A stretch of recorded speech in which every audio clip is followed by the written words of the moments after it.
ashes left in the wake of the Great Revolt. Thou shalt not make a machine in the likeness of the human mind. With that commandment, new avenues of human potential were explored. Mentats, Suk Doctors, Sword Masters, and the mystical Bene Gesserit Sisterhood. But it was the Navigators and their monopoly on space travel that set the conditions for the Imperium. But I am telling you of the universe you already know. Let me describe the one you do not. In this other universe, my mother, Lady Jessica, consort to Duke Leto Atreides, gave birth to a daughter, a girl they named Aristide.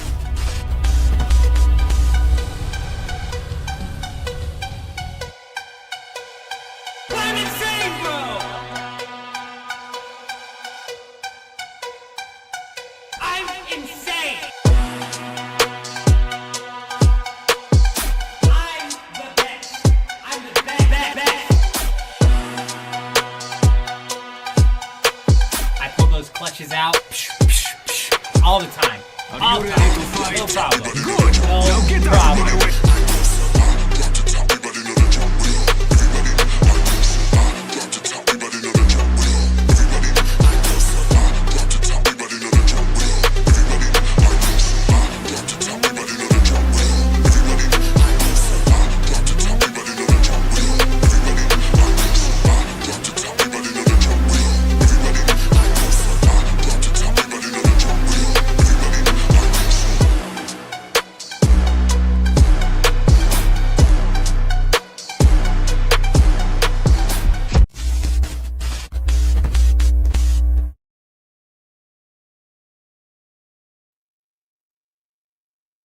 Hello. I think we are up and running everywhere. Let me do a quick double check here.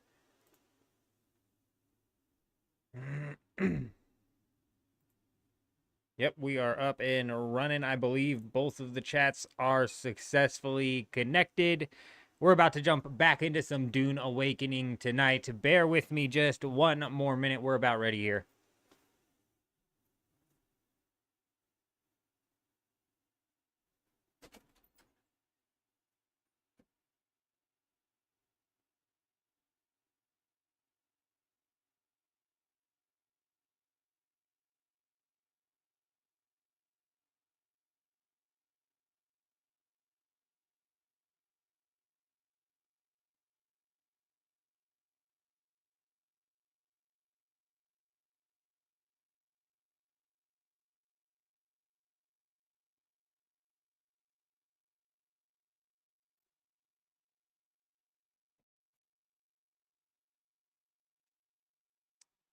Alrighty, let me know if the mic's coming in too loud or too quiet, and the game audio as well. But let's go ahead and jump on into this here.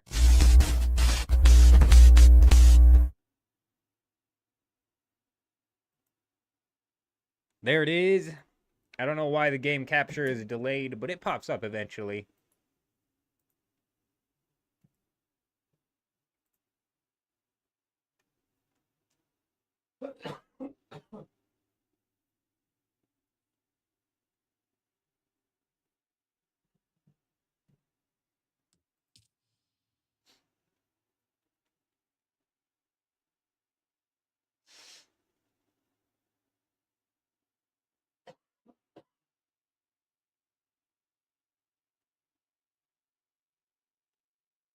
All right. I'm not sure what I want to do first here, whether it be diving into the deep desert to go farm some spice or to continue building the Atreides fortress that we're putting together.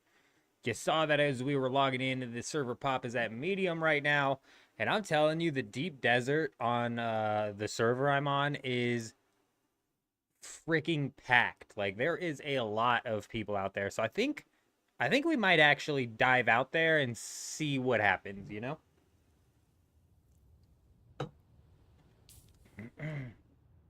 Realistically, we're only at risk of losing one of our 3 ornithopters, and I honestly have enough to make another ornithopter, so honestly, we'd be really at, like, My bad, that was me. I don't know why. I don't know if it's the headset or what. But realistically, we'd be at, like, risk of losing nothing, so... I think that's what we're gonna do. I'm getting sick, man. Oh, you know what? We were out in the deep desert earlier, and our suspensor belt is, like, cooked, bro. That was, like, super detrimental for us.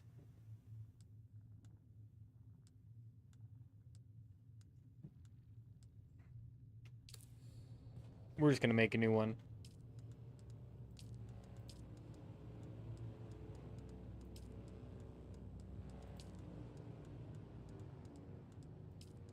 Oh my gosh, surely it's somewhere, right? There we go. Beautiful. We've got that in the works. Let's go ahead and repair our power pack.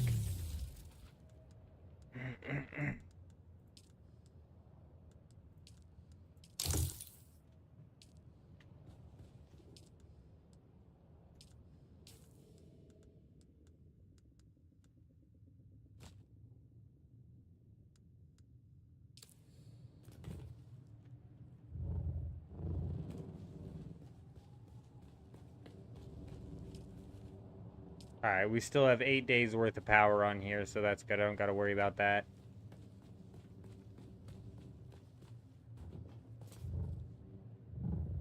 I haven't run into any radiation in the deep desert aside from, like, in a couple of PvP ships. So we're gonna drop that off. Alright, that should be good. Honestly, we don't need this either. That should be good. Let's go farm up some spice, huh? Let me know if the game audio is too loud.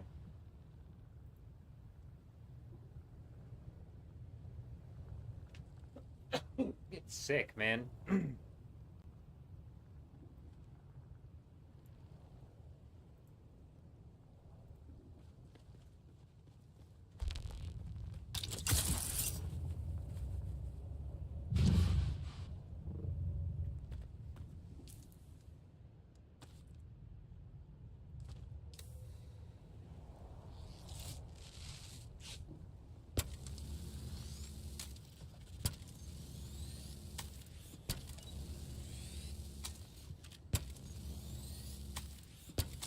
So last time when I was getting clips for the video I put out today, we were out in the deep desert looking for some spice blooms.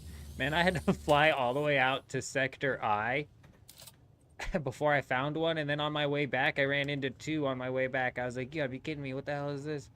Like, these weren't here. I, like, swooped out, and then I found the bloom, and then I just beelined it back, and when I swooped out, I must have swooped out past two of them. I was like, you've got to be kidding me. Like I said, though, the freaking deep desert out here is packed. Jam-packed. So, we're probably going to end up running into people.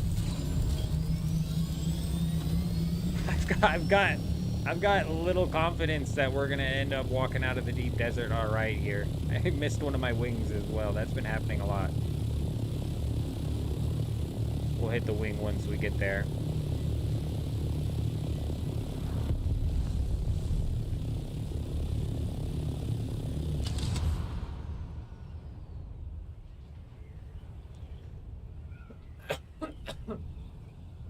You can get a decent amount of spice out here. You can see it's kind of like popping though. If you hit it at the right time, you can get a decent amount of spice out here, but in the trip that we did, in the clips I recorded, we walked out of there with 2,500 sand. Our inventory could only realistically maybe take like another 400 sand, so we could have maybe gotten 3,000 sand in here. And I think I can hold like 1,000 sand in my inventory, so I think on a completely full trip we'd be looking at like 4,000.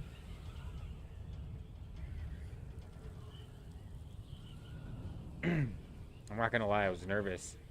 I was nervous when I was out there.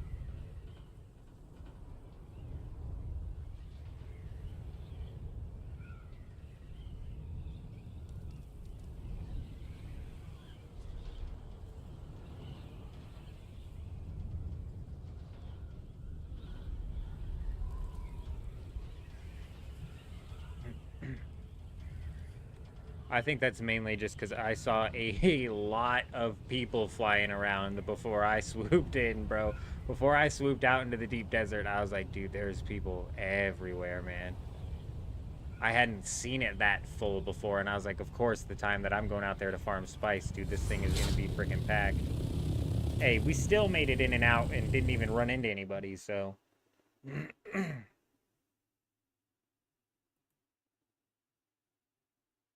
We'll see, though.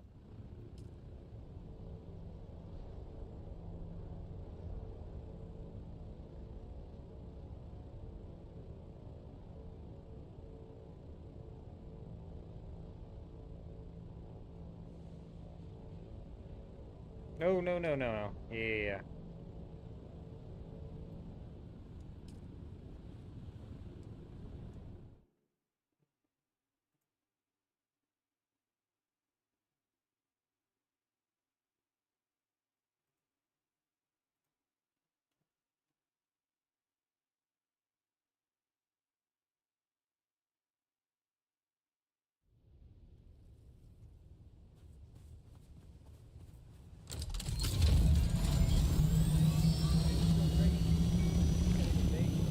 Antonio Muniz.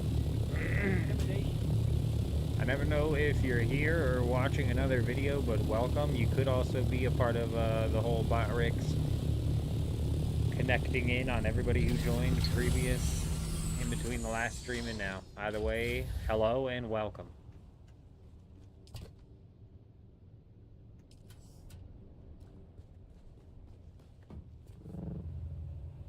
Alright, well, so far so good. Last time, at this point in time in the deep desert, I had already seen like 4 people flying around. I was like, what are 4 people doing right up in this area? Insane.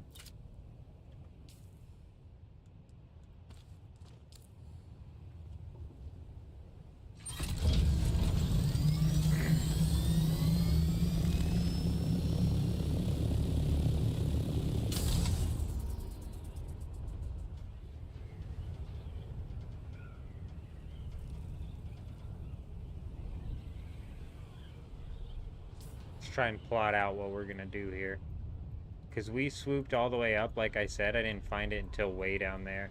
I'm thinking we either maybe swoop hard left or either just cut it right down the middle right here. Maybe we just swoop mid.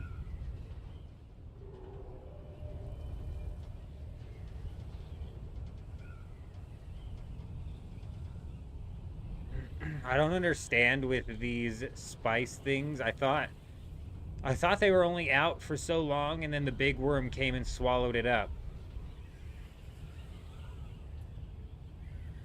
But I was able to like hit the spice thing up to my heart's content, you know what I mean? And it didn't look like there was any sort of real timer on that.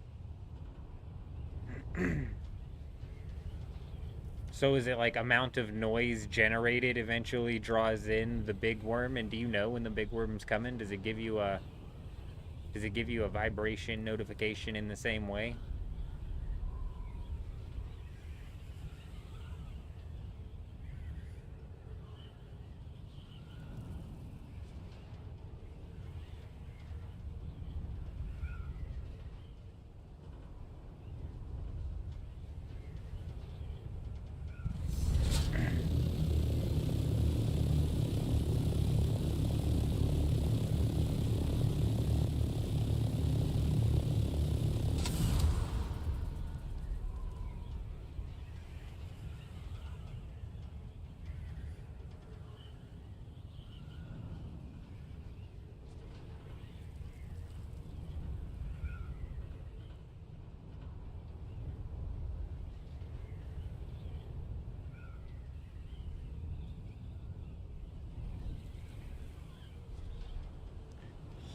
Way too much open sand.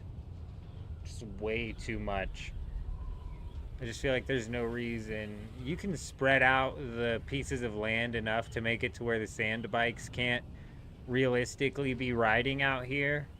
But even then, you know, it's like, let the sand bikes ride if they want to come out here, you know?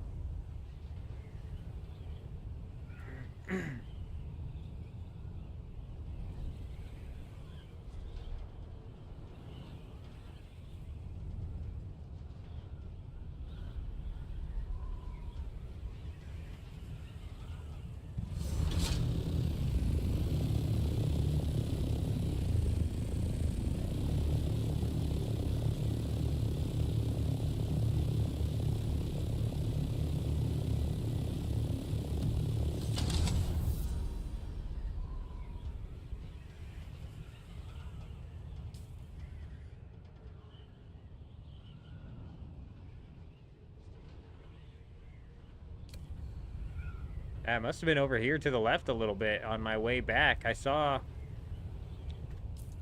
2 spice fields on my way back. Here's the one I hit, and then I beelined it back.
My goodness.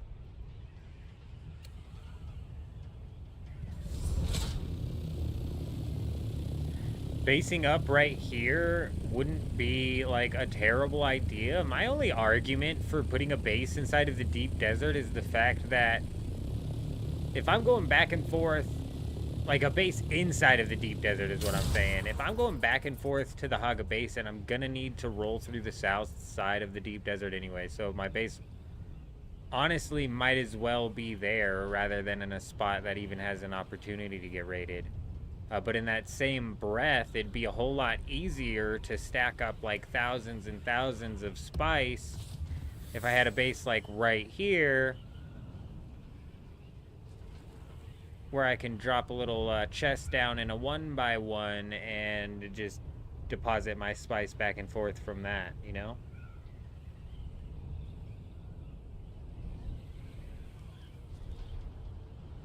So we could very well eventually end up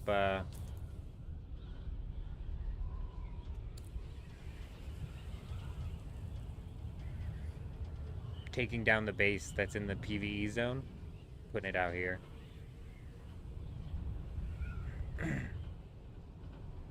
I just don't know what tiles are like more likely for the spice blooms to appear in.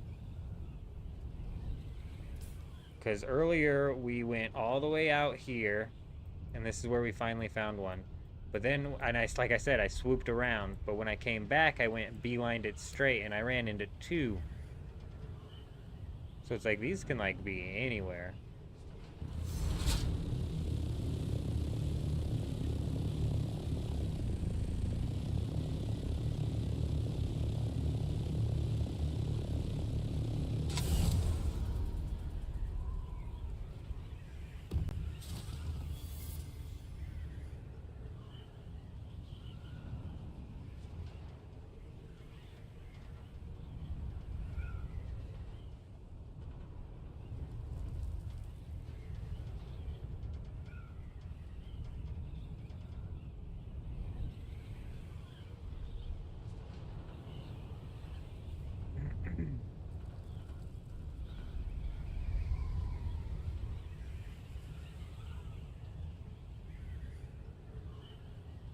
The only reason I would put a base out here is if I thought it were in a spot where I could like say if I put one right here, if, you know, like I could bounce out and hit several freaking spice blooms, you know what I mean? I just don't know where these things spawn at, man.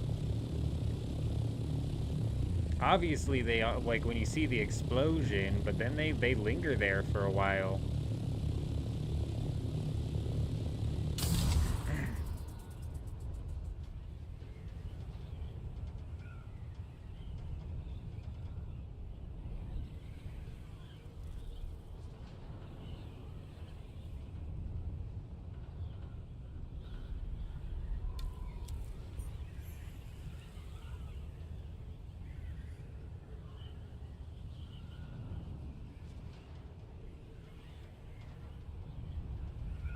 Now that it's daytime, maybe we'll have a bit of an easier time seeing them. Shouldn't make much of a difference.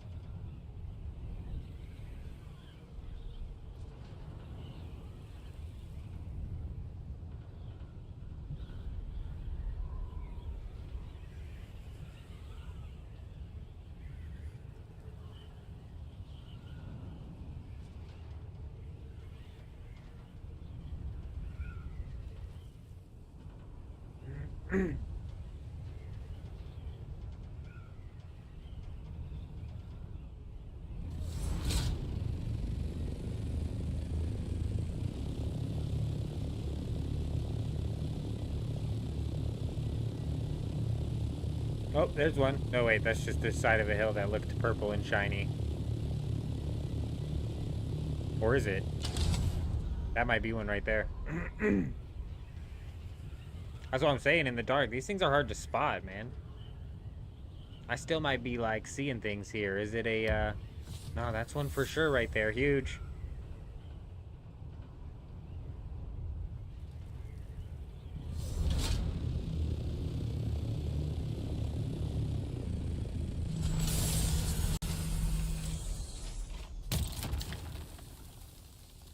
This is a big one.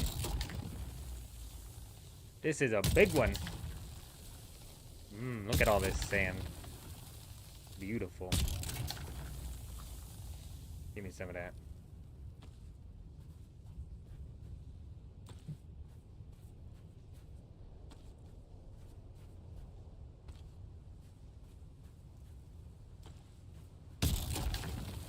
Ornithopters, when we were flying out here earlier, yesterday, and we were in one of the PvE zones, man, when the ornithopter flew above us, it was so loud.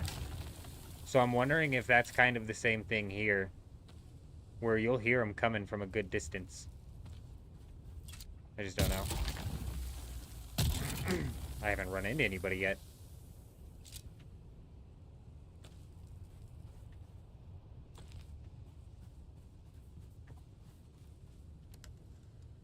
$800 sand in the bag. This thing is probably close to popping up here. Maybe like a shot or two. I'm not sure. He's eventually going to pop up. He's just about ready.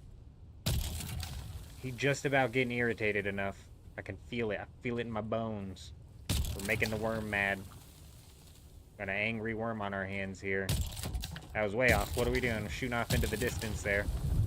Oh dear, oh dear, oh dear. Everybody.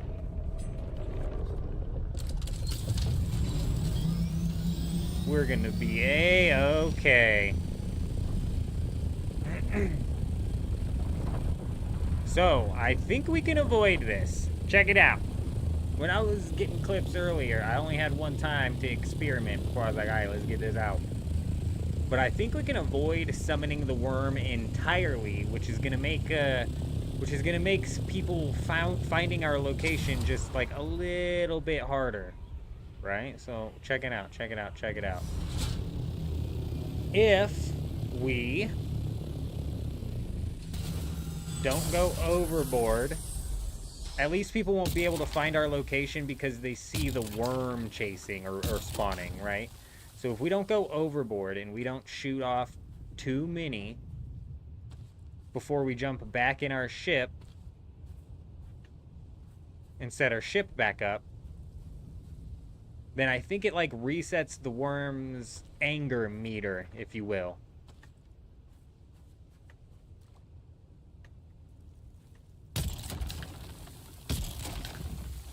So we'll shoot, you know, a decent amount here. And hopefully before we make the worm mad, I get in my ornithopter and we can fly up in the air and reset his anger meter, and then we can do a completely free and filled up trip. I did a lot of walking around on this one, so I'm a little nervous that we're gonna make him angry, you know? A bit mobile here.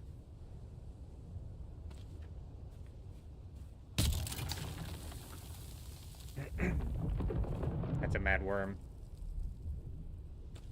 I don't know if he's mad at me.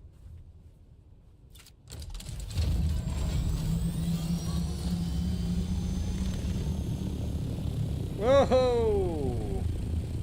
Not much of a warning there, huh? Weird. I'm not sure if he was mad at me there. I didn't get, like, much of a warning. Also, he wasn't even heading in my direction. It's entirely possible he would have just headed that way anyways. Alright. Let's hit it. We got a lot of spice to harvest, so we'll have plenty of time to do the experimenting on that. Let's just worry about getting this first inventory filled up.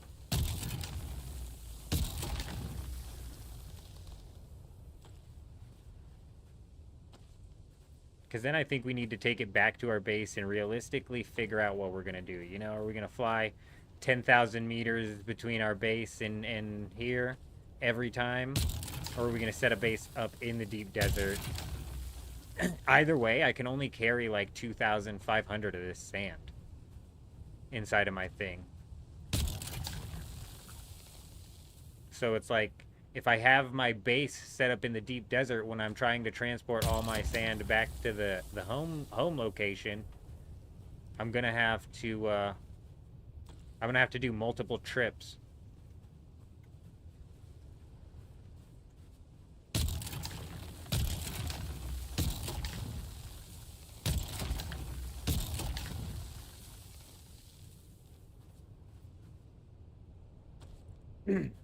Which I'm not super keen on. But we could maybe, like, jump into an assault ornithopter when everything's said and... The hell out of here. Get the hell out of here.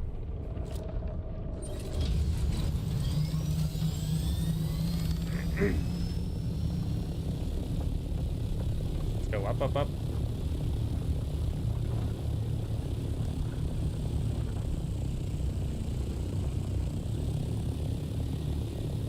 This is where it's like, I feel like I'm being a bit too risky. If I go back down and fill my thing up, I'm like, should I just go back to the base? But dude, we had to go a long way to get here, so let's full on send it here.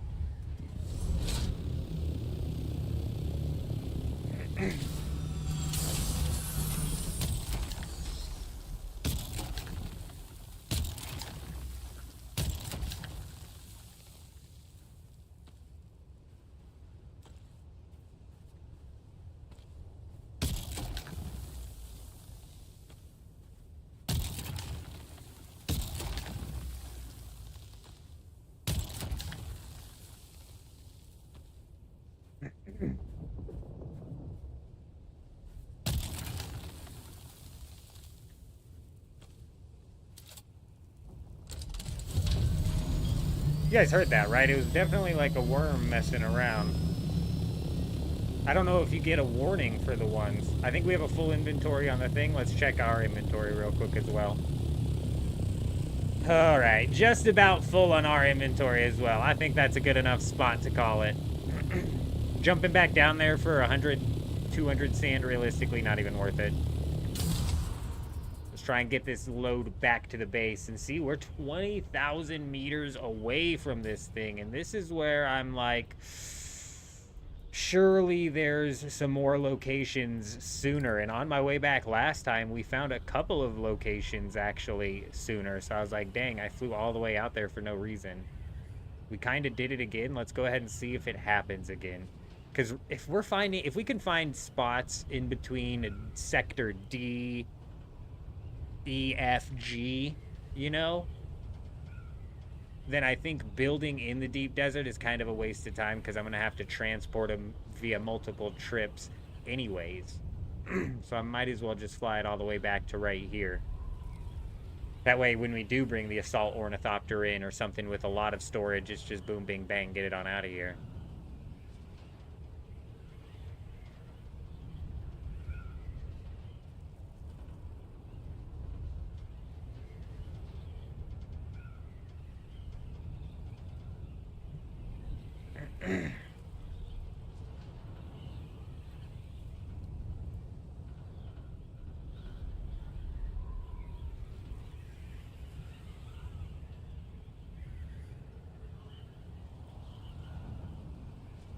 You see them from pretty far away. We caught that one up on the hill from a pretty decent distance.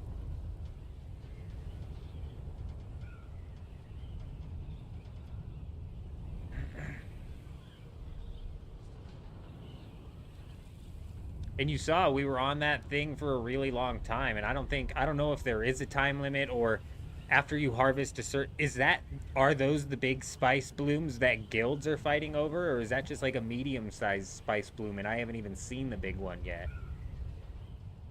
Because to me, it's like a sand crawler would be able to hit that up pretty quickly. And is it the sand crawler and the noise that that makes that brings in the big worm?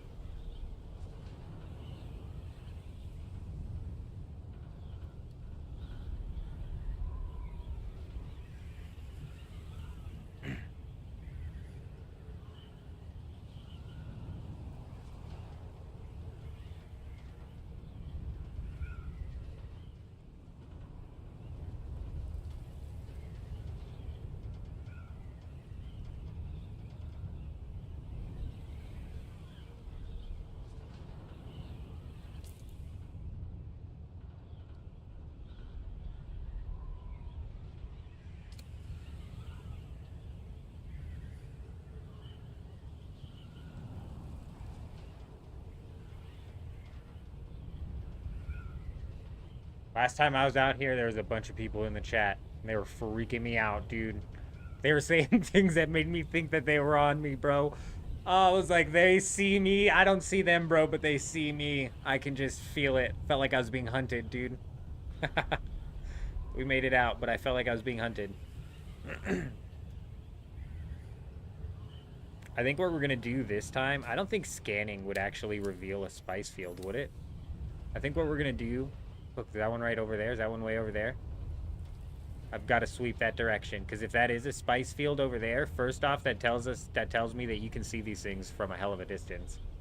I barely caught that out of the corner of my eye. I keep getting distracted by either, like, or confused either by, like, a rock. Shit, dude, where's the sandstorm at? These things are vicious out here. It wasn't a thing. Like I was getting ready to say, I keep getting confused by rocks and shade.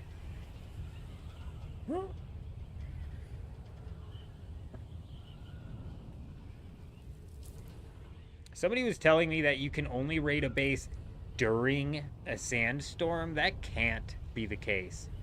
Like, there's no way that it has to actually be during the sandstorm itself. There's no way.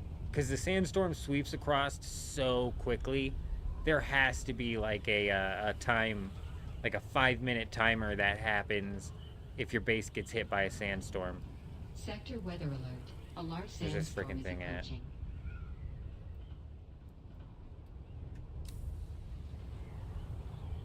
Oh dear. Oh dear. Oh no. It's over there. We see it now. 10,000 meters. Are we going to make it? I don't know, but we are sure going to try. Fly, baby, fly.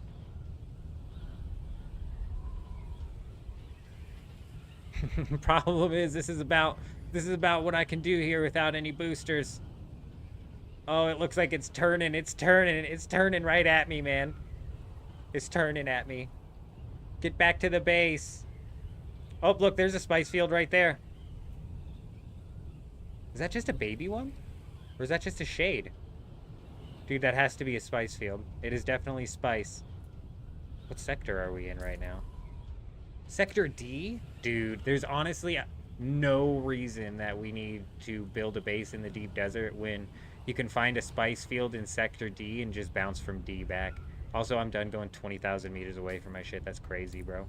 What we're going to do next is probably pop in Sector D and just ride it back and forth. Honestly, that's probably your best bet at running into somebody. Should we even look behind us? I don't want to look behind us. Also, let's get some height real quick. Let's get some height real quick so we don't have to do it in the storm. Because, oh my gosh, I can feel it breathing down my neck. It's breathing down my neck. Go, baby. All right. Okay, there it is. A large sandstorm is approaching. We might be okay. 6,000 meters, we are not okay. We're not okay. We're not even halfway from where we were last time. This is bad. Not only are we going to get absolutely railed by this sandstorm, but, oh, crap, dude. We're going the same direction as the sandstorm. This is bad. We might be able to catch the edge of it right there. Oh, look, that's safety, actually. Safety's right here. My base is further away, but that's safety. Here we go. We might be okay. We might be okay. It stopped turning directly towards us, ladies and gentlemen. It's gonna cruise right up on the side of the deep desert here. And we're gonna be alright. It's gonna be just fine. Sector weather alert. A large sandstorm is approaching. Oh, I know. I can see it.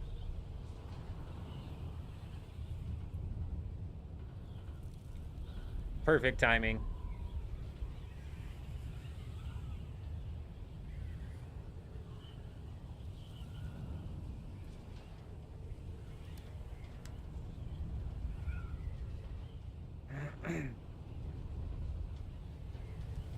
Mission successful.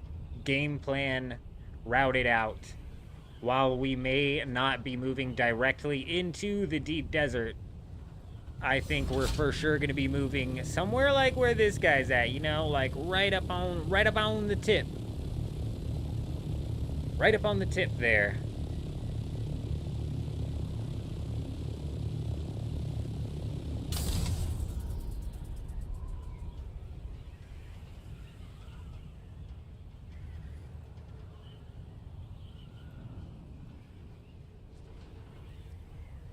So let's go clear our chests out of here so we can abandon this base. Move it on over. I gotta hit up the bathroom though, like for real, dude.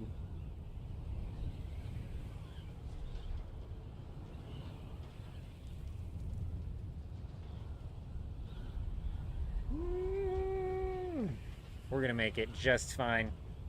Everybody relax.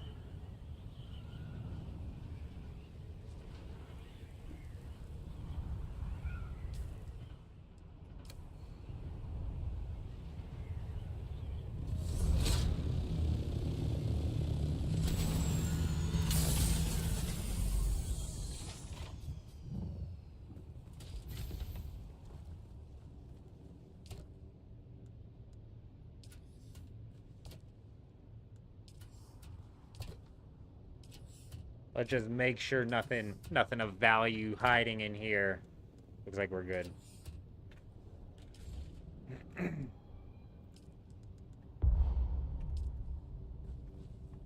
All right, I'll be right back.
Let's move this thing right quick. Realistically, all we need is a storage, so we're just gonna make a little spot. I don't think I'm gonna be parking anything out here. Like, there's only a couple days left before we'd have to take it down. Maybe next week we'll try, right at the start of the week, to set up a functional deep desert base. But I think this week, right now, we're just gonna go for strictly... Oh, look, there's a spice bloom out there. Beautiful. Strictly functional in the sense of it's just going to be a box with a chest in it to... A few chests in it to store our spice. Spice for the time being, anyways. We could also do for some trips of, like, the plastinium... Or the titanium ingots. Titanium ore and the stravidium fiber, whatever. Whatever it's called.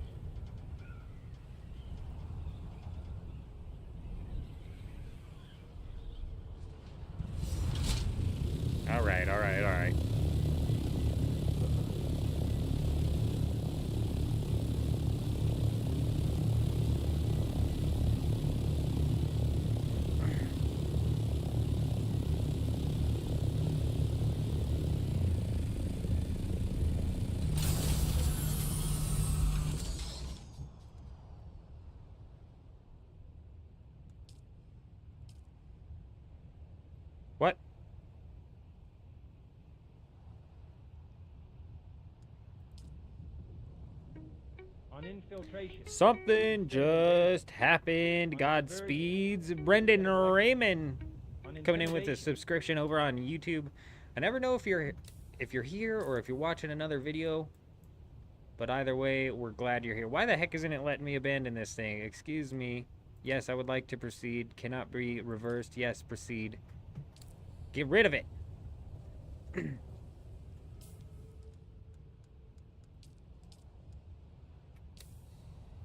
Did I put my building tool away? No, we did not. Good.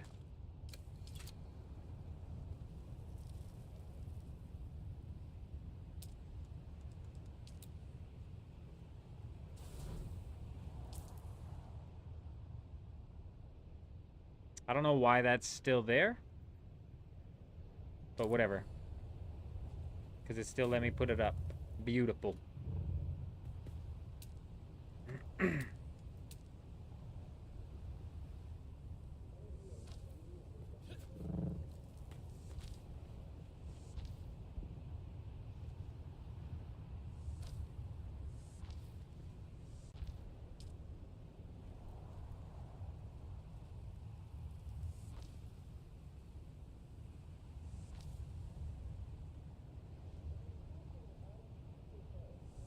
Boom. Oh, oh, boom.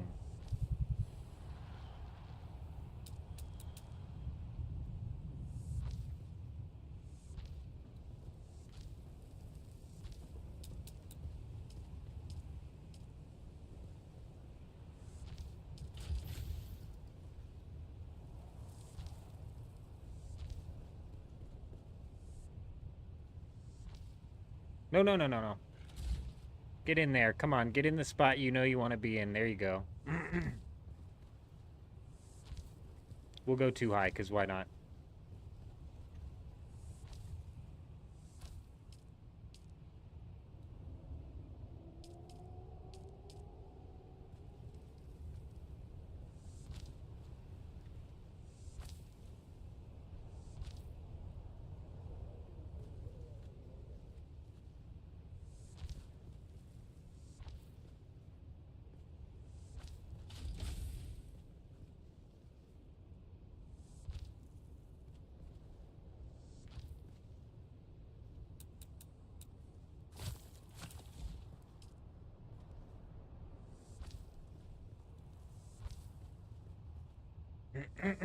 Beautiful. I know. We're dehydrated. We'll get it. We'll get it. How much granite we have left? I think we have just enough.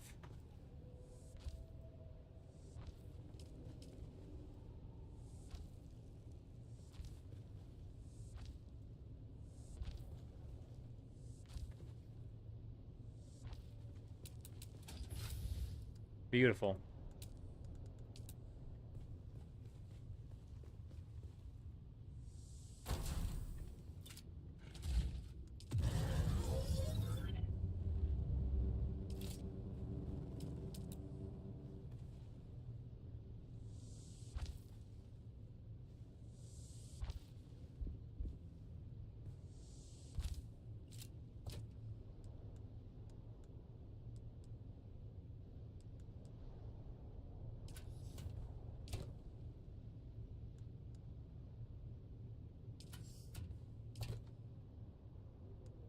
I don't know how it works out here in the PvE zone.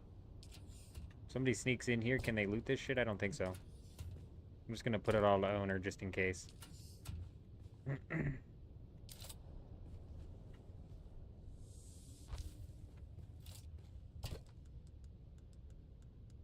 We're gonna need more chests, so we're gonna need some more salvaged metal, but that's alright. We can cross that bridge when we get there. That's all we needed that for.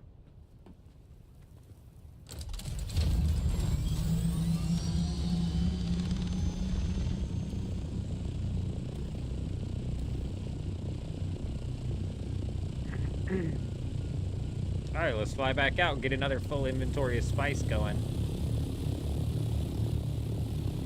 We saw a bloom hit that way and we passed one. I should have marked that on my map when we passed it. What were we thinking, man? Why did we not mark it? It was in Sector D.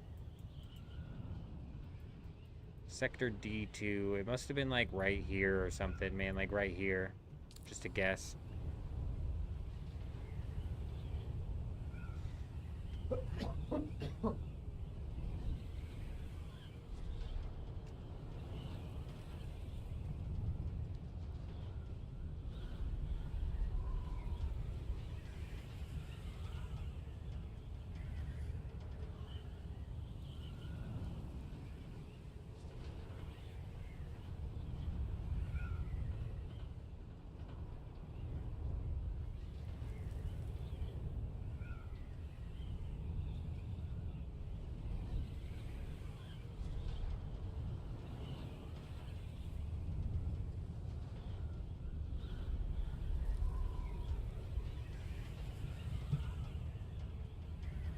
Hey, you would think we've played enough Dead Man mode in RuneScape to know not to go AFK in a dangerous situation, but, you know, we just did it. It's fine.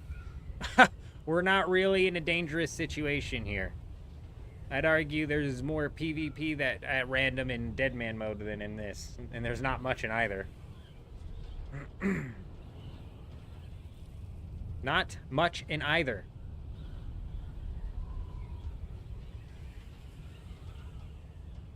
With Dead Man Mode All-Stars coming out for RuneScape, though, like, they ought to be prepping up. I'm going to try this season to... So, typically, on all the other seasons, we try to play it out for endgame. And we end up having less fun. We try to play it out for the finals, and the finals are ass. Especially nowadays. Just to say, I would do the same thing, especially in Dune Awakening. Nice AFK gliding, no reason to, Hey, I gotta run and grab something. It's fine. I'm gonna be gliding for 2 minutes. Just don't be gone for too long, though. You get distracted out there. Sometimes I'll get distracted. You come back, you landed in quicksand or something. It's not impossible out here. There's strips of that stuff everywhere. Alright, man. I ran into some sand over here somewhere. Where's that spice at?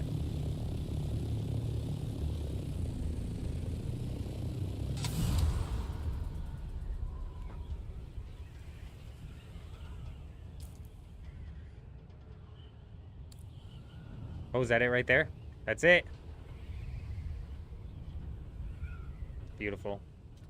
Nice, like, tucked on this hill, too. Good. This looks like a small spice bloom. It is. It is a small one. I didn't know there were small ones out here. That's fine. We should be able to clear this whole thing before we have to get up. Thanks to Rain coming in with the pro tips. I probably would have slept on this schematic for a while. Something just happened to the lighting. That tripped me out. It went nighttime and everything just dropped a shade. We do have the settings cranked down to, like, practically minimum. So we're not overheating our PC, our CPU here. Like I said, we side-graded our GPU and now we bottlenecked the crap out of our CPU.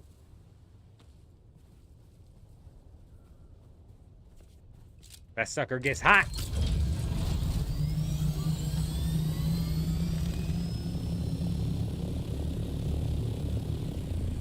Alright, let's fly. Oh, is that another one?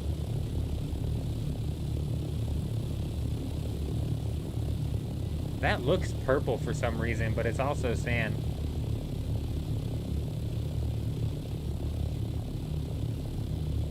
That's gonna blow. That's gonna blow up.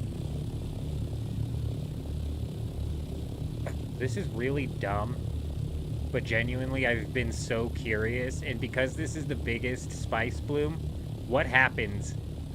What happens if you are over top of the spice bloom before it goes? Is this gonna knock the ornithopter out of there? What do you think?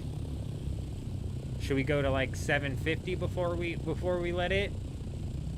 I don't know, man. We were gonna do this in the Haga Basin. Hold on, before we let this hit. Fuck. I don't really have an escape route. I might be able to run all the way there before the worm eats me. If this breaks, we might lose everything, all of our gear and everything right now, but you know what? We need to know. Also, we'll be first on this spice bloom. So come on, bubble up and pop. Bubble up and pop. Do we get like lower maybe? You think we get hit, huh? I don't know, man. I don't think so.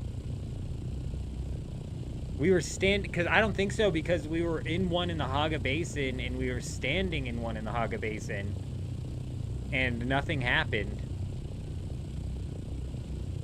All right, dude, we're directly over it. How do I know when? I'm asking the same thing, Alicia. We need rain. Oh, here it goes. It's condensing.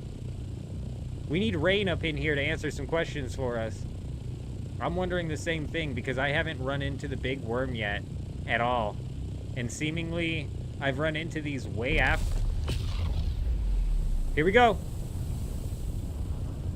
Are we that far above it? Oh, oh, can these rocks hit us?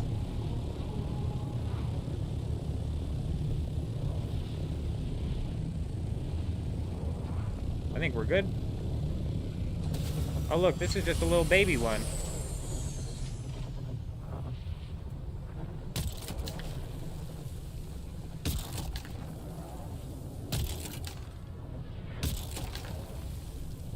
What is that noise?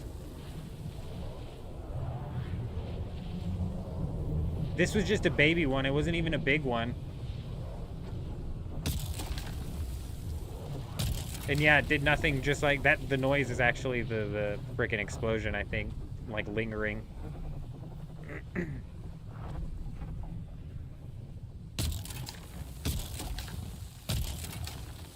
But yeah, it was just a small one, like in the Haga Basin, and that did nothing. Like I said, when I was standing on top of it, it did nothing.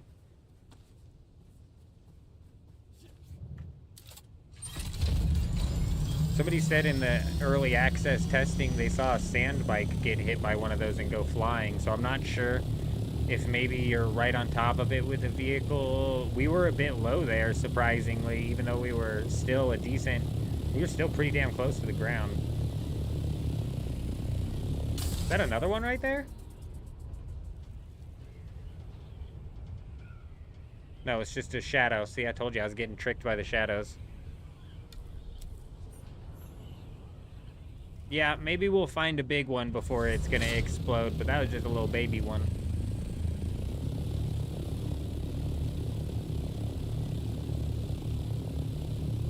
You've already seen the worm-eating one you just looted yesterday. You don't know if it was because the sandworm's seen you eat it, or if it... So I think the ships are triggered. I think the sandworm's triggered to come and eat the ship after somebody loots it. I think they'll just sit there until somebody loots it. Because I've seen ships sit in the Haga Basin, I swear, for like hours. I swear.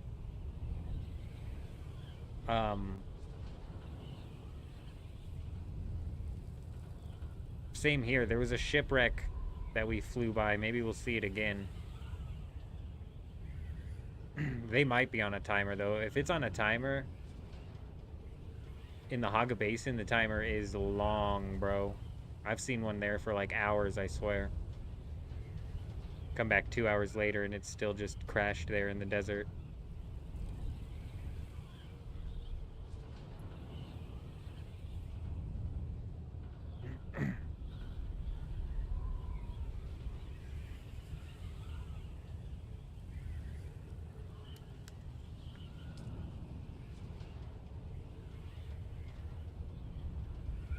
All right, I'm a little bummed. So the reason I was saying we weren't going to build a base in the deep part of the deep desert was because we saw a couple of spice blooms up on the D tile. But we're now finding out that those are little baby ones.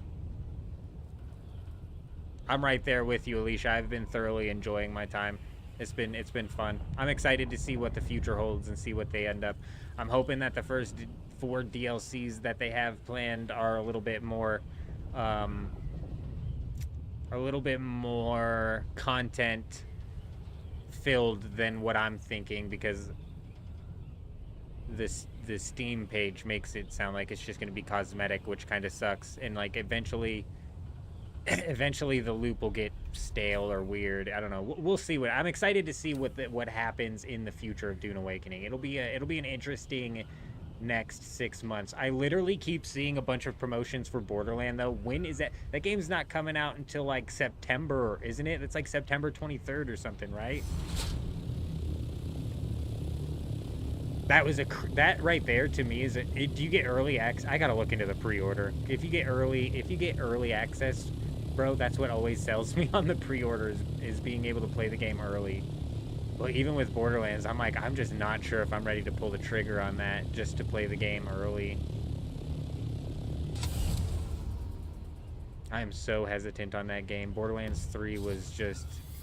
I watched somebody talking about it, and obviously they were glazing it up, but at the same time, it's like, they said a few things that kind of, like, piqued my interest. Deep Desert bases in the PvP zone are raidable? You don't know the right word? Yeah, they are raidable. They are raidable. Arda, how you doing? Good to see ya.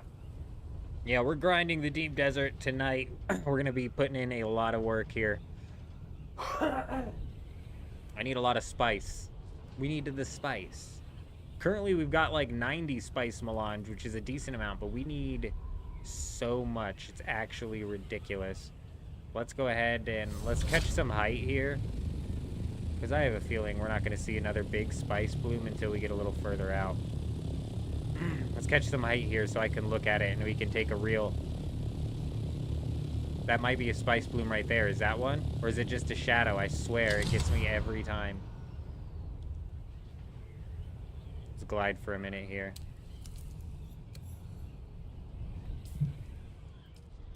So...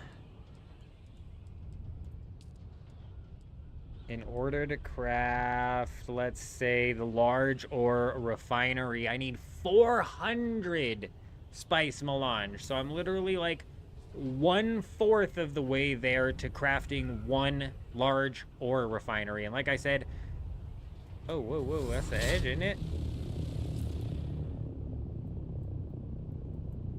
Bro, we hit the edge so fast. I did not think we were that close to the edge. That looks like a crater, though, doesn't it? Like the big worm I might have eaten. We've already filled up about half of our inventory off of small spice blooms, so I think we're going to keep it in these first sections right here and kind of explore. See if we can't find a big one. That looks like a big one. That looks like it got eaten by a big worm, so maybe these do eventually get... Or is that just a big one? It's just a big one, I think. I don't know.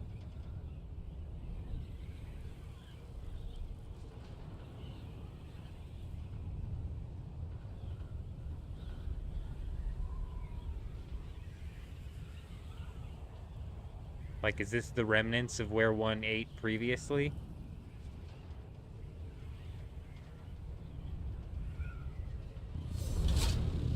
So let me explain the raid feature. I'm glad you brought that back up. That's the train of thought I was on. Yes, bases are raidable in the Deep Desert, but I don't exactly know to what extent they're raidable. It's a bit weird. I heard yesterday somebody saying that you can only raid a base if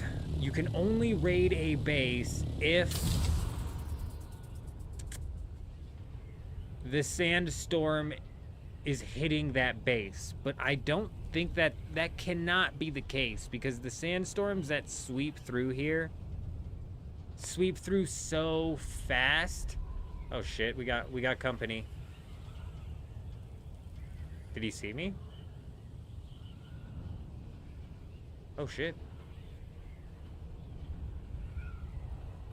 Oh look, there's a base right here.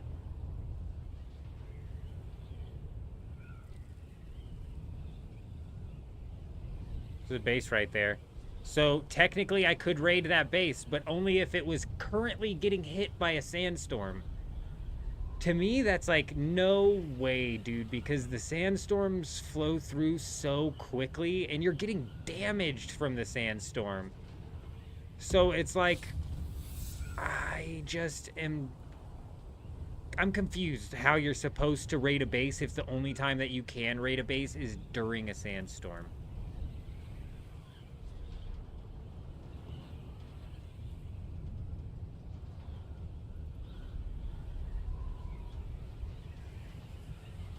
My prediction is that after say a sandstorm swept over that base, my prediction would be that there's a time during and after that base is vulnerable. Let's say for 5 or 10 minutes during and after that sandstorm sweeping over that base, it becomes vulnerable to being raided. I don't think they're damaged by the sandstorm if you have the shield up inside of the deep desert. But the sandstorm, if it goes over your base, temporarily deactivates the shield, allowing people to break in. How temporary that is, I don't know. I've heard people saying that it is actually while the sandstorm is going over. If it's actually while the sandstorm's going over, what the hell? How are you going to raid a base? You better be able to break into the wall right away, or like tuck in to a spot where you're not getting hit by the sandstorm while you're trying to break into the wall. You know what I mean? It's strange.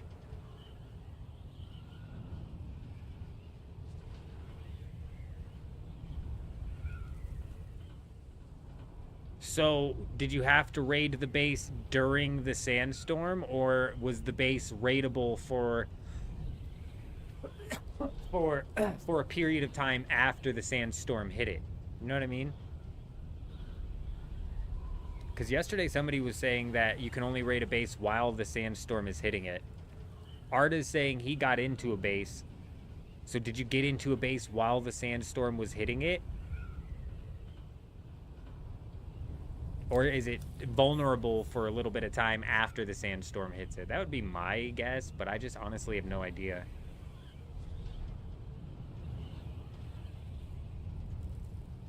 Is that a bubbling up spice thing right there? It might be. If it is, it's just a small one, though. There's no way there's a big one right out here.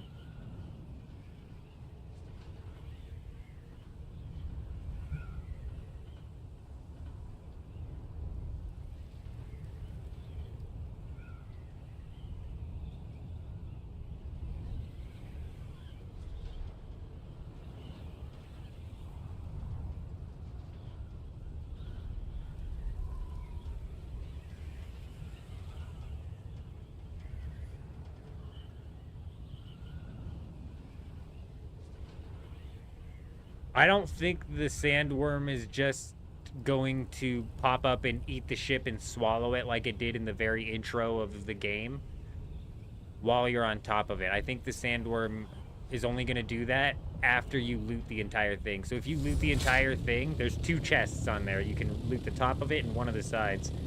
After you loot both of those, I think it's like X amount of time before a sandworm will come up and eat it.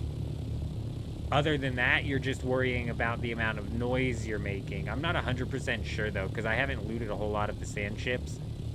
But there's definitely should be the warning that pops up, which is going to be the noise that you make. So when the sandworm's about to pop up, it's making all that noise. Did I fly back? Oh, there it is.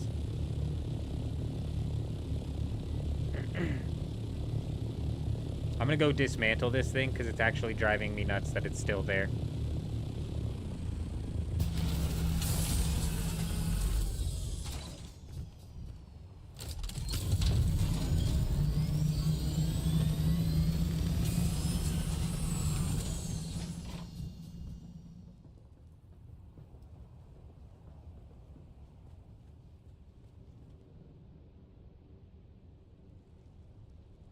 Oh, Artis sounds like he's cheesing into some people's bases, huh? By what? Like claiming near enough to their base to be able to somehow shift into their base? You looted just only one, and when you were going to loot another one, she just showed up, so I left it alone, and the worm eats it. Oh, so what might have happened in that scenario is it's entirely possible that somebody else just got done, because those are public loot. So somebody else very well could have just hit that up, and then you happened to go hit that up right as the worm was going down there to eat it. I hadn't even thought about that, but yeah, that's something you probably ought to watch out for.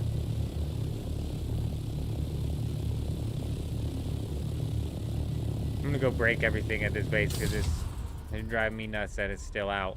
And then I think we're gonna fly. I mean, damn, we've like spiderwebbed this entire thing. There was a bloom that hit over here, so maybe we fly out that direction.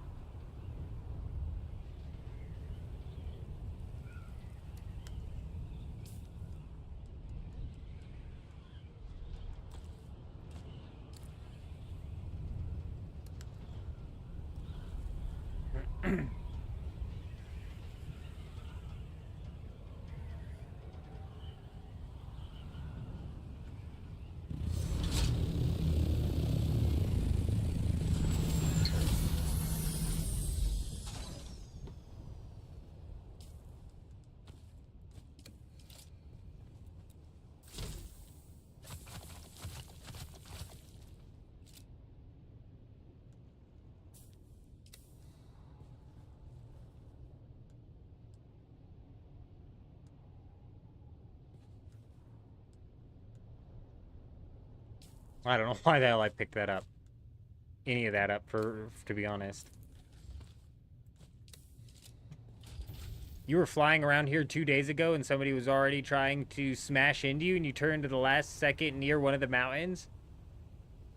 Right on the outside, right as you enter the PvP zone? Seriously? You had somebody trying to attack you right as you entered the PvP zone? That actually blows my mind.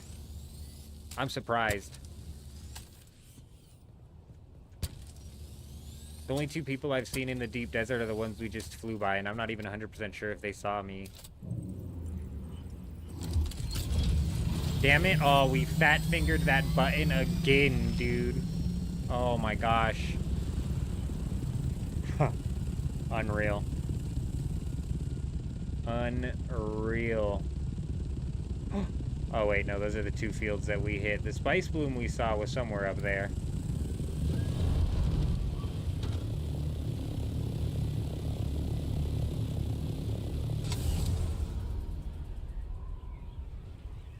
Whatever, if somebody tries to attack us, we'll get out and they'll see our eyes are glowing and it'll scare them and they'll go flying away, you know?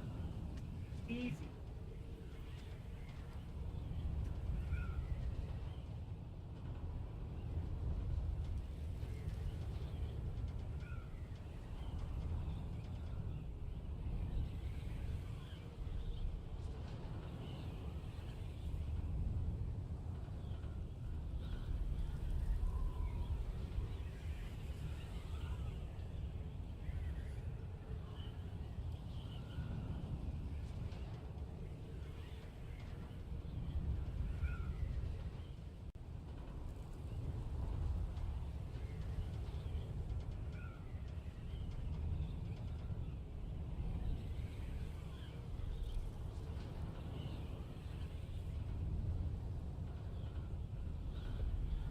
Alicia landing her first duraluminum, nice.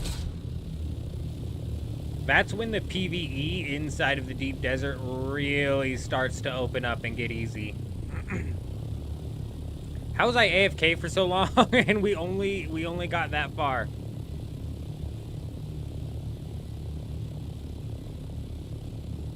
I actually oh, you fat fingered the Shigawire claw. Yeah, I used to strictly play on controller. What do you think? I think that's a small one, huh? How do you know if it's a small one or a big one? That's like definitely a small one. I used to strictly play on controller, and recently I've been swapping over to PC, but to mouse and keyboard. But the problem is, my left hand, my fingers don't know what to do with my left hand. You know? You're almost making a Scout MK5, but you don't know if the parts like hydraulic piston are found only in the deep desert. That's such a good question. I don't think so. Give me a minute and I'll check for you. I'll double check for you. I don't think so. I think some of the hydraulic pistons are found in some of the intel locations in like Odham and stuff, like on the northwest side of the map.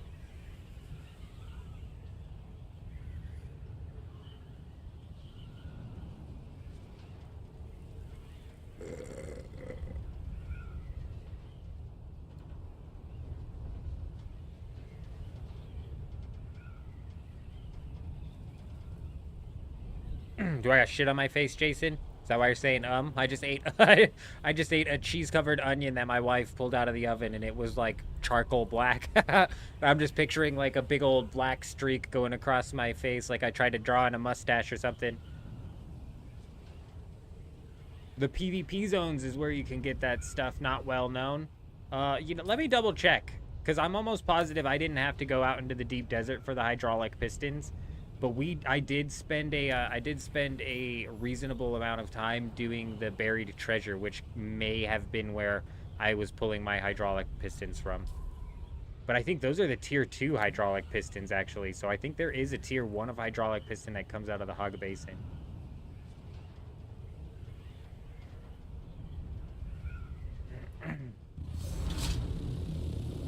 This is just ridiculous, man. Where be me a big spice bloom around here, you know? I have to go all the way out to I again. Is that just how this works? Because if that's how this works, honestly, we might have to set up a forward operating base.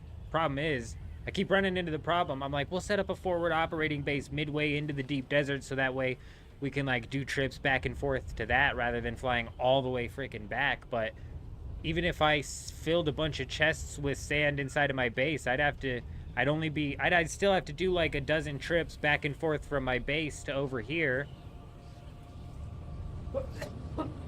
Now with my, what is that noise? Oh, it's the end of my thing. That was intense, dude. That was actually intense. That freaked me out. There's some spice. Let's hit that. For the piston, it's easy to find in the deep desert. Holy shit. Big lag. Big lag. Massive lag. What is that? What actually is that? What actually is that? What actually is that? What is that? What is that? What is that? What is that? What is that? Oh, it's a hallucination. It's a spice hallucination. Woo! That got me, bro. Woo, that got me good, dude. Wow, that got me good. Holy cow. Our first spice hallucination, and I don't like it, I tell you. I do not like that. Wow. How do we get rid of those? I thought we were done for. I didn't know what was happening, dude. I was like, a whole guild just spawned in somehow, some combat mechanic. They turned to necromancer in the game and summoned some soldiers. I don't know what's happening, bro. That was insane.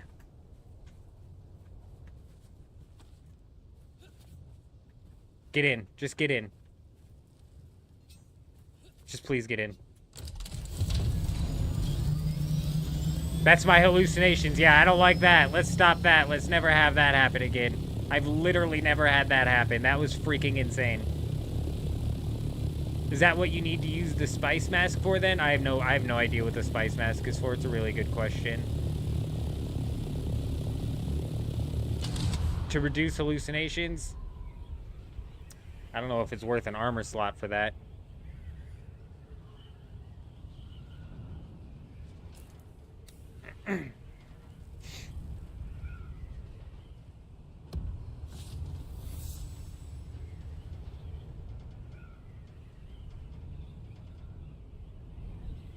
How do I get rid of the hallucinations? Well, I just eat some more spice, right? That's just something that happens after you do it every time. Why have they never shown up so big, dude? That scared me. They were massive. Massive soldiers just standing in the desert. The hell is up with that?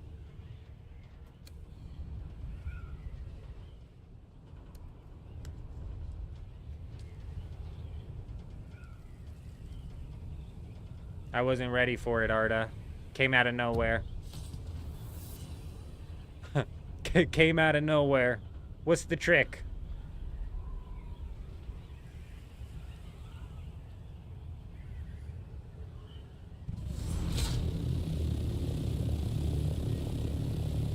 Unlimited glide? I freaking... So there's... Line up the wings and hit W? Put the line up to the wings and hit W to get up your speed. I'm not sure what you're saying there. You're gonna have to translate that in a step-by-step format that I can understand. Put the line up to the wings. Okay. Hit W to get your speed. That is not unlimited glide. That was me. I got 200 meters. What the hell was that? Did you see how fast I was going? I was going 200 kilometers per hour. Glide, then tap W. Is it the... Yeah, you're right. That's how you get it. Oh, you figured out how to trigger it, bro. This is a bug, dude. This is a bug, and I pointed it out yesterday. This is broken, dude. You're so right. Yeah, we're going to be using this. We're going to be using this. I'm sure everybody be using this right now. You're right. I said yesterday when we were flying around, I was like, I can still hear my engine going. It sounds like my engine's going. And it was. It's because it was. It's because it is. It's like keeping your speed for... Well, I mean, like, shit, we're losing speed. I think that's because I looked around. That might have been my fault.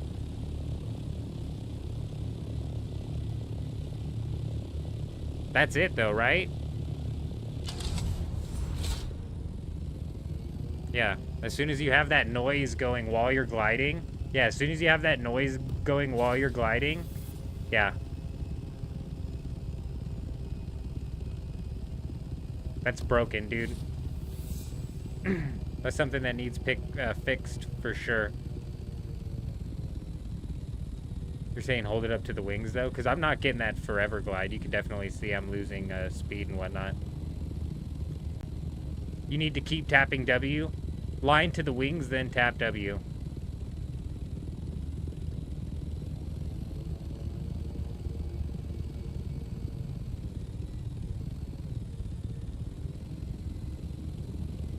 Too high or too low? Line above the wings or below the wings?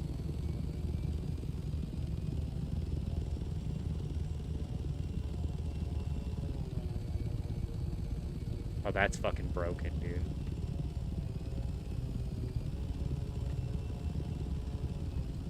Like a rhythm to it. Tap W every 10 seconds or so, yeah.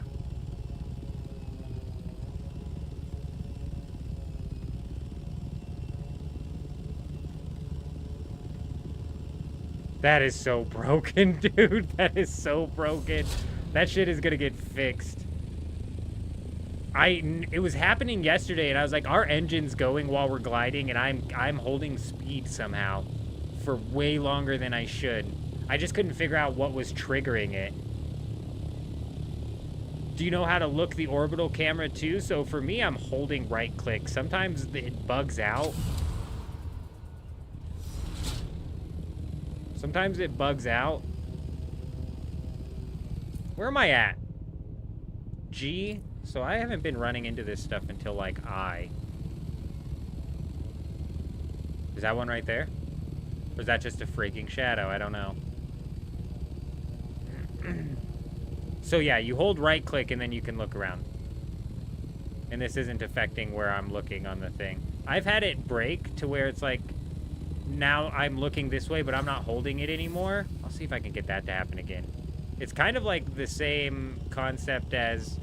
Oh, yeah, see, look, I'm not holding it anymore, and I'm trying to turn. I'm trying to freaking turn, and then watch what happens if I tap it. Oh, wait, that didn't fucking work. I don't know, man. Some stuff was happening earlier that was confusing me. There seems to be some weird things happening with the gliding. But that auto glide is crazy. That, constant glide, or that infinite glide, whatever you want to call it, that motorized gliding, yeah, that's crazy. That basically removes the need for, oh shit, we got people here? That's 895 meters. I think that's coming after somebody. I think we got people here. Let's try this, let's try this, let's try this.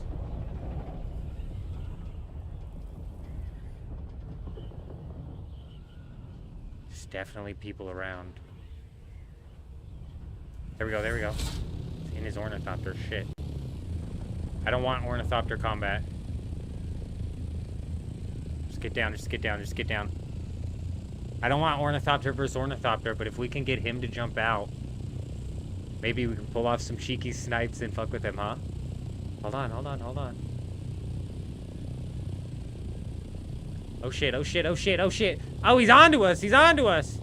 Go, go, go, go, go, up, up, up, up. Oh shit, we got scouted by above, we got scouted by above. Homeboy's way up there, bro. How'd he get so far up there? We got thumpers? What is that? Is that another one on the ground? There's a lot going on right now. I'm trying to figure out.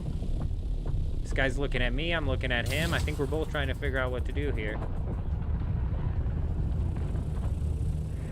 What is this guy doing is like the real question. This is how we got scouted, bro. This guy has a scout. I don't like that. I bet this guy has rockets. Show me your rockets, bud. Come on. I'm like baiting him. Although we're not in any position to be baiting him here. I think we let these guys take it.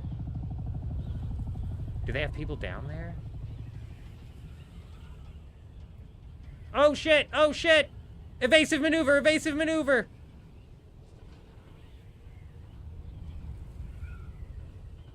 Is that my shadow or his? It's alright, we pull up, up, up, up. Hit it, hit it, hit it.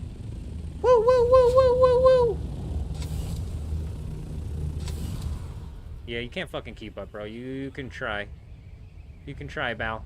I was made to dogfight, buddy. Oh, oh, oh! He's got some direct hits! More evasive maneuvers! Ram, ram, ram! Up, up, up! We gotta catch him on the height. We gotta catch him on the height.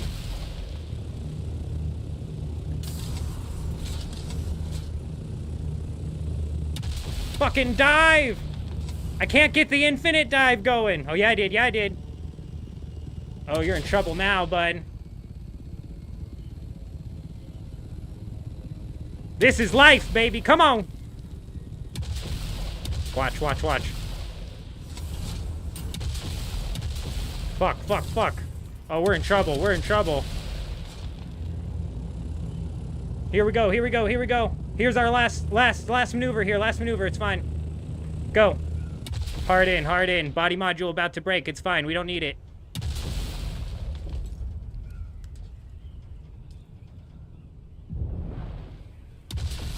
Beautiful.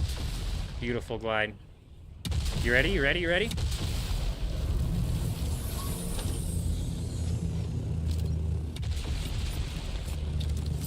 Get up!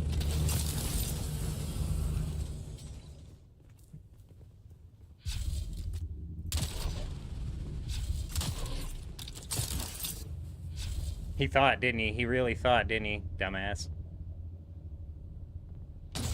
Oh, what a snipe!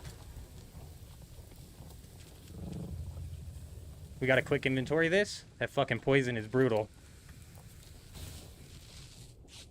Alright, we're good.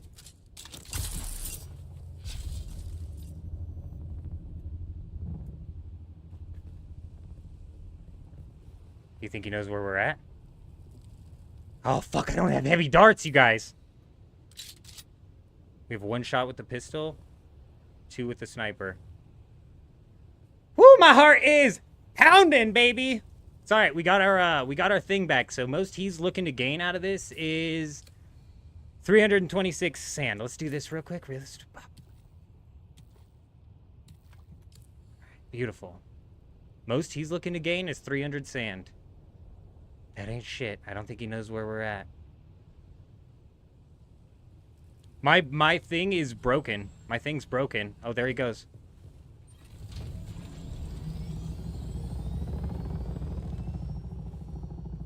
How much do you think he's gonna look for us?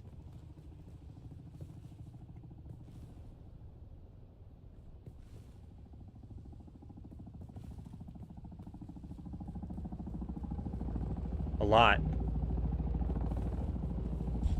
Let's turn off our shield. Oh shit! He's hunting us down, bro! Your heart's beating just seeing this? Oh, dude. Oh, we're being hunted. Oh, God. He's like, where'd he go? Hopefully he thinks we flew away, like, over here. Honestly, that might have been the move, was to try and... Oh. Oh, man. Oh, God. Woo! Sorry. Everybody just breathe. He has no clue where he went. Yeah, he's gone. Get out of here, punk. Get gone. Woo! We're gonna need this welding wire, bro. The searchlights, Jason, the searchlights came in. Yeah, got me too. Whew. Okay. It's still not safe, I don't think. This guy seemed thirsty, bro.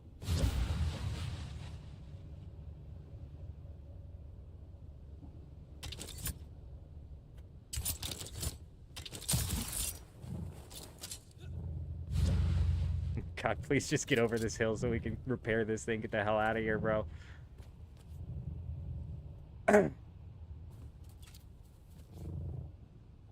That's the thing, bro. You gotta be able to, if I had too much spice in this thing, we would have been done for. We'd have been losing the ornithopter for sure. Oh, that's not what I want. That's not what I want. We need that out.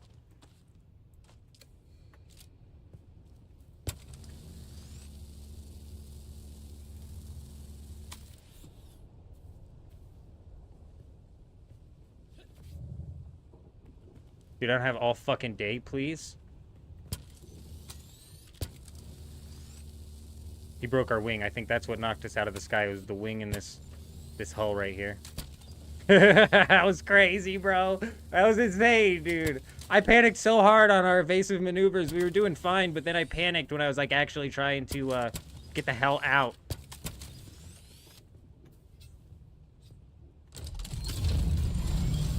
All right, baby. That's it. We would have been screwed if we wouldn't have been able to pull the spice out of our inventory. That is, like, the main, thing, bro, because as long as I have everything out of my ornithopter, I can pocket that thing, no problem, you know what I mean? And Homeboy just wasted a bunch of rockets, though those only cost duraluminum, so that's sure no big deal. All right, goodbye, fellas. Better luck next time. Get good, is what I would say. Get good, fellas.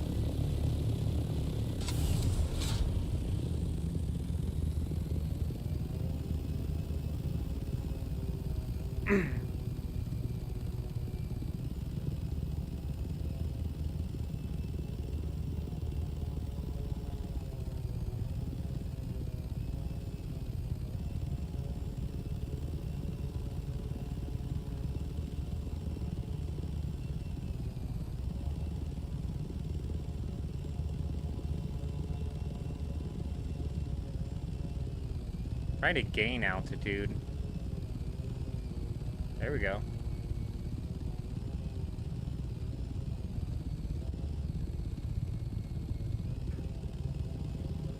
Yeah, he got this ornithopter good. He railed this thing.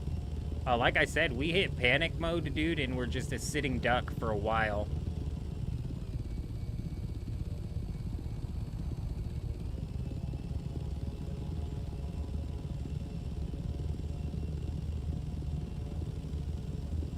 Can't help but feel like I hear them behind me. You know what I'm saying? Like, damn, bro. Yeah, we good, we good.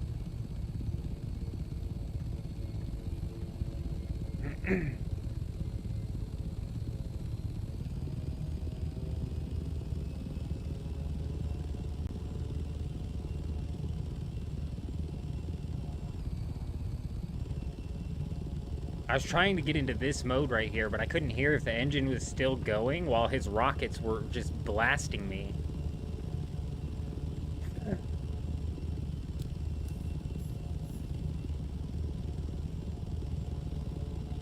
Realistically, though, all we stood to lose was 300 sand, especially after we got the ornithopter pocketed.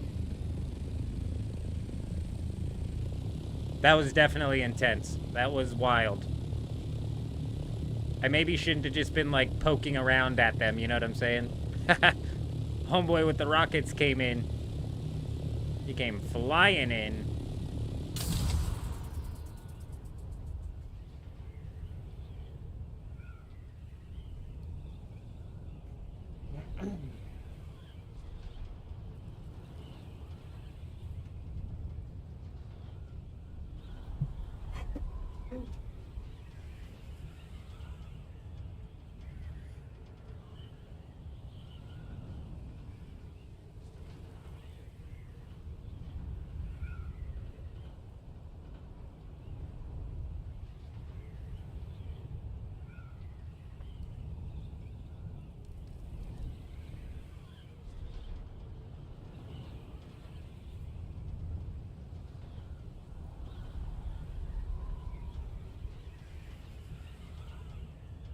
You're good, Alicia, like I said.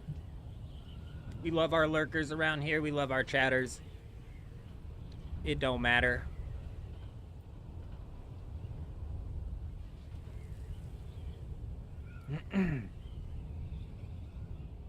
He hit me with that snipe, and that was probably the most dangerous part of that fight, in my opinion, was when he landed that snipe that injected me with poison. Also, I didn't have heavy darts. Where are my heavy darts, man? I didn't realize I came out here with no heavy darts. That's a problem.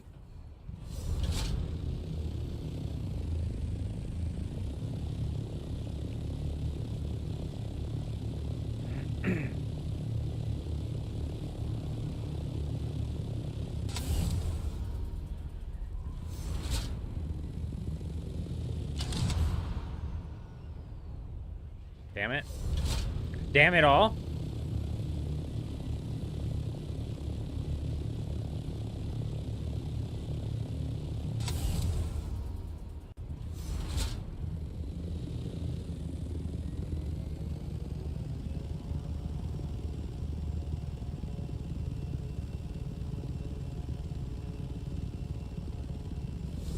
Oh, fuck. Why'd I hit space, dude? I meant to hit forwards.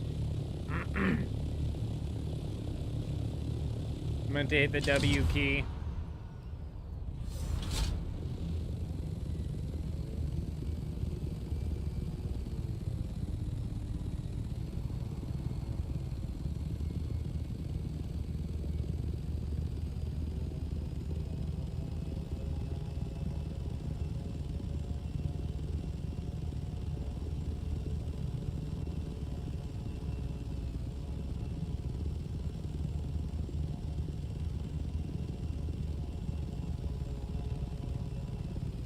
When they crash down your ornithopter with damage, your ornithopter never gives your loot. Storage health is 0, but it's not a fall apart. Really?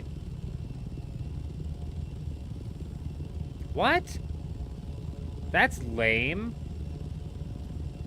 So there's essentially no way that they can loot my storage unless I pull it all out.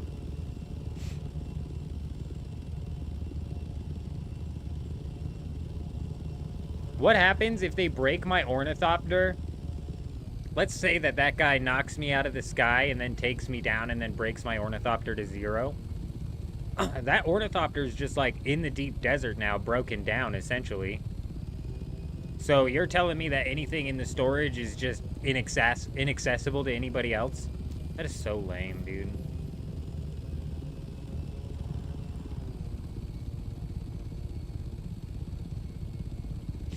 Or am I able to, am I able to then, like, re-summon that ornithopter with my vehicle's save belt, even though I didn't put it away? I wouldn't think you would be able to.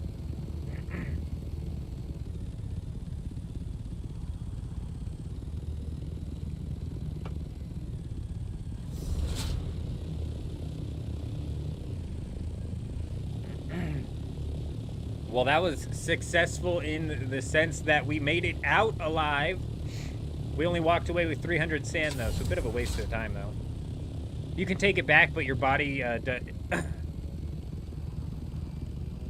but your body's no longer repairable. Right. So you can take it back, but everything is still broken on it. Is it then irreparable? Is that what you're saying? Or is it just broken on it until you repair it? That's interesting. So I could just grab it back, so... What? Shut up. So what you're telling me, Arda, is if I fill up this ornithopter's inventory with, I think it holds like 2,900 spice, right? I fill this thing up with spice. Depth perception was at level 0 right there. I fill this thing up with spice, okay? This whole storage, oh damn it all. We'll press the right buttons eventually. I'm out the deep desert. I have this whole thing filled with spice. If somebody comes and breaks my ornithopter, causing it to fall out of the sky, and then I get out of my ornithopter and I can't put it in this because it has stuff in the inventory, right? and then they kill me, so I spawn all the way back here and lose whatever resources are on my body. They cannot break into this storage, is what you're telling me. So this storage is entirely inaccessible to them. They can't break into it and get anything from it. And then from here, inside of the... So let's say I spawn here. I can just use my vehicle backup tool to recall that vehicle from in the deep desert where they broke it. Or do I have to go back into the deep desert? Is that an ornithopter or is that a bird? It's a bird.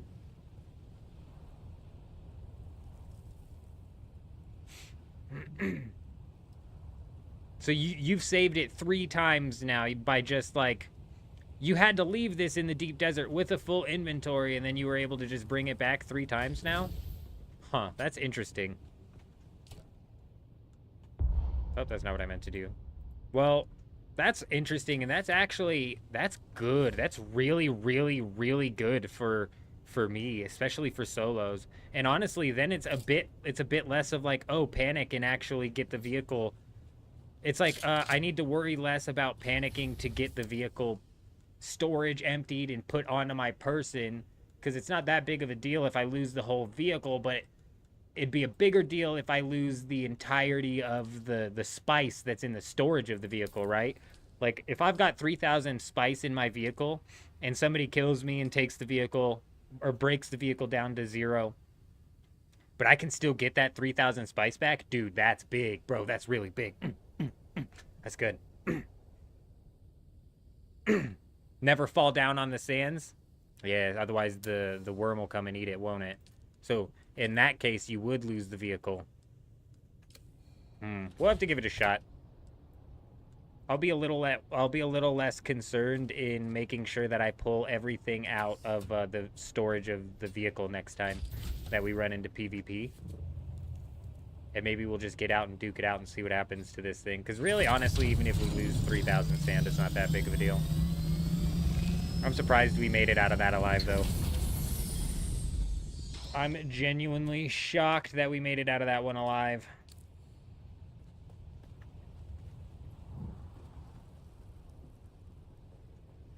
Oh, you can find... Oh, I'm so glad that you brought that up. I meant to look that up once we got back to the base. You can find hydraulic pistons and military power regulators in Sheol. Oh.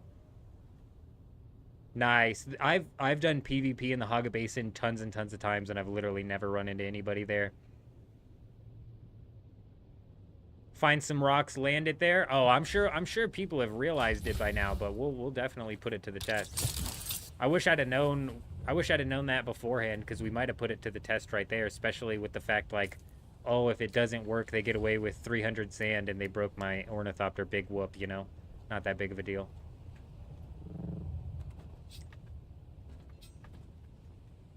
Let them think. I'm still convinced they do lose it. I'm still convinced that they do. Because if I break somebody's ornithopter and then I can't get into their storage in order to get the spice, that's dumb. That's lame. I don't like that. I'll be right back.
Jason's saying you can find the power regulators northwest of Haga Basin.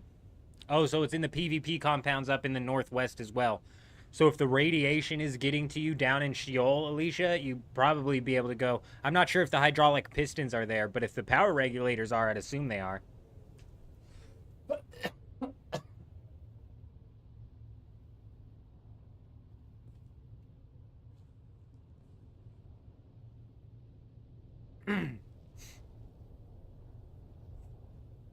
All right, let's ride.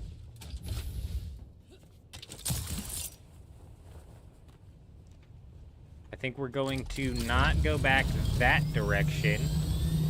Those guys had that spice bloom pretty locked down. Yeah, I can't look at the... Oh, man. I can't look at the Haga Basin map from here, unfortunately.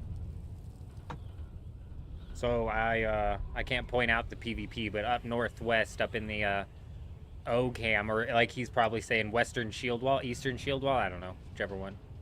One of the shield walls.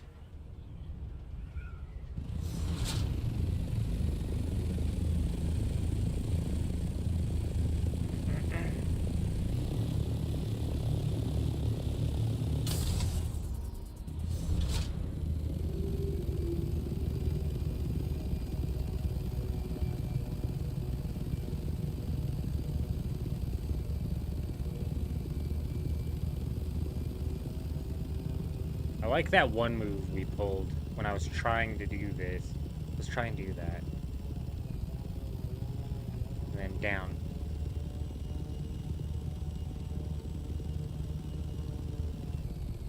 Oh, that might mess somebody up. Whoa, that messed the game up, I feel like, bro. The game is not even sure what direction I'm freaking going, bro. There's some evasive maneuvers for you. You got a laptop, your phone, and tablet on the table next to you, ready with some searchable information. You'll try and go not to die. Talk about the rads. We could build bases on the duraluminum zone. A friend of mine told me that, yeah, it's actually right on the far north side of that, Sheol area by the PvP ship over there is when the radiation stops. So there's a couple of spots you can actually build a base out there.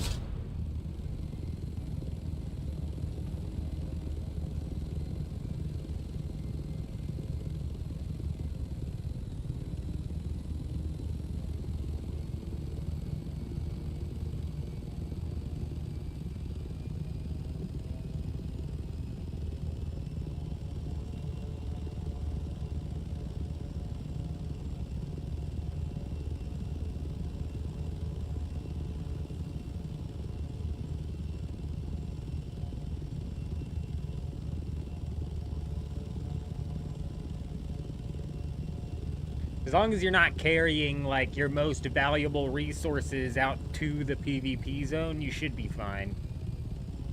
Then you're really only at risk of losing what you're looting there at the time, and it's like, no big deal. I didn't have that stuff before I went there anyways, you know what I'm saying? I need to get higher in the air.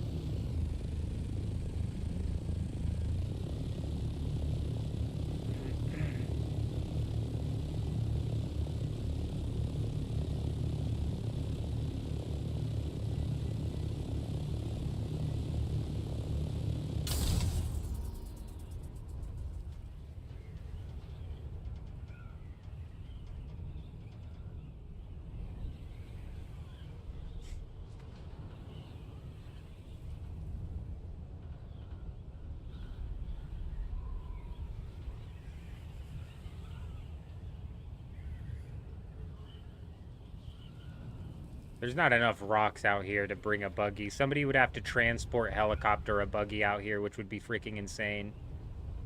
So no, I can't imagine. I think they should add enough rocks out here to where you could buggy or sand bike around. Maybe like to where it would be risky to do so, and if you were, you'd be like causing constant worms to pop up. But I don't know, man. Like the way it stands right now, it's just, it's too much. It's too much nothingness.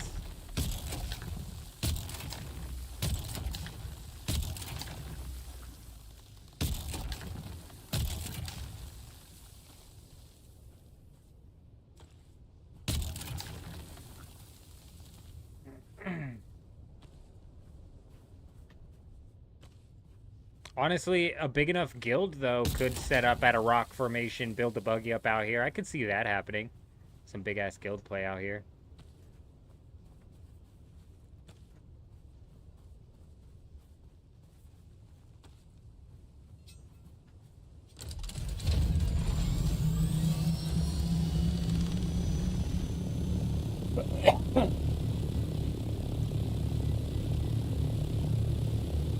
Is there a soft touch tread schematic? I still don't think that'd be enough.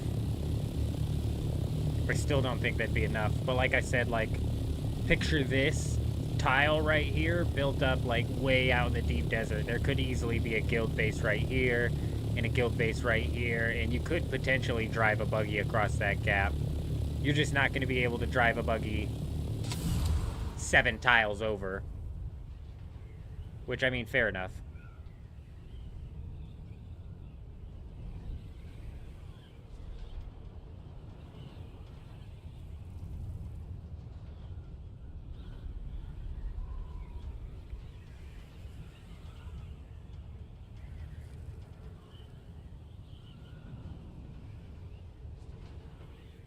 Okay, so you're saying they don't have that, but they should. Yeah, they should for sure. Sounds like a good idea. I don't think it would work with this current iteration of the deep desert. It might be a bit useful, like, out in the Haga Basin. But if they thickened this up just a little bit, some soft touch treads would be probably, like, some of the meta unique schematics to pull out of here. The buggy can't be picked up by the transport? I thought the buggy could be picked up by the transport. Has anybody found if there's a Fremen hold out in the deep desert? Not that I've seen, but honestly, we haven't done much of the PvE out here. We just fly around looking for abandoned spice blooms to pick at.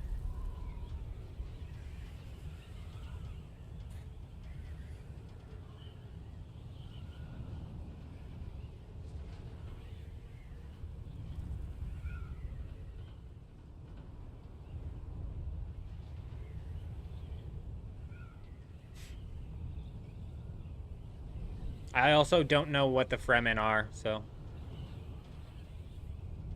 They'll add a north polar cap and it'll be like, oh dear, watch it. We may have inbound, Eyes on, eyes on. That's right, bud, you don't want none of this shit. Trust me, pal. All right, we're good. Let's veer off to the left a little bit, though. Because in the lore or the books, they actually are the polar caps that get mined for water. I don't know what they're going to do with any of the DLCs. I know, like, there's been speculations of new planets. I don't know anything about the Dune universe. I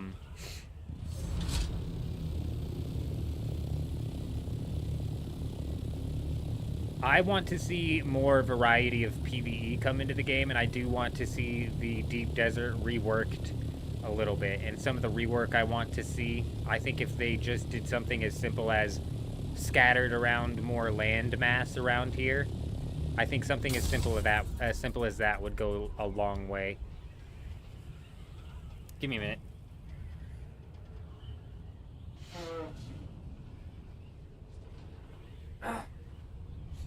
Man, I told you guys yesterday, I swear I'm getting sick. Oh, let's hit this thing up. We don't hit these up very often. Let's hit this up. It's a decent ways out here. These are dumb. You don't get very good loot from these, but let's hit it up. Ship manifests is a Landsrat objective. Oh, buddy, please.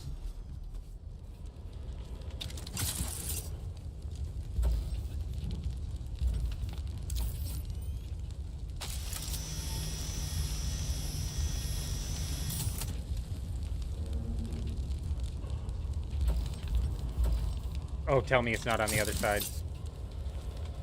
It is.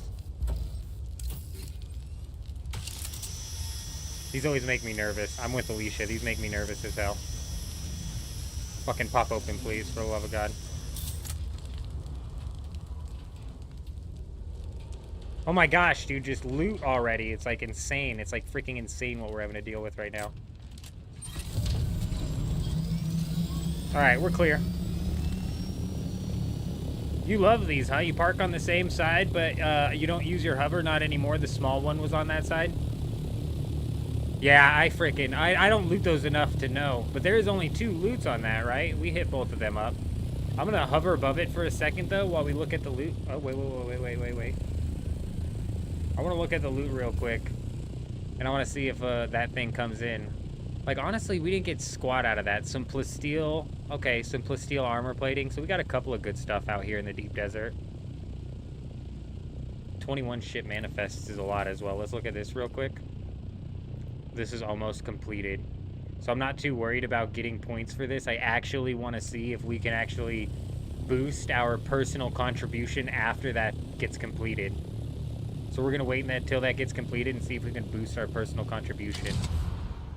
There's 3 on there, huh? There's a small panel on the other side. Oh, I'm not going back there. Hell no. No. We spent way too much time down there. I'm not even sure how the worm mechanic works on it. Alicia and I were talking about it. I'm not even sure exactly how the worm mechanic works on there. No. Definitely not worth it. The worm ain't nothing to... I'd rather die to PvP 10 times over than get eaten by the frickin' worm out here. That is a, that's a progress halter right there. For real.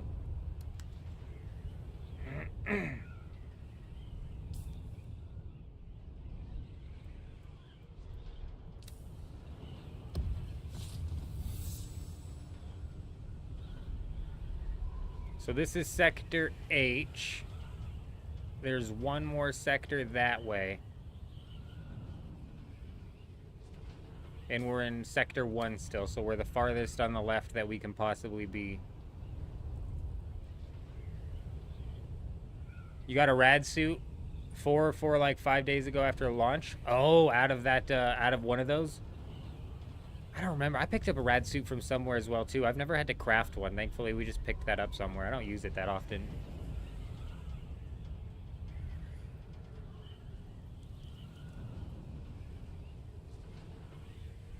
But I don't know. The worm being such a progress halter is why I avoid those shipwrecks. You know what I mean?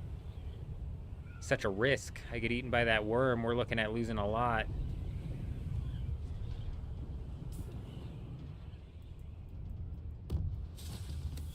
Where did we get into that fight at?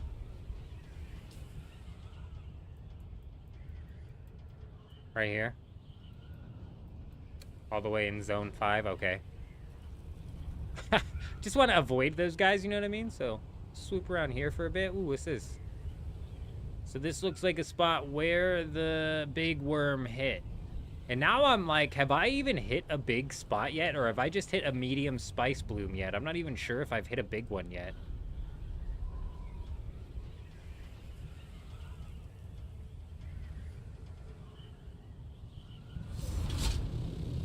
At the beginning of the stream, we hit a really big one that filled our inventory all the way up. On our person and on the ship, so... And there's still a bunch left in it. I just don't know if it was, like, that big.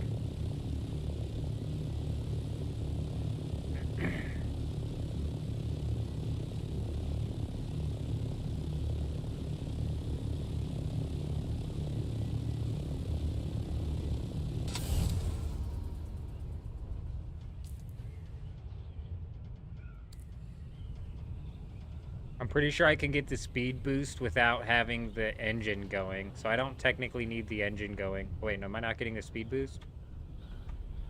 Whoop. So maybe the engine sound effect bug is not relevant to the speed infinite glide bug.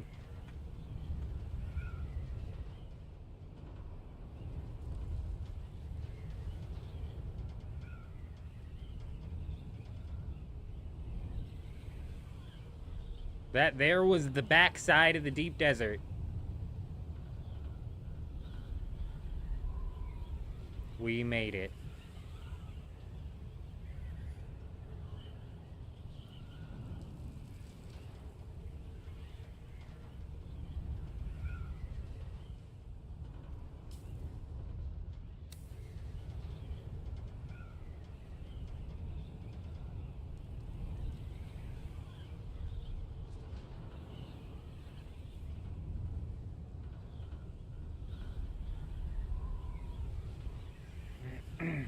The one thing those shipwrecks are good for is the lands rad.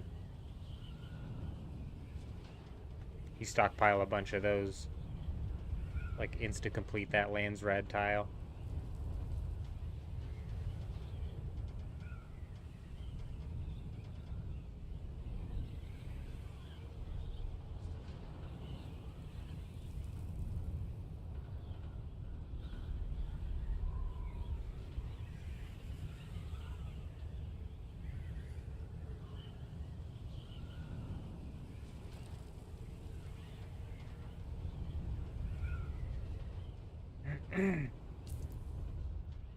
Oh, do you see that?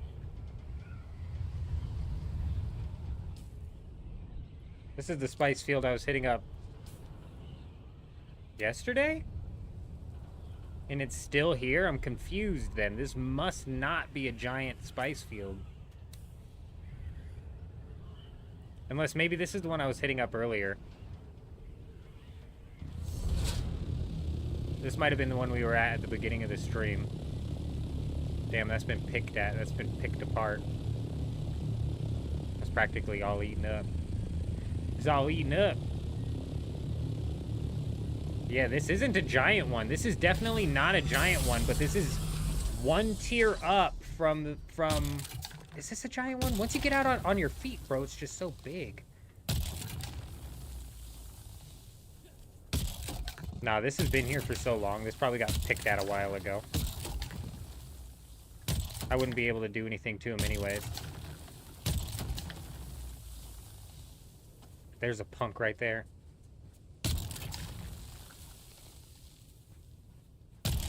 It was a big spice field that we were picking around when we got into that PvP fight a little while ago, pretty sure.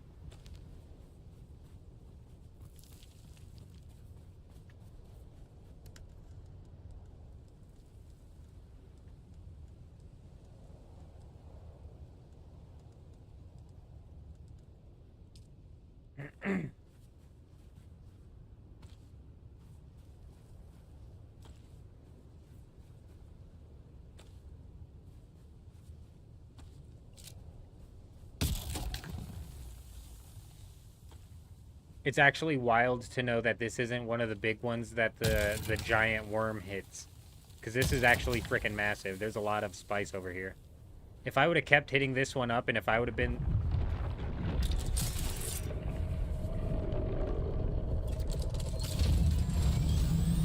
If I would have been the one to clear this entire spice field, honestly, we would have had, like...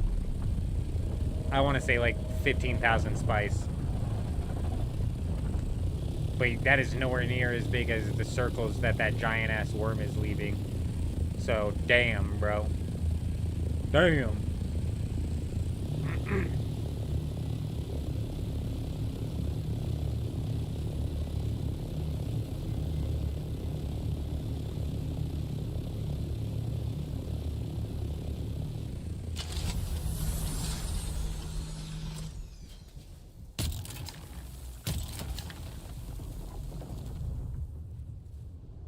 I heard it, but I don't think it's coming this direction. I'm not sure, though. I'm not sure. Backpack full. Quick deposit, please. Oh, we got big rubber banding going on. Big fucking lag going on. I don't know if that was lag or if we were stuck.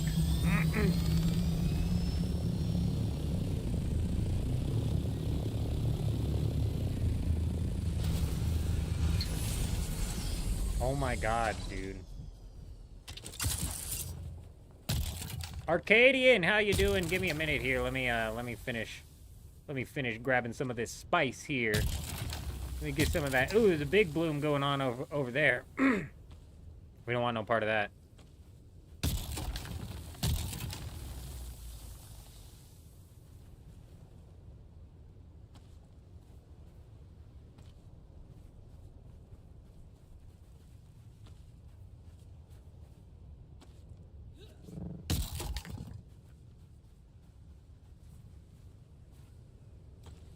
Brian!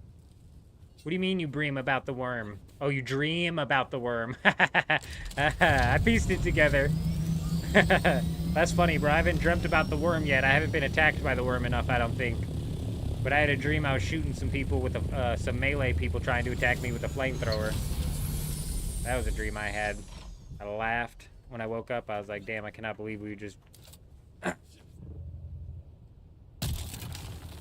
sand disappeared over there. What the hell?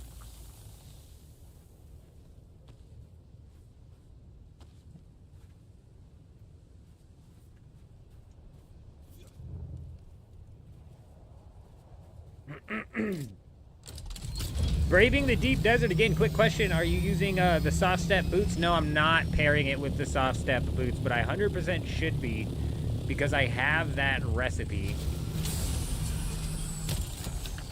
I 100% should be. I don't think it's my steps that are necessarily attracting this thing, though. I do believe it's the amount of shots that we're taking. You know. But earlier, the last time we were harvesting this thing, we had to do a lot of walking around, which I don't think was helping, you know? Definitely wasn't helping.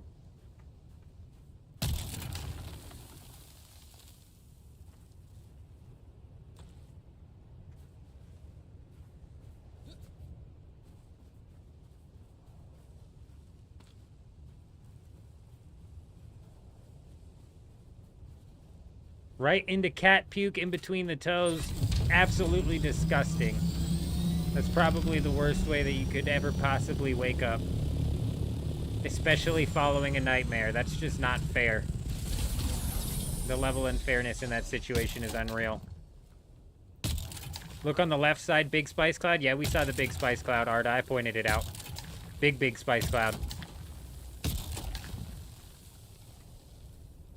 Big. We're going to fill up off of this and then take this back, deposit it, and probably roll out. Roll out, see if we can go get into some more fights over there, huh? Looks like Floyd's messing around with people over here.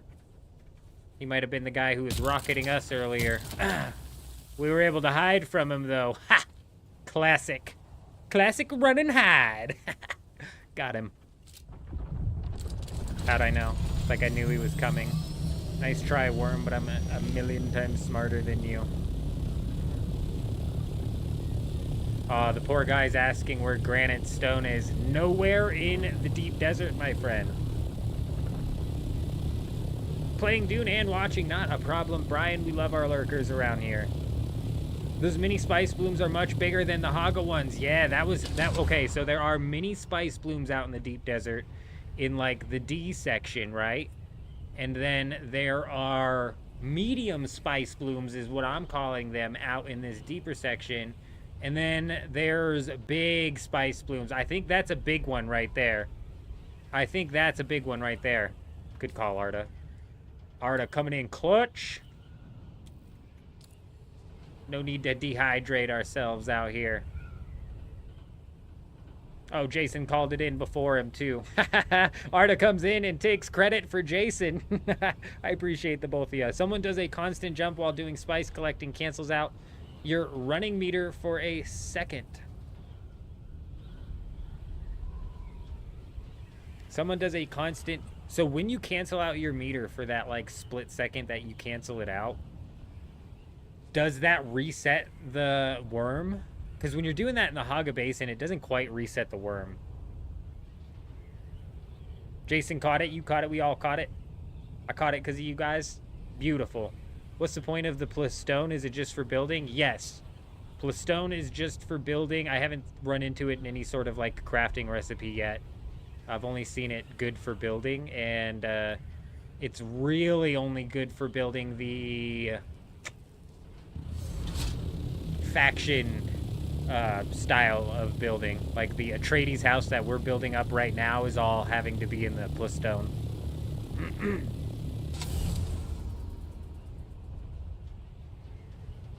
Isn't MK6 plastone required? That's possible.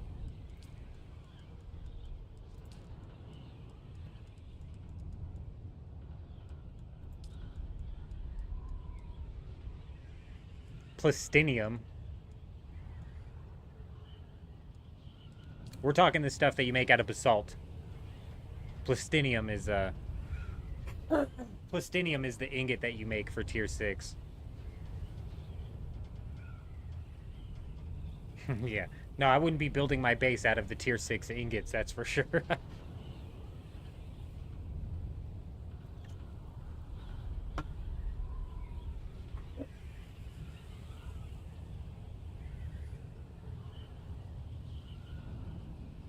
Oh yeah, Arcadia, there's small spice blooms, then there's medium, and then there's huge.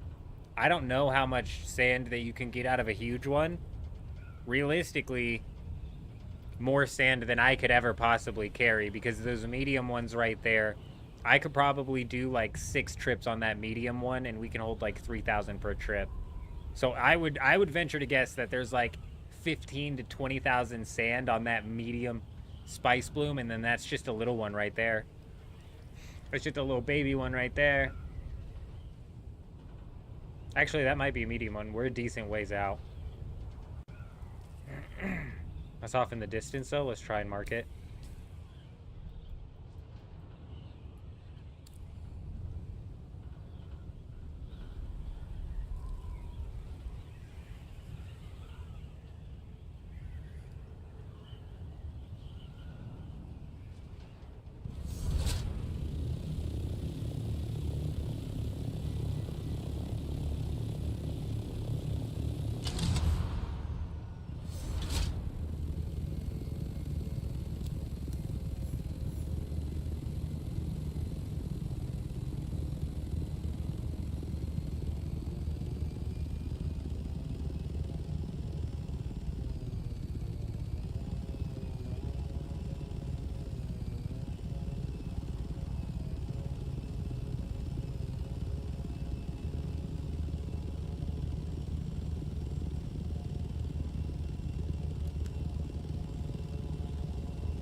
It's almost full, so let's might as well hit it.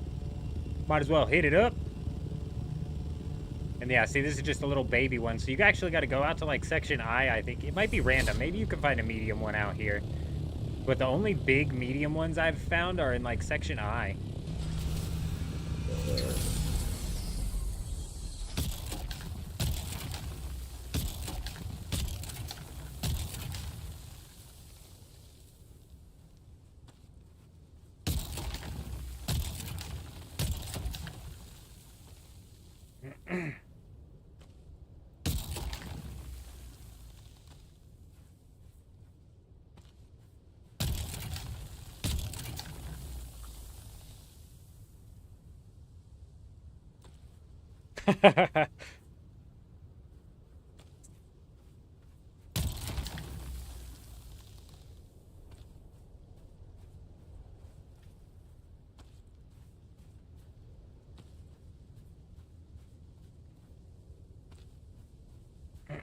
All right, 439. I think the max you can get out of those is 500. So maybe a bit more. There's a decent amount there. Whatever. Let's bail.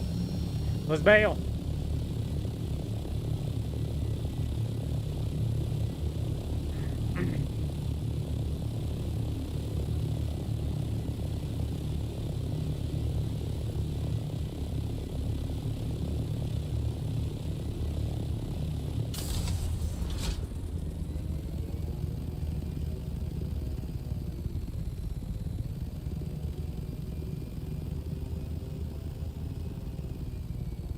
Dude, it broke again. Rain, what is up with you, bro? Every time rain comes in here, it breaks, dude.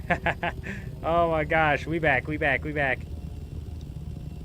saw another, oh my god, I'm so far behind again.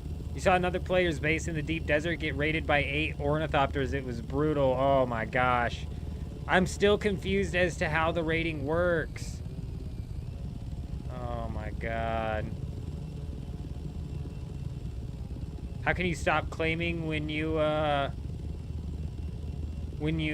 stuck on the... Oh my gosh, hold on, dude. I'm gonna have to make that chat bigger because it's just so tiny.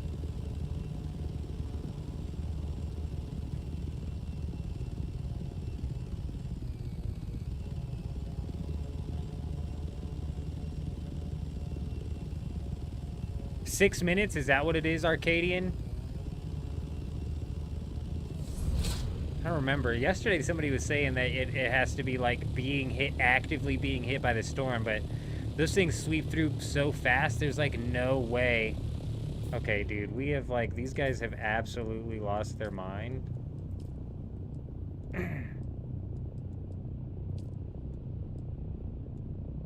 How do I shut off the chat?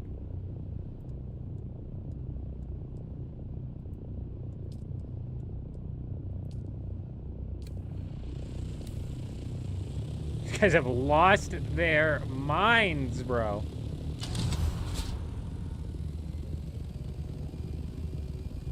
From what I've seen in the logs, one of our friends posts, his base got raided as well, and that's what it counted up to before his shields came back on, was 6 minutes, huh? Okay, okay. So we got a 6-minute timer. That's not bad. And then you can cut through the walls. After the sandstorms, you can cut through the walls with the laser weapon. Yeah, with your cutter ray. I think that they said the cutter ray was a bug. I'm not 100% sure on that, though. Yeah, nobody... Oh, it's still sitting there. You're right. Is that that is the same shipwreck? There's one panel left on that shipwreck. Somebody's going to lose their ornithopter because they're walking all over that thing trying to... I guess they'll see the panels open, so never mind. We are freaking just sinking here, aren't we? It's a bug, the cutter rays? Yeah, it definitely seems like a bug. Hold on, we had somebody else new in the chat here. We had somebody new in the chat, and I was trying to read it. There's so much going on.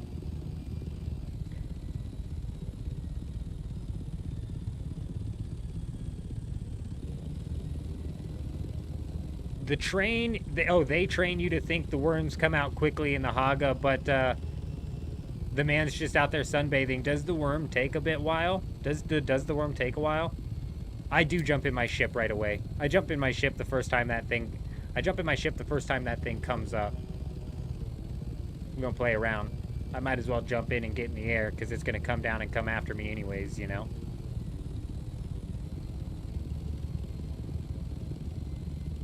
Oh, yeah. They're...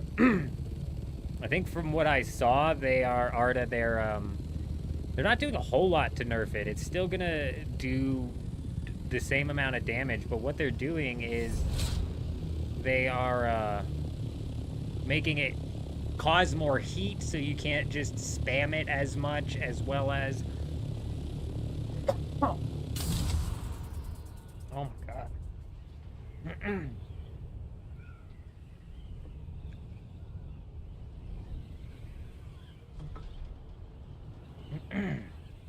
I don't know what else they're doing to it. They're doing something. I need to go get some water, though. Let's go put this spice away.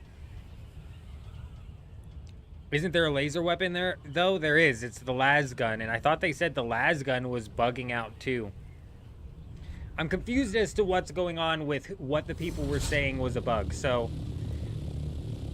the devs are pissing me off with this game, dude. They need to consolidate their information. Because right now, they're putting stuff out on Ask Me Anythings on Reddit. They're on Discord doing Q&As. They're popping between random content creators doing Q&A. It's so freaking hard to keep up with what the hell they're talking about doing with the game, what sort of stuff. They need to consolidate all that, whether it's a weekly video that they put out or it's something, dude. It's got to be something because it's gotten so far out of hand. But from what I understand, I saw a video where they were talking about... fuck, what were we just talking about, dude? They were talking about the ornithopters. No, the cutter rays. Somebody said that the las gun was bugged out and it was breaking down buildings in the deep desert in a matter of like seconds, right? And then we were live stream talking about it, and people were saying that the cutter ray was breaking down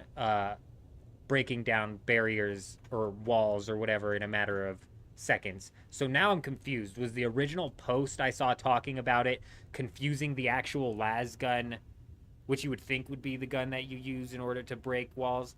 Was it confusing that with the cutter ray, and the cutter ray is what the real problem is? I don't know. I don't know. Why don't I know? Well, it's because the devs can't consolidate their information, bro. It's insane. It's gotten out of hand.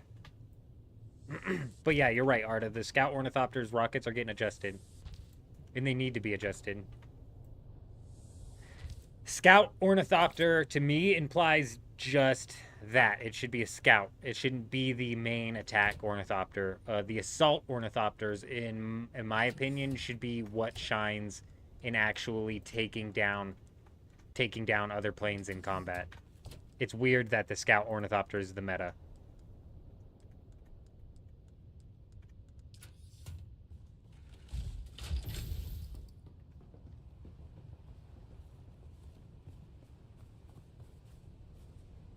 So maybe it's the las gun and the cutter ray that's bugged. Maybe it's both of them. But I know for sure one of them is breaking down walls and it's not meant to be. From what you understand, the cutter ray exploit is that you could break into people's bases without needing to wait for the storm. Oh. Oh, some Arta level sneaking into people's bases and stuff, huh? The name Assault. It's in the name, Arcadian. I couldn't agree with you more. It's 100% in the name. Let me go get some water.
Now that you say that, Rain, too, it might actually mean that both of them were bugged, because people were talking about how the las gun's breaking through walls really fast. And there are also maybe that exploit going around too. So maybe it is. Alicia, you got yourself the hydraulic pistons out of that PvP ship? Is that what you're talking about? Nice. Amazing.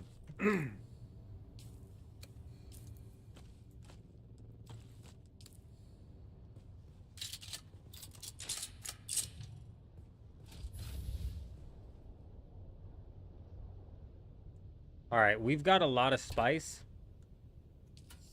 Not in that storage, obviously, but we've got a lot. I think we go do one more trip, and then we start bringing it back. How much storage does the Assault Ornithopter storage have on it? Oh, hold on. Before we do this, let me see if I could get the chat working back on the frickin'... back on the thing, because it's really hard to read on the YouTube dashboard.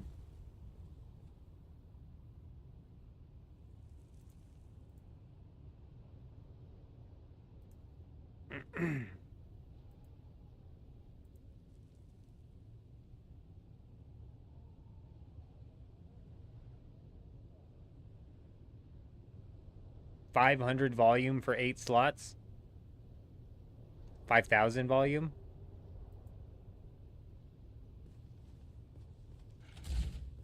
There's no way it's 500, right?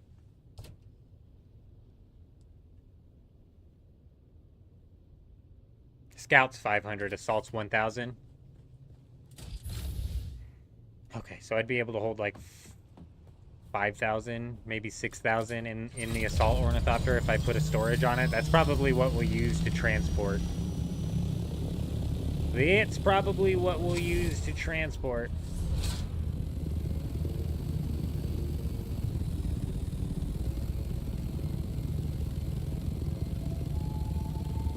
Now to the assault ornithopter. Very nice.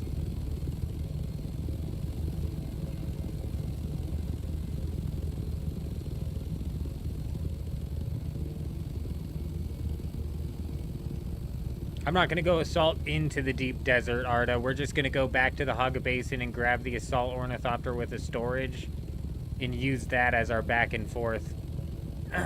Because I can, or at least I'm going to set it up to do that next time. Depending, because I think I'd have to make like 3 trips with the scout ornithopter to carry all the spice. We'll see once I stack it up. We're going to try and get one more full load. Oh yeah. Let's hit up where we pinged out here. Because where we pinged out here was at least...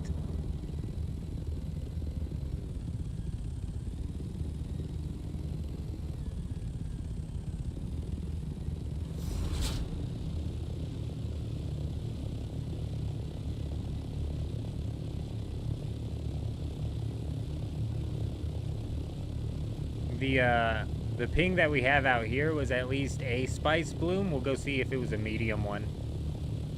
If it was a medium one, that would fill up our inventory instantly, which would be great. It would be huge, and it would confirm that you can actually end up getting a medium spice bloom within the first couple of, from Sector D and beyond, but I don't think so. I bet you anything it's just going to be a tiny one, little baby one over here.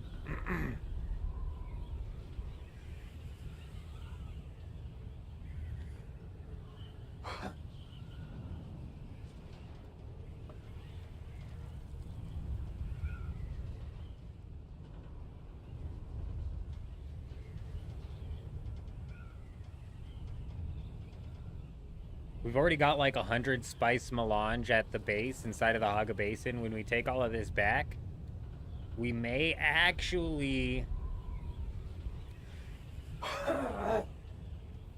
we may actually be able to have enough to craft the large ore refinery. I don't think that'll be what we craft first, but that's just what I keep basing my like goal off of, you know what I mean? I don't know what technically would be the best thing to craft first with your spice melange. We need 400 of it for that. Only 135. Oh, that was the spice refinery. Advanced survival. Where's the advanced weapons?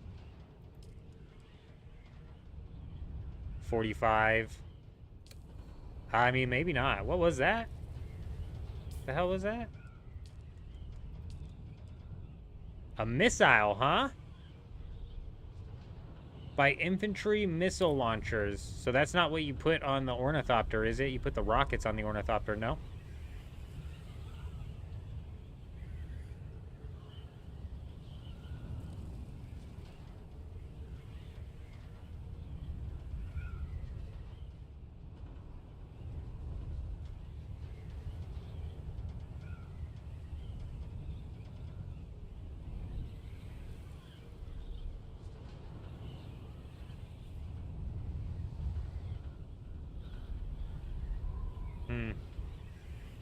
I did just, like, ping randomly as a guess to where that spice bloom was. I don't know for sure.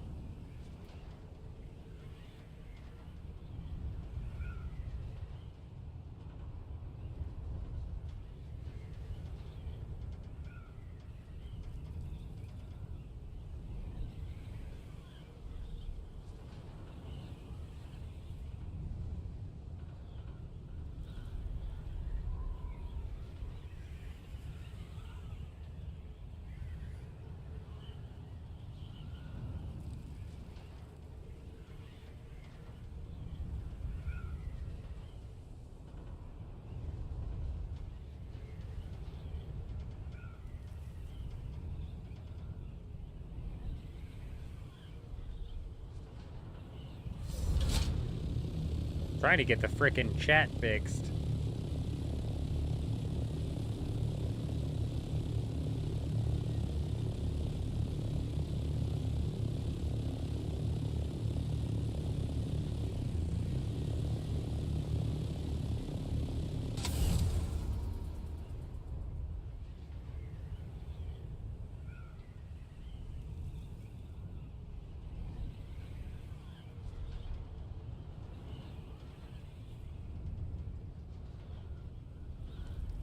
I don't know why it keeps shutting down. It seems to be like the same time every night too. Maybe it's like a server reset or something because it seems to come back on like 15, 20 minutes later. Weird.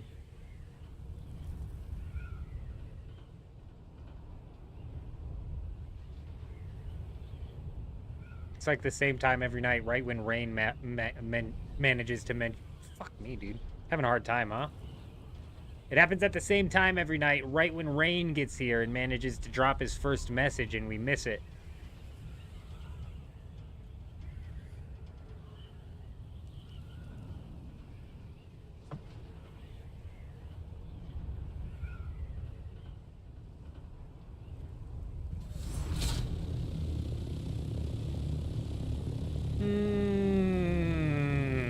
Well, we haven't run into one yet, but there was another one that was big over here.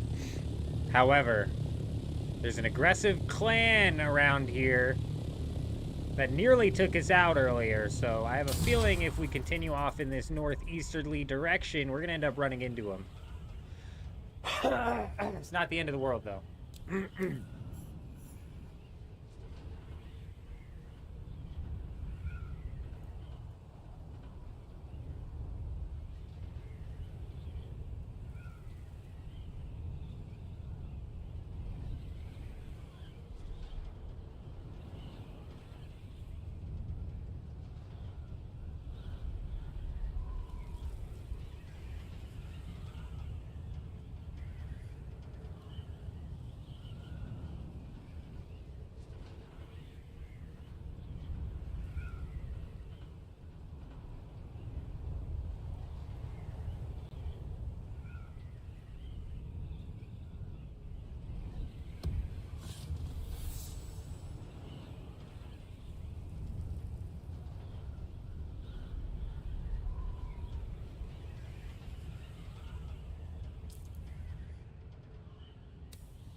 We could have easily flown over like 2 or 3 spice fields where I haven't been paying attention. Is that one right there?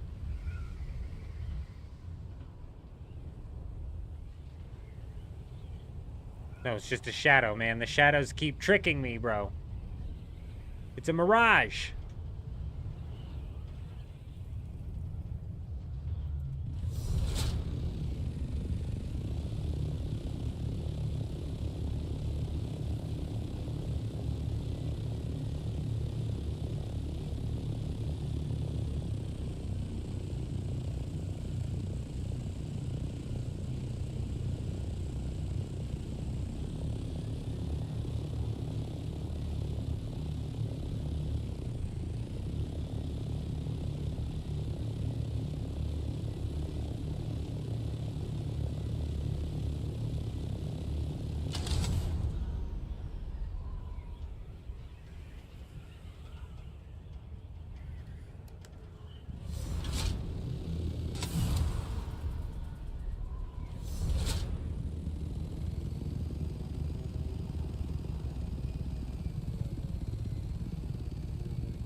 You guys are saying infinite glide doing that, but I am not infinite gliding.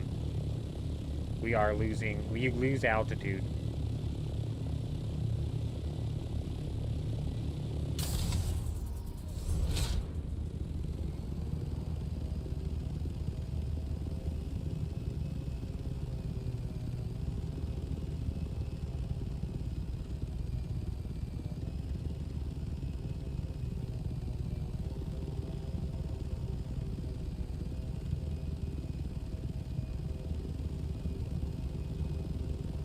You have to tap and hold for 1 second every 5 to 10 seconds. You swear it works. Check the tutorial. I will have to look at the tutorial. I was just thinking that, Brian. I was like, they mentioned the tutorial. I'm sure it breaks it down. Like, I might be, like, looking in just the wrong spot. Also, I'm having to tap way more than every 5 to 10 seconds.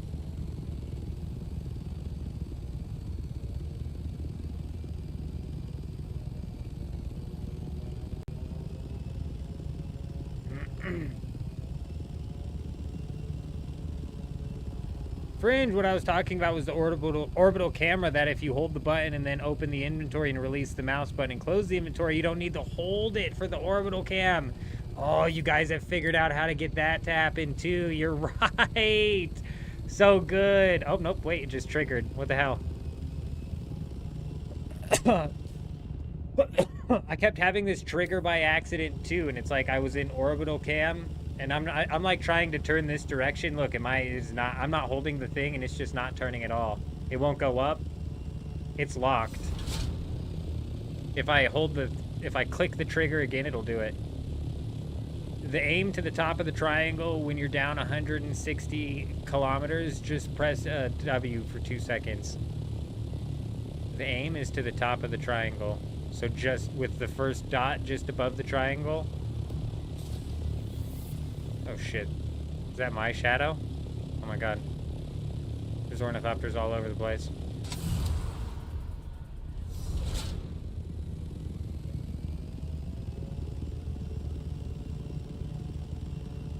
Gets to 160, press W for a couple seconds. I'm losing a bunch of altitude though. Does this level out?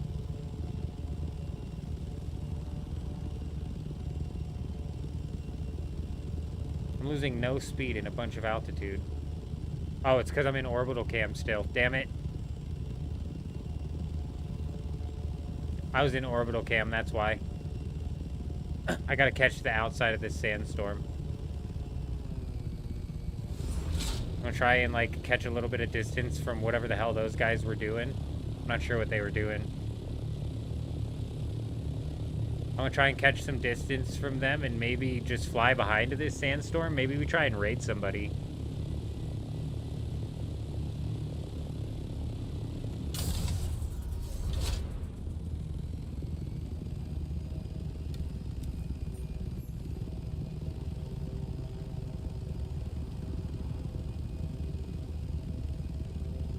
Put aim just a little bit above the triangle? Yeah, okay.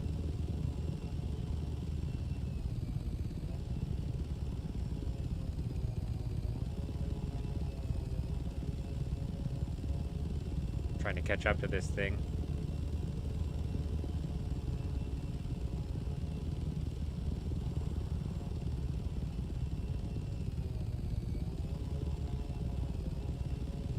I can see it now, though. We are at the same altitude, and we're hauling.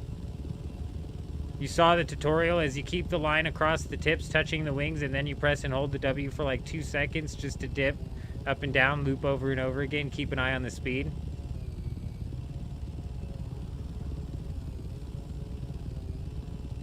I mean, we're sitting at 621 altitude and 170 plus. I'm not doing the tap. Oh, we're losing altitude now. I am looking down, though. Or I'm looking way up.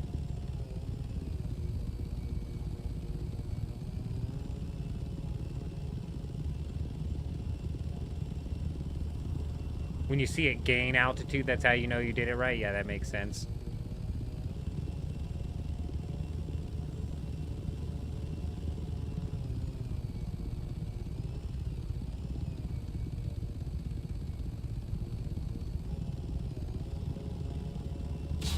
Oh my god.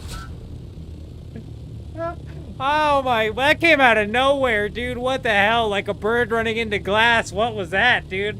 Wow. Thanks a lot, Sandstorm. You're not sweeping through no one, are ya?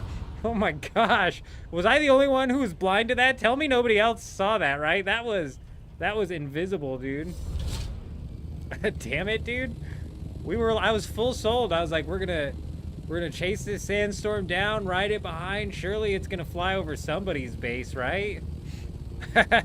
No. No, it's not. The DLC area, yeah. Unbelievable.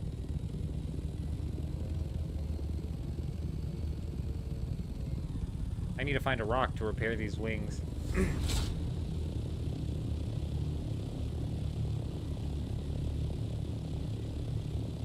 What is the DLC area? Anything beyond that wall, that invisible glass wall that we just smashed into.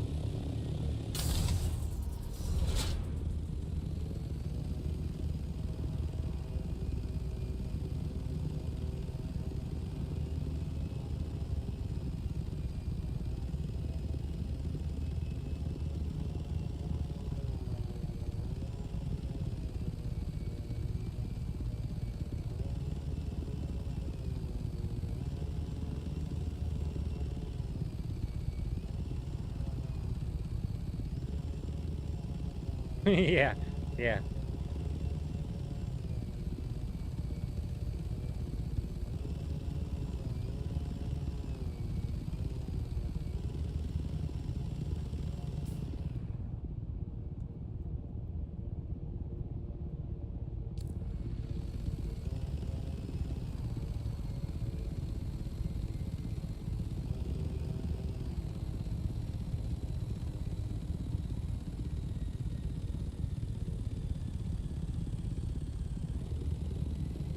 Oh, there it is. All right, let's prepare our wings here, and let's prepare for battle. Hopefully it's not as intense this time. It was freaking intense last time. It was really intense last time.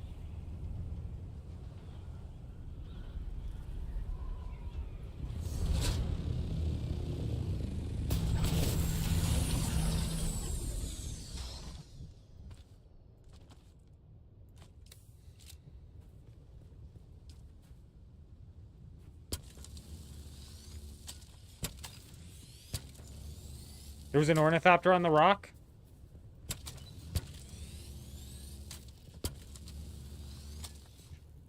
Stop it, you're free.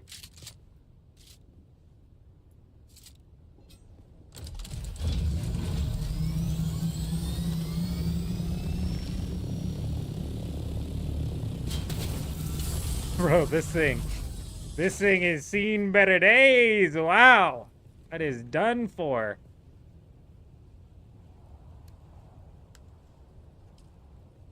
I can't tell if there was even a storage ever on this thing. You freaked me out, though. You said it's on the rock. Harkonnen? Oh, no, it's not Harkonnen. It's a burnin'. It's a burnt one.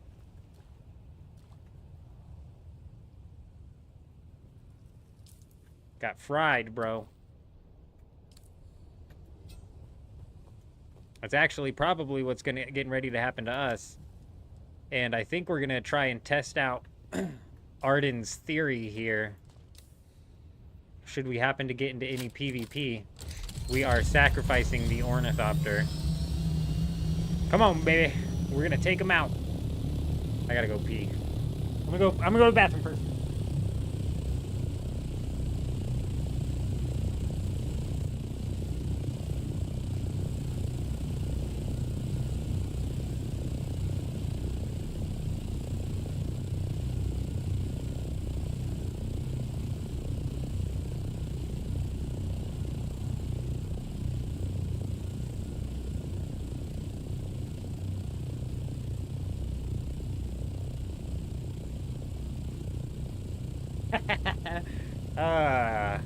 Don't go AFK in dead man mode. Thankfully, the deep desert of Dune Awakening is a little less dangerous than dead. Where's this thing at? There it is. Is that it right there? Oh shit, there's people there too. Okay. Here we go. We can work this again. Let's try and sneak in and get some snipes in. Surely that's hitting a person. Last time we got scouted, bro. Last time we got scouted so hard. I didn't even see the scout in the air last time. This time we're prepared. Oh, here we go. Shit. Oh, shit. Oh, we're fucking... Is that a rocket guy, you think? What do you think? Do you think he saw me? He's not even turned my direction, but he could have easily seen me still. Oh, they got a sand sweeper over there. Okay. I can't tell if he's coming my way.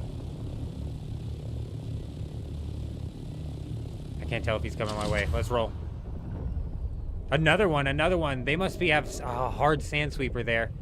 My presence is known. Oh, they got a transport. It's a transport.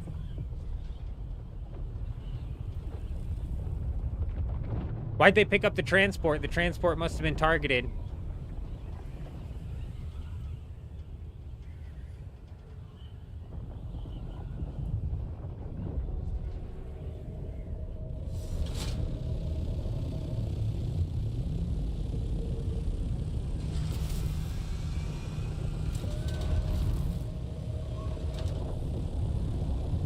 Think they're gonna let me watch? I just want to see what they're doing here.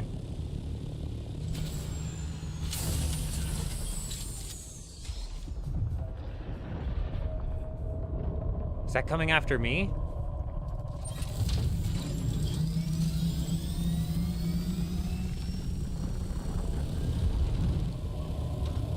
They put it back down. They put it back. Oh, they're carrying it. They're carrying it. Can I... So is somebody in there? Is somebody in the thing? Let's get on this backside. I can't look at chat right now. My bad. I'll catch up with that later. Oh, we have another ornithopter on the backside. We've got another ornithopter on the backside. Watch it. Watch it. Watch it. I'm not sure if this is number 2 here. This is attack ornithopter coming in. He's coming for me. He's coming for me. That's all right. We've got evasive maneuvers planned and ready. What's his play? I can't tell if he's coming for me or not. Transport picked it back up. Transport picked it back up. That's the one that attacked you before? Yeah, this is the same guild that attacked me before. I bet. 100% a guild out here running the biggins. They're running the biggins hard. Oh, here we go. Here we go. Surely they don't feel threatened by this little ornithopter flying out, but they kind of should, because if I get a chance, I'm going to snipe one of them.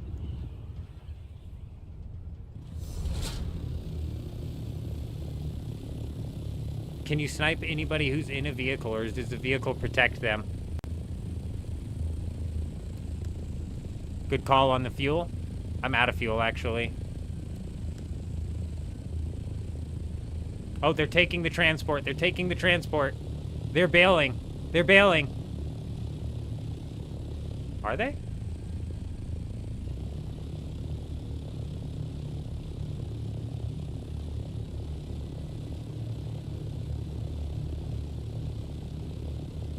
Yeah, my fuel is getting low. I gotta stop hanging above max. That's a good call. 1, 2, they're going back down. How long can they do this for before the big one comes out? Yeah, that's what I'm asking, Jason. That's kind of why I'm hanging around here. I'm also... Oh, look, he's scouting again. You're right. This is the same guild. He's scouting. He's sitting hard scout. Oh! Dip.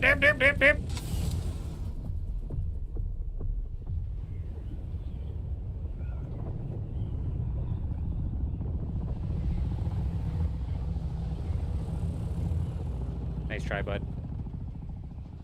He's still at me? Yeah, he is.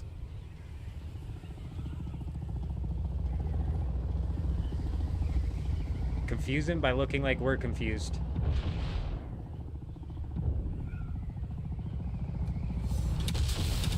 Shit, bro.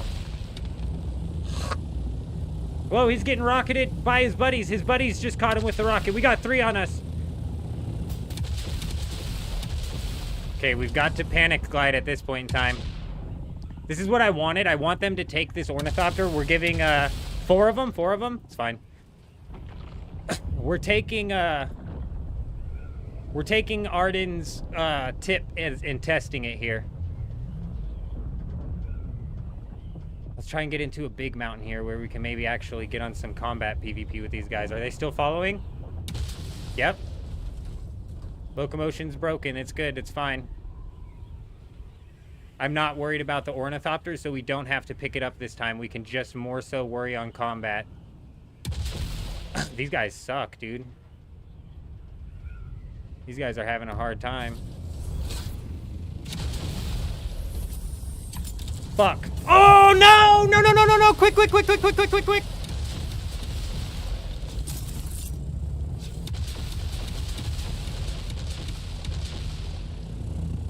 Good. They can take the ornithopter. I want them to take the ornithopter, actually.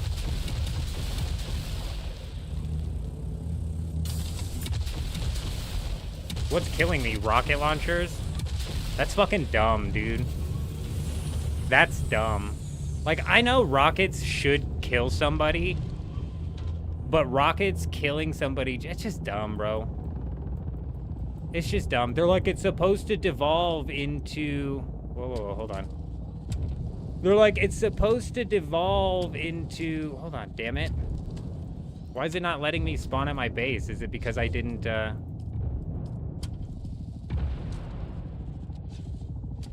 No, Jason. We wanted to lose the ornithopter there. We're giving Arden's thing a test. It just, you have no hope, bro. You have no hope. You know what I'm saying? So it's like, I don't know. The rockets... maybe should do damage to people on the ground, but maybe it should be like such a small amount of damage on the ground. Oh, we'll do vehicle respawn. I can't respawn yet. I literally can't even respawn yet. Oh, there we go.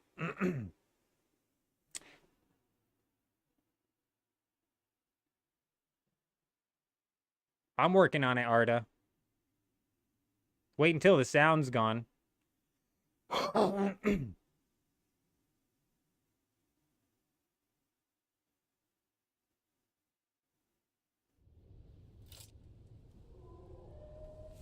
Yeah, it's gone, my friend. It's gone. Oh, vehicle respawn. Respawn on my vehicle. Oh. I got you. I got what you're saying now. So you're saying I can do a vehicle respawn and they have to be able to get into the storage. They just have to. I have a feeling that maybe they just ignored your storage 3 times over. You know what I'm saying?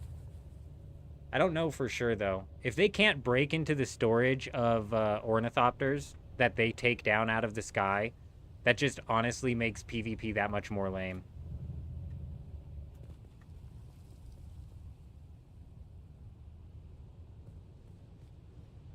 You know what I'm saying?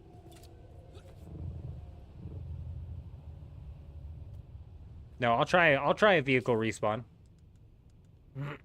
We'll try a vehicle respawn. If they break the storage, they can loot it. Yes. Use your las gun to loot the thopters. So Arda, they must have just ignored it a few times over. Is our vehicle still out here?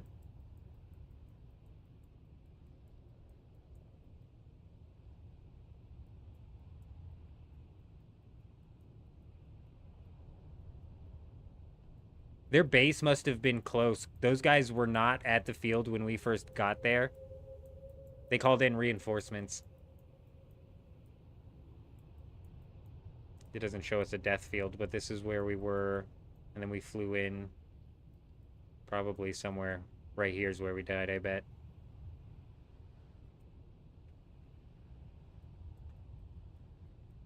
How long can they harvest that field, Rain? With the spice harvester, do you know?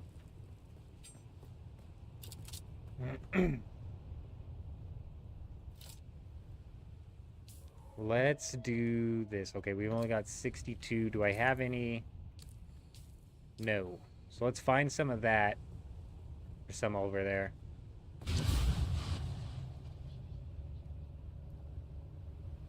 I'll just fall off the edge. I'm gonna grab some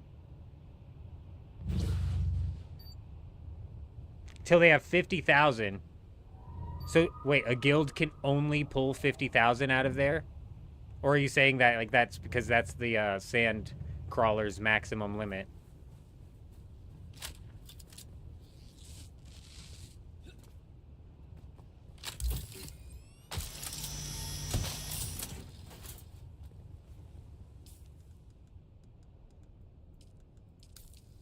Crawler's max, okay. So potentially they could like have 2 crawlers out there and get 100,000, but at that point you're risking calling sand crawler's max is 7.5.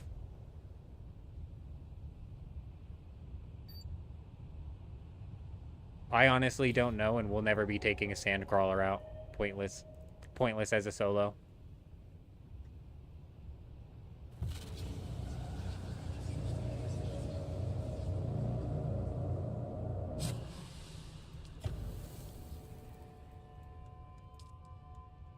You think they're gone? You think they're gone? I don't know, man. This guild's something else, bro. Whatever guild be running the deep desert out here at this point in time right now, there's something else, dude. They are vultures, bro. So I don't know. I'm gonna give it just a minute. I'll be right back.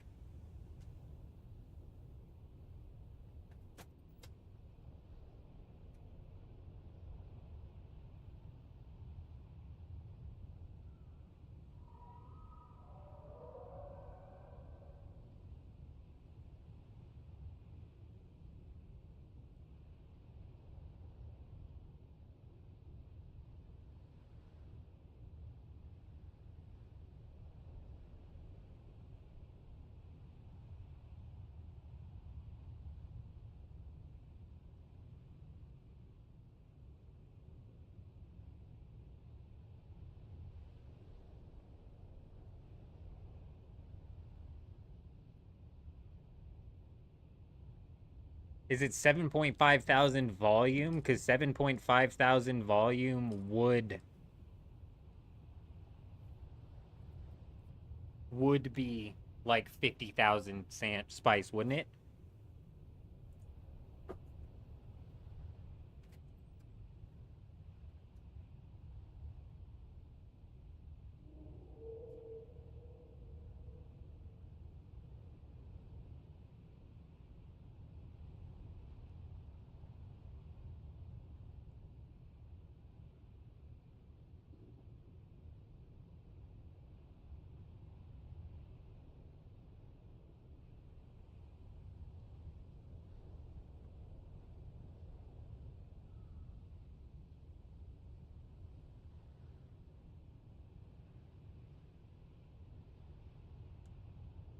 For me, if I was a guild, there's zero chance I'd be taking the sand crawler out if it could only carry.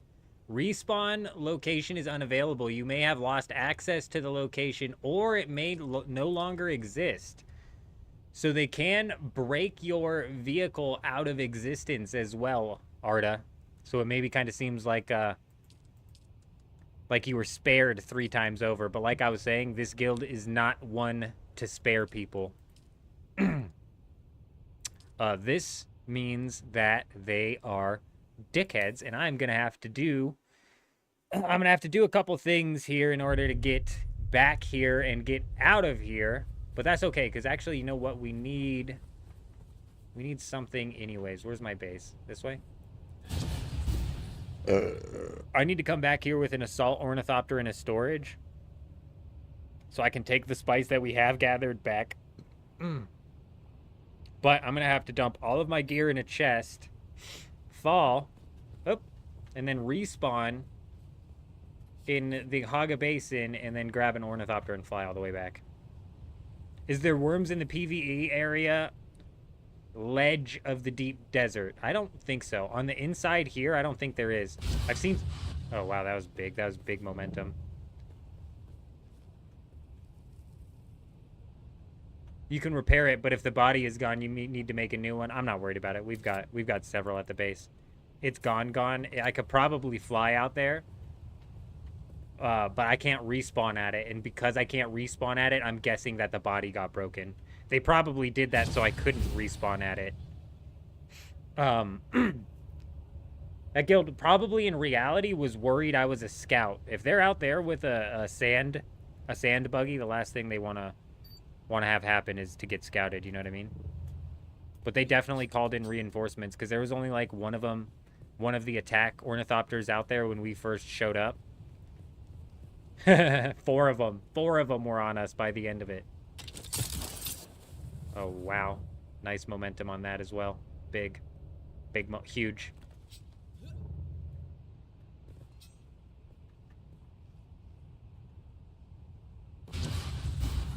I jumped, bro. We jumped.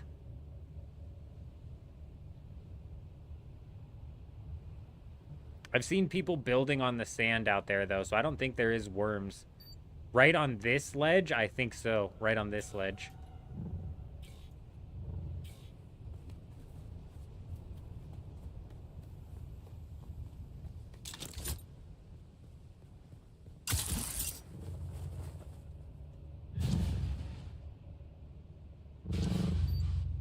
I think that's us. Wait, no, it ain't. We're even further up.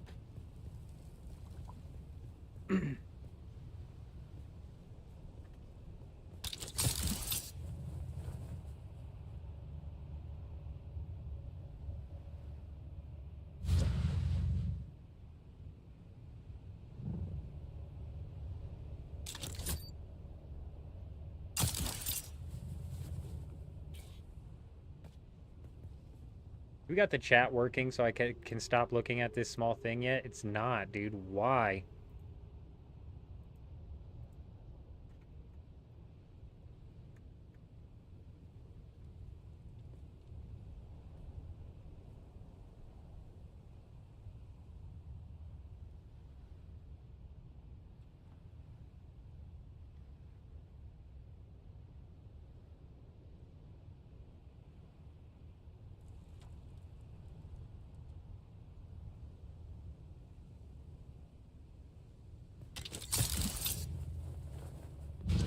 It's dropping in the timed freaking comments, so it's like connected to the channel. I just don't understand why it's having a hard time connecting the chats.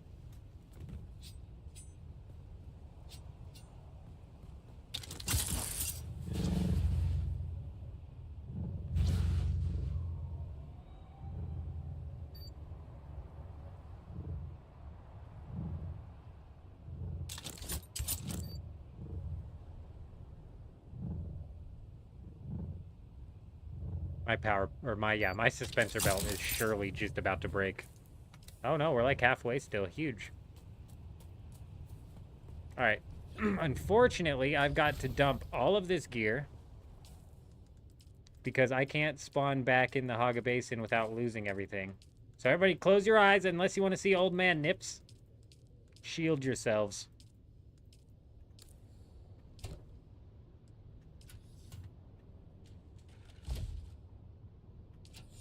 Oh my days.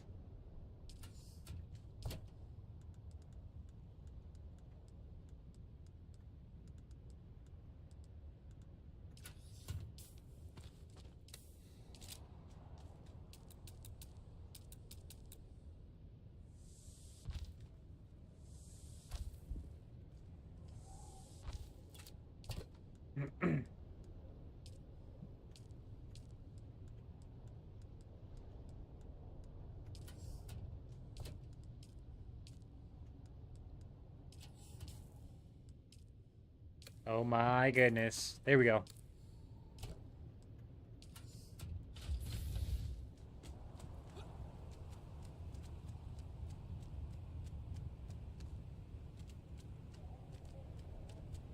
Hup!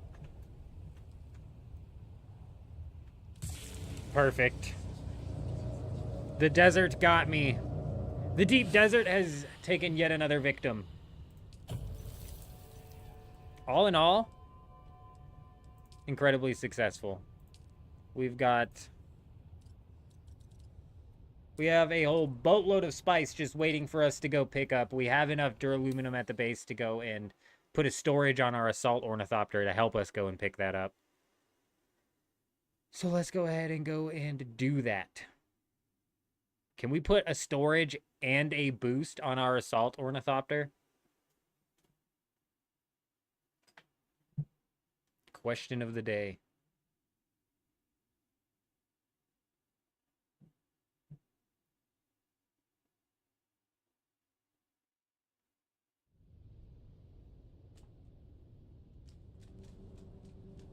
Nope. No, you cannot. Classic. Classic dilemma of storage or boost, and the answer is always storage.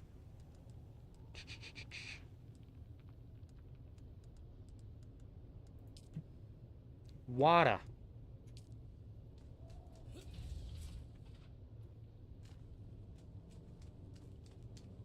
You can change it out, yeah. Excellent point.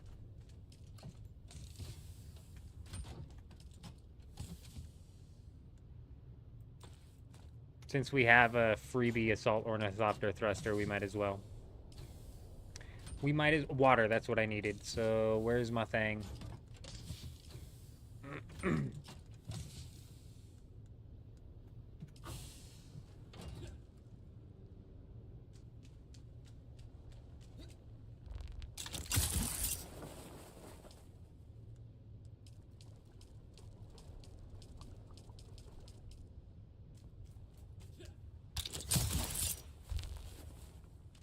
Not enough power. Heard that one before.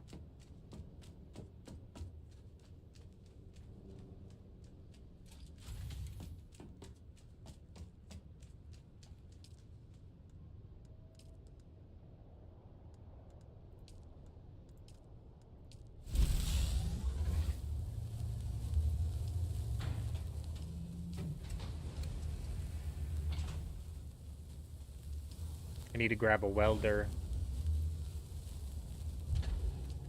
Come on now.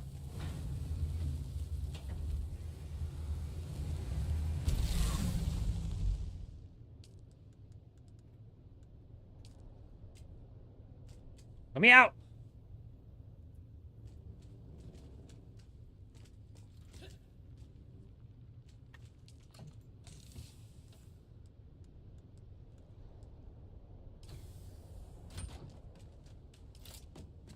All right, let's go put the thruster on this bad boy. Let's go fly back out to the deep desert and pick up all of our gear. And start to transport all of our spice back. Get that cooking up.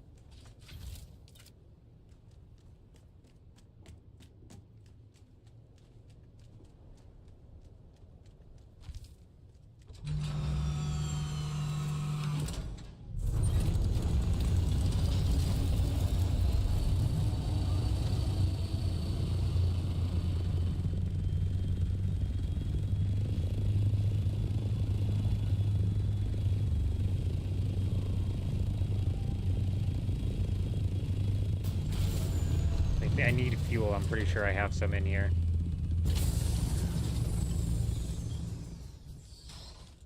That thing is loud. Let me know if it's coming in loud.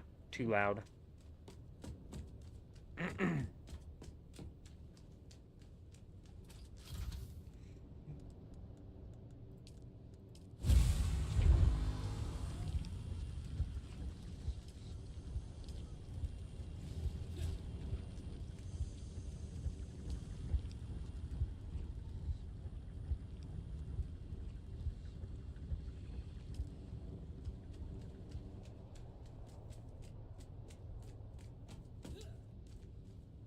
Yeah, so I think the play is to still pull out and try to pocket your ornithopter when you're being attacked. Even though if they manage to spare you, you can respawn on it, maybe repair it enough if they don't break the body of it. I think if you have the ability to pull everything out of the inventory and put it into your pocket, that's probably your best bet.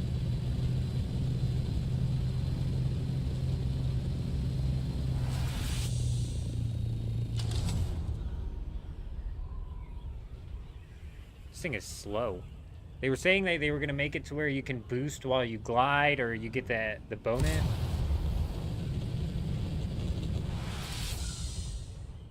Or the bonus is going to continue while you glide, the speed or something. They're going to do something to change the way that boosters work, which is supposed to also help to counterbalance the rockets.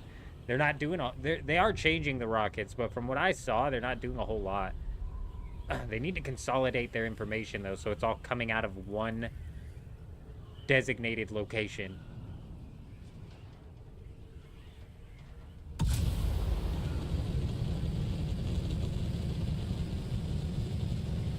We do have the wings that we could put on this thing as well, which increase the maneuverability.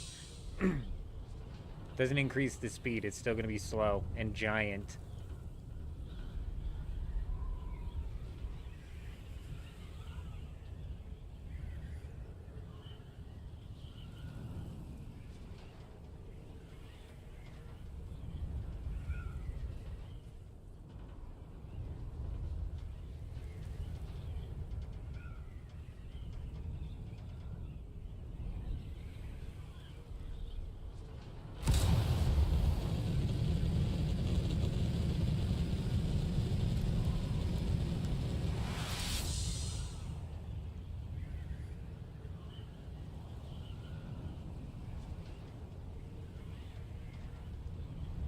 I mean, we gotta be getting close to it, right?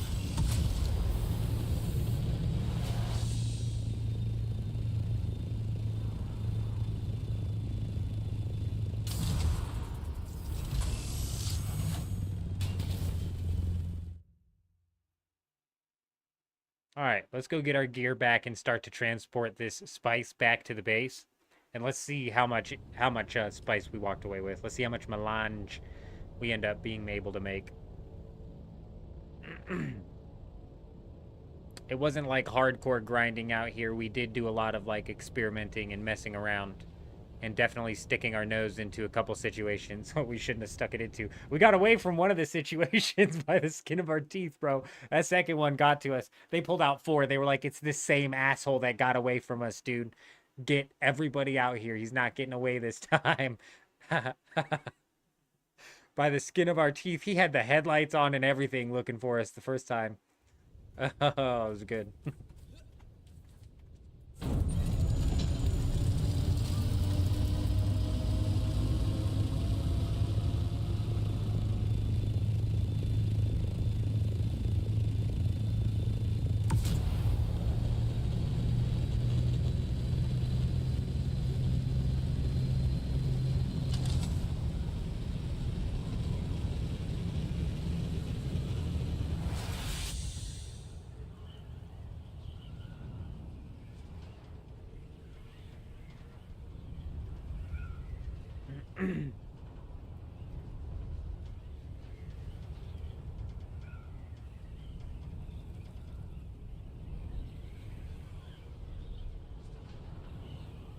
Dude, I'm fucking saying the same thing. What is with the wings, right? Like, what is going... Are all of the assault ornithopters' wings this ridiculously big? Like, what is going on? I was thinking the same thing. It looks so out of proportion, bro. It doesn't look right. I'm right there with you, dude. I'm right there with you. Looks ridiculous, bro. Does not look right. And that even looks, like, more wrong right there when you're zooming. Like, that don't look right, bro. I don't know. Do all of the assault ornithopters have wings like that, dude? I don't know, man. I just got in and that's how big they were, okay? I didn't do anything to these wings. They're ridiculous.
Oh, I'm like, why is there no ornithopter? It's because I don't have it on.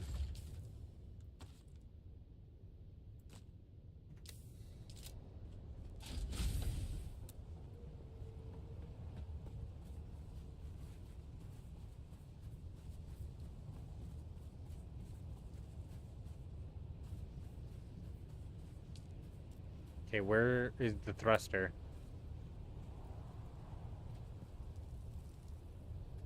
Oh, there they are. Oh, that's a generator. Wing? Are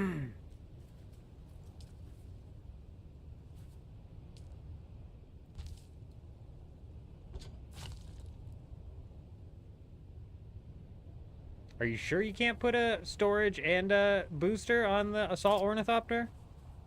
Because the game might have just bugged out if we can't. Or I lost my booster.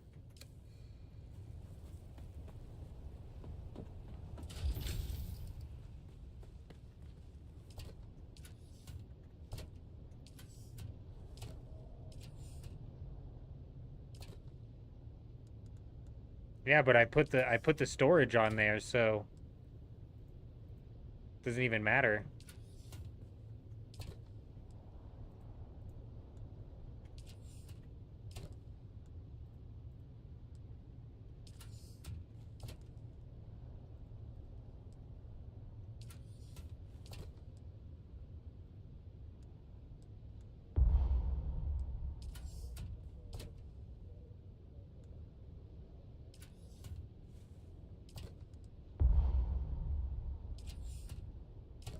Dang, dude, that's nice. So we've got a fully filled up inventory, and I'm gonna put this power pack M4 up in here.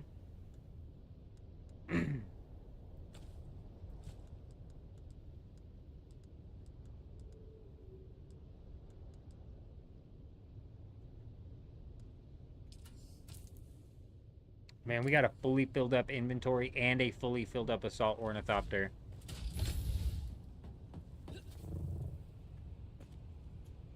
Which has storage and a booster.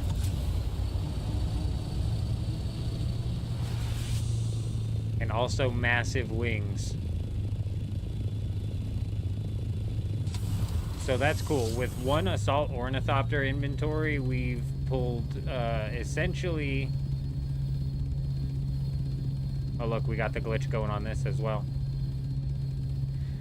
With one assault ornithopter inventory, we've pulled basically all of the spice sand that we harvested on this trip, which is like 5,000, like almost 7,500. Outrunning 5 players for 4 sectors, man, that's insane. That is insane. Yeah, sometimes players be relentless, bro. Makes you wonder if, like, when is the ratio of amount of rockets that they've used to chase you down and time that they've used to chase you down no longer worth it. I suppose that just depends on how much stuff you have.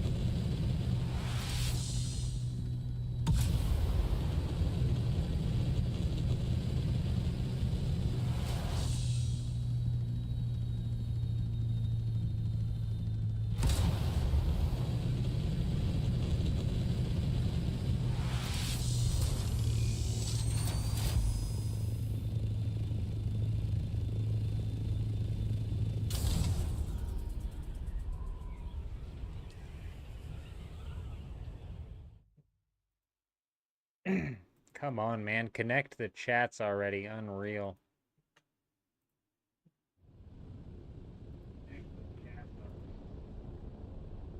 Bear with me. I'm going to see if Twitch is running. You're going to have to hear me double talk for a second. Well, Twitch is connected.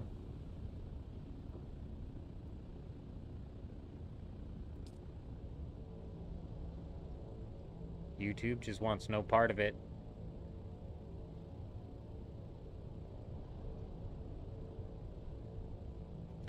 Alright, that's cool. And it's also good that we have the Assault Ornithopter finally decked out with a storage on here. It's going to help us also transfer the stone from, like, our base where we're processing the stone up to the base that we're building, at least for the time being. Eventually, we're going to have enough of this fortress here built up to where we're going to be able to move, like, all of our crafting, processing equipment over. We're going to leave it at the first base for now, though.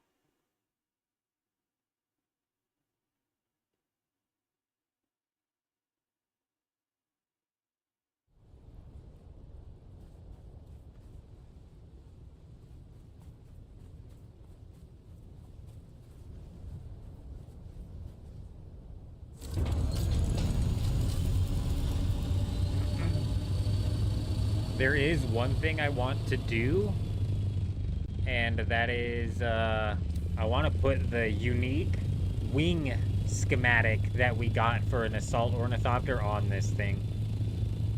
Because these wings are massive, and we got a unique wing schematic, which might actually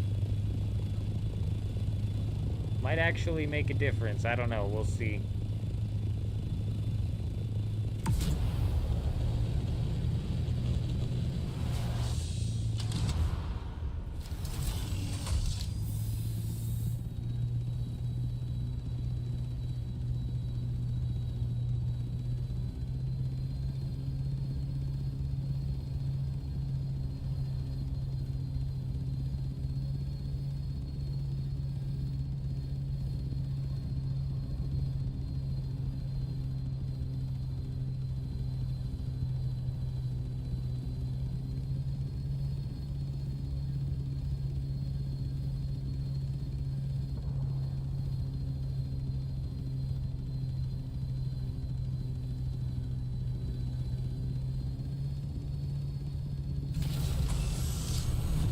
My bad, my bad, my bad.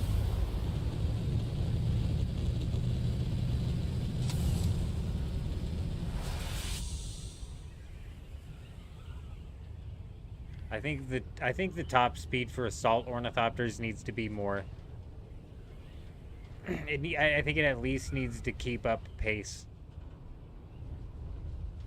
But I think a Tier 5 Assault Ornithopter should match the speed of a Tier 6 Scout Ornithopter.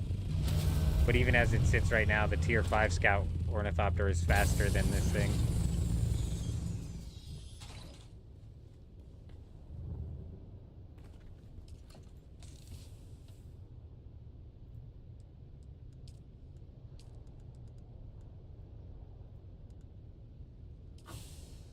nearly 7,500 spice deposited, and we still had like 700 or 800 back inside of the deep desert. Absolutely huge. Let's go ahead and take a look at our deposits here. We've got 96, and we're able to craft 6. But the reason we're only able to craft 6 is because we need some water. It's about time for the water as well. So let's do this.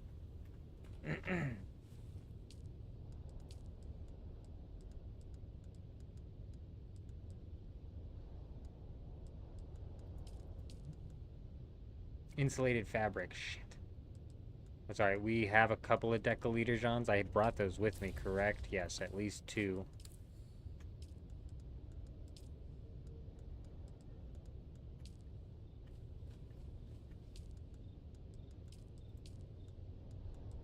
Alright, sweet. We can craft 6 of these. Oh, and we can only craft a max of 6 because we only have 6. Right. That's fine.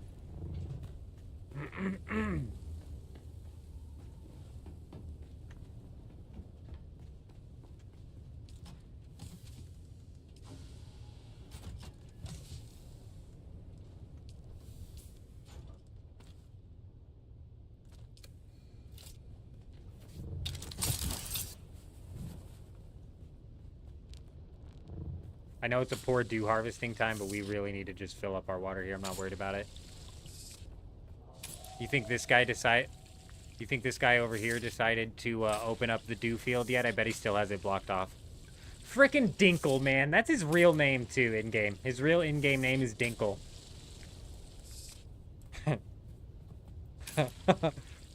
Weird. Only a Dinkle would block off a dew farm and then think it's no big deal. Somebody else built a giant ale next to his base, and it's freaking hilarious.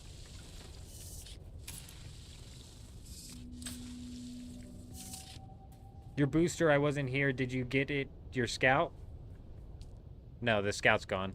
Scout's gone. No, it's gone. I didn't fly back out to the deep desert just to see if the scout ornithopter was there. It's not worth it just to fly all the way back out there just to pick up a scout ornithopter, you know what I mean? They had broken the body, so I couldn't spawn on it. So it was gone. It was gone. That's alright, though. We've got 2 more scout ornithopters sitting parked there, and we also have enough to craft another one. It's no big deal.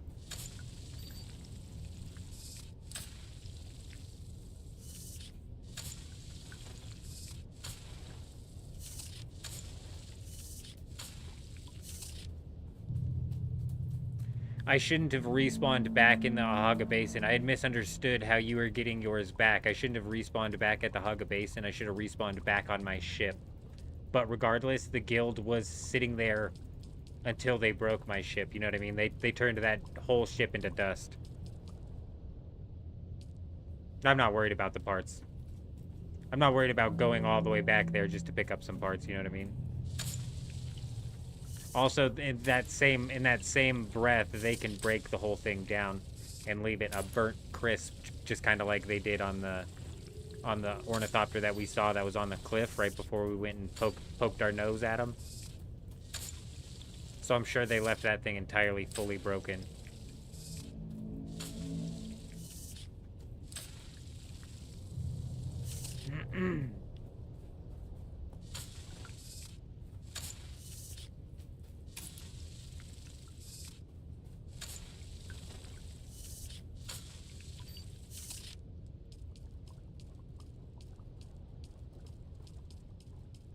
They said a deposit all button is coming. Wow. I mean, you could have freaking anticipated that it was going to come, but the fact that it made it into development without one still blows my mind.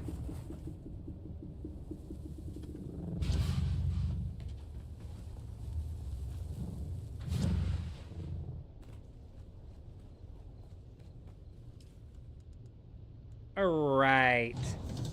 Still burning through the water there. We still have enough sand to craft about 15 more melange. Pretty nice, pretty nice. We're gonna move some of the plastone that we have over to the base.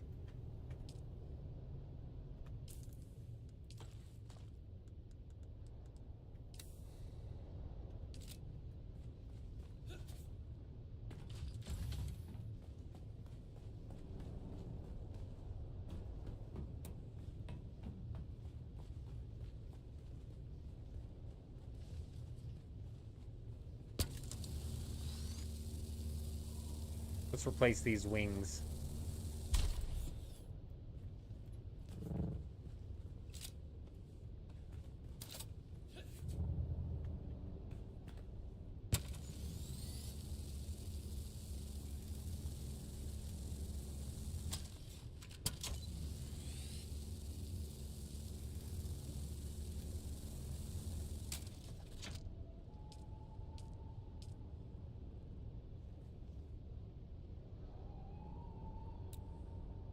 Right, because all of the wings have to be the same exact module. That's why when you unlock this schematic, it gives you 6. I didn't have to find 6 of these hummingbird schematics in order to make this work. I found 1 and it gave me 6 recipes for it. Which is nice. Good on them.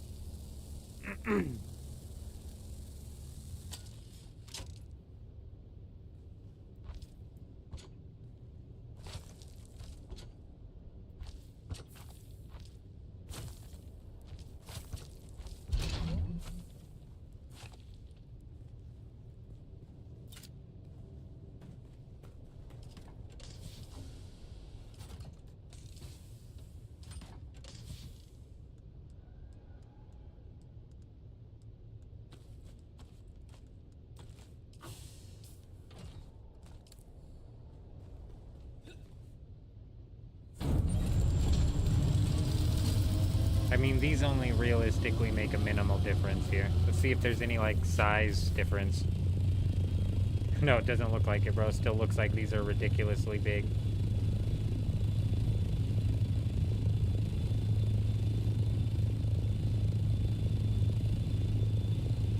The L is still there, bro. Oh my gosh, dude. Every day this L survives is just another day that I am laughing, dude.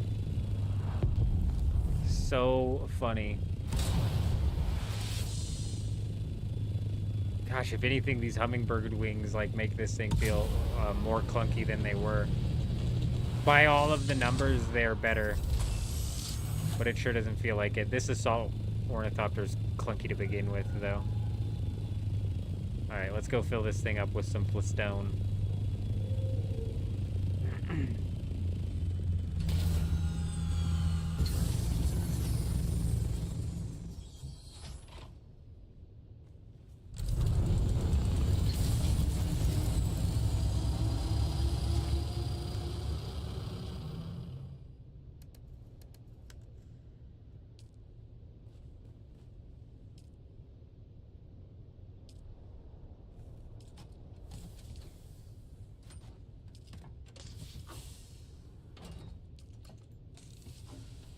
Excuse me.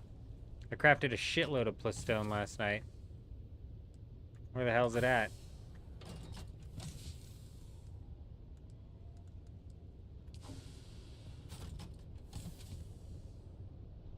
I might have moved it. It might be at the base already, to be honest.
Okay, none of it's at the base.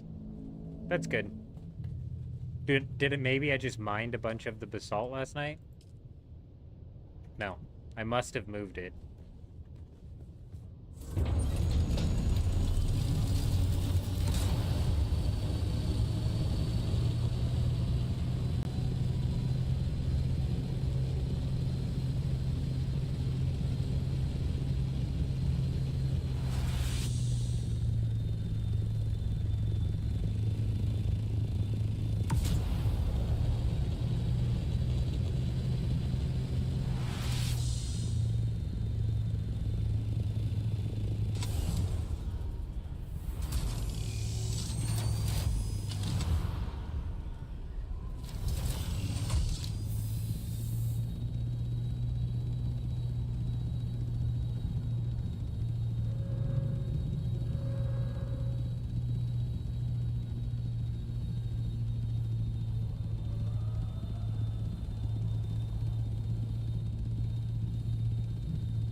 slightly concerned that our stone's not going to be over here. I don't remember transporting it here last night.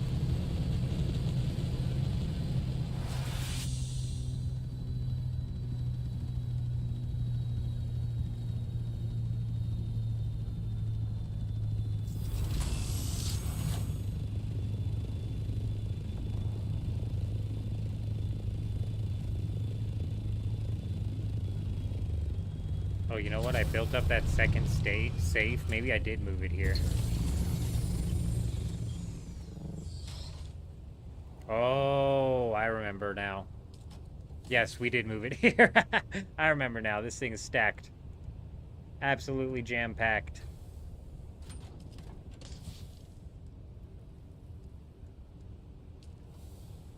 Okay, big. I think maybe we pull off of the spice for a little bit and come over here and try and form out this a bit more. That's what I'm thinking.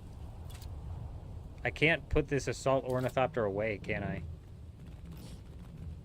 Vehicle cannot be stored. Similar to the buggy. Unstorable.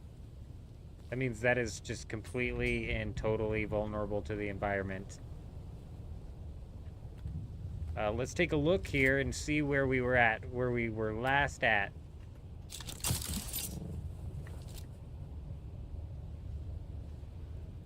This is going to be the bay for the ornithopters.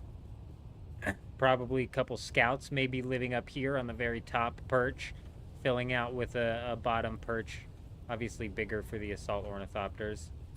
And then down there is where the buggy entrance is. It's about where we ended off last night, was extending this thing vertical.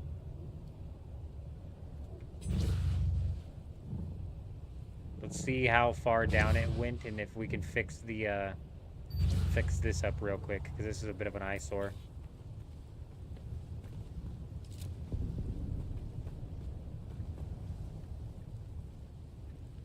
Still in the air. I knew it would be.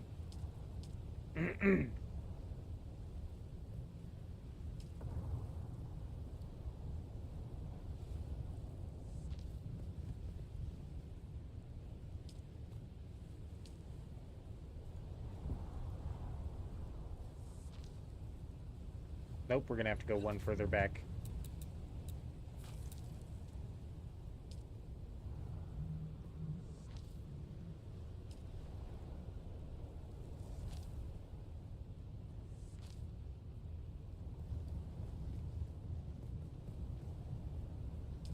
Does that work all the way across?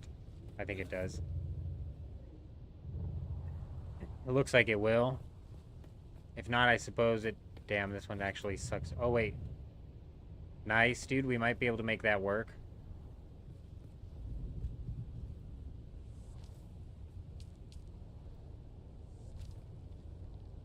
Insufficient stability, you sick bastard. Stability has been killing me.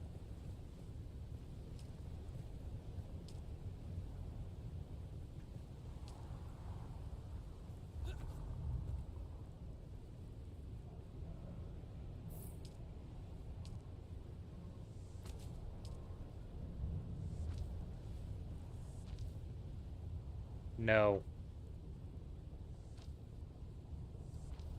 These are just all temporary.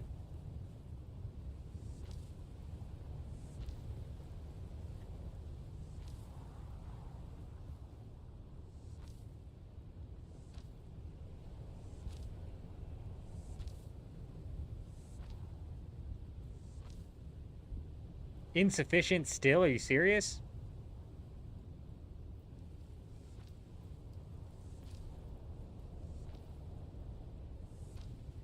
No way.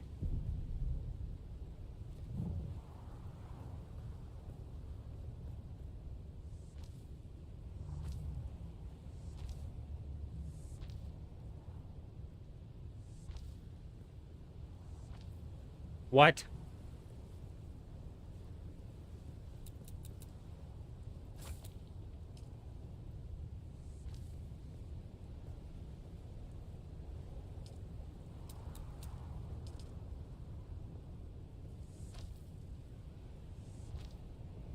We got it, we got it, we got it. I think this works. I think this will cheese it. Yeah.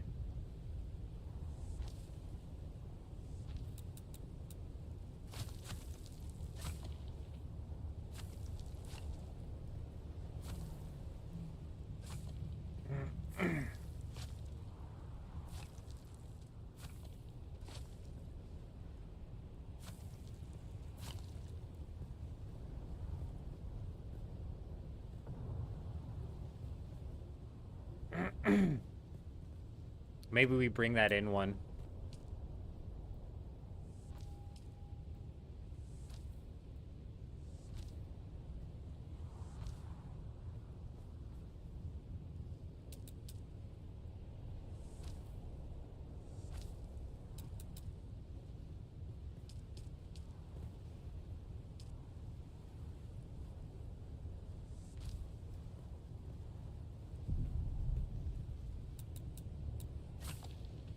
Damn it.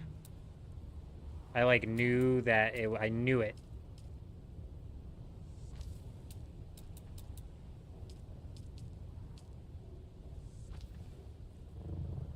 No. No. No.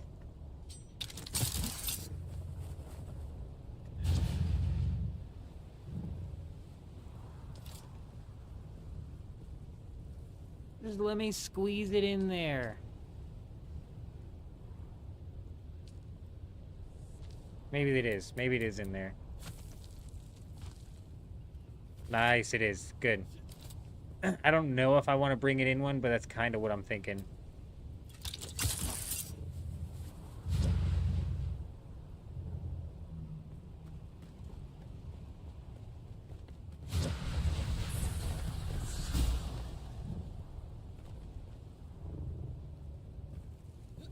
We brought it in one over here. I'm thinking maybe we bring it in, but we leave it open still. Whereas in, I'm going to take that down.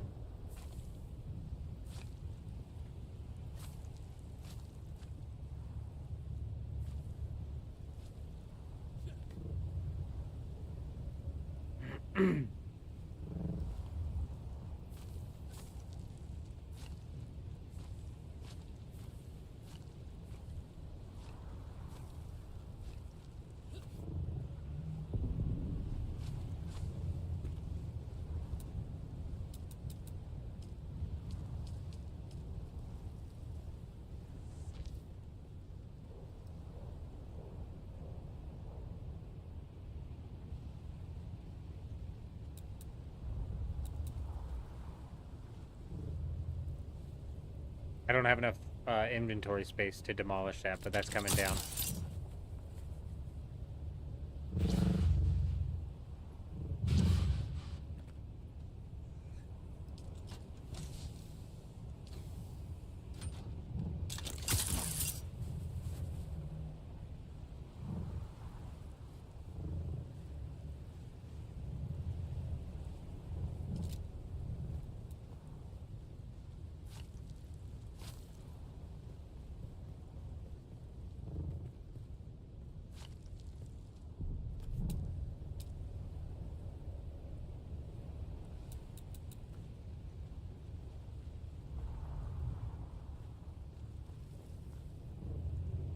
I like might shorten that edge too, and like cut into this edge as well, but I'm not sure. Let's go lay out like the foundation for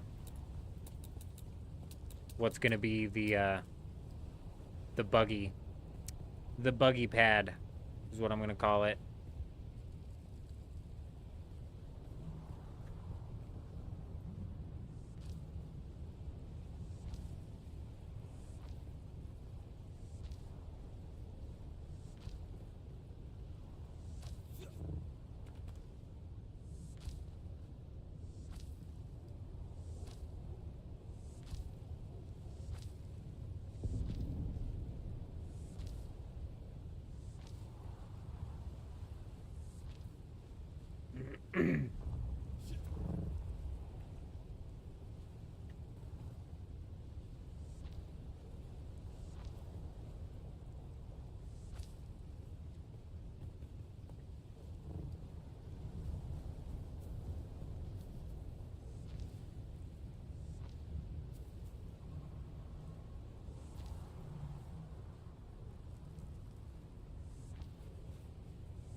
Damn, it's just freaking...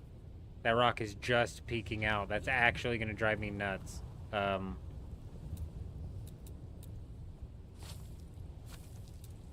going to have to rework the build, actually, because of that. I'm not building out that way. Not like that, anyways. Maybe we'll come out like this.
Yep, that seems like a decent spot to park a couple of buggies.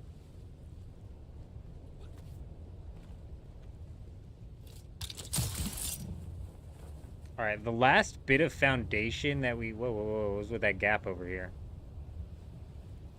The last bit of foundation that we realistically need to set up is the ornithopter base. So I think that's what we're going to do.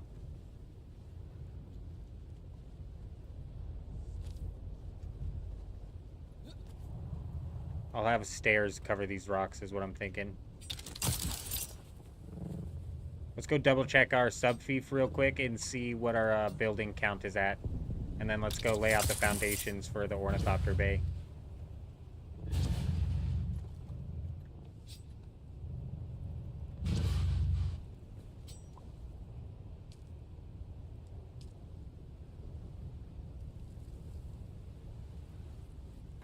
Bro, we still are literally just over 1/10 of the way there. Right?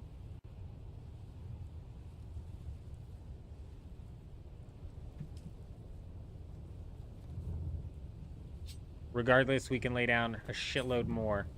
So we are good. We're still good on space.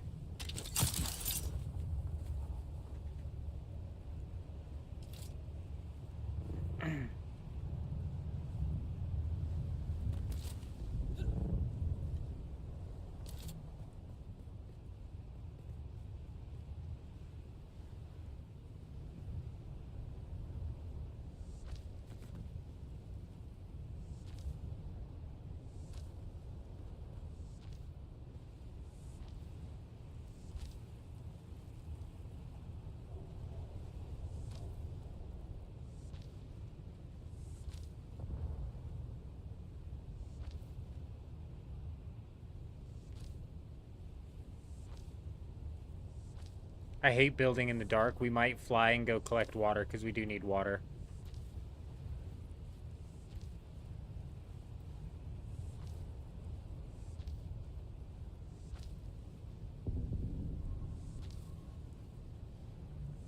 I'm still going to come back and round out the corners once we have like the final defined edges here. We're still kind of laying out the rough layout here. It's going to be a bit blocky for a while, but we are going to come through and round these corners out and make it more. Make it more, less boxy.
The light does so much.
I don't know if I have any water in the leader John on me.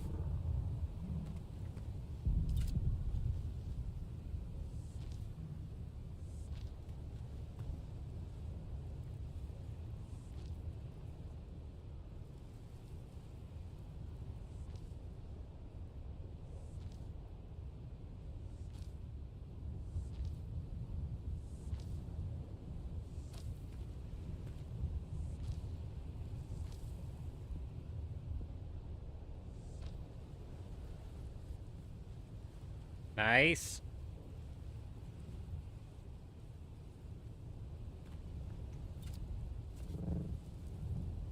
Let's jump in this ornithopter real quick, see if we can't get a bit of a look at what we're doing here.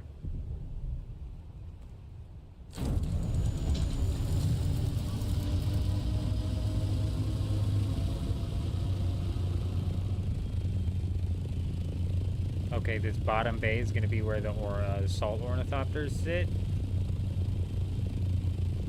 I can't go any further out.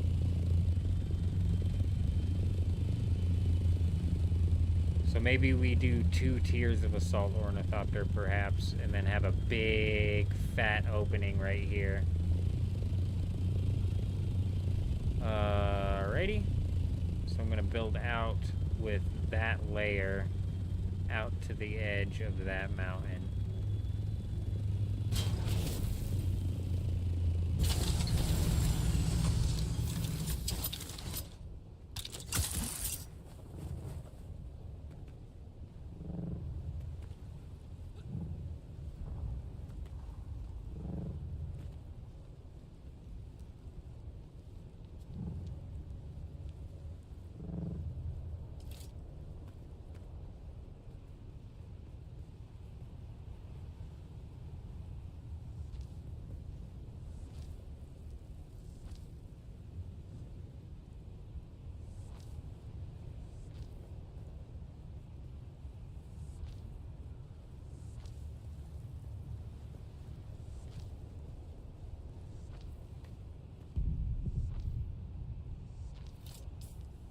Nope, no water.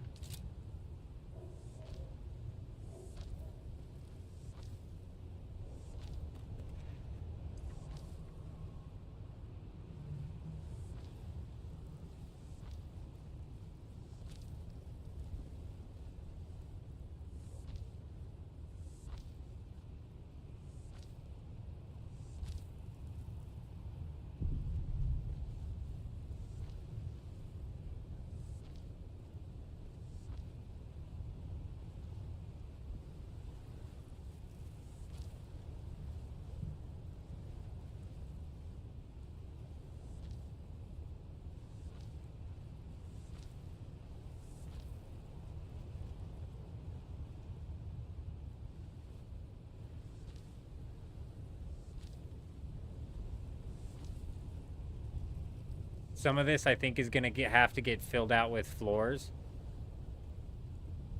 But I do also want some of these pillars going all the way down the mountain. Some of these foundations going all the way down.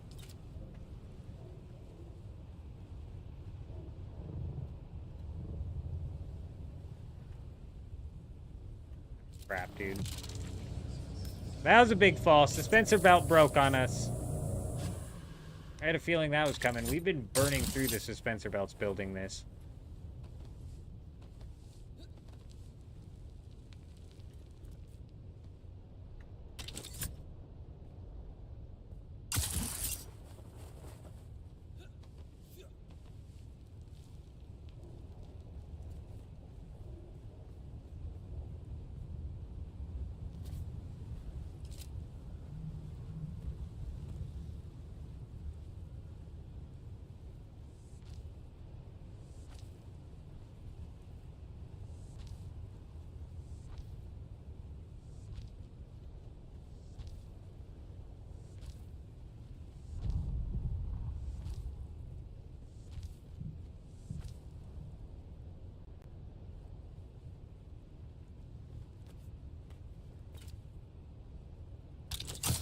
This is going to be hard without the suspensor belt. I'm going to have to fly back and go fix that.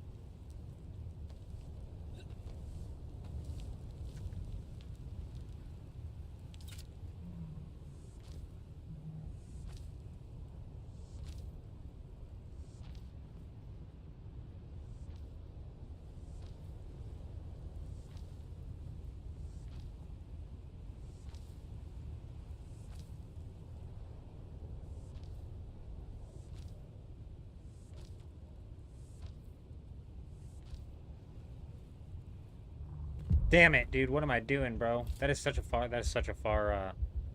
far amount that we need to build. It's a lot.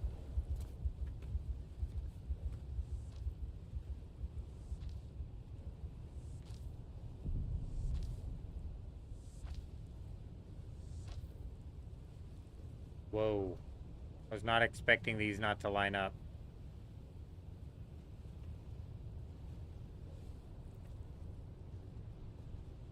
I think that because they don't line up, maybe we try to make it some sort of light decoration. We throw some lights under and in between this right here. We're going to work with it.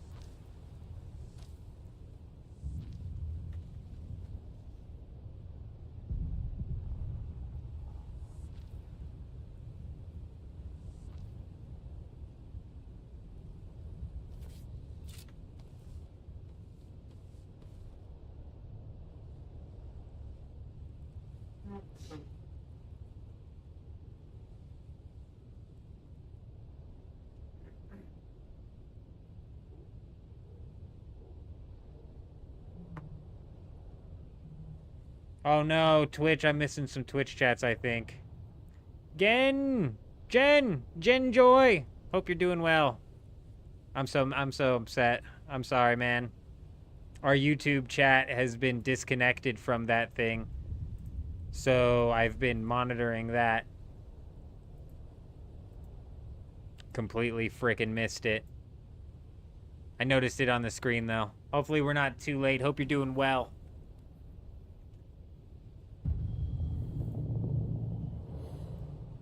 Oh, looks like the chat connected as well, so we can now just monitor them both. Perfect. That's good.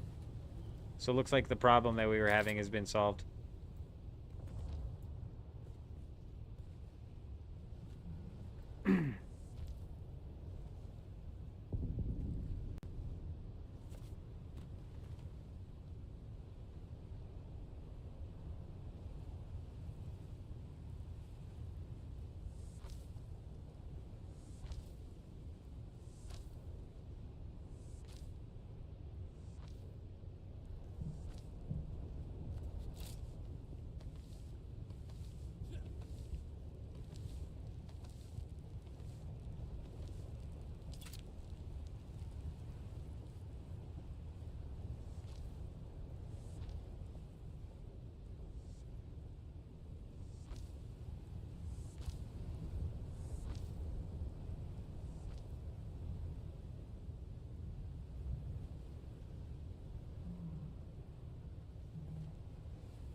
Can I just place one for stability for now, huh?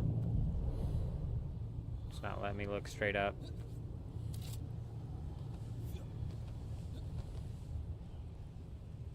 Oh, we're dead. Oh, what a catch.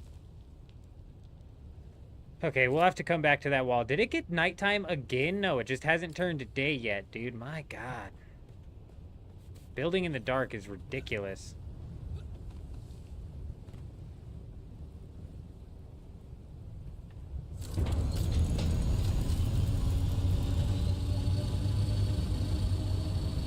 Okay, nice. Once that's built out, we can move up, and this is the last foundation that we need to lay. And this should be fairly simple. And then we'll work up some stairs. I think I can build right there. We'll work some stairs up up there as well.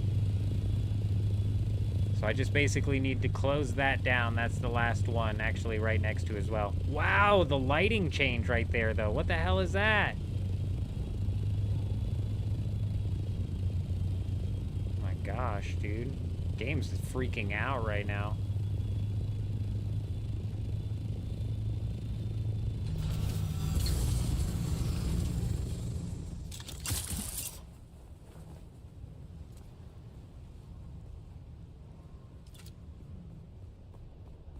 We've still got 4,800 of this stone. It's decent.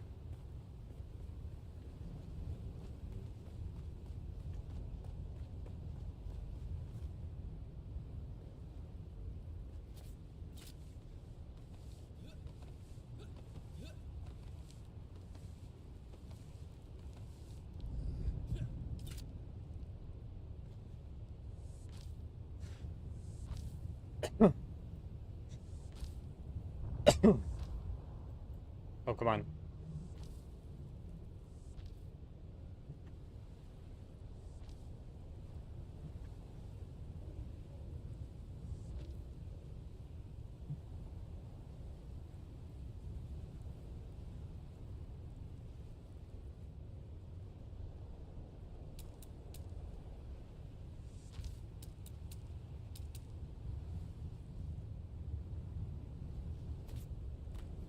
Why is it not letting me look up?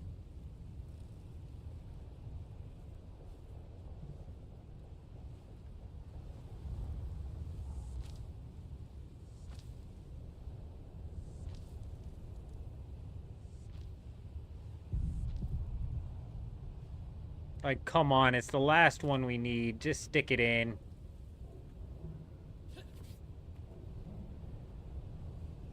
Oh my gosh. I can't fucking see a thing, dude. I don't know how we didn't die right there. Oh, this isn't good. We can't put our assault ornithopter away. The lighting in this game is breaking right now, too. It really genuinely is.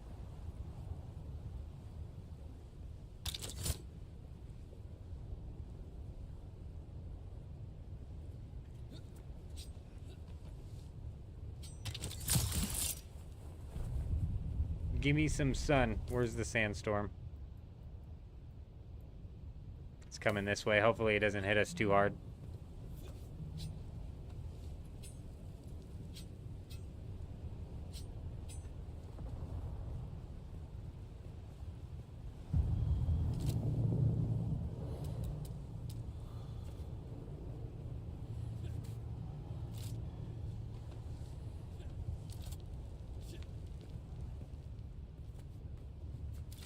Sector weather alert. A large sandstorm is approaching.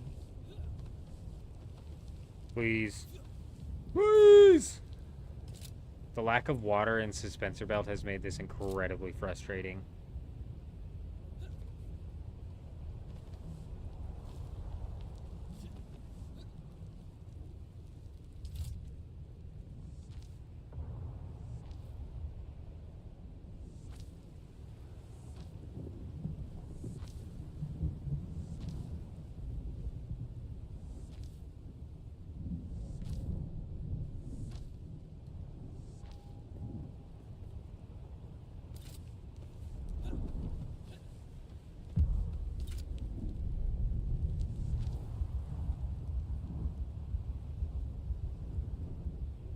Oh, you're there. Come on, there you go. There you go.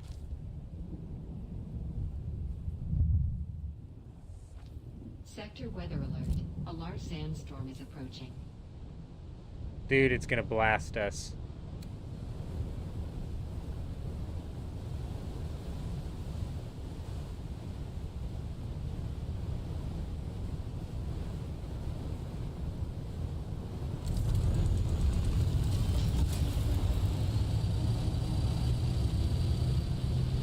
I don't know if that's the play.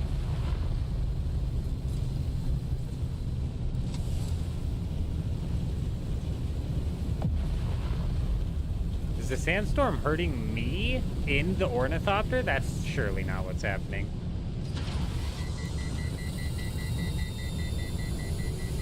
Damn, and we overheated. I forgot I had my boost still on. Oh, this was definitely not the play. We gotta hook it hard right, hard east. We gotta fly straight through the storm.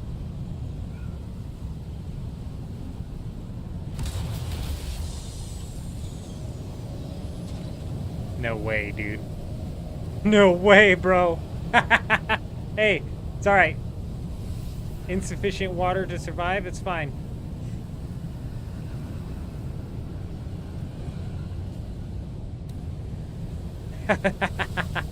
Thank goodness there's a rock here.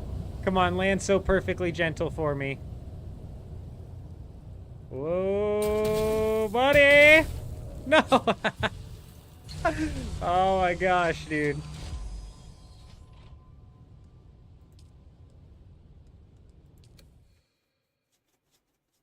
What are the odds of that, man? Apparently the sandstorm was in fact hurting me.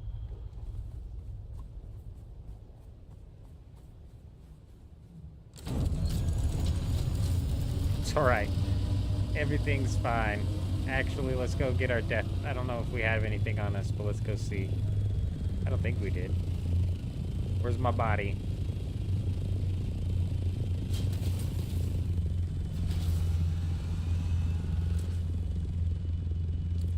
Bro, I don't know. I don't think we had anything on us.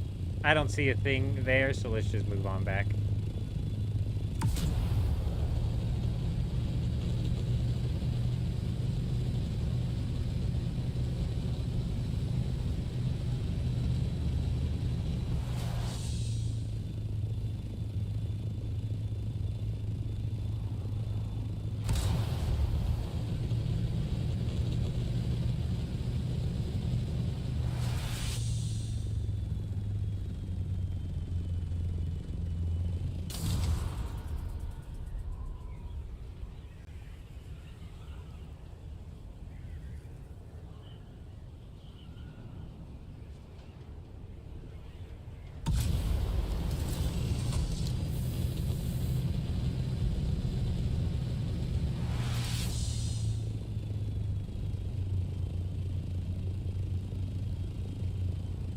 Actually, I don't have a suspensor belt, so let's put this thing down here.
Alright.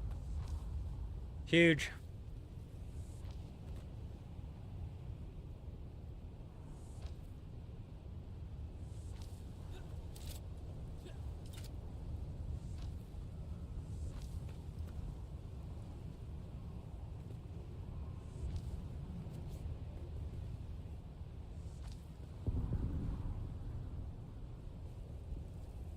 Come on now.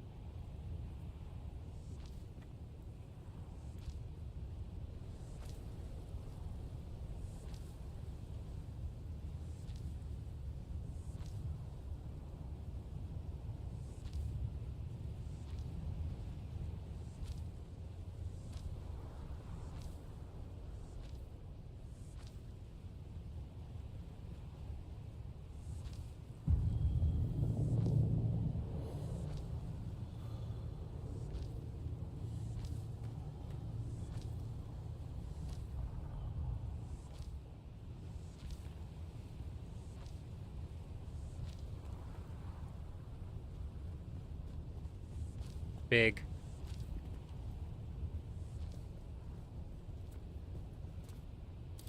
I wish there was a fast build system so I didn't have to hold click every time.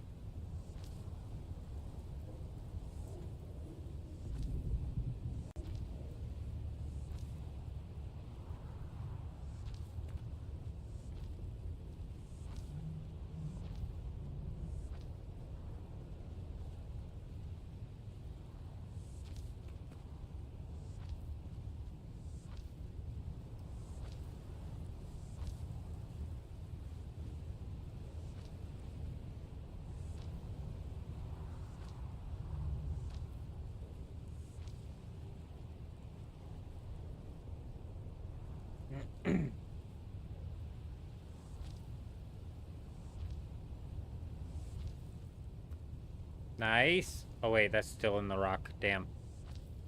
That's okay, that's okay.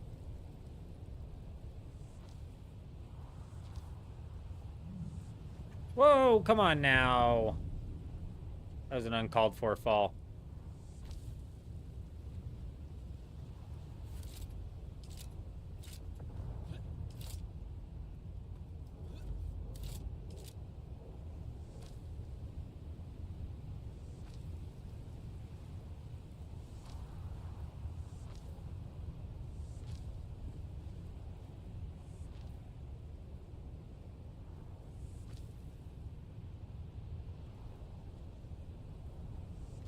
I might be closing that off down there. I need to check that.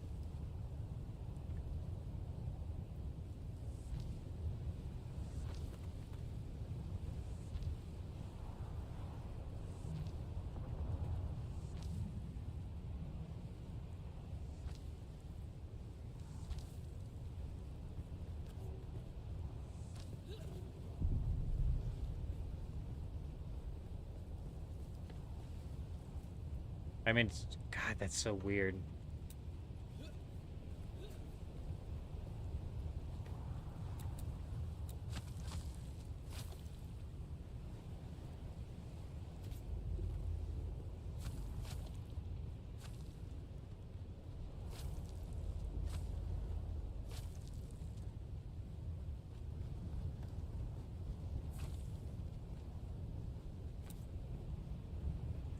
Let's build from the bottom right here.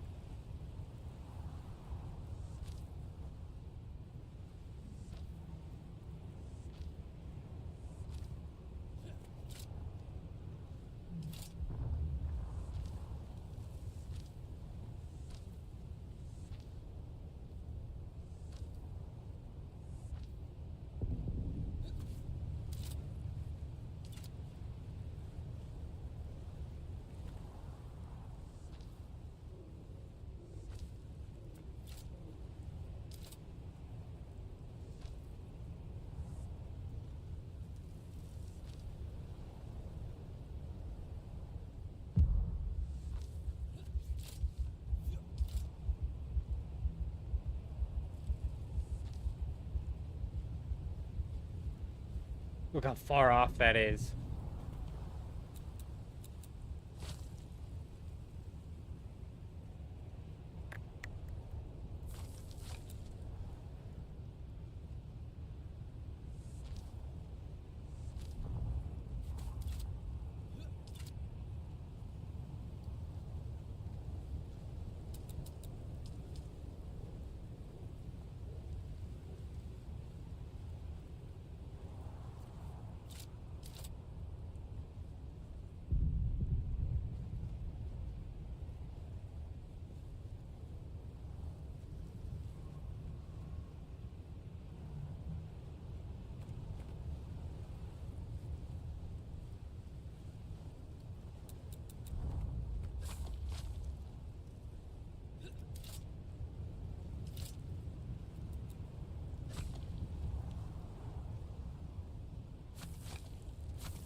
God, bro.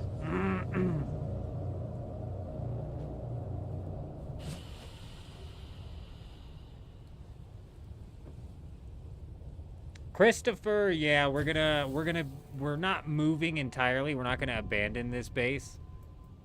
That's probably where we're gonna be collecting most of our water. But yeah, we're setting up the final fortress over here, finally. I need to go get some water, though, because I need to repair my suspensor belt as well, because, man, it's getting rough out here. I want to figure out what the hell's going on here first.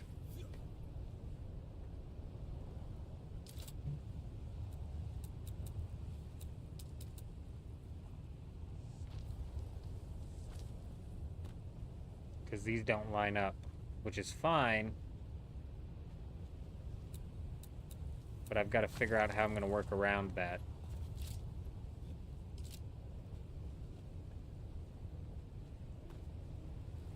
I think I need to get into the ornithopter here and do a bit of a fly around, so we can figure out exactly what's going on with the layout here.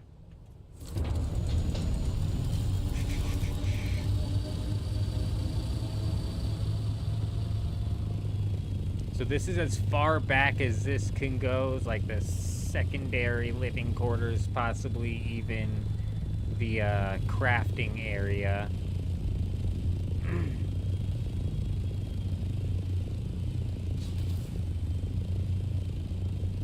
Maybe I just make this like a pathway rather than trying to connect this to anything, and I end it both right here.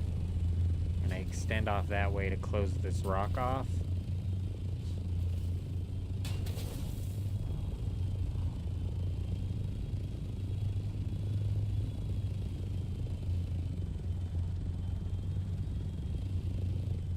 What's the idea here, then? I don't have any, like, massive fortress, I guess, is the idea here.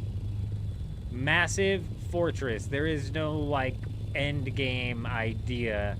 Basically, this is going to be the buggy bay where I drive my buggy in from the loop. This is going to be a bit of a viewing deck here that's filled in so we can look off into the veranda. You work your way up into a nice, like, outer area, you know, outdoor, I don't even know what you want to call it, rock that you can look at. Nice little base built up around it. This might be like our crafting section right here. Then you move up into the secondary, or maybe even main living area up in here where, you know, you got your bed that you sleep in, obviously, because it's a palace.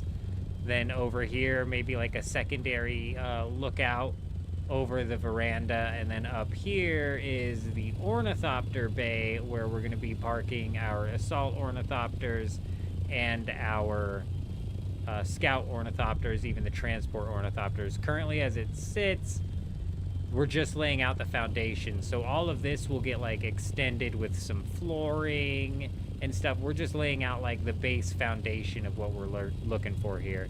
And I'm gonna go back and like finish out this foundation like we've done with everything else.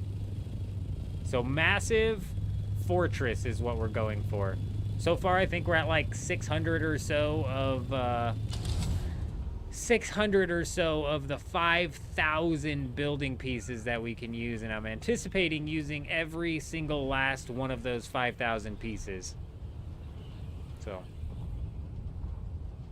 we'll see how many I start burning through once we start putting up walls and we start putting up the actual form of the base.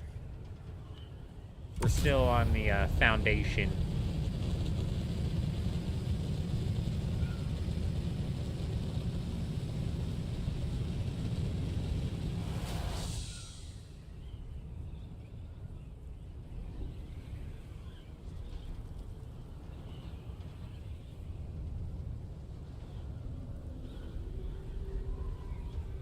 We've about burned through all of the plastone that we have. I'm going to go repair our suspensor belt, drink up some water, fill up our canisters of water, craft up the rest of the spice melange that we have in the bank for.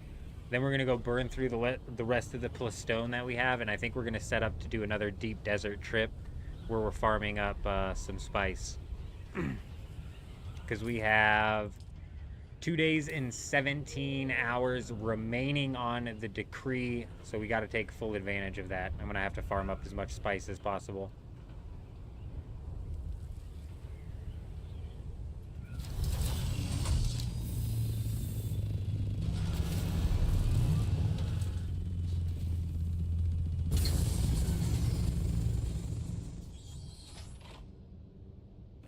Get down. Okay. Yep, we're here for water. Come on, what are you doing? Oh my god, he doesn't know how to jump over this fucking thing. Let's just walk the long way around. How much water can you carry in one go?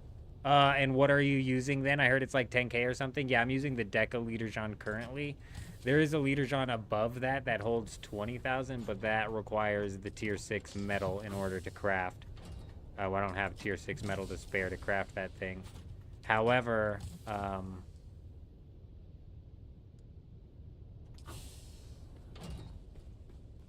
I can carry, I believe, how much volume do I have? I think I have 175 volume max, so I can carry like 11 or 12 of those in a completely empty inventory. Probably realistically like 10, and we could come fill all of those up, so it'd be like 100,000. What am I doing here? Oh yeah.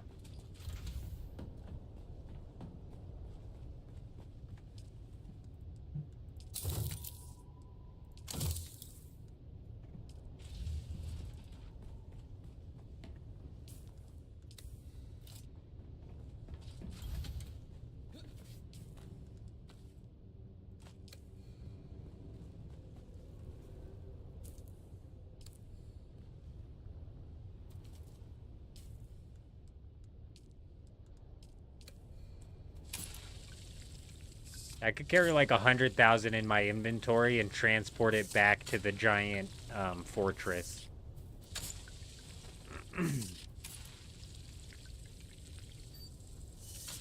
Yeah, people are definitely sold on the corpse things, and we will be setting up a few of those. We will be setting up a few of those once we get into setting up the function of the fortress. I don't have the use case for that much water currently to justify burning that much power for it. But we're just about to get there because we burn through all of our water when we're making duraluminum. We burn through all of our water when we're making the spice melange, and we burn through all of our water when we are... and we're definitely going to burn through our water when we're making the tier 6 ore.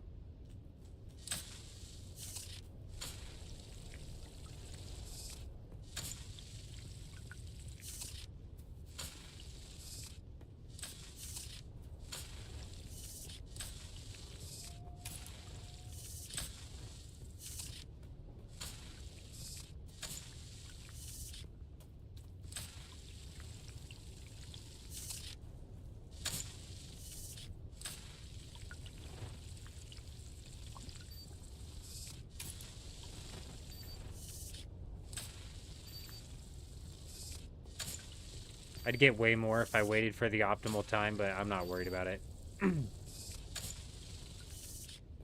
We're just hitting it up right quick and then refilling our water so we have some freaking water in our liters on here.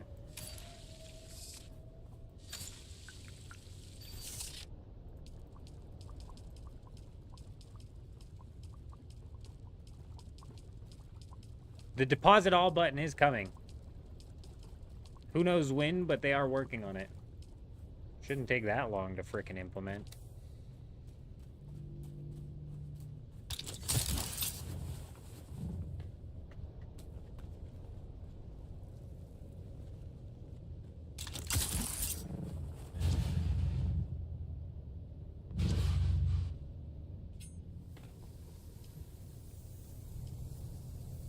All right, big.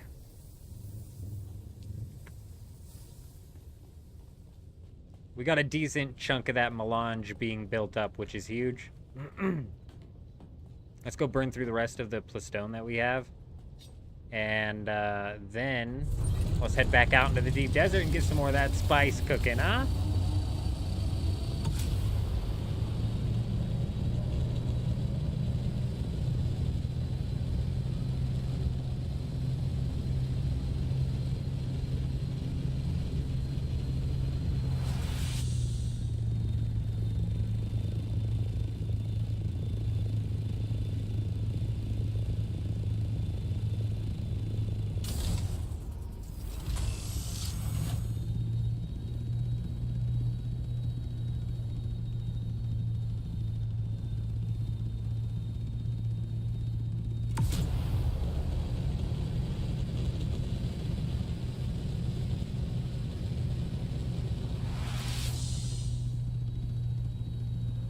I'll be right back.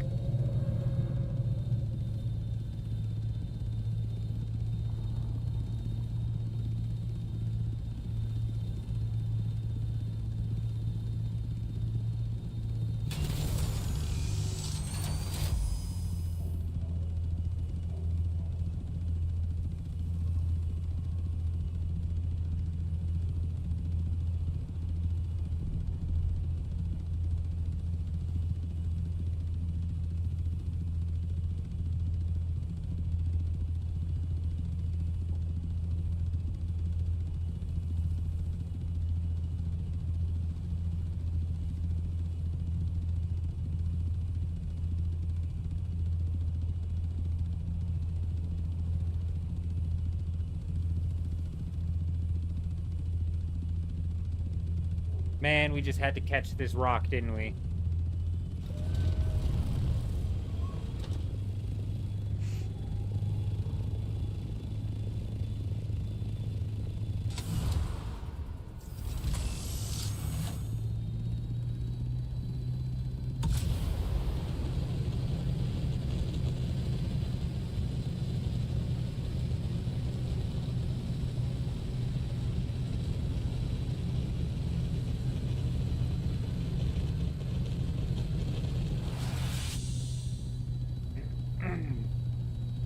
Alright, at least we have the suspensor belt and we have some water, so moving around this should be a bit easier. Should be easy to fill in.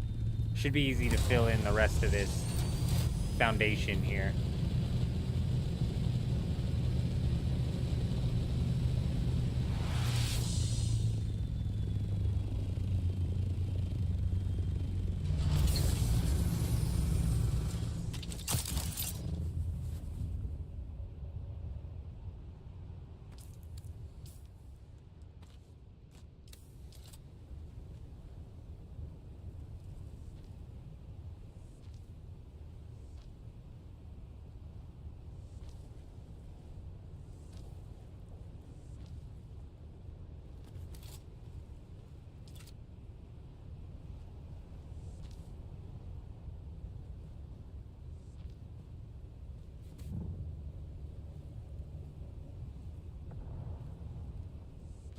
Slotted in there just nice like.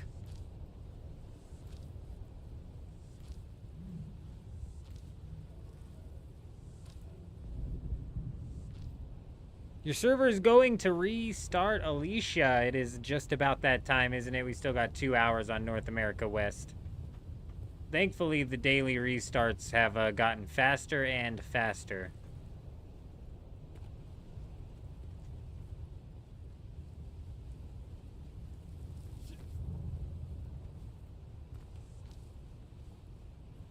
Alright, I think we just about have it all filled in.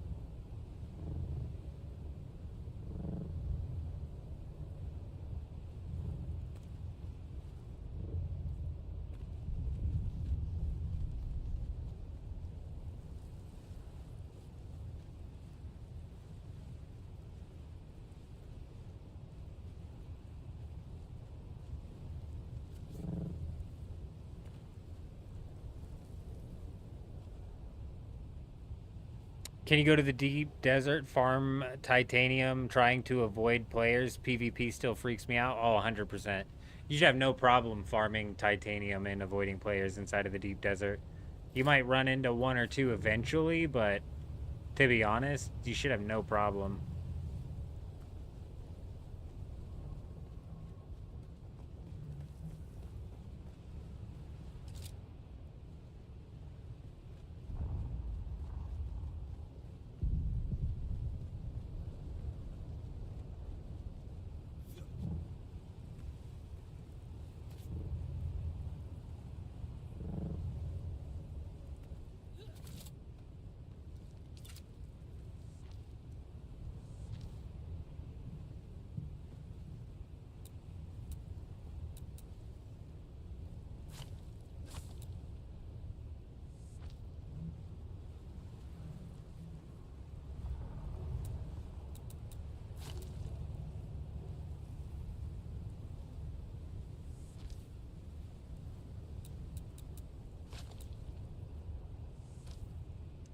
Think I'm gonna stick to the quest? You didn't even finish the last trial? That's probably not a terrible idea.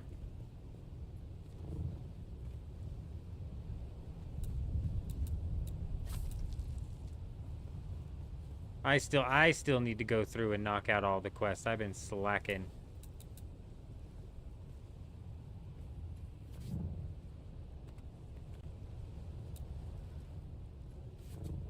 I can't fucking see, bro. It's driving me nuts.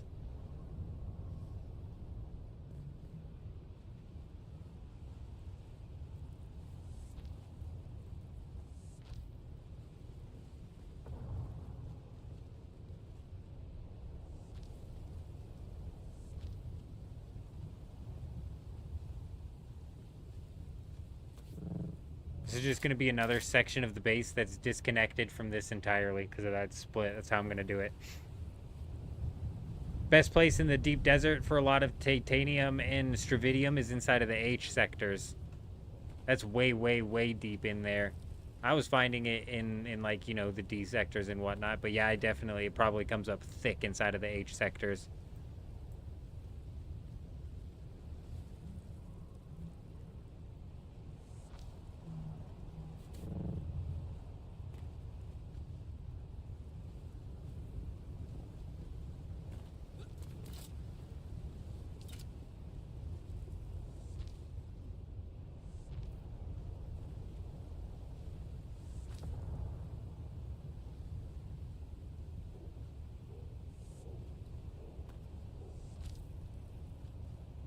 Please, sun, come out. I just can't see. How's that insufficient stability?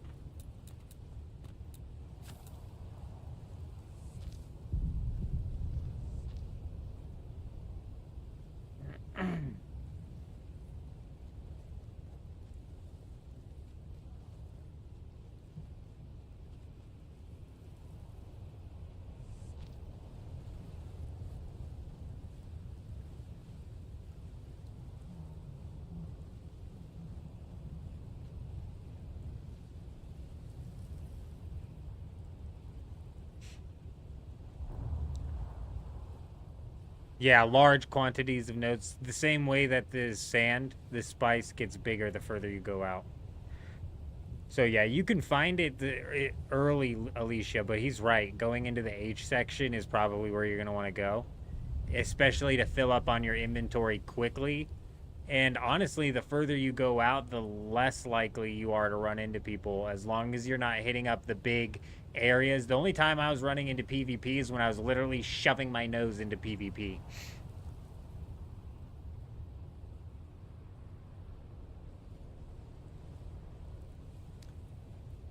The death still, is that what you're talking about, Souls? Where you can turn the bodies into water?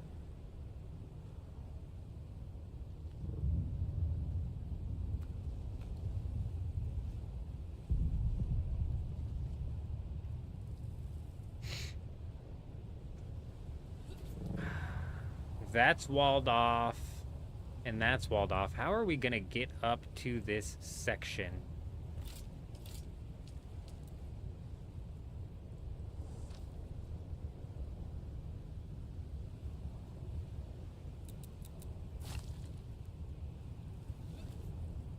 There's got to be a way to connect these two. Yeah, well, the medium spice nodes, I haven't run into anybody at yet.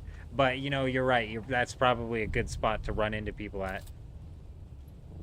The big spice nodes, avoid those at all costs. That's where you're going to run into PvP. And honestly, when you see those, the only reason I could have gotten away from the PvP, but I was shoving my nose in it. I was flying around them, like asking them to take me out, you know?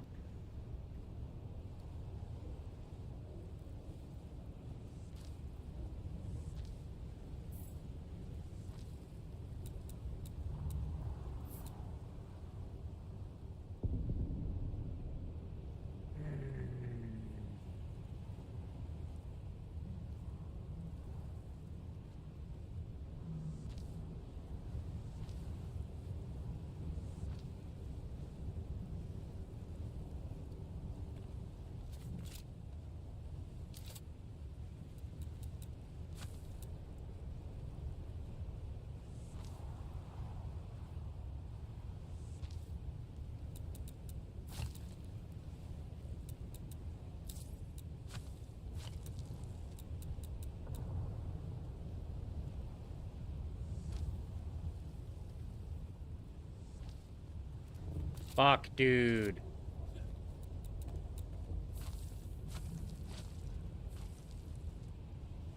I don't know how I'm gonna connect these, dude. We've actually worked ourselves into a fucking conundrum here, and I don't know how I'm gonna fix it.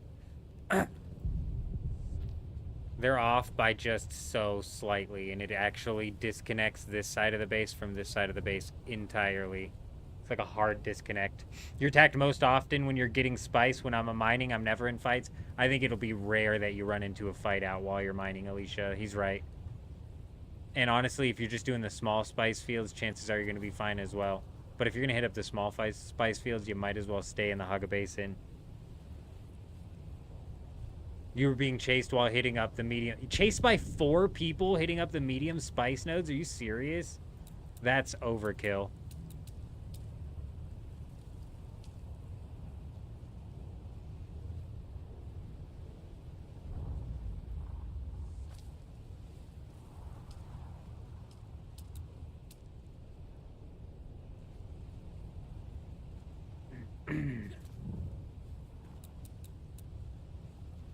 Alright, it's happening. Are you ready? I've lost it. We've lost the plot here. Yep, we've lost the plot.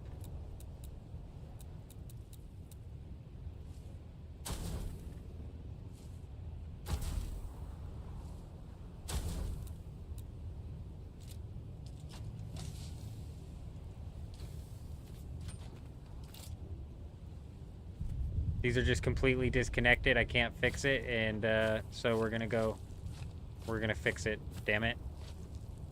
I'm not gonna have to do that to fix it. We're not gonna do that.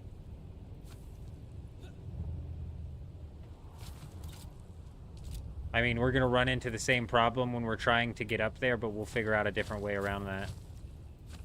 This is just too integral to the base for us to not fix, dude. It just looks weird over here. I can have it look a little weird when we're trying to get up to the Ornithopter Bay, but to have it look weird while we're getting up to the main section, nah.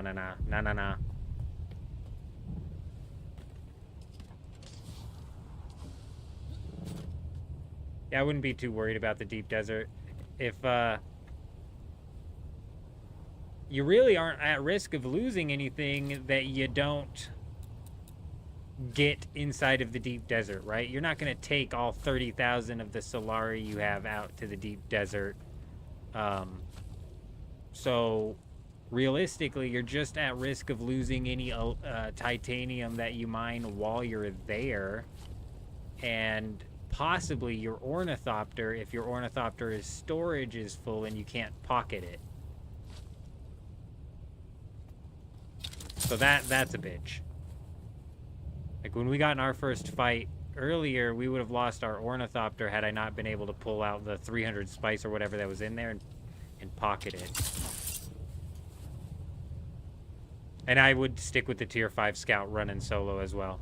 Losing a tier 6 out there would kind of suck.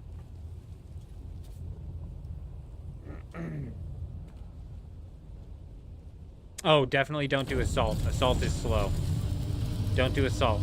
You'll get spotted like crazy and probably picked on.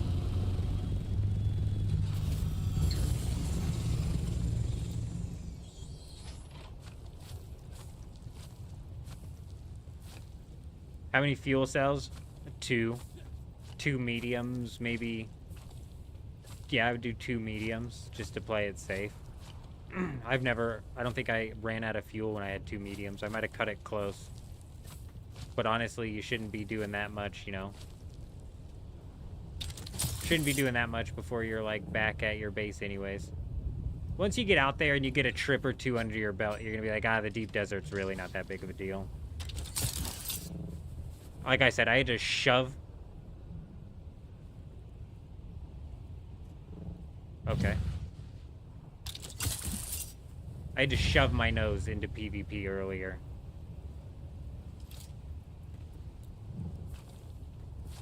Both times we got caught in PvP was because I was pushing into a situation that I shouldn't have been.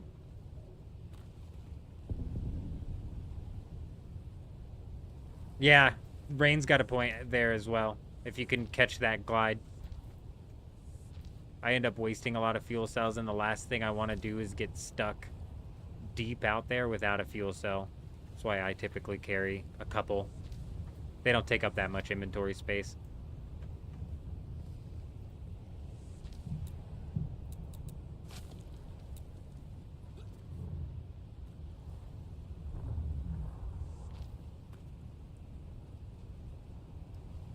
What is going on? Thank you.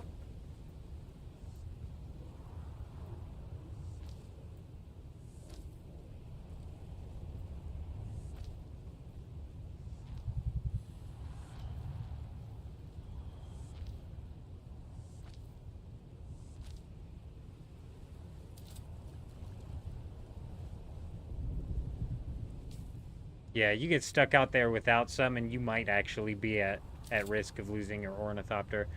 But like I said, worst case, you just put it in your pocket and jump off of a cliff.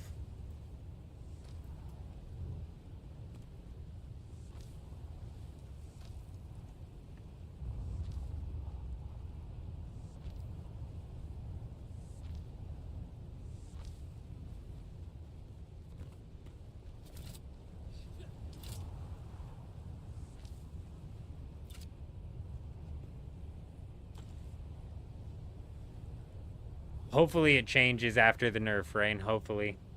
I think assault ornithopters should be what people use to fight.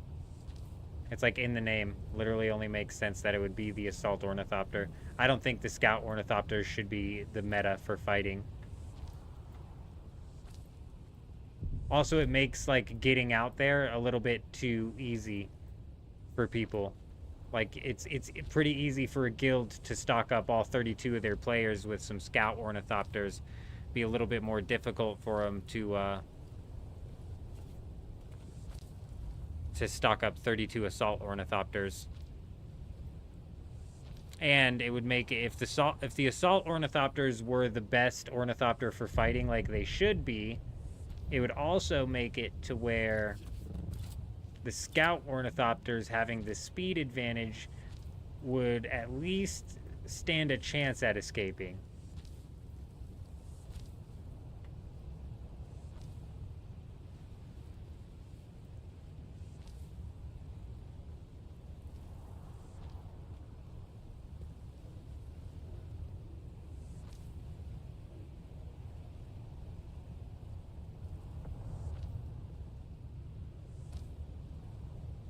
They should be the ones that are used for fighting. 100% I agree.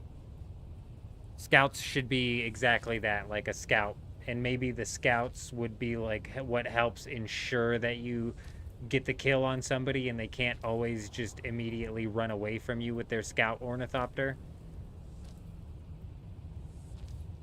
Could you show all the variants and swatches? Variants and swatches of the building pattern? Yeah, sure. Give me a minute. Or if you mean like variants and swatches that I have unlocked, I think it'd be like 0. I don't think I have squad unlocked. But yeah, if you're talking about the build, give me a second.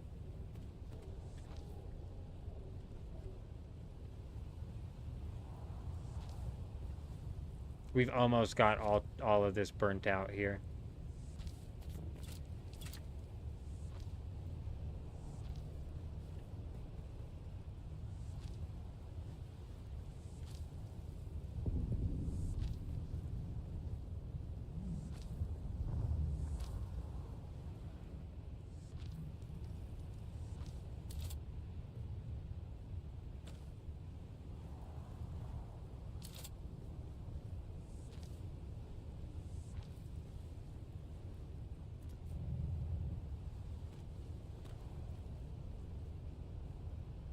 I guess now's a good time to see if these foundations connect. They should.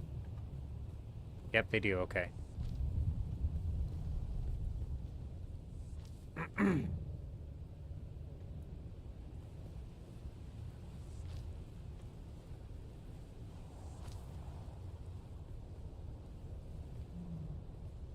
What are you doing, man? Get in the spot.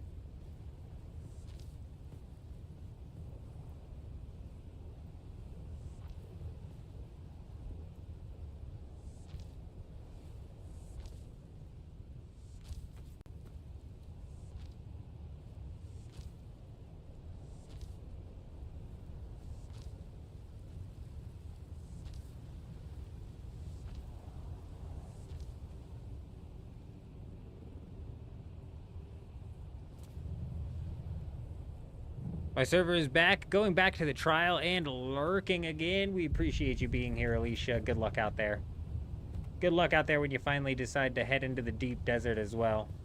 Mining the ores should be the easiest part. Getting the spice, that's a whole nother story. That's when things get a bit risky.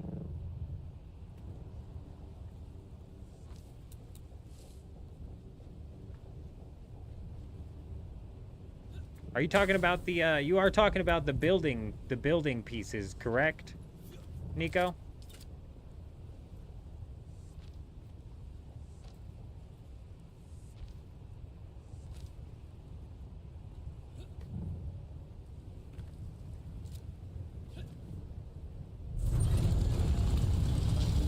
Okay, that is so much better. Now that it's connecting, I don't have to worry about it.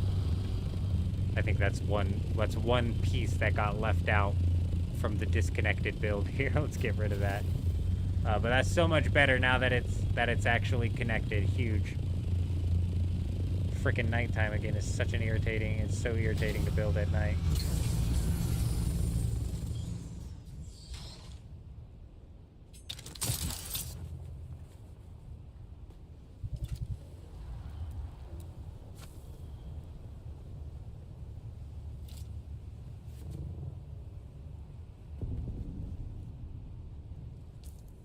You're scared of being killed? Yeah, I think that's a lot of people's fear in the deep desert. My argument is like, you're not losing anything, you know? Don't take anything out there. The biggest risk is the ornithopter, and then whatever sort of materials that you have collected while you're out there.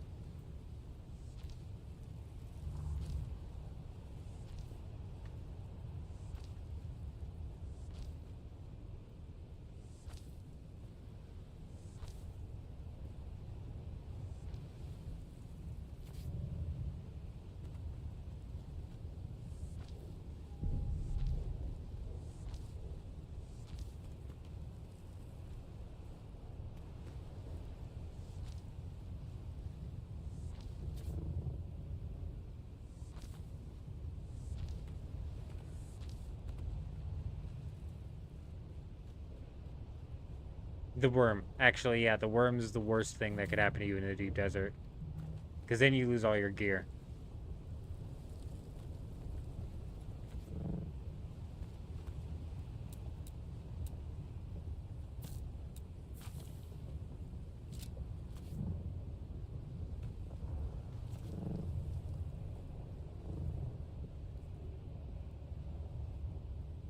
Alright, big. I think we have a decent chunk of the foundation laid out here to where we can pull off.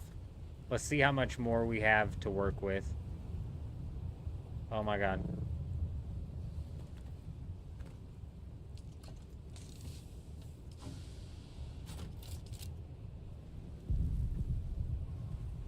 Let me know, Nico, if you were talking about the building pieces. I'll go through them all.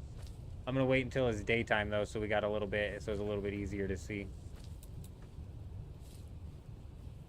But then we're going to move on into the deep desert, back on into the deep desert, do a little bit more spice farming.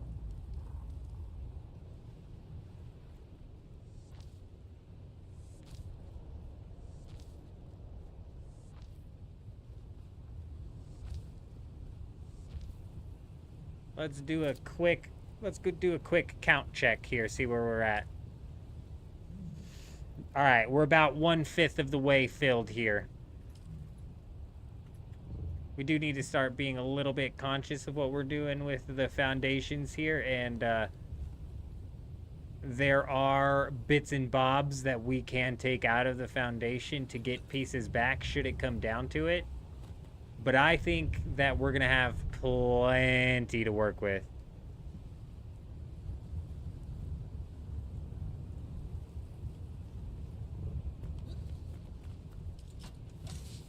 Plenty.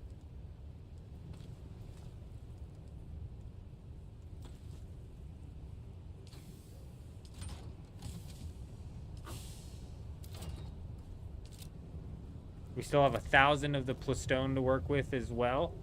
That's nothing compared to the 9,000 that we started with. But we've got a lot more of the foundation built out here. Practically all of it. We're genuinely practically ready to start put up the walls, and I think that's what we'll be doing tomorrow. I think tomorrow's stream is going to be all building. All building the whole time. Hopefully, we can do some off-stream grinding and have like 15,000 plus steel or plus stone built up, ready to just really finish this place out, and then we can move all of the goodies over here and actually make the fortress have some function. Whereas currently it's just a lot of foundation.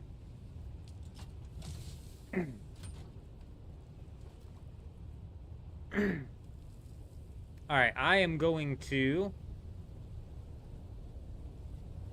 go make sure the family got to bed alright. I might grab something to eat right quick. We're going to wait for the daylight to come up. I'm going to see if Nico is in here. Then we're going to go through all of the different builds that they have here.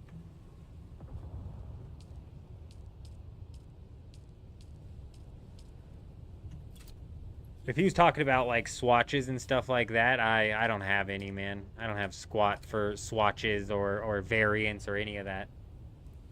I'll be right back.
Bear with me a second. We will be back in just a minute.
Souls is one of the cube base builders. Oh man, that's good. Yeah, you know, it's really hard. I see why it makes sense why those people put the videos out in that way, where it's like they just showcase the base. Because it is really hard to get the footage and make it palatable all in one, right? Like, this is just laying out this foundation has taken hours. Like, I guess like that's between like, you know, crafting the stone and whatnot as well. But we spent like 2, maybe even 3 hours here yesterday just kind of laying out this foundation. No way I could make that palatable into a video. I've tried. It's so hard. The one way that you could make it work is if you had all the materials and you were building the entire build in one go. And if you had you need a second person. You need a second person that can, like, fucking sit up in an ornithopter from a specific perspective and just kind of, like, watch you. So that way you can, like, add in, like, time-lapse shot. It's so hard to do. It's so complicated.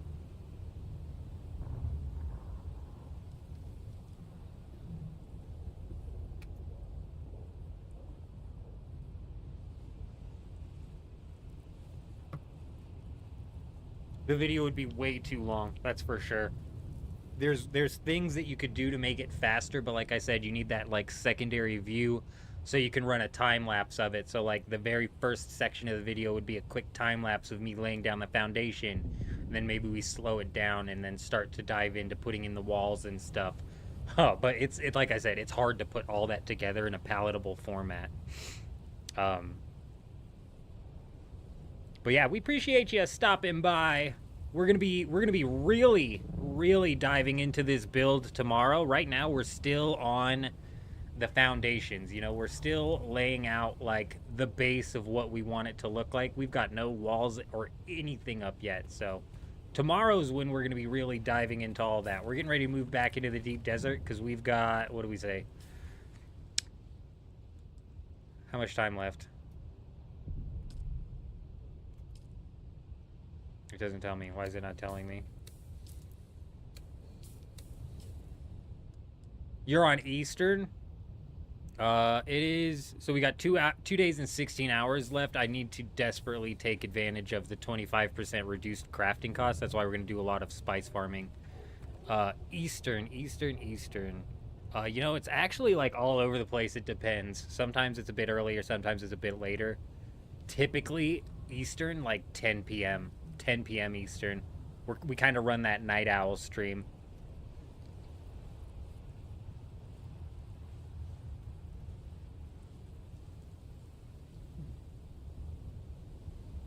Rain was here when we placed the first block. I don't even remember where it was at this point. Oh, actually, it was right up here. We just deleted the first block we placed and then reworked it. Yeah, it's gonna be a while. Tomorrow is gonna be wild. That's why I'm saying hopefully we've got like 25,000 of that plus stone built up so we can just really finish this thing off in one go. Yeah, 4:30 a.m. right now. Yeah, you're running that midnight oil as well. It's 2:30 here. We typically run that night stream. Sometimes when we're doing our stream schedule, we shift it over to like a day stream, and I don't know exactly what our times are going to be when we jump into the official schedule, but we've been running streams like constantly yet scattered ever since the launch of Dune Awakening, and it's going to be about another week of constant yet scattered live streams. So I say 10 p.m. and honestly we could end up going live as early as 8 p.m. Just kind of depends. Depends on what's going on with the family too. So like Monday through Thursday, the wife's working and she gets off at 8 p.m. Eastern. She gets off at 8 p.m. Eastern, which is why we've been riding it out at like 10. Gives me a couple hours to hang out with her. But she's off tomorrow, so it could very well be like I wake up at noon and I'm like, there's no reason I don't go live right now. You know what I'm saying? So right now it's scattered, basically. If we go off of the same schedule we've run the past couple of days, it's probably going to be right around 10. We need to put a storage on a scout ornithopter, and then we need to go farm some of that spice.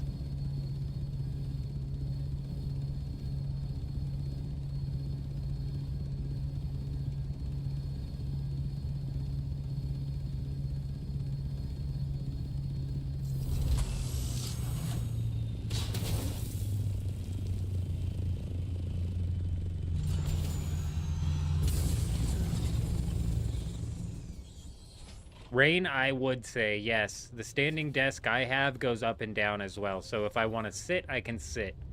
So I've got this, I don't know, it's a posture thing when I'm sitting. I sit like a shrimp. But when I was driving at UPS is when this really started to happen. It's like a pinched nerve in my back shoulder. And when I'm sitting and then I have my arms on the keyboard like this, it just throbs, dude. It feels like somebody's taking a knife and just jamming it into my neck. But when I'm standing, that doesn't happen. So that's why I picked up the standing desk. But when I'm standing, my feet are killing me, dude. And my lower back, oh my God, the lower back, bro. So it's not that it's like perfect, dude, but I've noticed, especially when I'm live streaming, I have this mic in front of me. I noticed that I can go for longer stints standing than I can sitting. And actually what turned me onto the standing desk was my kid. My kid like refused to sit in a chair, and he's short enough to where just the normal desk that we have for him is a standing desk. So he's just like standing all the time, and I'm like, dude, is that comfortable? And he's like, oh, I'm fine. And he looked fine. He looked more comfortable than I ever looked sitting down. So yeah. Also, a reason that we got the standing desk was a lot of the streams I like to do with Apex Legends and first-person shooters. We play several genres around here, and I really get down on the first-person shooters, battle royales. Splitgate came out with a battle royale, and it keeps giving me ads for Splitgate because I keep talking about it. I'm itching to jump into that game. I just don't have the time to dedicate to actually try and get good at it right now. And when I'm playing those games, I'm very, very, very animated. Like, very. That's why I need to get this headset. I needed to get it cordless. Because I got to take it off, bro, and I want to move, man. And when I'm playing Apex and we got a wild thing happen, I want to move. We're moving, you know? We're moving. So that was another reason that I got the standing desk, was so I could be a little bit more animated while we're doing our FPS streams, which are few and far between nowadays with all the freaking cheaters running around Apex. We've quit that. There's not been a good battle royale launched in forever. That's why I'm excited about Splitgate.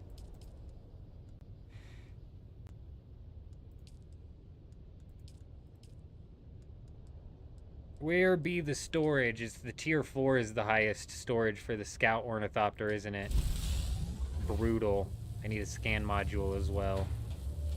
I'm not planning on doing any scanning right now. It definitely must be an age thing. It's gotta be.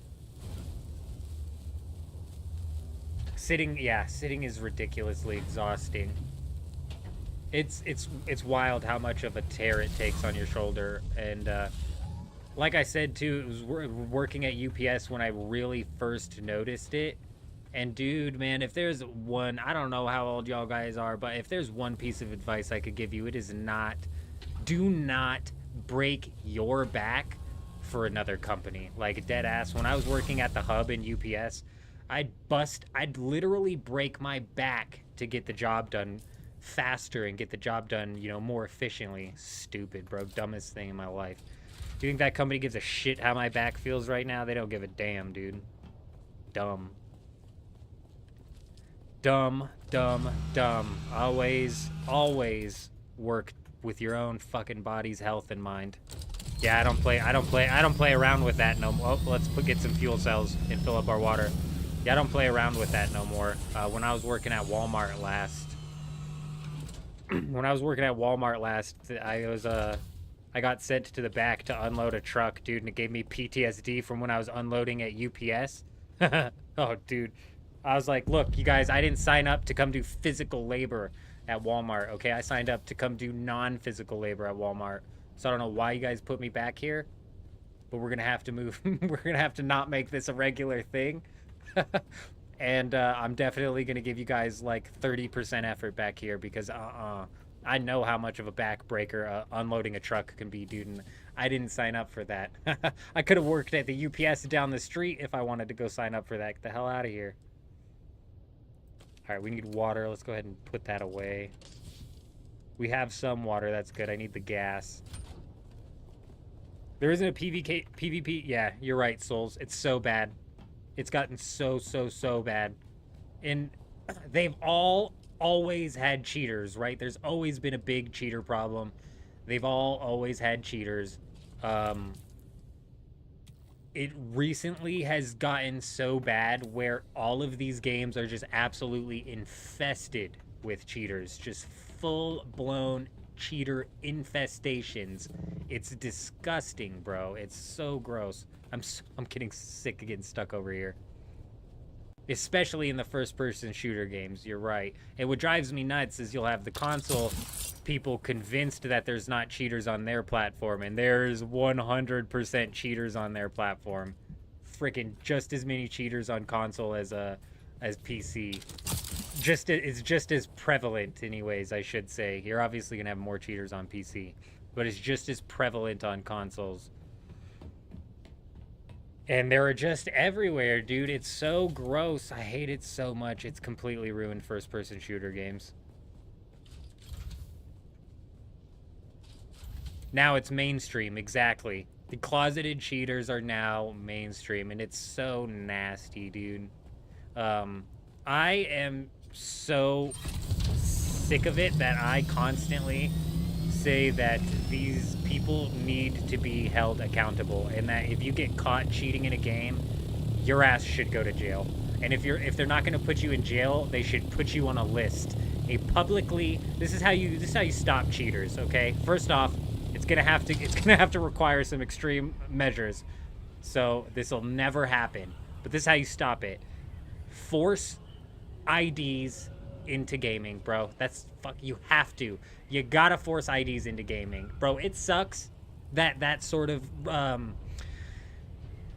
don't know, accountability. You gotta force them onto the internet. I don't know, just you have to, because you have to be able to track these people, because you have to be able to punish them. If you get caught cheating, your ass goes on a registry. You're now on a public registry, the same as a sex offender would be. And I can look you up, and I say, oh shit, Jimmy John's cheating, and Jimmy John lives in my neighborhood. If I see him driving around, I'm gonna hold up a big sign that says Jimmy John's a big fat loser, cheater, and should learn how to play games. You know what I'm saying? Loser, bro. You publicly name and shame these people, and it'll stop. It'll stop. That, or you send them to jail.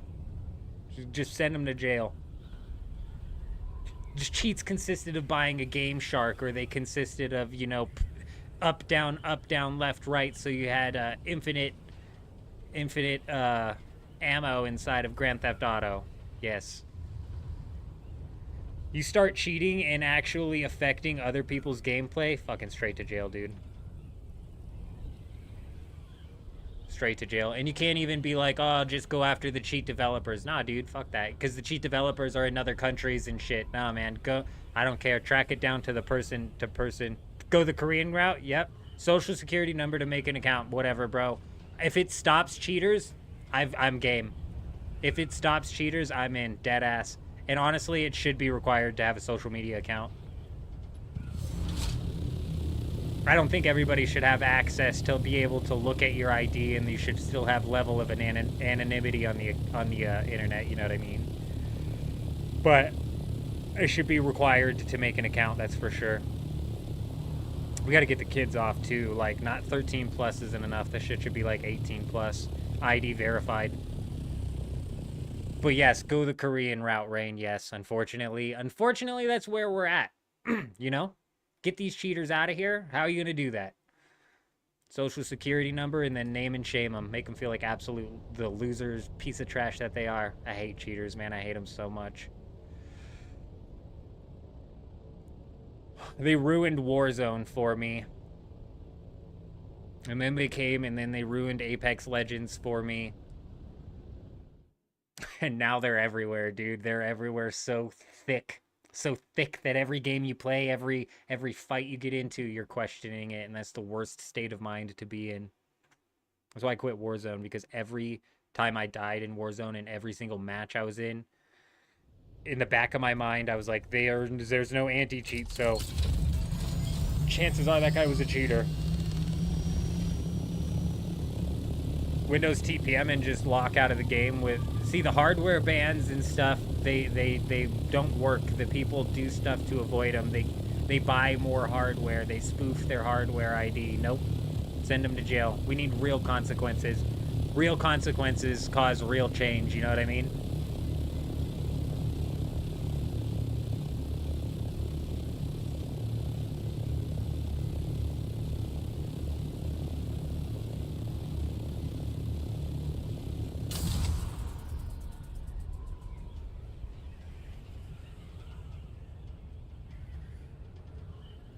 You get caught cheating, you don't get a hardware ban, but the government comes to your front door and forces you to film yourself while you take a hammer to your computer or your PlayStation. And then you have to post that online to be publicly named and shamed forever. Fucking losers. Something, dude. Something, bro. Oh, that'd be so good. Who's hitting the cheater shame today? God, oh man. Hopefully someday. We can only pray that someday there's enough room to add some sort of federal assistance here and to get rid of these cheaters. Who frickin' knows, man? The game companies aren't going to do it. I'm convinced the game companies in many ways benefit. The game companies in many ways benefit from cheaters being inside of their games.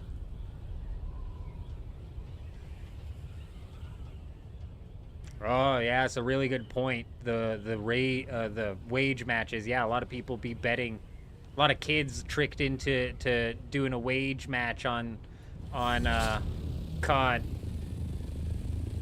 when they're just going against people with soft aim. And at that point in time, it's like, it's gotten so bad, it's like soft aim versus soft aim at this point in time. You know? So it's two cheaters going against each other, and they probably know they're both cheating. It's just like... It's gross, man. Cheating makes me really mad.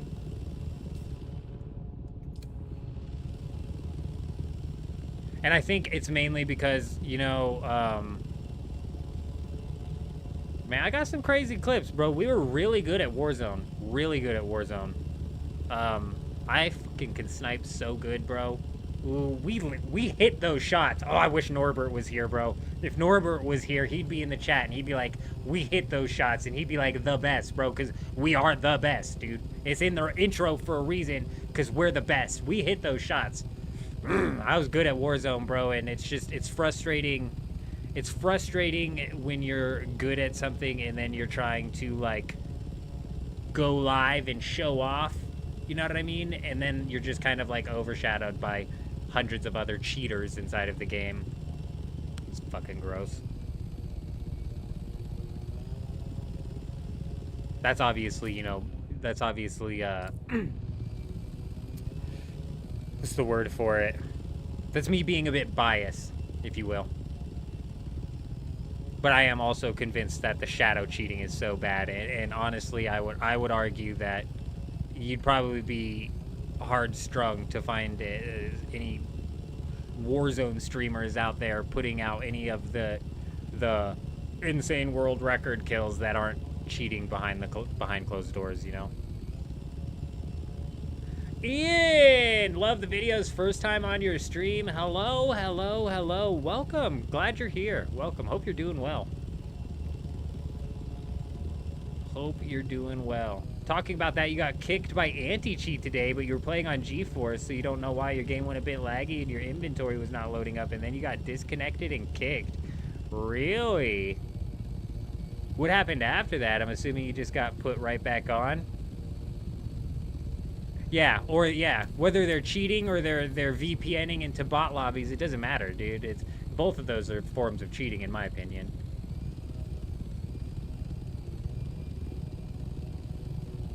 Is that a big one, do you think? Is that a big one? God, we don't want to hit a big one again. We just got our ornithopter back out here, bro. I don't want to die. Speaking of which, let's make sure we do have that up. Let's check our inventory here. Alright.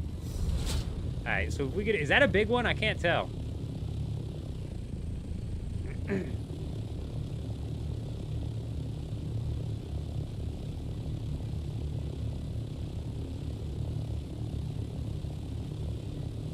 I don't know what Art is War audio you're talking about. I stopped keeping track of what's going on with all of the cheating in Warzone. I used to watch it like on a constant basis because it was just like so frustrating. I wanted it to actually get taken care of. You tried logging back in and it worked? Oh yeah, I bet it did. There's been a couple of times where I'm like trying to climb over my ore refinery and it's doing that glitch where I'm bouncing up and down. And I'm like, dude, this better not auto trigger some like freaking anti-fly system that they got going on.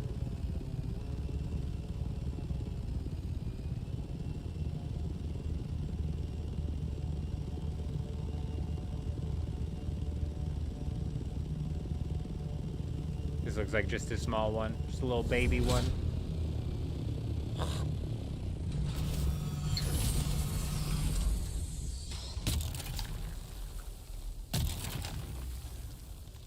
They use a tuner to change the audio. It filters out all the noises, so all you hear is footsteps. It's just gross, man. It just really is. That's like, you know, that obviously is still cheating 100%. But that's like, it's not the level of cheating that I'm like the most concerned with. It's mainly the closet cheaters that drive me the most nuts. The people who are streaming, acting like they're good at the game, and cheating, because you know if they're cheating at the game, they're probably also cheating with their stream viewer numbers. And on Twitch, when you're cheating with your stream viewer numbers, you're definitely pushing yourself ahead. It's just like, I don't know, man. I don't know. To me, it's like confusing, and I have a hard time putting myself in these people's mindset. Because if you're cheating at a game, you know you're cheating at a game, right? So you know in reality that you're ass. And the same thing goes with content creation. If you're view-botting, you know you're view-botting. And you know that the videos that you're putting out or the live streams that you're putting out are having their views inflated via you view-botting. And it's like, how could you take any pride in that?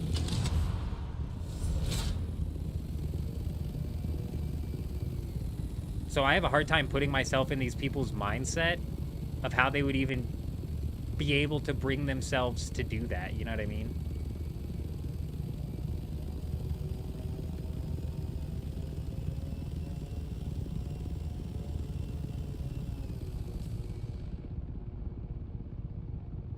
Yeah, we're multi-streaming on Twitch. We are on Twitch as well.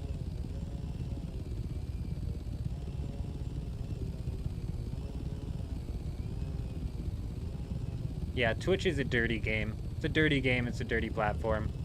But the people who, you know, some people actually end up faking it until they make it. You know what I mean? It's entirely possible, especially on Twitch. Twitch is a dirty, dirty, dirty game. It's harder. I mean, I think you'd probably find less examples of people faking their YouTube views and then eventually making it, though I'm sure there's examples out there. Twitch, you'll probably find more examples of people faking it until they make it. Where was I going with this?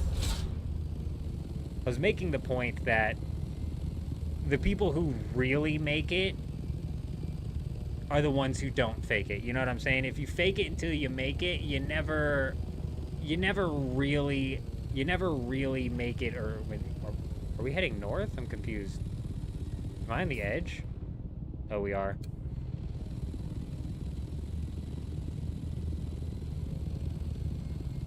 You never really make it. And what I mean by this is, I've been thinking about this a lot lately, and it kind of revolves around dead internet theory. I don't think we have access to the subs on Twitch yet. I don't know what the requirements are, but I don't think we're set up. I do appreciate it though. I appreciate the sentiment.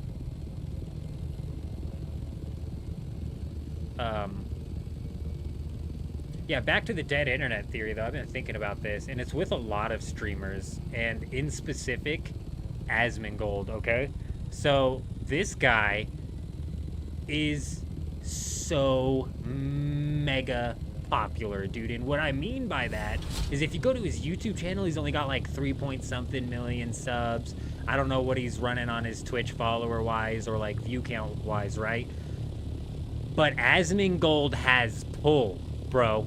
He's got more pull than I think I've seen anybody have. It's fucking it's crazy, dude. It's so crazy.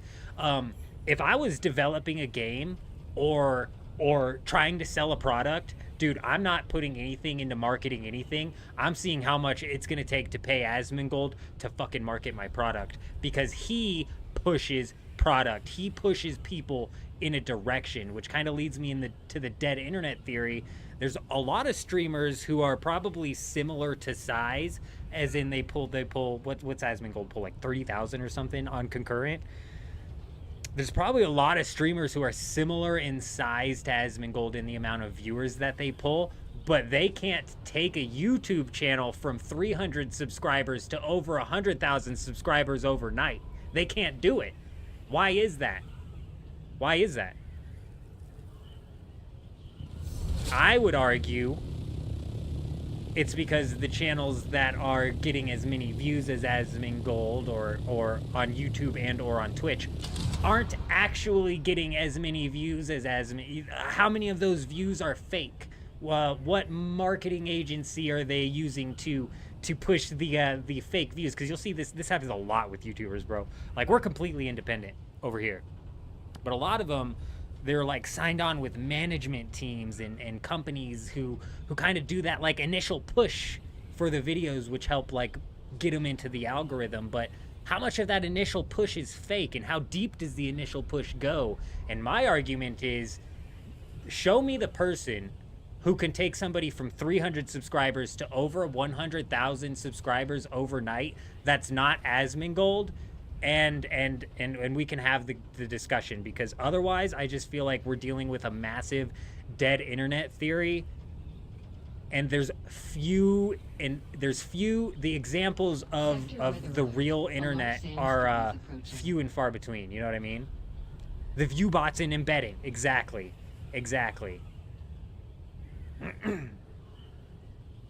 A lot of channels out there view botting, a lot of channels out there embedding, and a lot of the views that they're pulling on their videos are fake. But you get Asmongold out there who gets, you know, I think sometimes I'm looking at his channel when I'm on my desktop, and it's like he's getting, depending on the video, sometimes it's like 150,000 views on a video in an hour. And those viewers are real people, bro. Like real people. Which is so weird. And that's why he's got so much pull, dude. It's crazy. It's crazy. And that just ties into the whole cheater problem that we have. The whole, you know, view botter problem that we have with Twitch and whatnot. It's just, I don't understand how people can be fake and sleep at night. You know what I mean?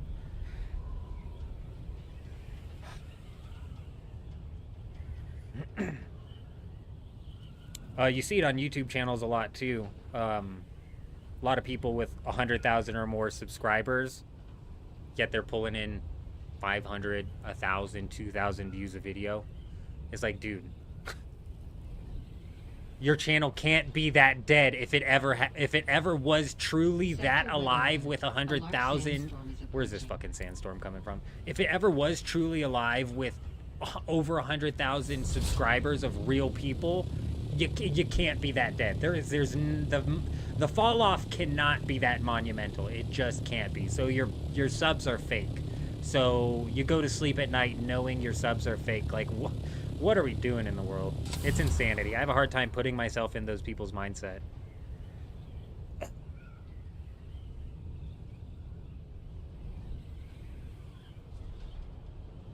How many hours are we into the stream? 5 hours and 28. I might go back, try and chop that rant up, put it into a video, and then we'll try and see if we can get Asmongold to react to it, huh? Hey, I could use a push, all right? Give me that Asmongold bump. Fucking send me some views. Even nowadays, though, with the way AI is, I've seen people running view bots where the chat, you can tell when the chat is coming in and it's coming in saying like, it's harder to tell too because the more you have the chat flowing, the harder to tell. It's whatever. I'm not here to get into the like nitty-gritty specifics of it. You're right though. A dead chat is a huge red flag, but it's not the only red flag, and you can definitely have a live chat and still be massively embedding or massively view botting. And what sucks about the streaming situation is a lot of these streamers can play they can feign ignorance, you know what I'm saying, in the sense of they have benefit of the doubt. What the fuck is it? Well, there's a phrase that I'm trying to think of where they can like shift responsibility and they don't have to. There's a chance that it wasn't them viewbotting the channel and it was one of their viewers viewbotting the channel. So it's like, oh, I didn't viewbot my channel. One of my viewers viewbotted my channel, so I'm innocent, even though, you know, my channel was still, you know, viewbotting. I'm trying to think of the word. There's a phrase for it. And it's entirely possible, but that ends up being the case in some situations, but I don't think I think that's few and far between where that's the case.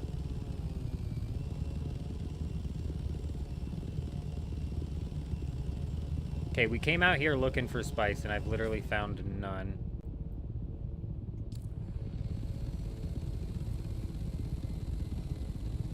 There's a really mean guild over here in the middle. Plausible deniability. There you go. Thank you. Plausible deniability. And that's what sucks when it comes to like streamers faking it until they make it, is because they can have plausible deniability. Sometimes, you know, sometimes it's like if I were to go viewbot on Twitch right now and just add 50 viewers to my stream, like my plausible deniability doesn't really freaking check out because there's only 15 people that could possibly watch me. You know what I mean? So there's not a pool of 1,000 people that, and one of the 1,000 might viewbot me up to 5,000. You know what I'm saying? So it's like not always, but whatever. I sleep just fine at night because we ain't pulling no nefarious shit around here. We 100% just doing it legit. Damn, that's fresh. That got hit fresh.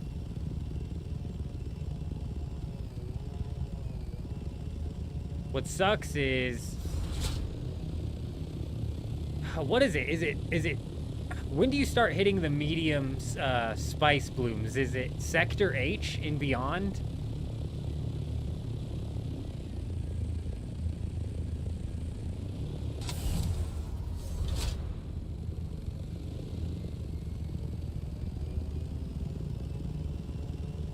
Is it always hard to find material? The spice blooms are a pain in the ass sometimes. It's hit and miss. And we were just flying at night. I swear I have the hardest time seeing those stupid things at night. When it comes to resources like titanium and stravidium, you're realistically going to find it on all of these islands right here. You think it's D and beyond is for the small spice plumes. But I swear I've only found the medium spice plumes all the way out in H. Freaking insane. Oh. That's a small one getting ready to pop off, I think.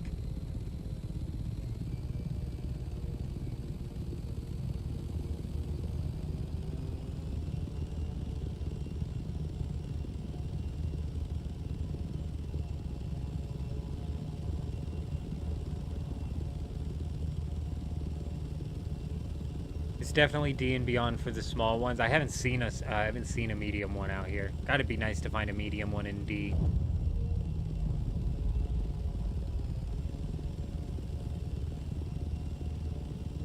I've seen those break sand bikes, so I'm guessing if you happen to be flying and that hits you, it would also break your ornithopter. And that would suck so bad.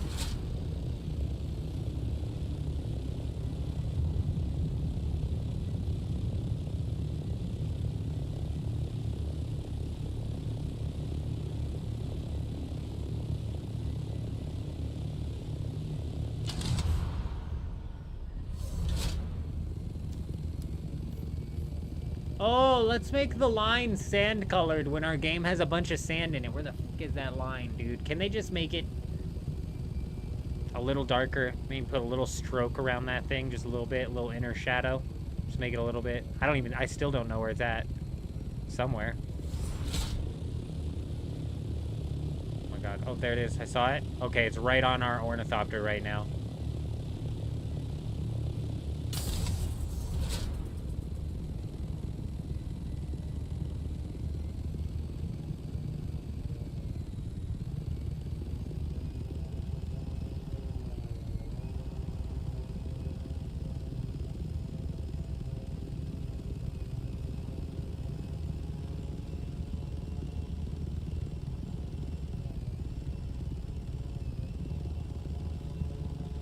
It's a waste going back and just to deposit 300 spice, but I'm gonna go do it anyways.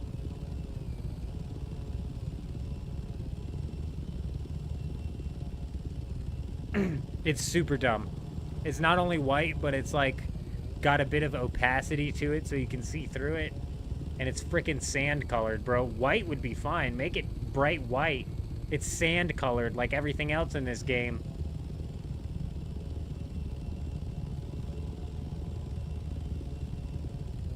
Yeah, it's really frustrating. This is another one of those mechanics in the game where I'm like, how? How did this make it through testing at all? At all, how did that make it through testing? How did we not get a deposit all button, and why is this sand colored?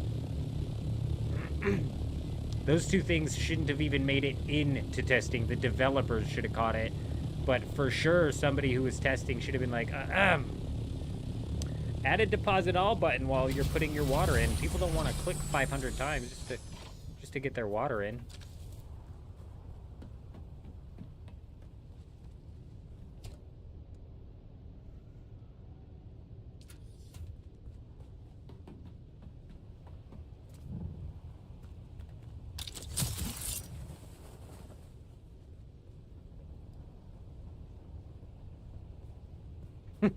I'm just now realizing that this base is off-center.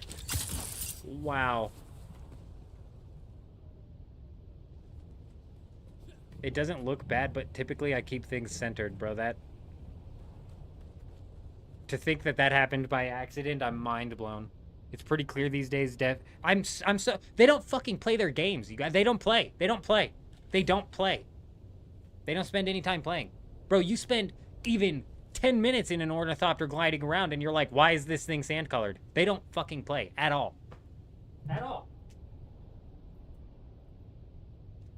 At all. They come in to do work, bro. That's the problem too. And that's why I've got no sympathy when these devs produce a shitty game that fails and then they get fired. I've got no sympathy, bro. Especially for a DEI game. Bro, axe that whole studio if it's a DEI game. Heads and all. You know, the heads of the studio and all. Like, for real. But even non-DEI games, if they come out and it's a shitty game and it fails and the dev studio shuts down and people lose their job, boo-hoo, dude. Boo-hoo. Any other person goes to their job and does a poor job, they're going to get fired. So I've got no sympathy for that, especially because these people, they treat it like it's a job nowadays. They go in, they do their 9 to 5, they go home. They're not there creating or doing something that they're passionate about. And it's freaking blatantly obvious. Yeah, small things like that drive me nuts. Play your damn games for even 30 minutes, dude. They delegate the game being played to the testers, and the testers are doing a 9 to 5 as well. So they don't give a shit either. And then they add in the closed testing where they're supposed to be getting extra feedback, but the people who jump in on that are people who want to make content about the game. So they don't give a shit about how the game turns out either, so they're probably not even providing the feedback. It's a big, big loop here of stupidity, and it just absolutely blows my mind.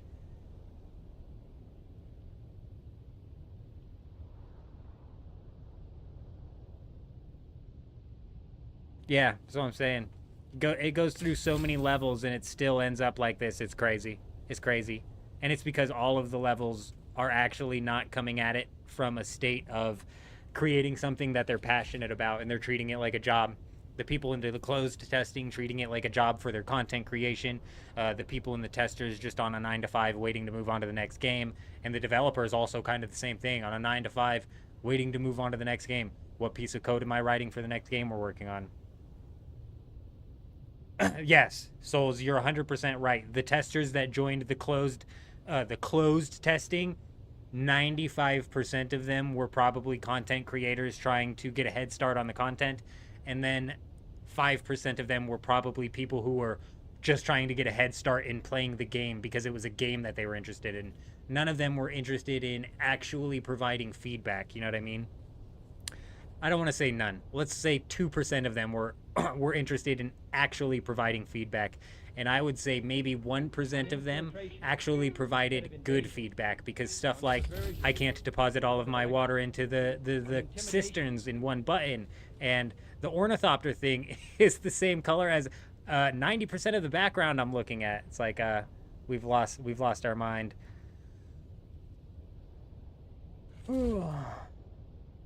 We got Morph coming in with the subscription on YouTube. Welcome. You know, with these notifications coming in on YouTube, I never know if you're actually here on the live stream or if you're just watching one of the many videos that we have out. But either way, we appreciate you being here. Testers used to have to know code and purposefully look for bugs and balance issues. Now testers are just random people and content creators. You're right. So when the company... So there's two phases of testing that this game presumably went through. And the first phase was when the developers shipped the game off to a third-party testing company that is literally a company filled of people who are just doing a 9-to-5 job, testing whatever game they're told to test that day. Do they have coding experience? Maybe minimal, especially nowadays, like you're saying. The requirement for the coding experience is probably none. And the second phase of testing, and there's obviously no work that actually gets done there that benefits the game. I think that's a sunk cost in this game development cycle that they go through that they could just cut out, especially because they just open it up to closed testing, which is the second phase, which is where the random people and the content creators, and the random people being ones that just want to get into the game early, and then the content creators being one trying to like get that early start. Yeah. None of it helped the development of the game, but the main problem lies with the developers themselves, like always. Always. The developers for themselves should have played for 30 minutes and would have noticed the problems that I'm complaining about. You know what I mean? Like, the problems I'm complaining about are small, and that's why I think why they piss me off so bad. A deposit all water button, that's an obvious choice. A non-sand colored UI aiming reticle on the ornithopter, also an obvious choice. The fact that when you accidentally jump out of your ornithopter, that sucker can glide a tile and a half across the deep desert is just so dumb. It's an obvious choice to me to hard code it in to where if you accidentally dive out of your ornithopter, it's going to nosedive into the ground, you know? Nosedive into the ground just like you're falling into the ground. And you're right, the money first, they cut the corners, but what's weird is, like, you would think they would cut the corners on testing entirely, and maybe they did. Maybe there was no first phase of testing. That's entirely possible. They have quick deposit, but not for water. You're right. It's like the function of the code is already in the game. Even a quick deposit here in the storage. Actually, I love this bit of code. There's a lot that works in the game, but it's like the small things that really get on my nerve because they should be fixed. They already have the function for a quick deposit, a deposit all button. Why is it not incorporated here? Why is it taking so long? They did mention that, and it is something that they're working on, but why is it gotten to it? Why is it even at that point? I don't know. It's beyond me. I'll be right back.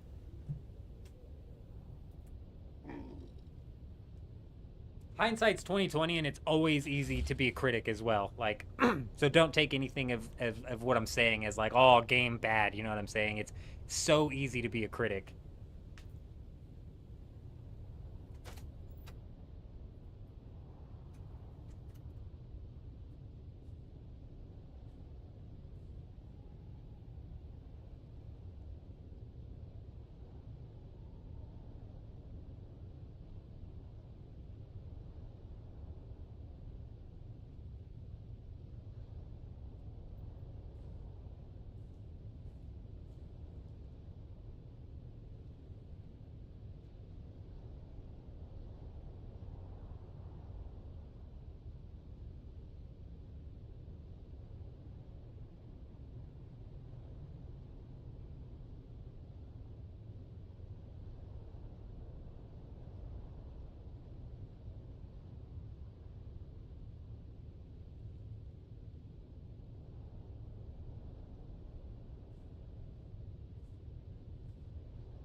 Water is like the main... Oh, we missed a water question, didn't we? Oh, water is like the main resource, and it's so annoying and cumbersome to manage, collect, and deal with in general. The deposit all button would make things... You're right. It's a core loop of the game, which just begs the question even more why that slipped through the cracks, let's say. It shouldn't be that hard for them to implement it. That's why I'm saying if any of the testers did bring it up and it didn't get fixed, there's just some more lazy developer problems right there, you know?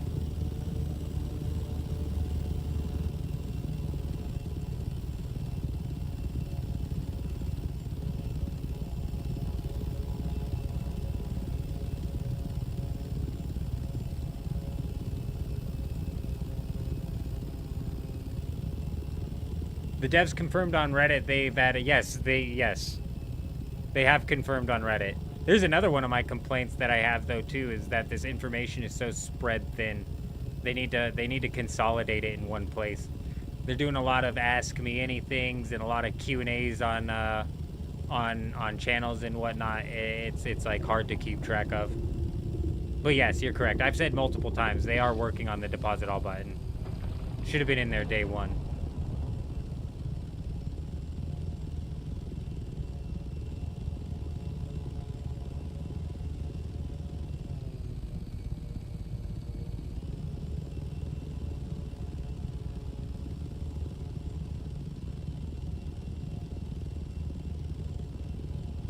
Yeah. That's just the tip of the iceberg, really. The deposit all is just the tip of the iceberg.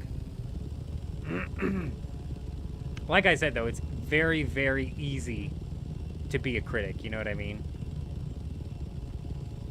And none of what I'm saying makes the game bad.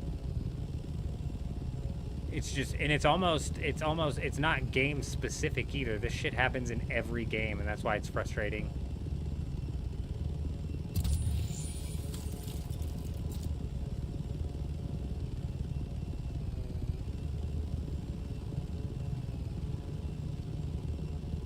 We are losing altitude here.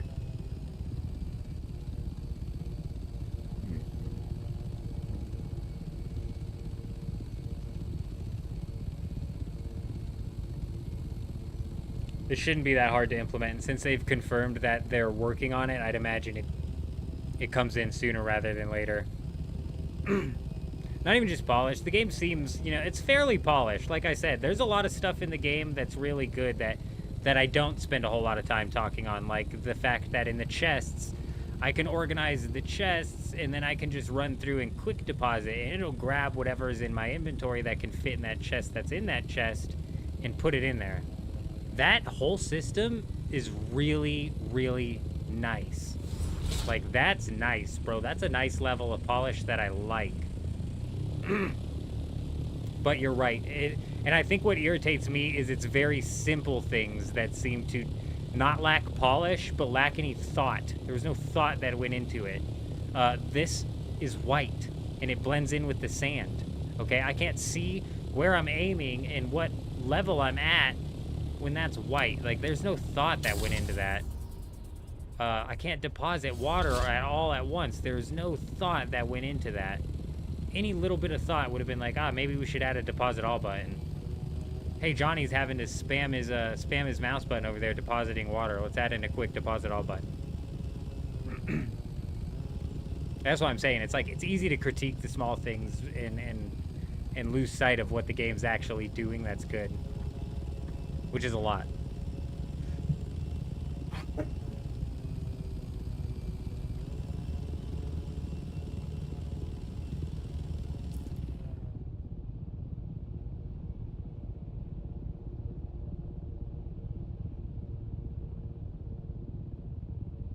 You aim about a half inch under the horizon bar and get up to 173. From there you tap S to get about 170 to 100 and let it reset to...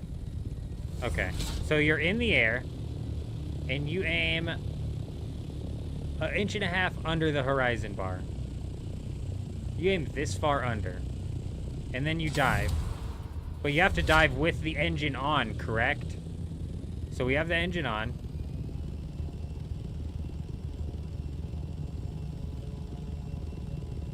Well, I'm losing altitude aiming this far under the bar. Or do I aim the bar 1.5 inches under?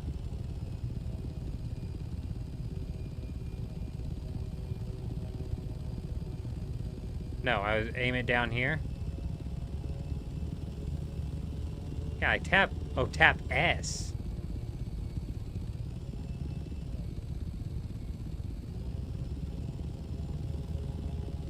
Oh shit.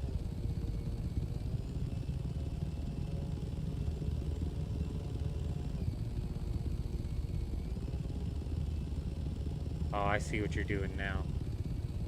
I was doing it backwards, bro. I'm tapping W. And you can tap W, but you do lose altitude. Tapping W, I don't slow down like that. I speed up. So you can hold like a higher rate by tapping W, but you do lose altitude. Whereas in tapping S, I'm gaining altitude. And then when I level out, I'm leveling out at an angle down this way. I don't think I even need the engine glitch to be happening. Yeah, I don't even think I need the engine glitch to be happening on that. On this, to have it working like that.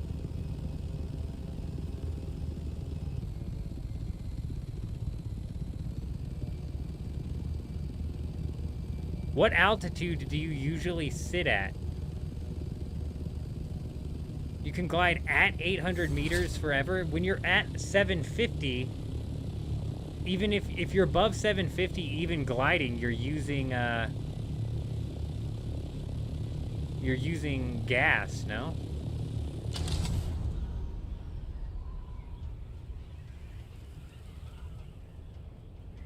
No, not kilometers per hour. Are you sure? I swear when I was gliding above 750... When I was gliding above 750, I swear it was causing fuel.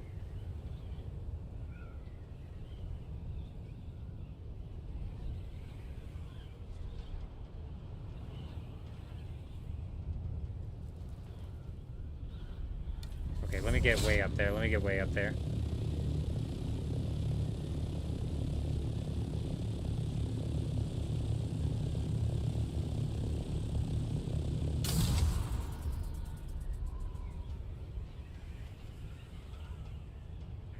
I swear it was using fuel, but if you're doing it forever...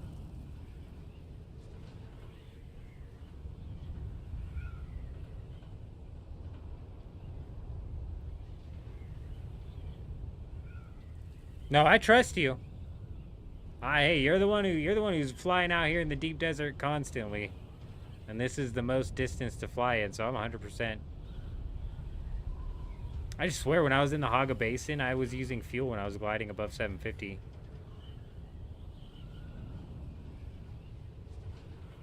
Is there a lot of furniture in this game? You were thinking of trying to build a house. There's a decent amount of furniture in this game.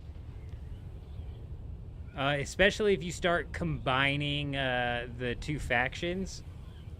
I'm losing a lot of kilometers per hour, though, so do I need to aim further down? I'm losing speed. Are you in a tier 6 ornithopter, by the way? Because we're in tier 5, so that probably changes like the speed.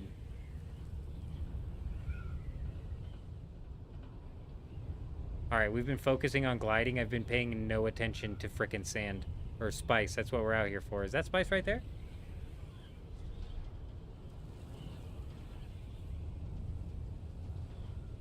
Oh, so if I lose speed, tap W. If I'm losing altitude, tap S. That's less of a bug and seems more of just like actual mechanics. So it has nothing to do with the engine. I thought for some reason if I was having the engine... I thought for some reason me having the engine on was helping me maintain speed.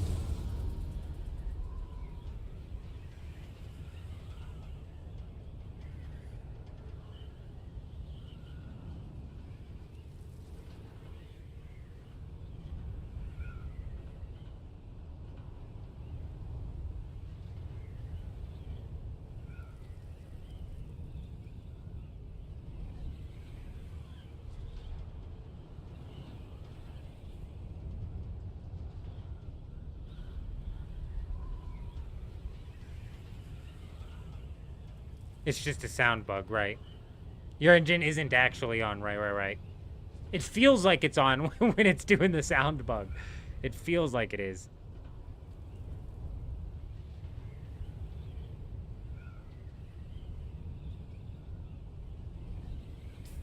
What do you think the chances are that guild went to sleep? Because, man, you get up into Section 5, and they are thick, bro. They're out there thick, and they called in the reinforcements real quick. Howdy, is this the deep desert, or are we still... Oh, you're still in the Haga Basin. Just got the transport. Yeah, we're in the deep desert right now. Other players can hear the bug. So right now, if I fly over a lab, nobody will be able to hear me flying over. But I was in the PvE, and somebody flew over the lab with their helicopter mode on, and it was loud.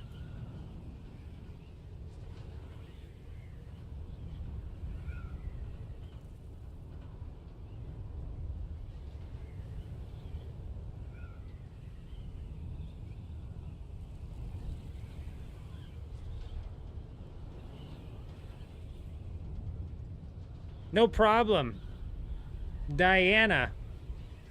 You got some fancy letters on your name there. I like it. It's hard to read.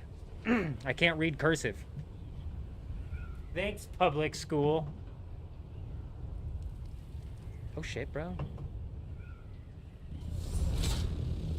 Oh, that's a biggin. That's a biggin. Personal marker, we're on G5. Let's go swoop. Let's go do a swoop. Might be dangerous. We might be sticking our nose in some more PvP here, but let's go do a swoop here. See what their base looks like.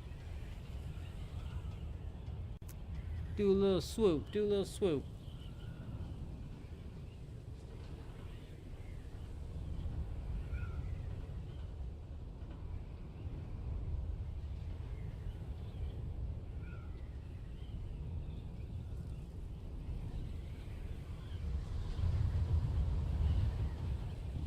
If I die, I don't lose my gear. If I don't put my ornithopter away before they kill me, I lose my ornithopter if they break it.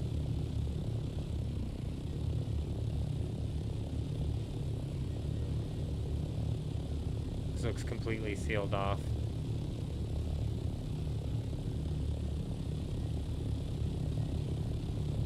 Interesting. Or players blow up.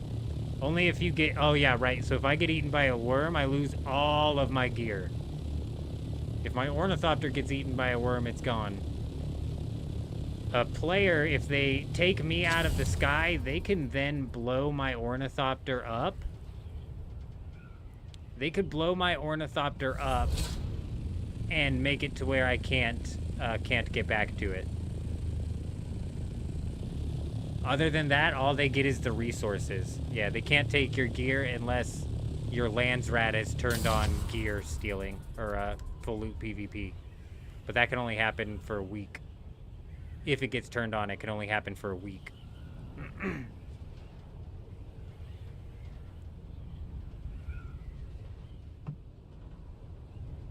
How often are you tapping S to maintain your altitude? Like every couple of seconds? Can you get stuck if you don't have a spare ornithopter when you respawn? Yes. So earlier I died in the deep desert and they broke my ornithopter. So I couldn't leave the deep desert because I didn't have an ornithopter anymore. So I could die and then respawn in the Haga Basin. But in order to do so, I have to lose everything that's on my person. So technically I had to go back to my base. I had to deposit all of my gear in my base, and then I had to go back to the Haga Basin. I may be overreacting there, and maybe it's just talking about resources, and I actually still keep my gear. But just in case, I went and put all my gear in my base and spawned back at the Haga Basin. That's where I had to grab a... anytime it says 173 on the speed is when you tap S. I then had to go back to the Haga Basin, grab an ornithopter, and then come back here with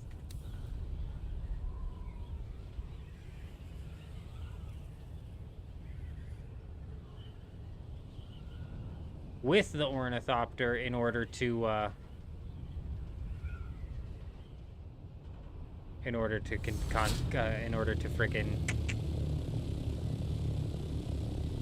grab my gear. So yes, you technically can get stuck if your ornithopter breaks. And one of our first trips into the deep desert, we had server restart in 30 minutes. That guy's just now working his way out into the deep desert right before a restart. That's brutal.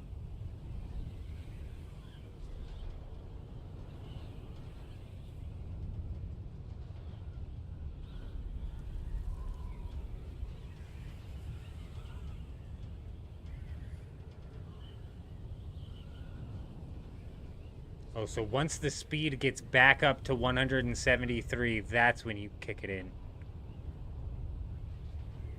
And then the speed kicks back up into 173, and then you kick it back up. Well, it didn't get back up to 173. I think I'm aiming too high.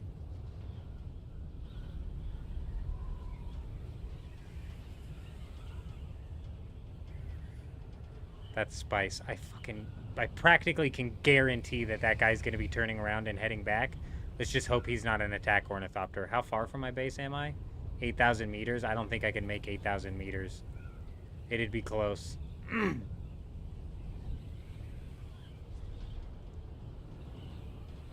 Yes, it'll treat like you died to a worm, so you don't want to respawn in the Haga Basin. You want to definitely go and deposit all of your stuff into a bank. And then go to the Haga Basin and grab an ornithopter. That's if you lose your whole ornithopter. Okay, this is fun.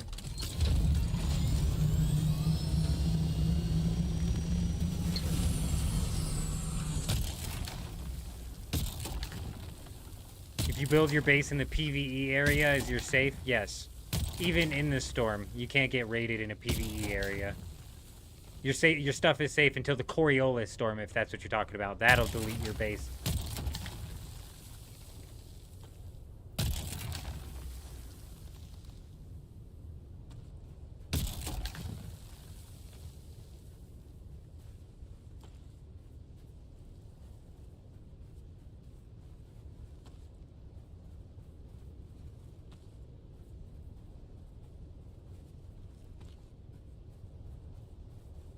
Yep, you only get raided if you're built inside of the PvP zone.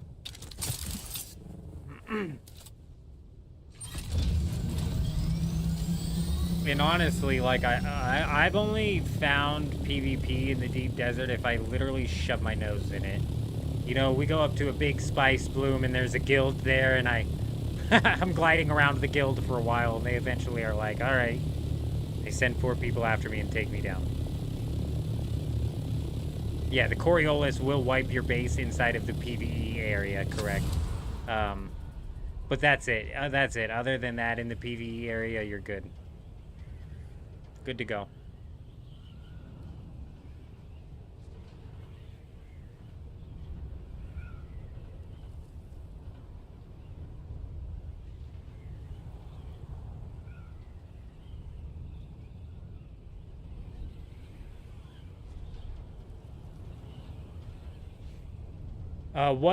What is the fuel? Oh, those are just... So, I don't know if they're planning on expanding the world map to where you would actually spend a lot of time out there. But basically, those are just for the minibar that is on your ship while you're on the world map. Other than that, it's just useless. It's basically nothing. They could have gotten rid of it and it not be in the game at all. Wouldn't matter. But if you're, like, traveling a really far distance on the world map and you happen to be running low on water... You could just stop at one of those water things. It doesn't tie into your main game water or your main game fuel at all. Yeah, it's dumb. It's like a mini game on the world map, which is something that you don't spend a whole lot of time on anyways, currently, which is why I'm saying that it kind of seems like they're planning on expanding to it. I don't know. Even then, if they expand to it and then now they have the water and fuel system even on the world map, at that point in time, it's just like they're adding in hurdles just for the sake of adding in hurdles, you know? Which is bad development. Like, why would you... developing in pain points just for the sake of developing in a pain point is stupid. Use them to go AFK, that makes sense. I guess if you're spending a lot of AFK time on the world map like Rain does, then you might want to sit there. Oh, you know, I guess also that would prevent you from like losing fluid. But if you're in your base and water sealed, you don't lose fluid anyways. How long do these restarts last? 15 to 20 minutes? Yeah, that's about it. They don't take that long. Is there any new materials or resources in the PvE area of the deep desert? So the new resources, unfortunately, are all in the deep desert, like your titanium, your stravidium fiber, whatever that you turn into the fiber. That's all inside of the deep desert. However, there are labs that are scattered all up and down here.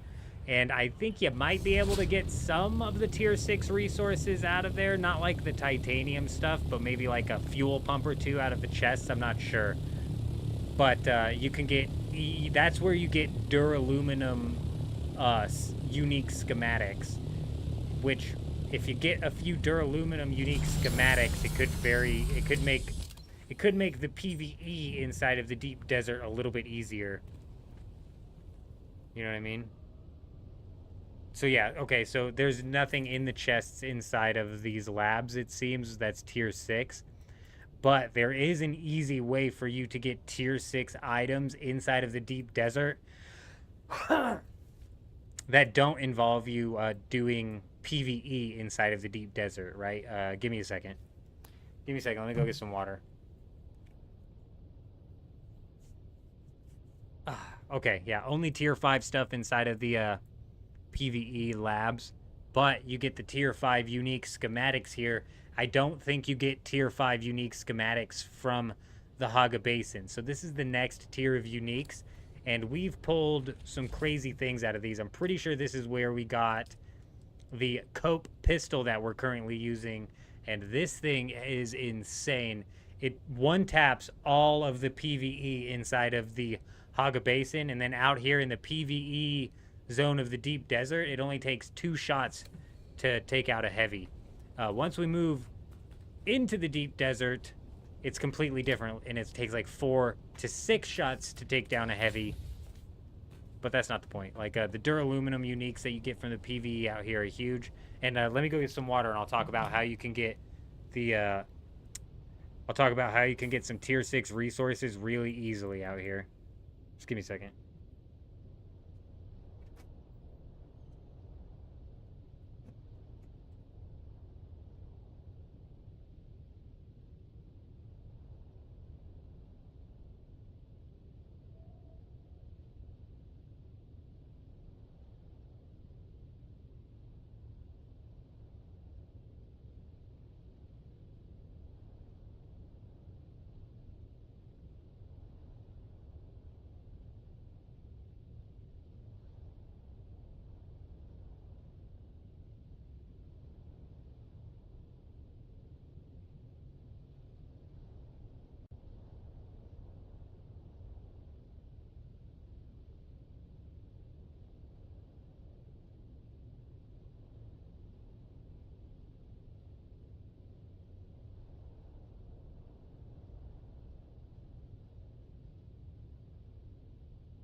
Yeah, 306 on that pistol. It's an absolute game changer.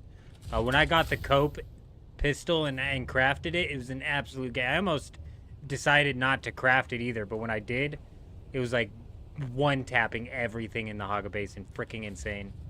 But if you want to get tier 6 resources really easily and with a lot less chance of you getting caught up in some PvP, I would say that buried treasure is probably your best bet. You need a scanner on your ornithopter in order to find this stuff, and it typically starts to spawn in Sector D and beyond, and I've been finding the buried treasure a lot inside of the quicksand. You don't want to land in the quicksand, you don't want to do the buried treasure in the quicksand, but every time I find a strip of quicksand, I scan it, and all of a sudden there's buried treasure everywhere, and then you can kind of follow that trail. As soon as some buried treasure is on the outside of the quicksand, obviously land and hit that one up, and then you'll typically start to find more and more on the outside of the quicksand, and then all of a sudden you're just in a string of buried treasure. You're getting boatloads of the tier 6 crafting components, such as we were getting all sorts of things. We got Opifire gems. I still haven't figured out what those are for. But we were getting advanced machinery, which is the step above complex, I'm pretty sure. We even picked up a couple of plastinium ingots, actually fully crafted. What else were we getting? We were getting all sorts of stuff. Not industrial pumps.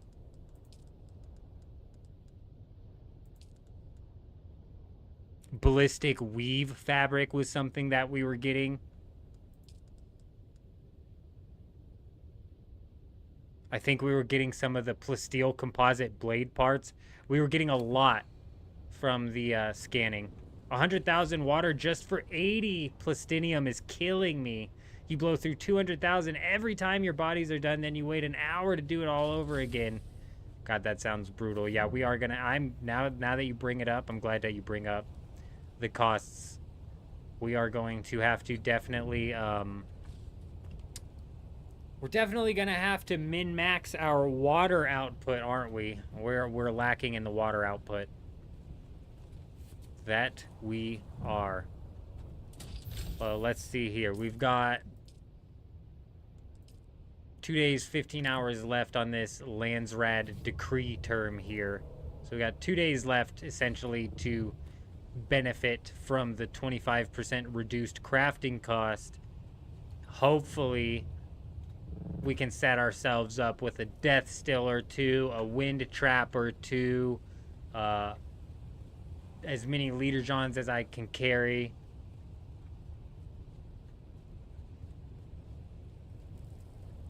$100,000's not that bad.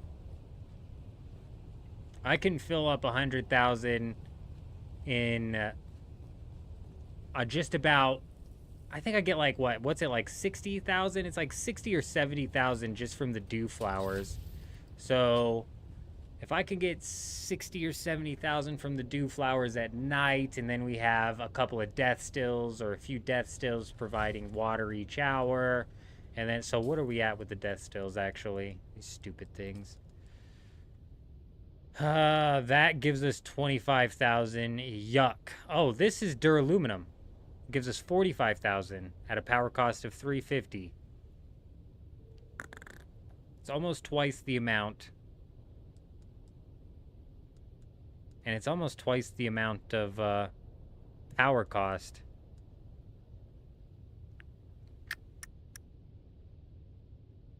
Processing time of 50 minutes, though. It's better to have these, isn't it? 2 of these at a power cost of 400 will get you 50,000. What number do these add up? Fuck, these combine and meet at a point where then it's beneficial for one over the other. Why use the assault? Spice is holding me back the most right now. I'm just too scared to harvest it with your assault. I wouldn't go out there with your assault. Hell no. It would help because you could put more in your inventory, but I don't think it's worth it. You're still just using the standard generators? Yeah, no, I'm right there. The simpler death still does make sense, but these will eventually meet up. I just don't know what it mass out to. 2, 4, 6, 8, 10, 12, 23. There's a fucking number that mass out to. I just don't know.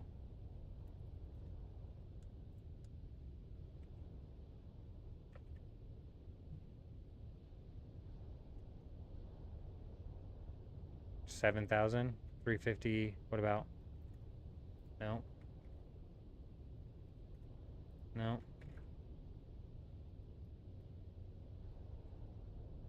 4,200.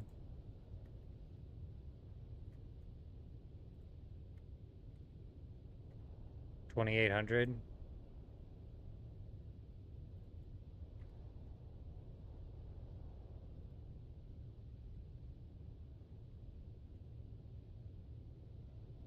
It's 4. 350 times 4 is 1,400. So 4 of those. 4 of these requires 1,400 power, and you would need 7 of these to use that much power.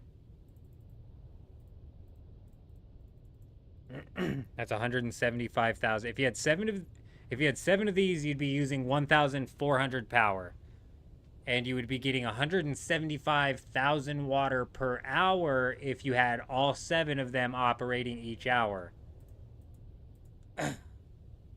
You could do 4 of the advanced death stills and be at the same 1,400 power per hour, or power.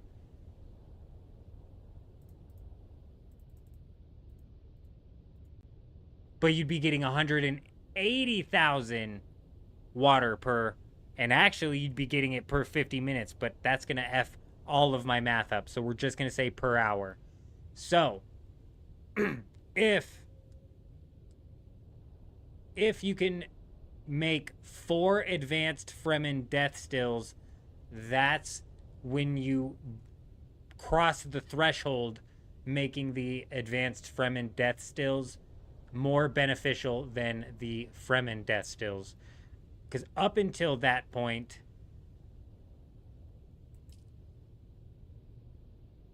you can have 6 Fremen death stills. Does that make sense? I think I mathed that out right.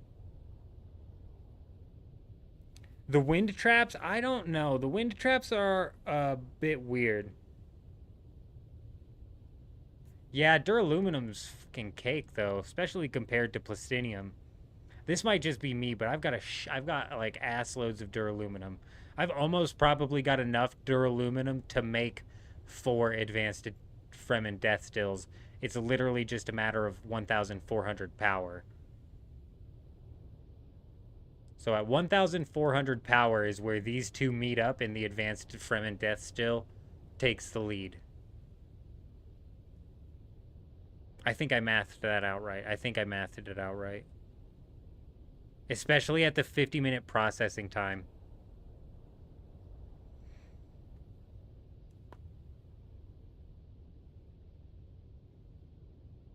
But you're not wrong, though. Steel, million times easier.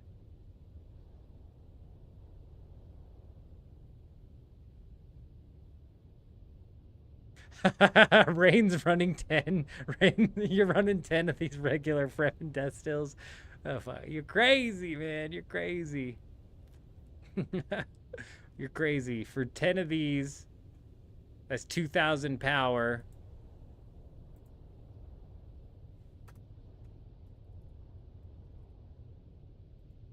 It's 5. That's 5 big ones.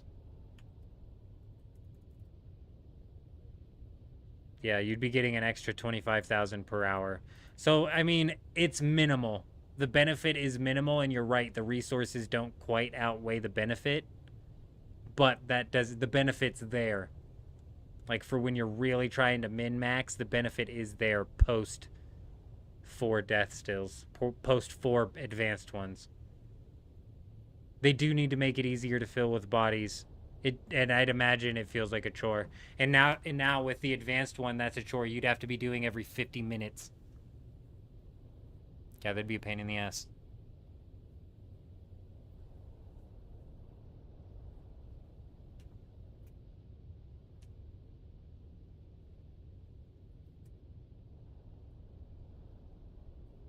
We've got about 9 minutes until these servers shut down. How do I like the actions and animations? You love Conan even though it was a bit janky? How is this game compared to Conan's action? I don't know. I never played Conan. Sorry. I couldn't be able to compare those games. And what do you mean by the action? Like the animations? The jank inside of these multiplayer survival games, I agree with you. It's what makes them. It's what makes them memorable. It's what makes them like makes them a bit more fun to have a little bit of jank to it. But honestly, I think the animations, the movement, once you unlock the ability to, compare a full suspensor belt or combine a full suspensor belt with your Shigawire Claw or your Bindu Sprint, once you've unlocked the movement, it's really nice. I think out of the multiplayer survival genre, Dune hits a lot of the nails on the head really well. There's a couple things that it really messes up on, like endgame. The endgame loop is weird, and it's obviously it's gonna wear thin on people, and it already is. You're kind of seeing people it kind of wear thin on, but there's a lot of room for that to expand, so it's not the end of the world on that. And then the PvE aspect of the game is also lacking. We are lacking any sort of real PvE experience. Right now, it's very lackluster. It's very redundant, unimaginative, especially when you look at games like Once Human, where the PvE inside of Once Human is freaking insane and the monster variety is insane. I know you can't just obviously import that sort of stuff into the Dune universe, but there's got to be something. There's got to be something done. Just didn't have unique biomes like Conan, just like all desert. The deep desert is where I think it's the most blatant that this game is one biome. I think in the Haga Basin, it's laid out well enough with the mountain ranges where it doesn't feel like just one giant desert. I think the Haga Basin does a good job. Out in the deep desert, it's very, very bad. And I think it's so bad. And I think it's a mixture of the fact that the mountains out here have to be small. And they're also not just not enough of them. There's only 4 types of enemies, right? Yeah, you're right. There might be a couple more than that, but yeah, it's sniper, heavy, assault, and melee. And that's what it boils down to. You'll have your 2 types of heavy, your heavy with the minigun and your heavy with the flamethrower, or a couple different types of assault, one of them who will just absolutely snipe you with a drill shot from across the map. And then your different kinds of melee, like this one has a sword and this one has a dagger. But yes, if you boil it down, there's 4 types of PvE, which is just definitely going to become lame. In the deep desert, like I said, when you get to a lot of people, unfortunately, this is unfortunate because I don't feel this way. I wish the PvP went a step further and was full loot. But a lot of people don't like PvP, bro. They chicken out, they get scared, they don't want to go lose their stuff, they don't want to lose any progress. They get scared of PvP.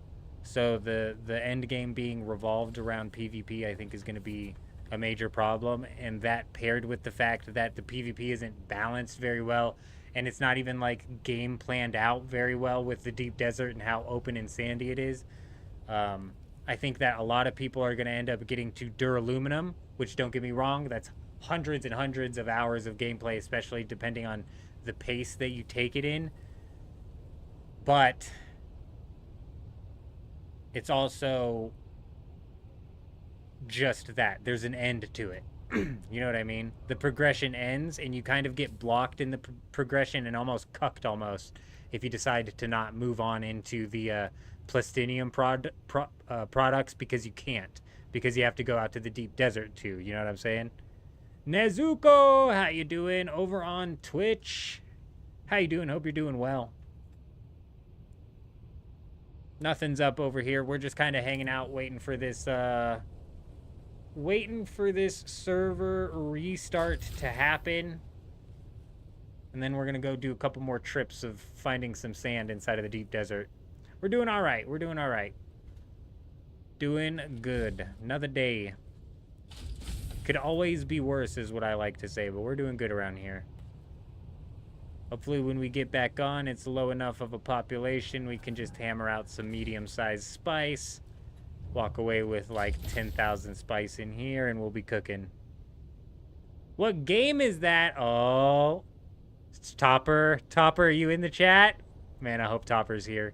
This is Dune Awakening. Nezuko, if you're an artist, hey man, we've already got one on standby. Appreciate you stopping by though. I really do. But if you're an artist, not to waste your time, not to waste my time, we do have one on standby.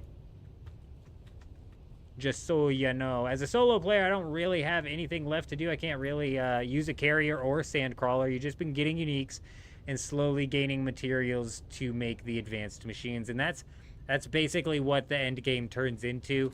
And then once you make the advanced machines, you're kind of like at the situation where you're not the artist. I'm sorry then, Nezuko. I'm sorry.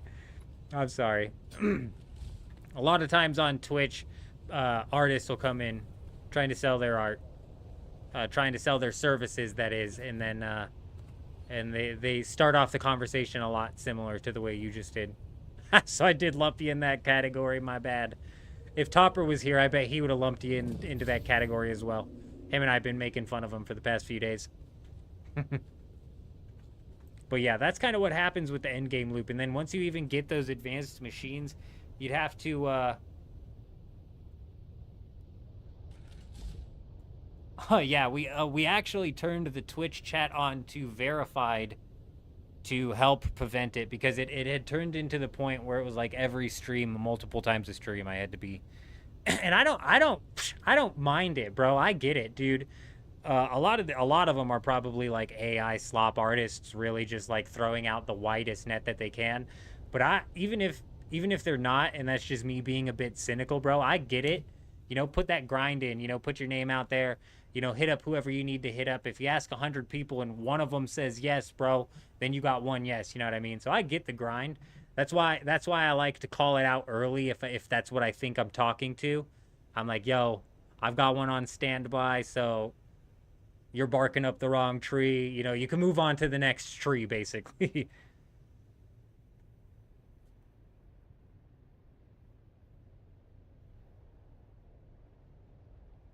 Yeah, the medium chemistry is the last thing that you need before you can actually start to craft the tier 6 metal. We just got that medium chemical refinery down, and I think we have like 200 melange built up, and I'm just not sure what I want to put it into. I could put it into the large ore refinery, but I can make the plastinium ingots in the medium ore refinery, I'm pretty sure. This might be a bit faster, so it might be worth it because it's really slow making some of the materials. So if this speeds up aluminum, that'd be nice. But this is 400 spice melange, which is freaking insane. I'm thinking we do like all of the advanced crafters first, because 45 spice, I can make this. If I've got 200, I can make that. I can make 4 of these. Which is basically that's all of the fabricators that I need. You know what I mean? I've got all the fabricators that I can craft. Or I build up 400 spice melange and burn that all in one. You know what I mean?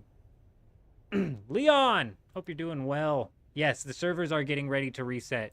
They should be resetting right now. I stopped getting warnings, though, so we'll get booted here in a second, surely. It's not just speed, it uses less material. Shut up. Are you serious? What do you mean it uses less materials? What do you mean it uses less material? Are you sure you're just not dealing with a 25% lands rad and maybe... Does it really use less materials? Am I using MK6 to extract the resources? There it goes. There's the server dump. No. I believe we're using MK5. I don't have any MK6 gear yet. I've only just recently put down the medium chemical refinery, and I don't even think I did the stravidium that I have with it. It uses less material, does it really? How much less? So I need, if I remember correctly, I need 7 aluminum ingots in order to craft 1 aluminum. What is that on the big one? Let's see if we can look that up.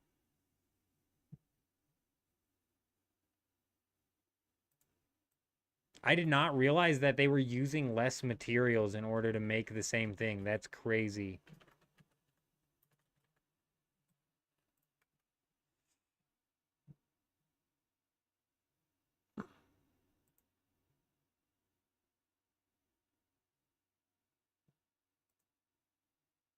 $45% less? No shot.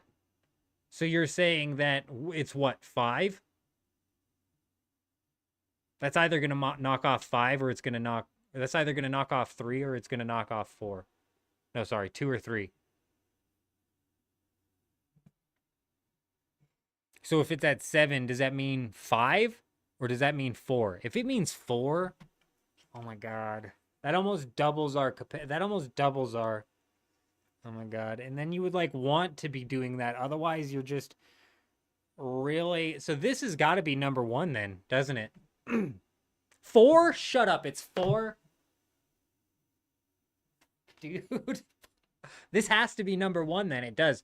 Because if I'm crafting a crap load of plastinium ingots and I'm using the medium ore refineries, not only am I taking forever to do it because they're slow as hell, but I'm also using more materials. That's ridiculous.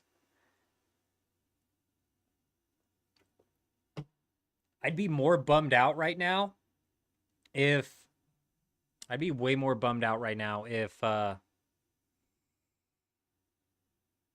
we didn't already have 200 of the spice melange build up. So we've got we've got about half. We're about halfway to being able to build 1 of those. Great. Let's whip up the Discord real quick here so we can keep an eye on the server. Pop back on that right away. Be the first one back on so we can be the first one back into the deep desert.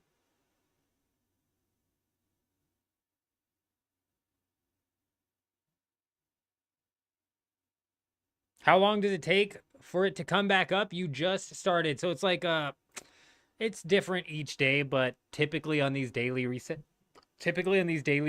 it's less than 15 minutes. The barren deep desert. Yep. Back on into the barren deep desert at one of the most barren times, presumably. Presumably, though I'm a little bit concerned that the guild that's been bullying me every time we go and poke our nose in their business is still on. That was a big guild, bro. They called in for people. There was like one scout ornithopter there with rockets when we first showed up and were flying around looking at them. By the end, bro, we were getting attacked by 4. So they called in the reinforcements.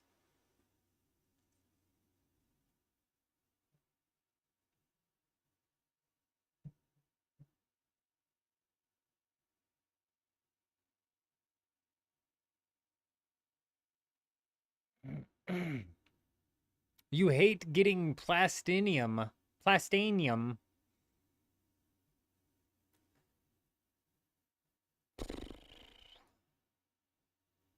Rain seems to be convincing me that the hardest part of the tier 6 ingot, I'm sick of trying to pronounce this stupid thing.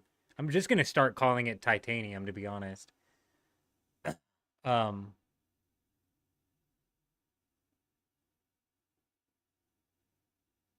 Is going to be the water.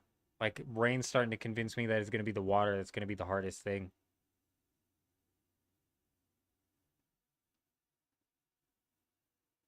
Servers are up already. Damn, Discord didn't tell me nothing.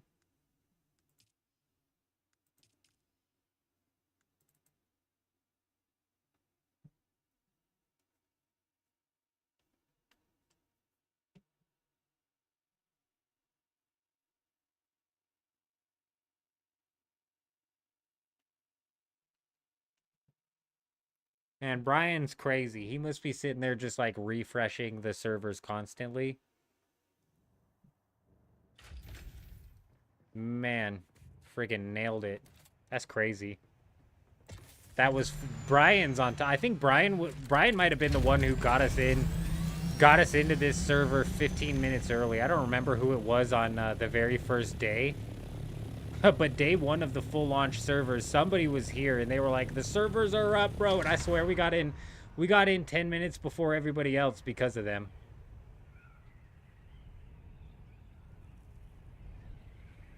Insanity.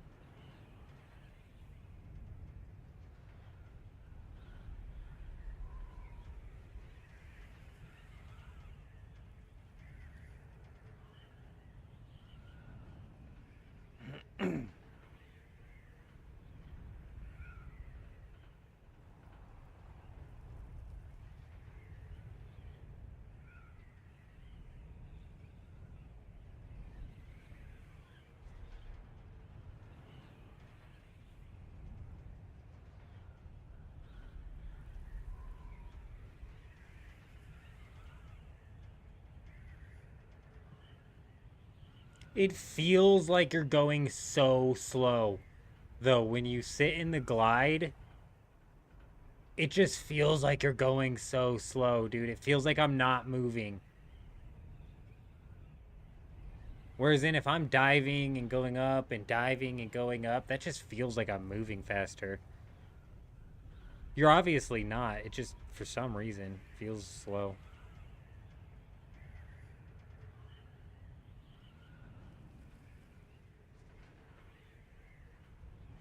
To be honest, that guy that was flying out into the deep desert could have very well just parked his vehicle anywhere and put it in his pocket and hid somewhere if he was planning on getting right back on. Can people shoot you down without an ornithopter? Yes.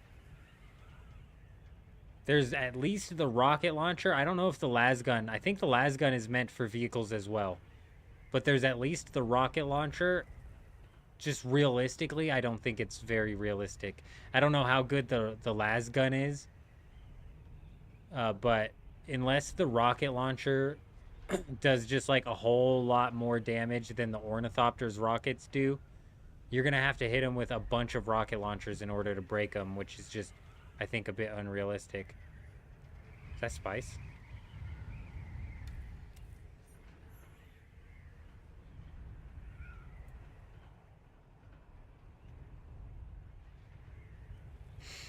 I think there's a little baby plume about to happen here. Baby bloom. Most people aren't close enough to the ground, though. That's a good point. How many rockets does it take from the rocket launcher, though? And or from the las gun? It's like that looks like a big spot, but I bet it's just a little baby one. We'll wait for it, though. Since it's bubbling like that, it should be going off any minute.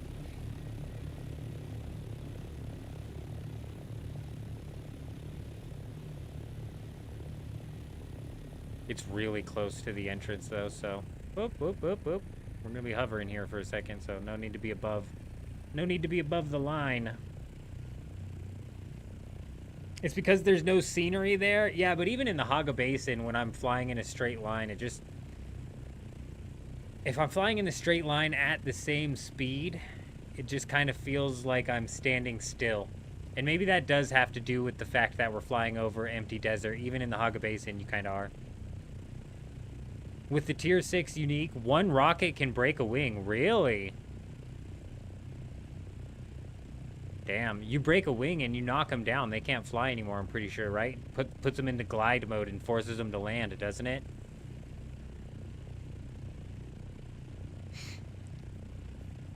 Damn, bro.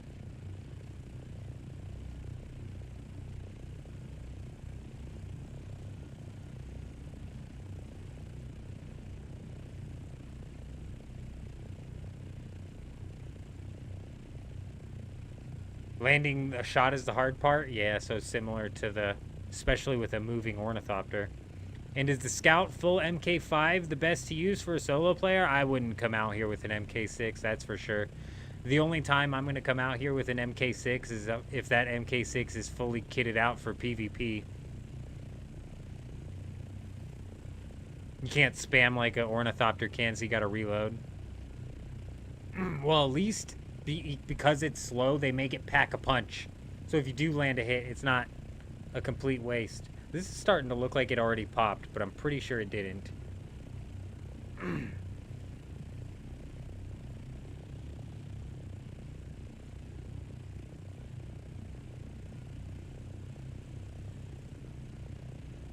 It'd be so good if this was a medium one. It'd be so good.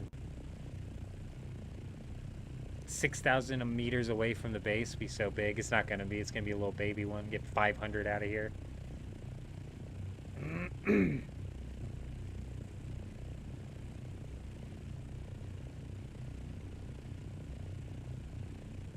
Yeah, the only time I'm coming out to the deep desert with a tier 6 ornithopter is if I'm fully kitted for PvP. And we're coming out here to pick some fights. If I'm on the ground, you're good as dead, even with your shield up, 2 rockets down you. It's so dumb. I hate it. When we died earlier, we died to... Oh, here it goes. It's getting ready to pop. When we died earlier, we died mainly to them shooting me with a rocket, which is just dumb. I feel like the Ornithopter's rockets obviously have to do damage. These small spice blooms only come with like 500 spice. You can maybe squeeze like 600 out of it if you hit the edges, but there's just about 500 in here.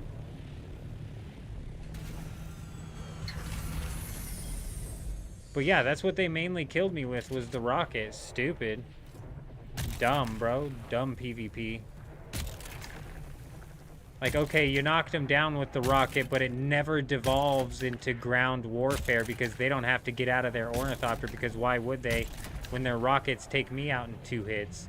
Their rockets should do reduced damage to people. Like, obviously it has to do damage to people, but it should be, like, greatly reduced. They should have to hit me with, like, 10 or 20 rockets or some shit to kill me on foot. But that's a weird balancing game as well, because then all of a sudden if they have to hit me with too many rockets, and I only have to hit them with 1 tier 6 rocket launcher, so it's a weird game that they have to play here, and it's mainly because of the way that they've set up the PvP to work, you know what I'm saying? Oh, there's worms in the deep desert, that's for sure. I'm using a compact compactor, which is a unique schematic. I put a video out talking about it. We're not going to that, bro. That other guild has been farming the shit out of that. We're not going to that. That's asking for trouble. This unique schematic reduces the amount of worm threat that we end up building up, so we can shoot that thing a bunch. You lost your base? How'd you lose your base?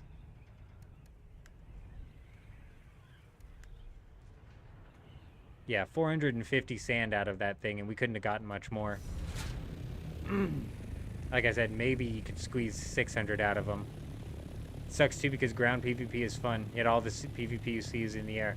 I'm like itching for some ground PvP. It does seem like the better of the 2 worlds, and that's why I think the deep desert needs to have more actual land masses around where you can land and actually have ground combat play out. Currently, as it sits, you can't even really have ground combat play out. No, I totally agree. I don't think the rockets should do no damage, but I think it should be the waste. I think it should be a waste. You don't see it. You lost it inside of the deep desert. You lost it inside of the Haga Basin. So I would double check, Brian. Sometimes when the servers reset, it'll accidentally put you onto the wrong siege. So you might be on your same server, but on a completely different siege. So I would double check to make sure you're on the correct siege.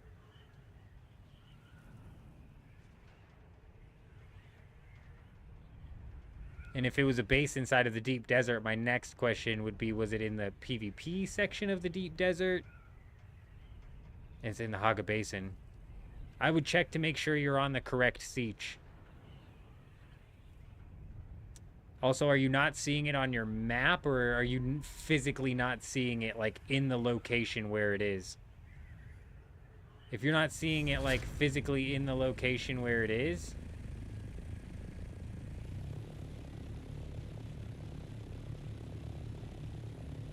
Yeah, duraluminum on the rockets, I was saying earlier, that is a bit cheap. Yeah, I was saying that earlier. I said they used up a bunch of rockets on me, but it's only duraluminum, so it's like... In the physical location, the last thing I could say is check to make sure you're on the right siege. Other than that, I have no idea. Haga Basin bases should, like, should not disappear. Maybe get in the chat, maybe get in the world chat. You know what I mean? Maybe get in the Haga Basin chat to see... How do I get the fuck out of this? To see if anybody else is experiencing that problem on your server, you know what I'm saying? Could be a server problem.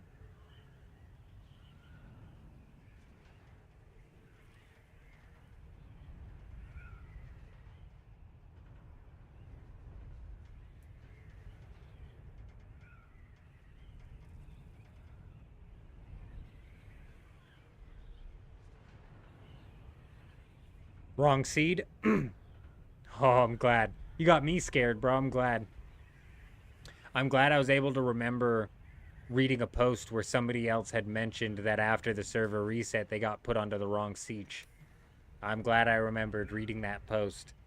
Because otherwise I would have had no clue what was going on or how you could fix it.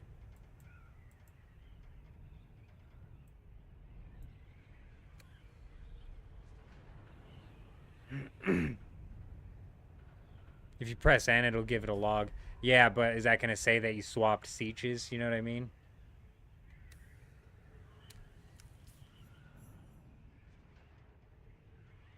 A large sandstorm disabled the shield on a sub-thief console. How's that possible?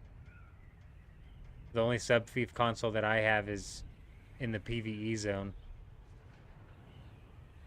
Did you see that? Oh shit, an ornithopter. Where's this guy coming from? Did he see me? I don't think he saw me. If he did, he didn't react. Where is he coming from? This man's coming from the back corner.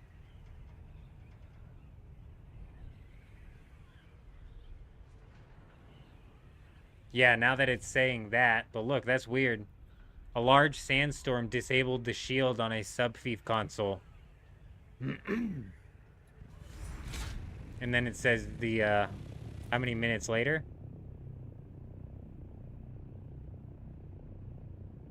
7 minutes later, it says the sub-thief console regained its shield. That could have very well been during the downtime. Maybe it was during the downtime. That's one, that's one, that's one. I think that's a medium-sized one. Let's hit that.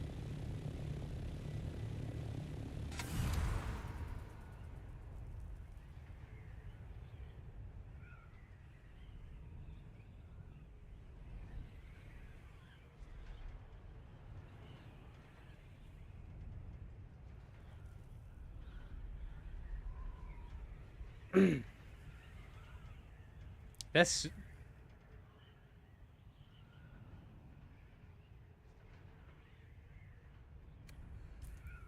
Where's the timestamp on this?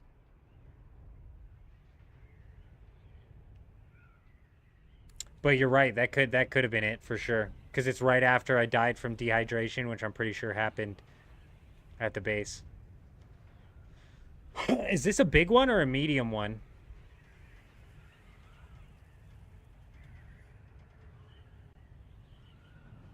"15 minutes after I died from hydration." Yeah, you're probably right.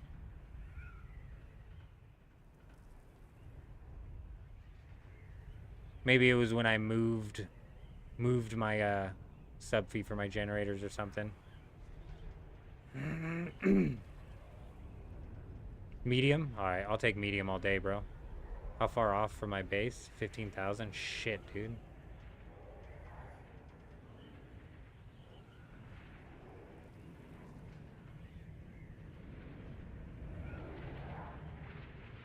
We're way far to the right. This plume needs to go away.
Dude, I'm not gonna lie, the noises are freaking me out a bit.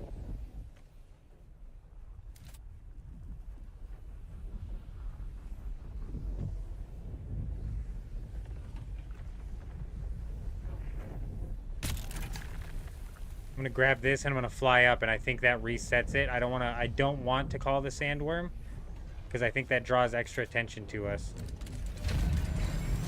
And I think if I fly up, I don't know how high I need to fly. Let's fly up. And let's go back down. I think that resets the worm. Like, I'm not 100% certain of that, but I'm pretty sure.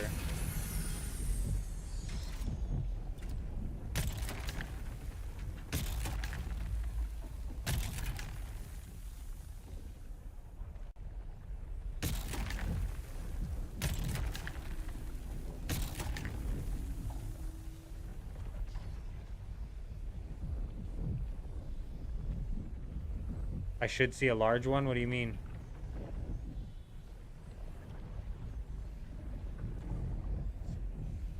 Oh, this is way bigger. This is way bigger than the small. I bet if I kept coming back to this, I'd walk away with, like, I think, like, 15,000 is what I'm predicting. I think I could fill up my, my ornithopter, like, 2 or 3 times. If I kept coming back to this. Which we probably will. I'm a little nervous, so I'm not gonna lie. We just died last time we were out here, so it's like, I don't want to die again. Get one successful trip back in, I'll be less nervous.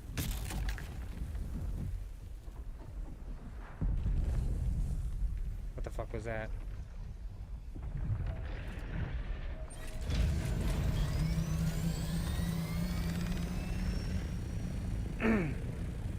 That's just a medium? Damn, that's so much bigger than the small. Oh, you said bigger. I thought you said it was, plume lasts for minutes.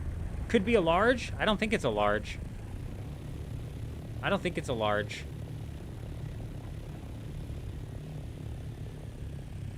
The large is way bigger, bro. The large was huge, dude.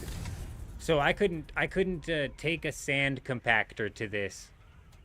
That's basically what I'm using to determine whether or not it's a large nowadays. The other one, they had a transport ornithopter carrying a sand compactor around. This is not big enough for a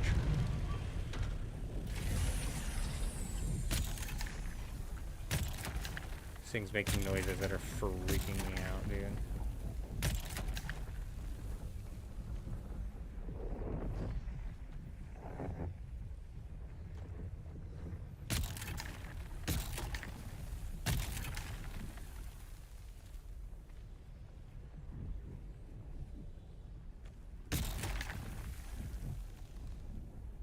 Grab it! Some weird visual things going on right now.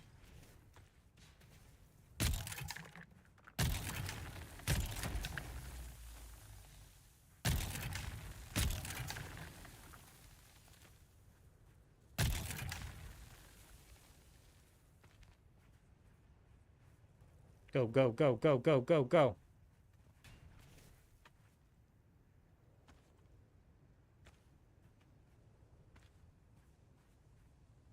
Give me all that spice, baby. Mmm. Chomp it all up.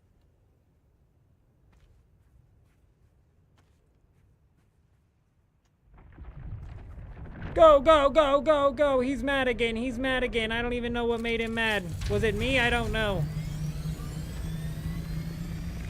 Quickly deposit while we're in the smoke. What's our... Storage is full. Storage is full and we're about full. And I'm not going to lie, I'm somewhat nervous. We're going to ping this thing. We're going to fly up. And we're going to ride out. We're going to take this full inventory and we're going to consider it a success. And then we're going to fly back out and see how many times. If you wear a spice mask, you don't see those. See what?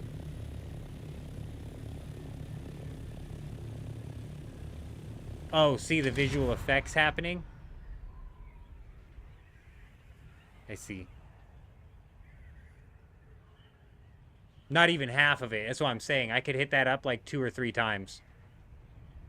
I could fill my inventory up like 2 or 3 times at the medium ones. Like right around like, I think it's going to be close to 15,000, maybe like 10, I'm not sure. But yeah, I know what you're talking about. If I was wearing a spice mask, I wouldn't have all those weird visual effects happening. Interesting. Interesting. Can you die from spice? Can you die? Because my spice is all the way, like, peaked. I can't die like I can from radiation, can I? Boy, that would be stupid if you can.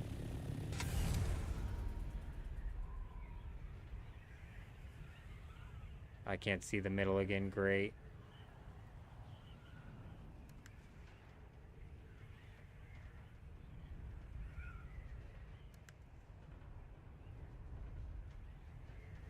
That was our last bit of fuel, so I'm going to worry a little bit less about flying at or above the 750 mark, you know what I mean?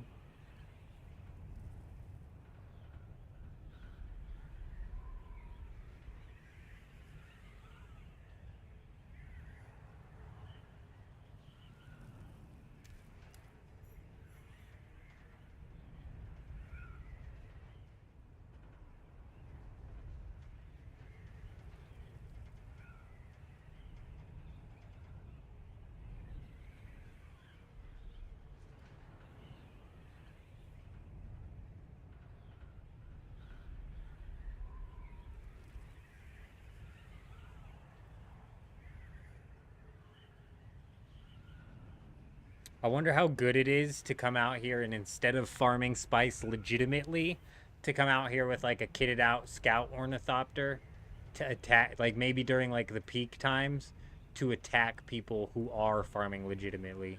And like what sort of spice per hour ratios, you know, we're working with here. You know? Like in RuneScape, I can go out to the wilderness and I can kill green dragons. And I can kill about 150 of them an hour, let's say. Probably less than that. Or I can go out to the wilderness and kill other people trying to kill green dragons. And maybe do I walk out of there with more than 150? What, you know? Which one's better? I would assume that farming spice is better just simply because of the lack of people that you're going to find. Brian doesn't recommend it. He says you're not walking out of there alive. Yeah, chances are actually you would run into multiple people. One of them would have to be kitted out with rockets, though, to actually, like, do any damage to you, wouldn't they?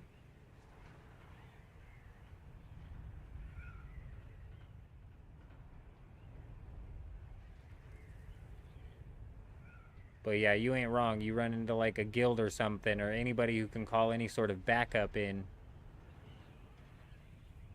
That's what I do. You killed a duo and a carrier and a sand crawler yesterday afternoon. Yeah, 3 people teams a lot in peak. I wouldn't be surprised. That's probably the smartest way. 2 people harvesting sand, 1 in the air with the rockets. Maybe even like a 2-to-1.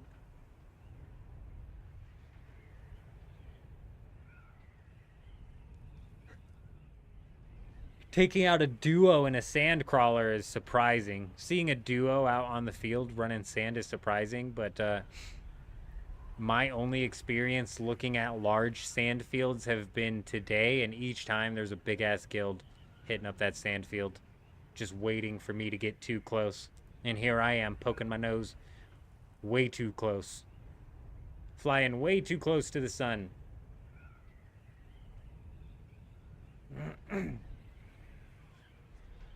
Well, looks like we successfully got this trip of sand in. That's great.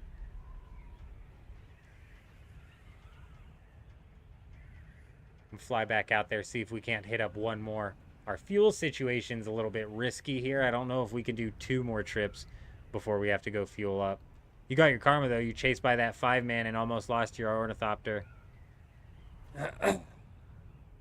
What did you do, jump out of your ornithopter to save it, or did you eventually get away from him?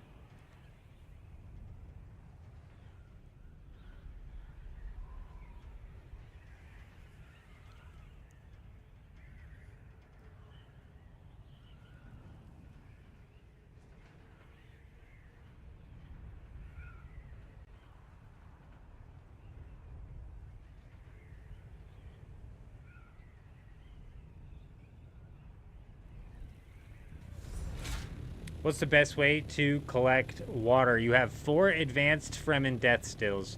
So, Brian, we did the math on this, and you are at the exact number of advanced Fremen death stills that you need to be at to make the advanced Fremen death stills better than the regular death stills. So you have that going for you. You would, at 4 Fremen death stills, you're using up 1,400 power. And in order to use up 1,400 power with just the regular Fremen death stills, you would be using 7 of them. And from 4 advanced ones, you get more water than you get from 7 regular ones.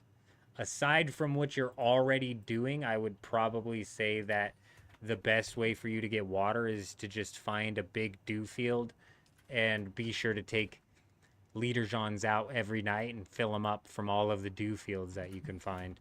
If you can take 10 Leader-Johns in your inventory out every single night and fill them up, then you're going to be setting yourself up really nice to like have that constant flow of water mixed with the Fremen death stills. But aside from those 2 things, that's about it. You could throw down some wind traps, but those are super fast. Those are super passive. You flew to the 800 meters where the rocket launchers don't work. Oh. Rocket launchers don't work as in they can't shoot up that high.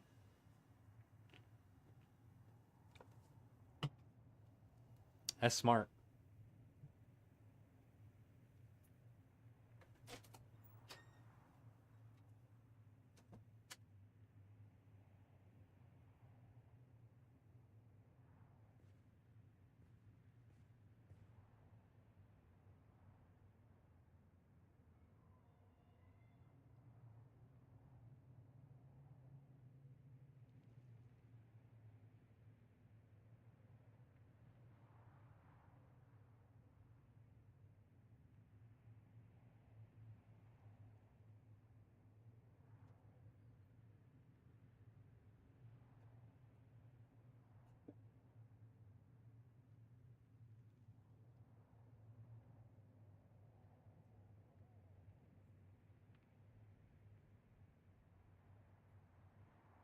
Yeah, couldn't they technically sit below 750 and still shoot rockets at you, though?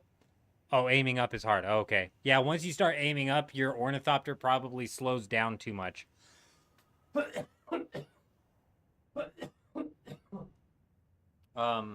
Is it better than the wind traps? I would say that death stills are head and shoulders above the wind traps. Wind traps are good for passive water.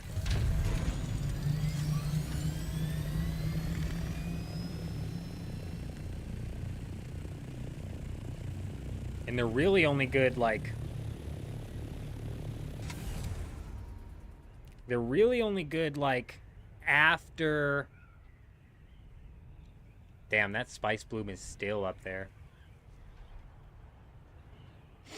They're really only good, like, after hours of being up. You know what I'm saying?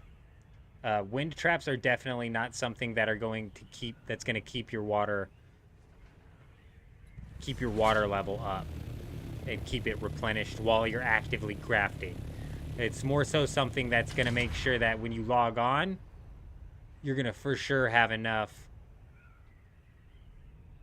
It's going to make it to where when you log on, you're for sure going to have enough.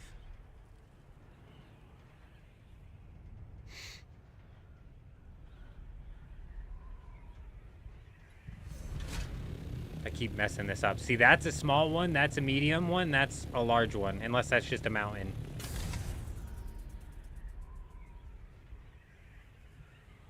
Yeah, they're not only good for when you log off.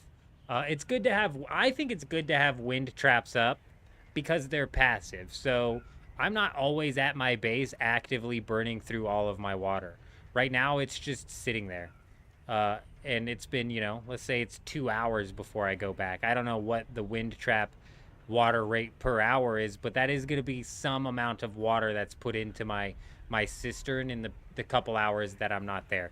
But you are right. The only time you're really going to notice the wind traps filling up your water cistern is between the time that when you log off and, yeah, long farming sessions, exactly. And that's why I think wind traps are good to have passively running constantly so that, it's just always passive water feeding in there. But I wouldn't rely on them to build your water up, that's for sure.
I almost want to see somebody farming this so I can try and snipe them.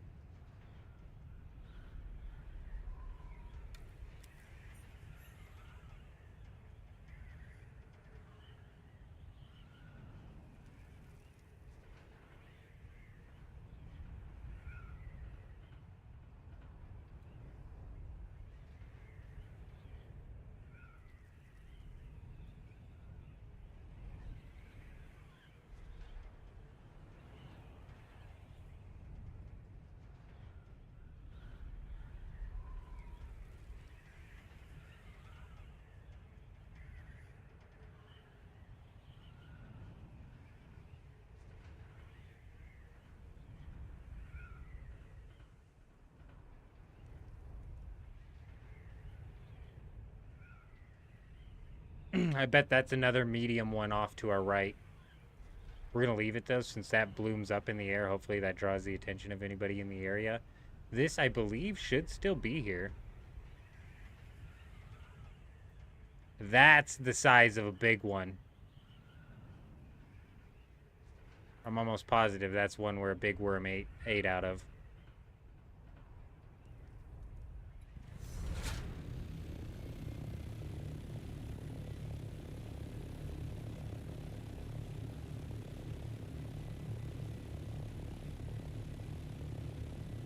Realistically, as a solo, there's no reason...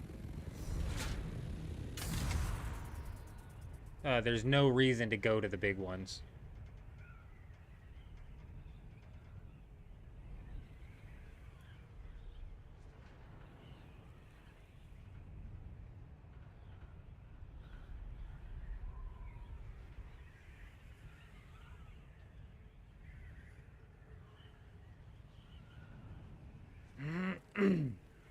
Two medium ones, like, really close to each other, though. That's crazy.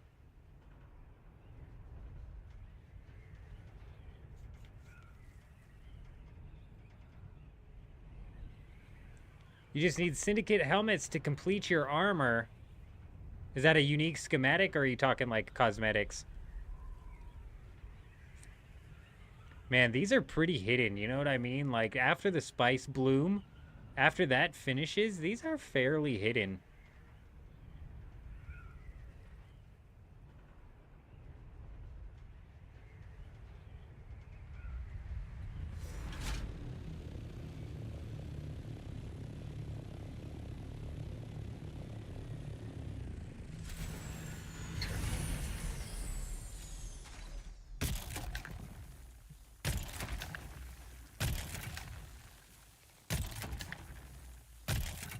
Are there unique, or are there set effects in this game, is what I meant to ask? Do they have set effects in this game? That'd be cool if they did. If they don't, that would be something that they need to work towards adding.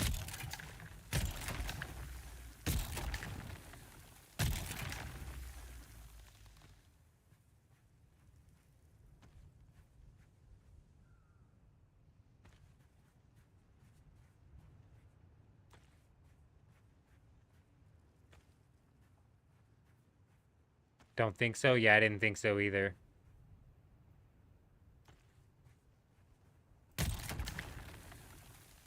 It's like no reason they shouldn't.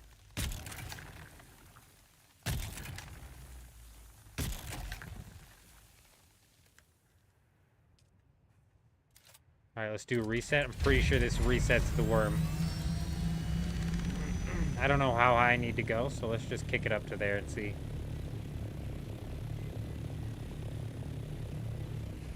Yeah, we can only hope at this point in time that things are going to be coming in a future DLC. After looking at the Steam page listing of what's coming in the DLCs, or what's tagged, what the DLCs are tagged as, I don't have the highest of hopes, but we'll see. We'll see.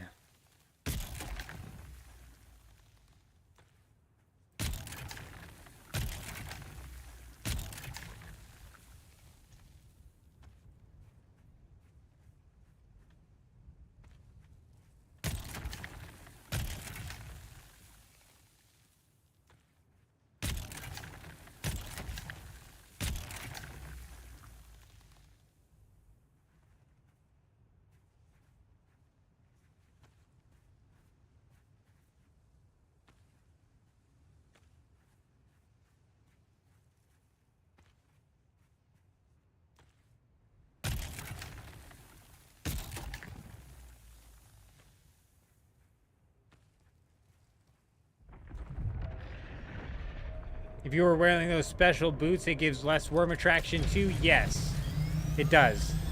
But I don't think that what's attracting the worm here is ever the, I don't think what's attracting the worm here is ever me walking around.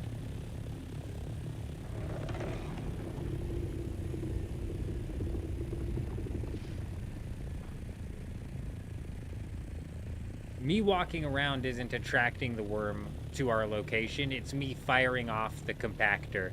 And it's like triggered off of X amount of fires is what it seems like. So like in this situation, how I have to run all over the place to collect the sand, yeah, that would actually be beneficial for me to have it.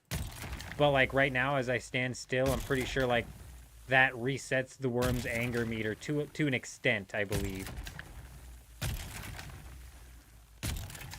Not 100% sure. I'm almost positive that what's actually attracting the worm in these situations is me shooting off the harvester, which is why this compact compactor reducing the amount of worm attraction level is actually what makes this so good. Because with the regular compactor, I can only shoot it into the ground like 5-6 times, and then I'd have another worm coming after me. I can shoot this one in so many times. Ridiculous. A ridiculous amount of times.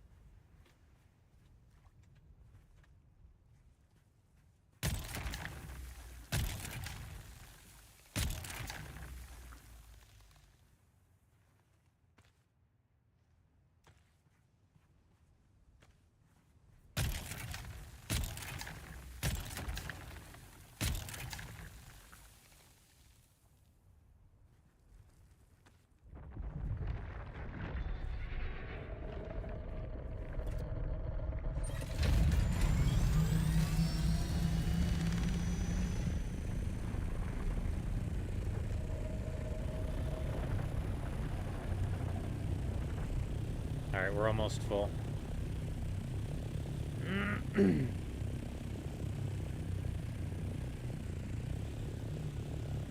got one of those schematics the other day, but it's only tier 3. I think in the video I made the argument that the tier 3 ones might even be better than the tier,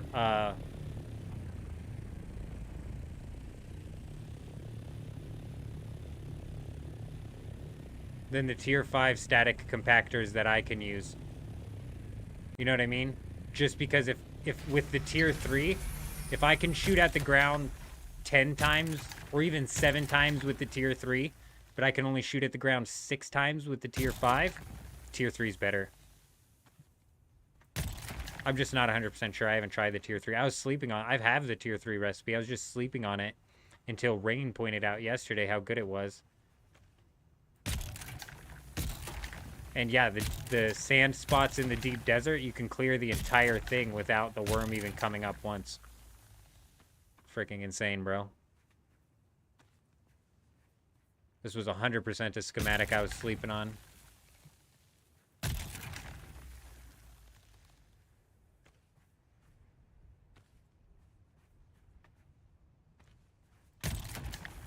The only thing about the wind traps is the fiber. Isn't there something else?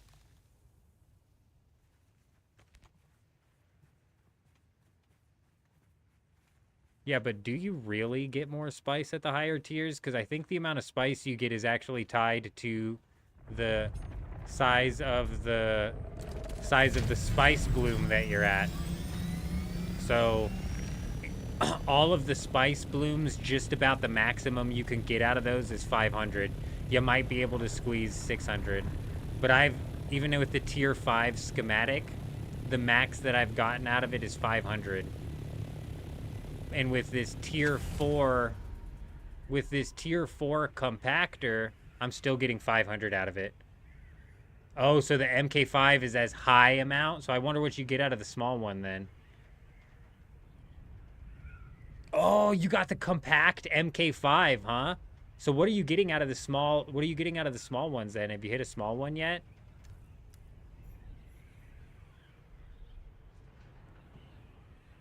When you have the compact unique schematic, you get more faster.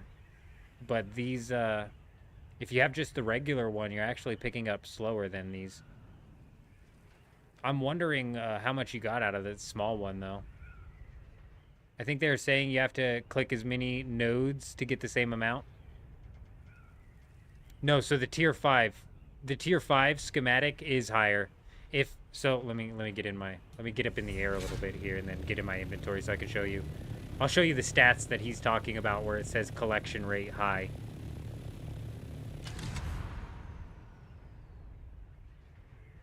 So if we take a look here, the gather rate on this is medium, and then the compactor MK5, the industrial compactor MK5, the gather rate on that is medium as well. I'm guessing the static compactor MK6, the industrial one MK6, has a gather rate of high, but even with a gather rate of high, I would argue the fact that you can only shoot the ground a few times before the worm comes is going to slow you down to where that's not beneficial. However, Rain's saying he found the compact unique schematic of the compact tier 5 compactor, which has the gather rate of high and the extra benefit of not attracting the worm. So even if I could make the tier 6 static compactor, which factually would get me more than 500 spice out of the small spice things, I don't think I would, because I'd have to hit up the small spice things multiple times, I think. So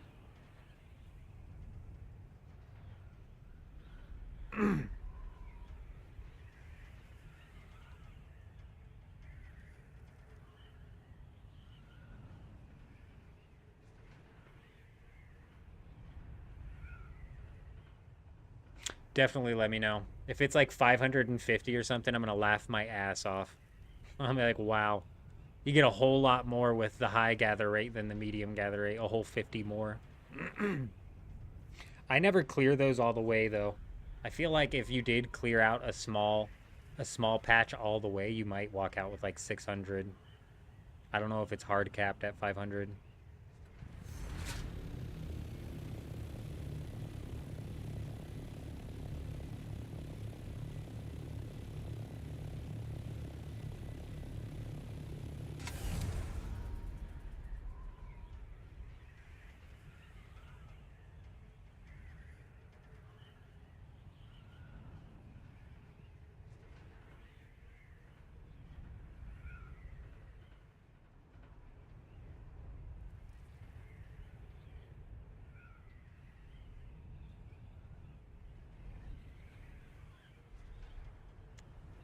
Having to travel 15,000 meters out to the medium spice blooms does make me, like, possibly think about dropping a base down in the deep desert. It would make depositing the spice a little bit quicker.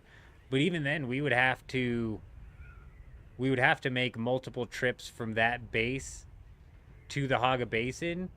And we'd also be running the risk entirely of that getting that base raided. So I'm just not sure. Flying 15,000 meters isn't that big of a deal, you know? And we just do it while we're farming instead of at the end of the week or at the end of the day. Multiple times at the end of the day. Because if we filled up a base out there with like 10,000 spice, I'd have to do like 4 trips to get all that spice back to the Haga Basin. It'd take forever.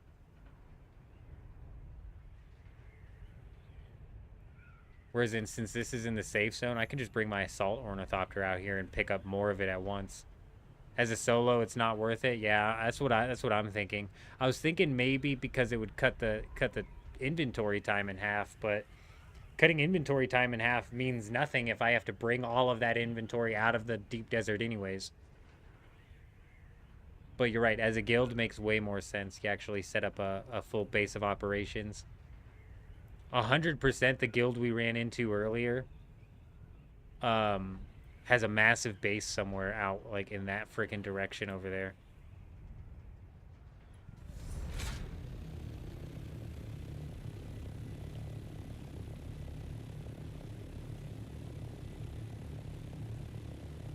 You're really only in aluminum, about to get to duraluminum right now.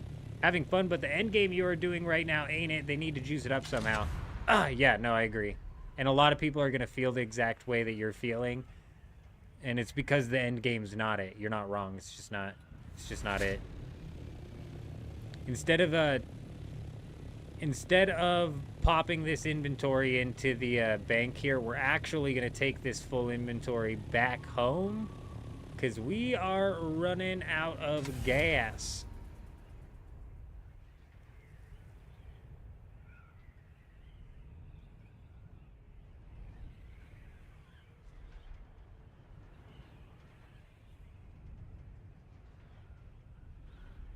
We need to go get some gas.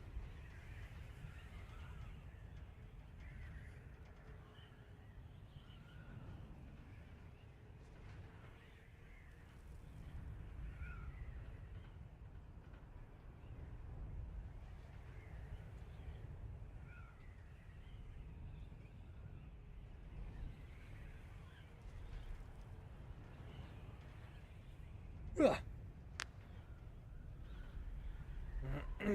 Alright, so we got to get the big ore refinery down first. So that's 400 melange that we need. After everything's said and done, I think we'll be at right around 300 melange, which isn't bad. Realistically, we're right on the cusp of grabbing down the big ore refinery. And after that, the amount of melange we need per refinery goes down drastically. Like 400 for the big ore refinery is a lot. But then we move on to like 45 for the advanced weapon crafter, and that's nothing. It's nothing compared to 400. I mean, shit, 45 melange I can harvest here in the Haga Basin. 400, I'm like, damn, bro, we got to go out to the deep desert, dude. We got to hit up them big ones, you know? It's definitely been worth it. Not the big ones. You don't want to hit the big ones. Big, meanie guilds hang out by those ones. Dickheads.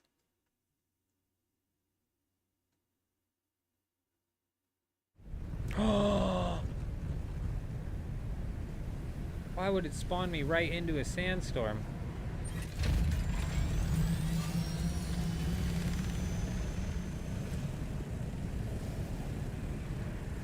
You're right. Dude. Souls, why did you do this to me? What are we at here? What are we at? What are we at? See, but the spice powered... No, that's the spice powered generator. Not what we're looking for. Medium spice refinery. That's only 135 spice melange. You son of a gun, souls.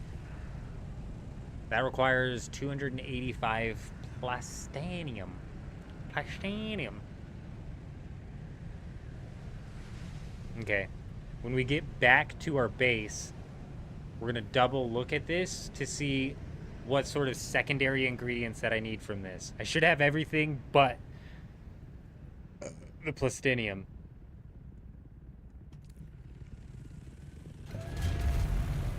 You might be right, though. I'm so glad you brought that up. That does change the order of operations, and I think you're right that the most beneficial one to be putting down first is going to be the spice refinery to reduce the cost of each melange even more.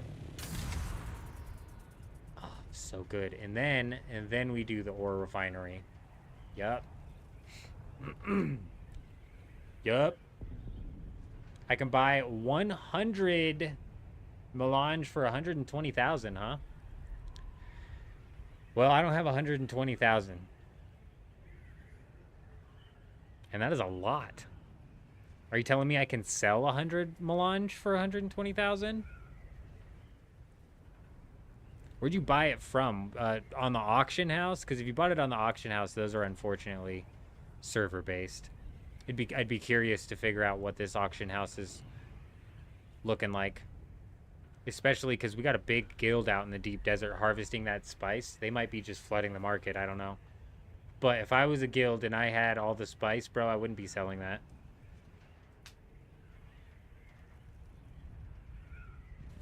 But where'd you buy it from? Did you buy it from like a vendor at a trading post? Like an NPC?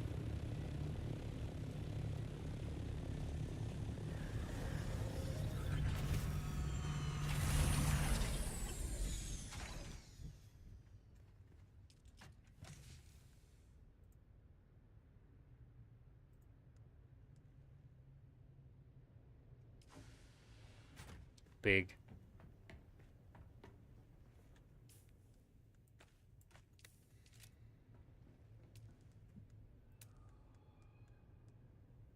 Yep, it's just the plastinium. Huge.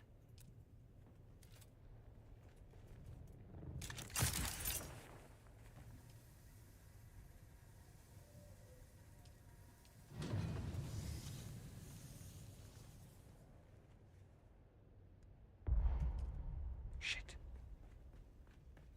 I'm canceling that because if I'm going to have to pay less once we get this thing down, this is definitely what the next goal is here.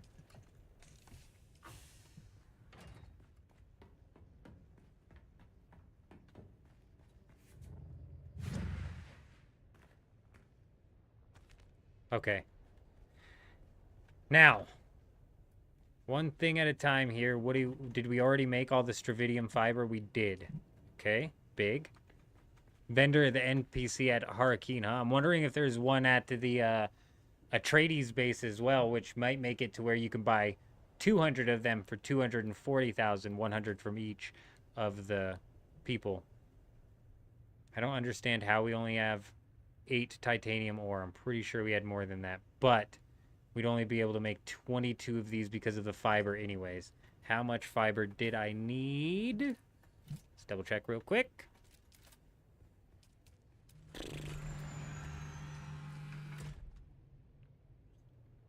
Holy crap. So that's where all of our titanium went. We already turned it into ingots.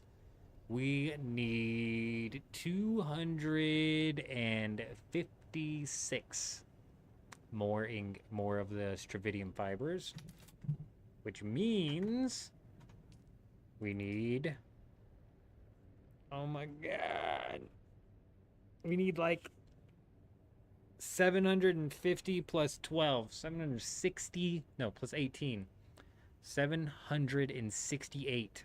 If I did my math correctly, Stravidium mass.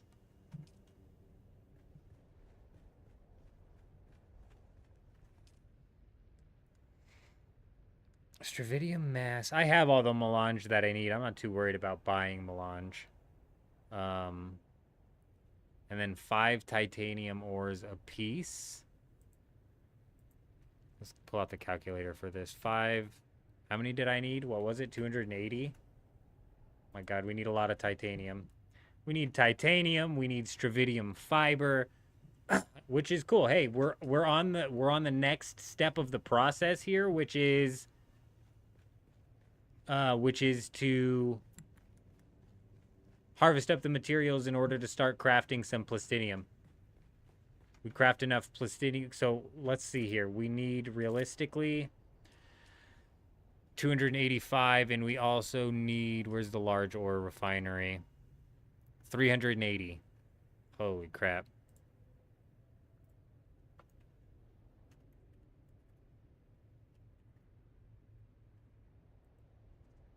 No, I did the math wrong. 285 plus 380 multiplied by 5. We need 3,325 titanium ores. And we need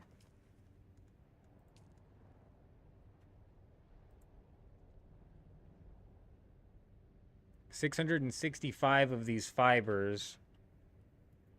So we need 2,000 of this stravidium mass. Deep Desert is the real grind. Once you get into the stravidium, the plastinium is the real grind in this game, and spice. But yeah, Deep Desert is 100% where the real grind starts to kick in. 100%. And now that we're on plastinium and we need to craft so much of it, we basically are about to start being desperate for water here. A bit of a juggling act we're going to have to play. But we might be able to, like, bounce this around a bit in the sense of, you know, we're out there harvesting the ores while we come back, dump them, and craft the ores that we can with the water that we can. I don't know.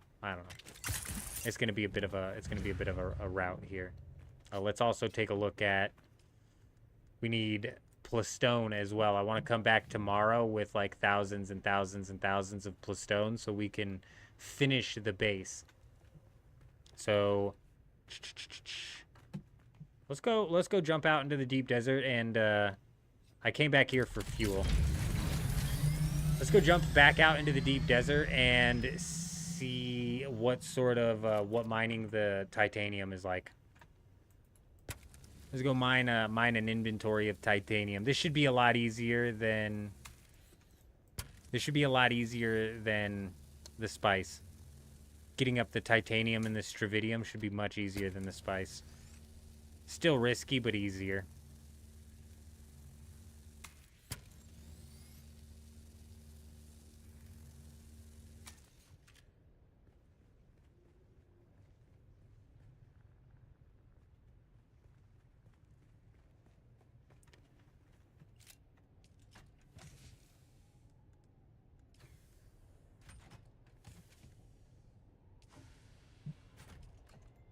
We're getting ready to transition into sit-down mode, though. I've been standing for long enough.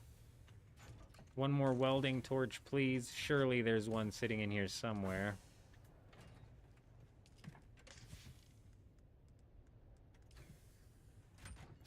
Alright, it's not the end of the world.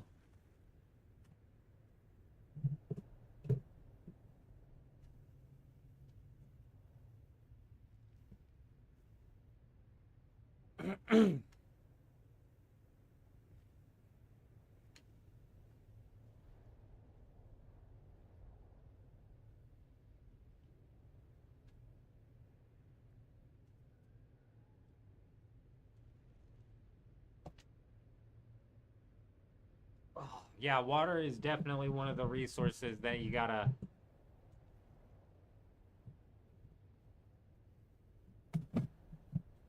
balance out.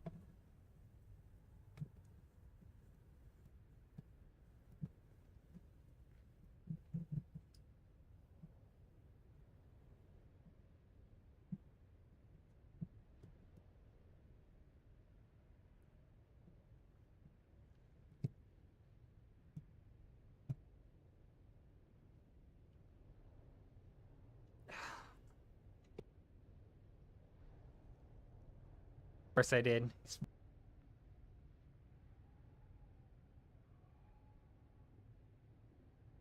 Hello? We're back. Let me know if that's static. Let me know if static is coming through. Oh.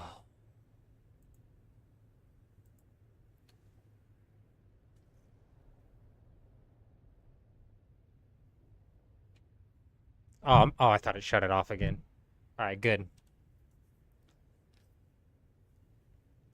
Yeah, so the cord that I have plugged into my mic is actually plugged into like a bit of an extension USB. And it's the connection between those that is messed up. So I don't know if it's... Oh, we almost forgot fuel. I don't know if it's the male or the female part that's busted on it, but something is like barely connecting in there. It still makes the connection, but man, you just blow on it the wrong way and it stops. You know what's unfortunate about this is I don't have any fuel cells, so we are gonna have to...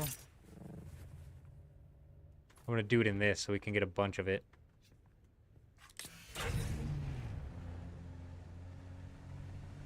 I don't think I'm gonna have to go far. I think there's a fuel cell right over here.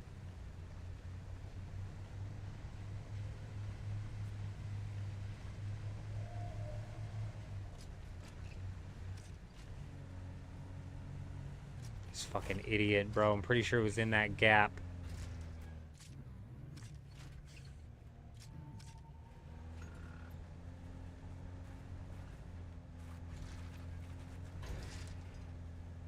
Your queue to what? Log in? Or your queue like for the stuff that you're crafting?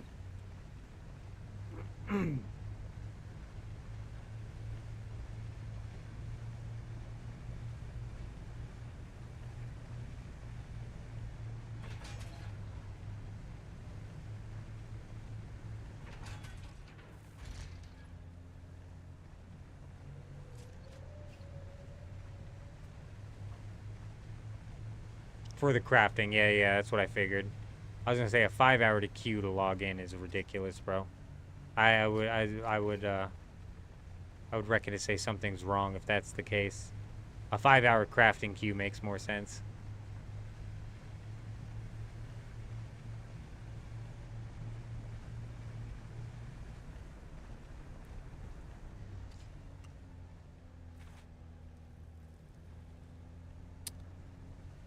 Oh, you know what? They shuffled the resources around. Does it shuffle the power cells and shit around too? Damn it.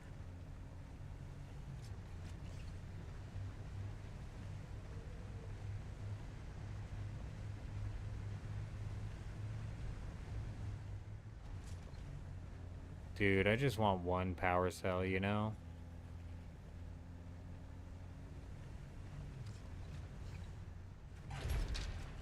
Oh my gosh, dude, the aluminum ore is what it killed my speed run, bro.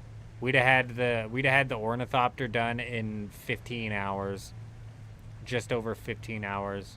We had like a whole hour and 15 minutes or hour and a half added to the speed run because of the amount of time it took to craft the aluminum. Yeah, we got held up by aluminum right there at the very end. I don't know if that's quicksand, but I'm not even gonna risk it. I don't think it is.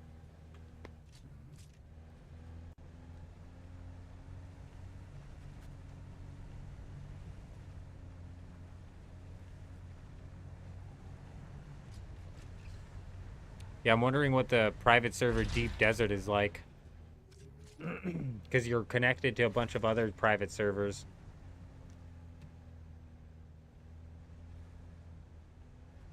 Dude, not a single fuel cell. I'm just like dumbfounded right now in disbelief.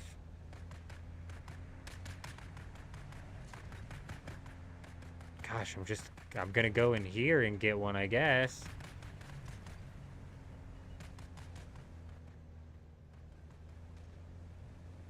Dude, I swear if I find a fuel cell driving out of this place, I'm going to frickin' kick something.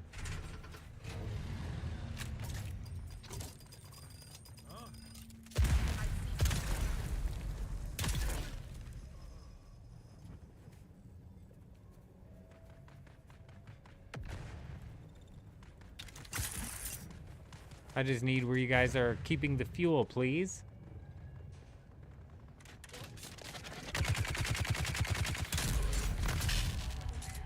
What do you mean if he stops paying? Oh, for the server. That's a good question. Oh my gosh, 3 melee people?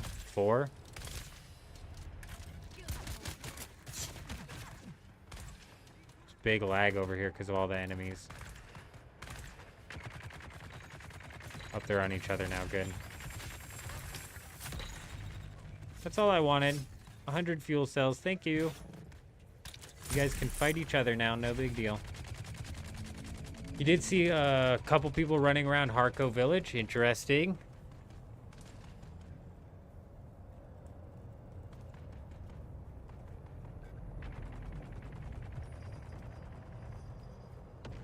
Yeah, I'm wondering what happened if what would happen if,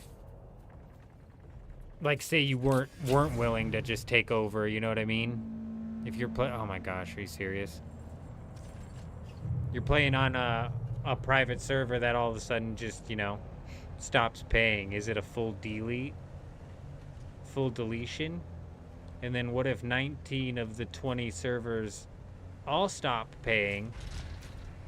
The 19 servers that were all connected to each other, 19 out of 20 of them stop paying? Is there only going to be one server, one siege left that goes into the deep desert? Or is it going to consolidate into other ones at that point? I have no idea.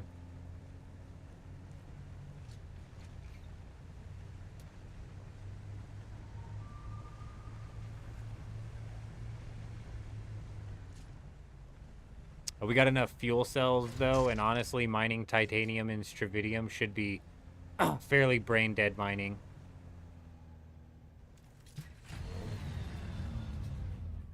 Future updates, you will be able to transfer into a different server. I don't know if they're going to allow you to transfer from private into public. But because the private servers don't have... They don't have, like, the crazy things that typical private servers allow you to do, then it's entirely possible. I don't think it would be too game-breaking to allow the private server to transition to public.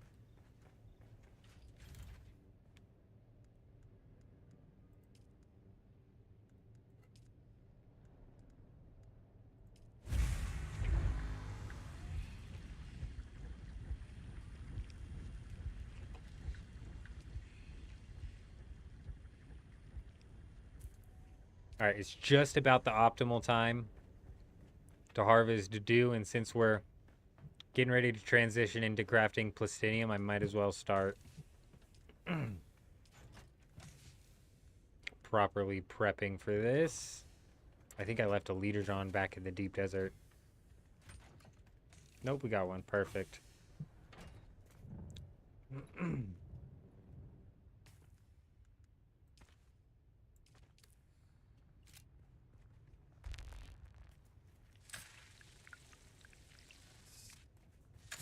I know it's a poor dew harvesting time, but again, I don't care. We're just trying to knock out what we can while we're here.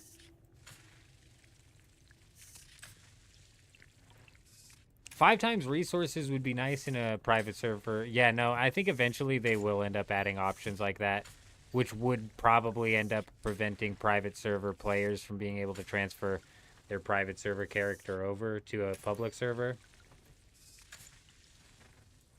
But it's also a bit strange, like, in order to have that work, everybody who... Because 20 private servers connect to one deep desert, so everybody who connects to that deep desert would have to be in agreement with the 5x on the resource gathering.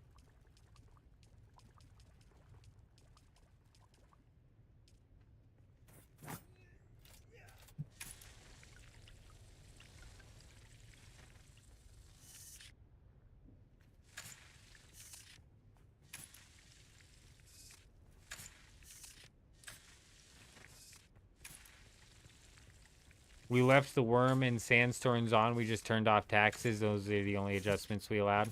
Yeah, the worm, sandstorm, and taxes are like the only 3 adjustments that they give you access to, isn't it?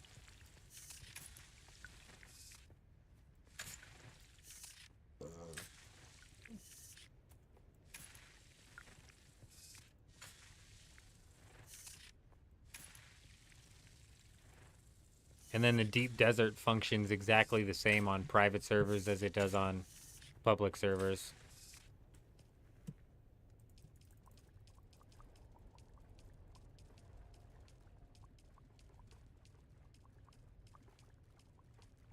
Boy, what a day it'll be when you can just deposit all.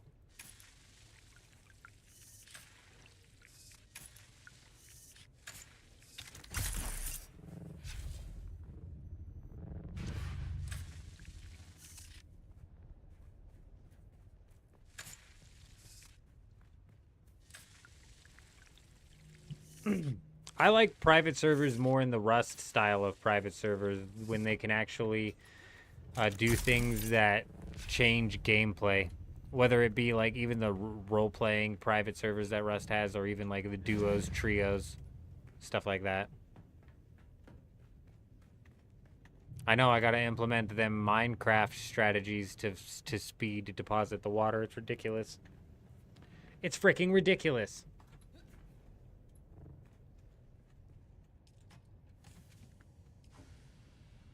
Does the auto clicker work, and does it deposit them faster? I haven't had an auto clicker on my computer in freaking years. But bruh, if I can turn on an auto clicker to click every 0.025 seconds and it's gonna register all those clicks, I would like insta deposit the water. Sometimes. Sometimes you go in and it's just an insta deposit. I'd imagine that it's not going to be that hard of a freaking system for them to implement, so I'm hoping that it comes out sooner rather than later. We only have 33 cobalt paste left. We're going to have to do some crystal farming.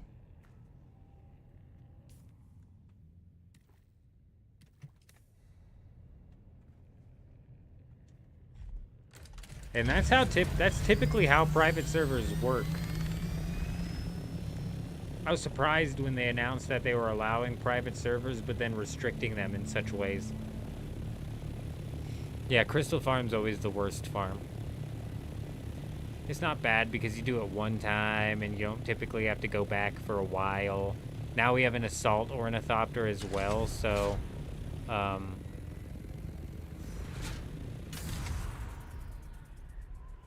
now we have the Assault Ornithopter as well, so...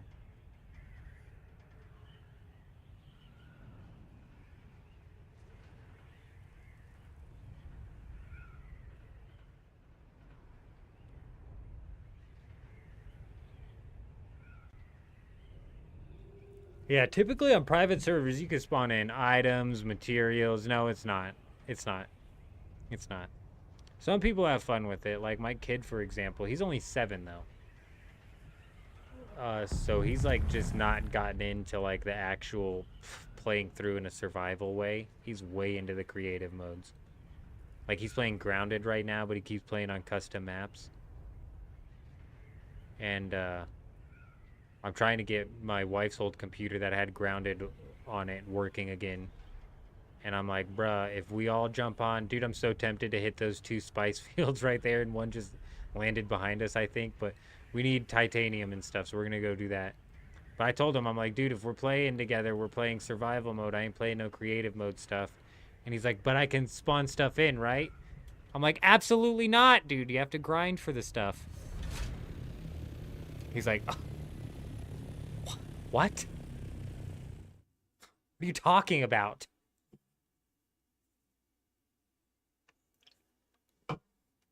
I'm right there with you.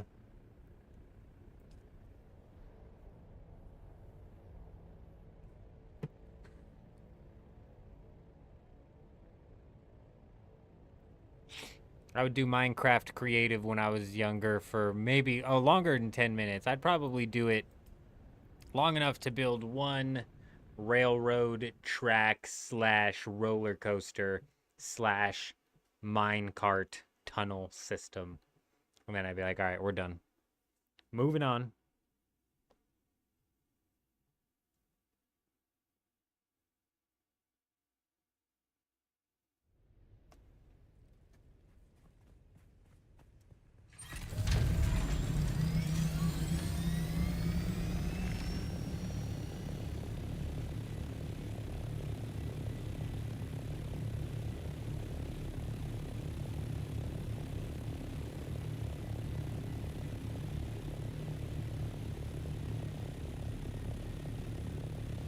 Yeah, the pranking in creative mode and stuff. Yeah, you definitely can do. You can do quite a lot.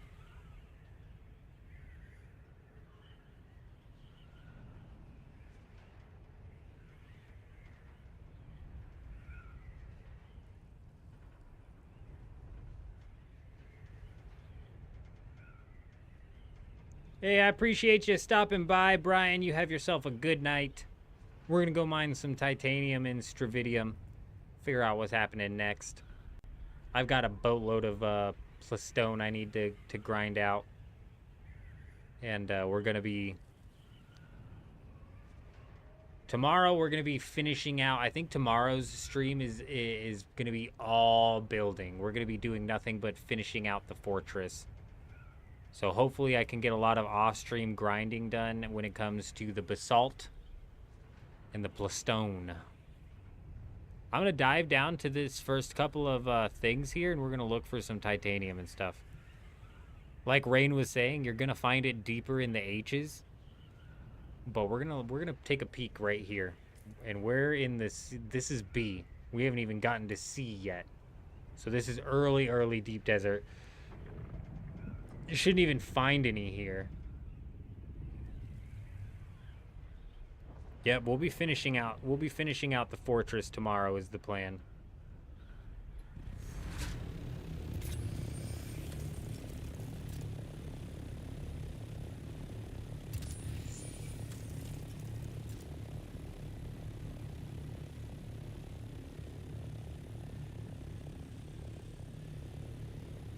When is the game sale coming? That's a good question. I bet it goes on sale sooner rather than later. But honestly, I have no idea. Yeah, I don't think you're going to start finding any until you get into Section D.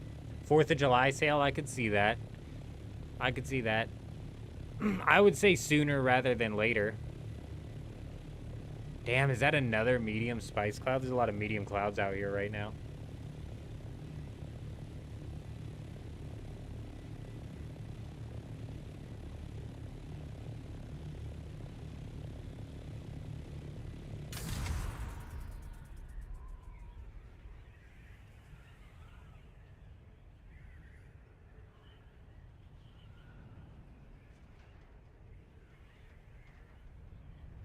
You got like 240 hours at this point. The auto clicker is way better for water. Yeah. It's only a matter of time before they have the deposit all button, though. I'm not worried about it. I'll just Minecraft click it until then. Hopefully once we get the new base set up. No, it's not confirmed yet.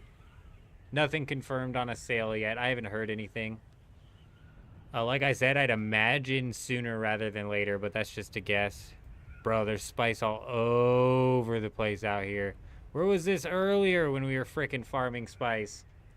Insanity, dude. I need the plastinium, though. We ought to get that ore going before we do any more melange, so that way we can cut the price. Let's see if there's any on this mountain range.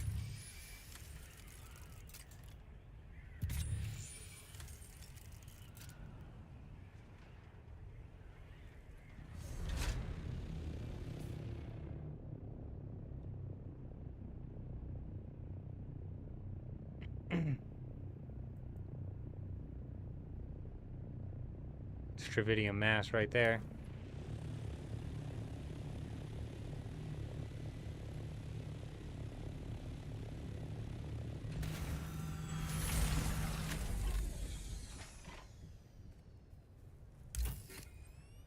Oh, I'd imagine, like, that's why I keep saying, I'd imagine sooner rather than later.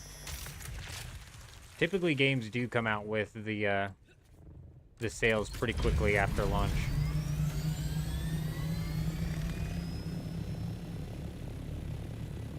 I think 4th of July is a decent prediction, but it's just that, just a prediction.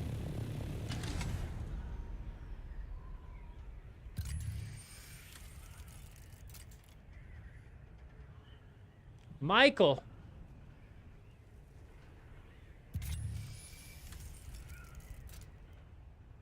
Michael, I thought you were Brian. You guys came in with the same colored name.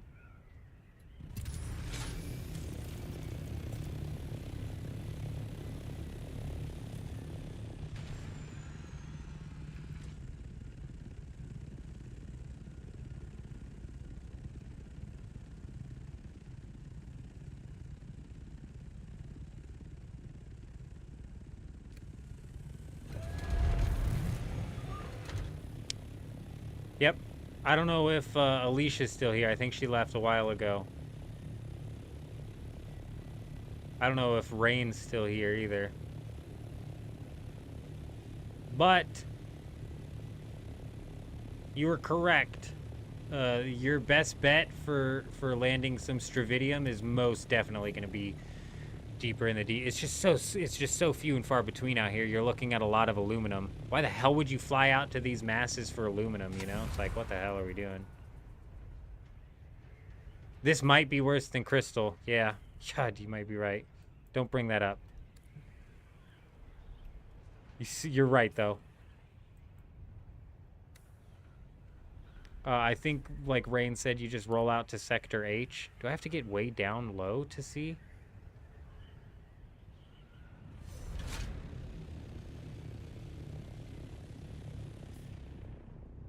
Dude, why is it not scanning? It's not showing me any resources. I don't know, because maybe I'm in between two sections right here. That sucks. I don't feel like freaking hand scanning. Oh, is that because I scanned the other ones?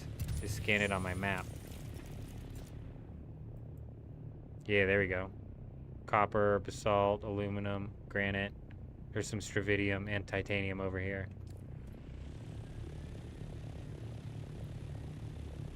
Nah, you're good. You're good. You were 100% correct, though, when you said it's H and beyond, probably, for the most of these ores. You're just finding them too few and far between down here. They're here, but they are few and far between.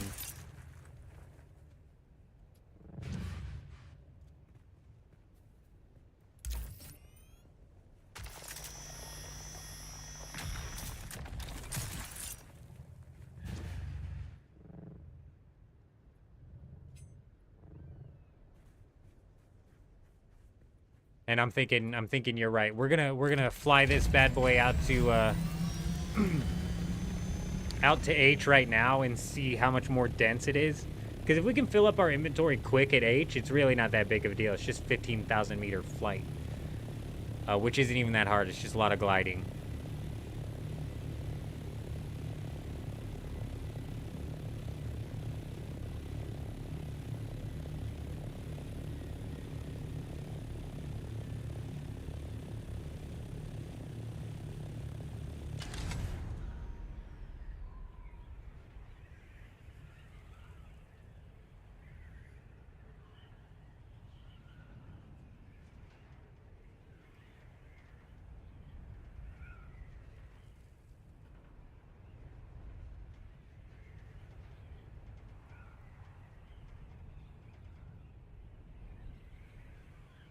Dude, I swear it looks like I'm using fuel.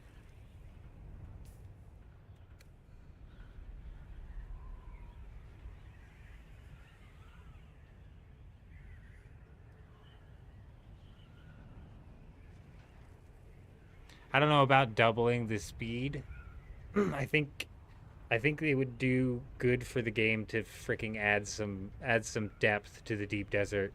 A lot of sand, way too much open space, way too much open sand. There needs to be some depth out here. Some more land mass.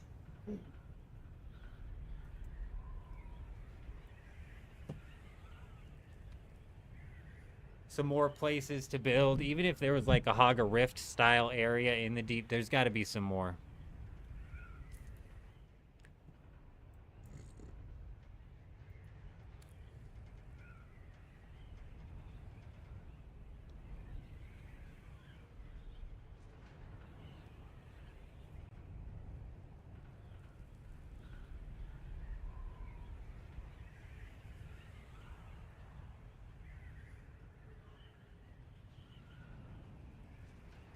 It does make the buggy useless past a certain point. You're right. And it's like I don't want it to be easy or feasible for a buggy or a sand bike to be able to drive from one side of the deep desert to the other. But make it to where, like, more tiles than not, it's feasible to have one drive around at least that tile. they'd have to redesign they wouldn't have to redesign shit, bro. They would have to take this and fucking copy it over there and take this and copy it over there. Just add in some more. I mean, redesign shit, just fucking slap some places up.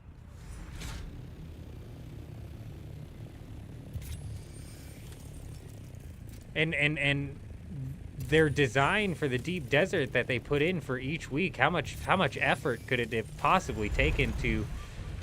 Is that carbon ore?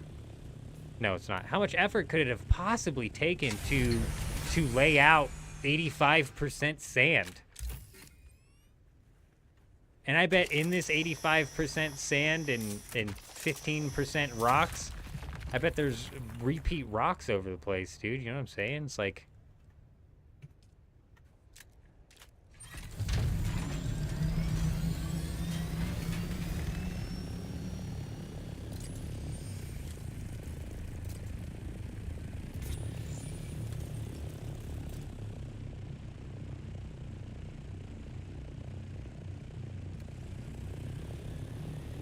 Okay, yeah. You're right. You're technically right. They would have to. Sure. Yeah. They would. It's just absolutely necessary with the deep desert that we're dealing with. It's just very, very empty. But yeah, that is technical redesign. You're correct. Yeah, you're right. These rocks are heavy. Yeah, I was surprised. I was surprised that my inventory was already filled up. I'm a little concerned because I need a boatload of all of these freaking ores here. I forget what the math was. It was 2,000 stravidium mass, I think. And it looks like I can only carry like 160 in an inventory. Maybe more than that.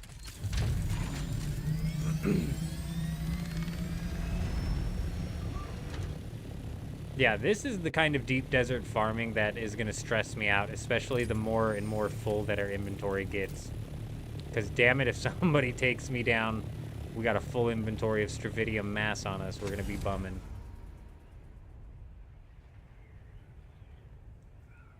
We're going to be bumming.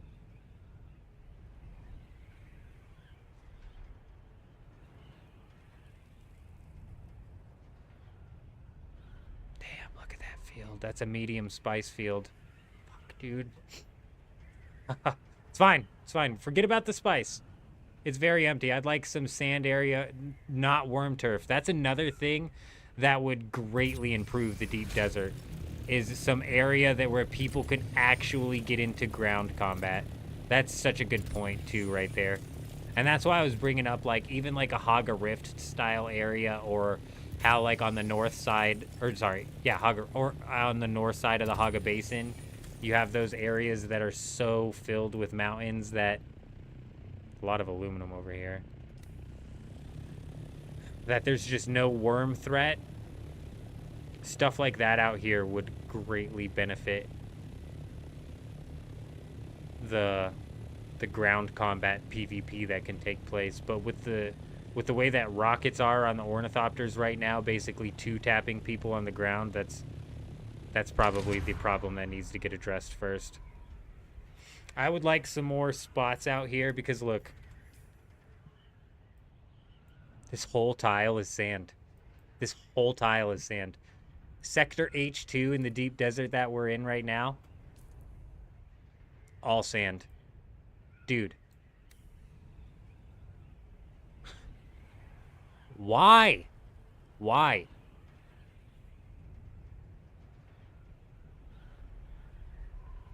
Oh, you take the parts out there to build it, mine it, deconstruct it, and take it back. Rain, I like that idea. When you deconstruct it, no, that's not too much work, because we're talking about getting all of the titanium and stuff that we need in one trip, especially if we find a big enough island with enough stravidium and stuff. So, oh crap, we have a base over here.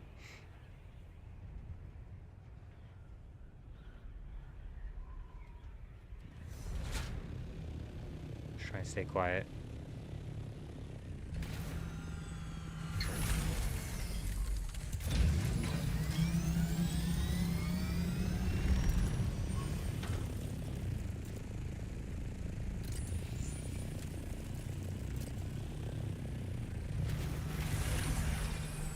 Nah, this is an MK5. No, we're just out here with an MK5 right now.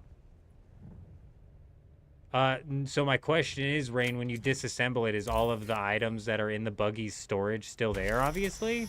Otherwise, that method wouldn't work.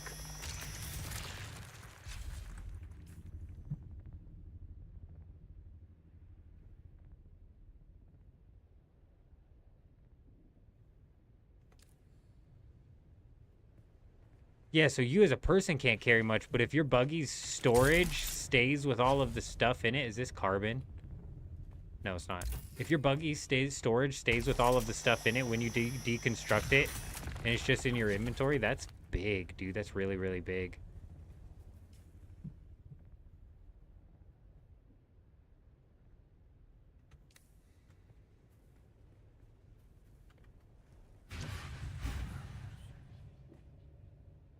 I'm like genuinely worried about that base that's over here. That's why we're not flying our ornithopter around. I don't know if it does.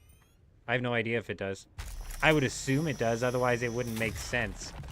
Because otherwise, what? You're mining 48 titanium ore out of one rock with your buggy, and you gotta take it back to the base. You have nothing to store it in.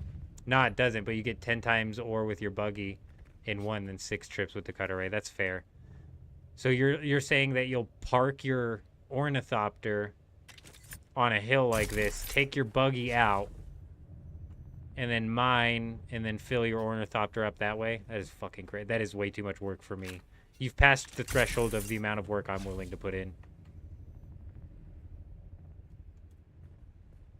You just fly it out with what? The transport ornithopter? You're out here flying a transport ornithopter around? I like desperately want to go look at this guy's base, but at the same time, that seems like risky business.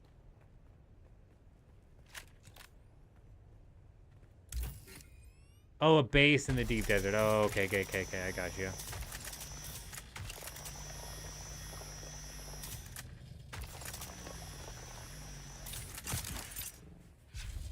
That makes sense.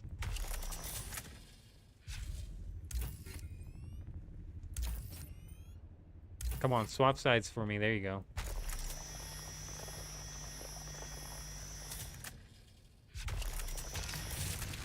Yeah, to take all the stuff back to the Haga Basin, I'm assuming, or back to an area where you can transport it.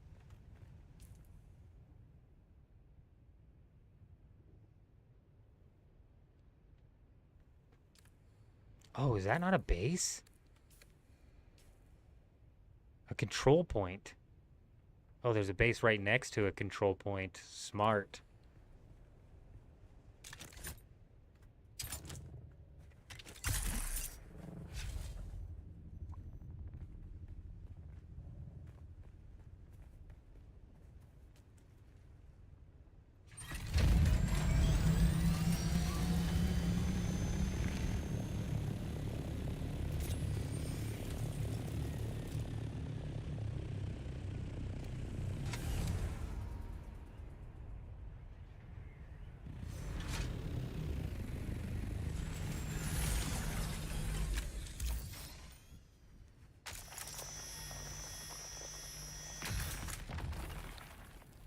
Saw something else over here. I swear I did. Just where was it?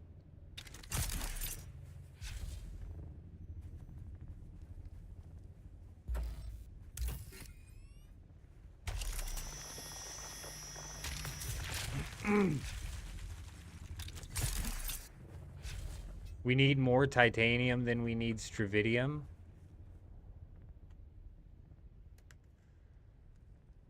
Okay, good. And that's what we're doing so far. Oh wait, no, we have more stravidium in our inventory.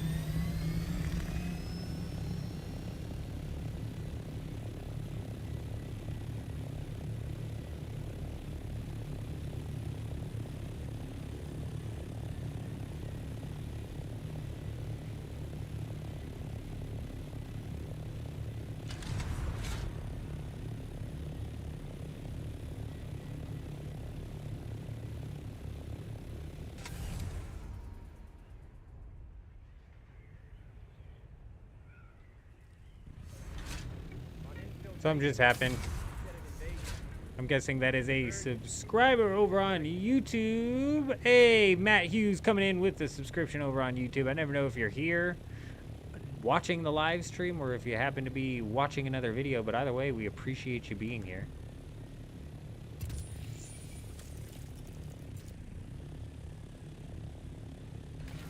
We appreciate you subscribing. Welcome.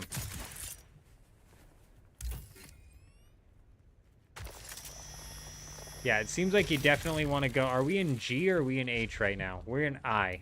So it seems like sector H and above, it changes from RNG to nothing but titanium or stravidium. So you're definitely right. You want to come out into the sector. I just hear somebody moving around.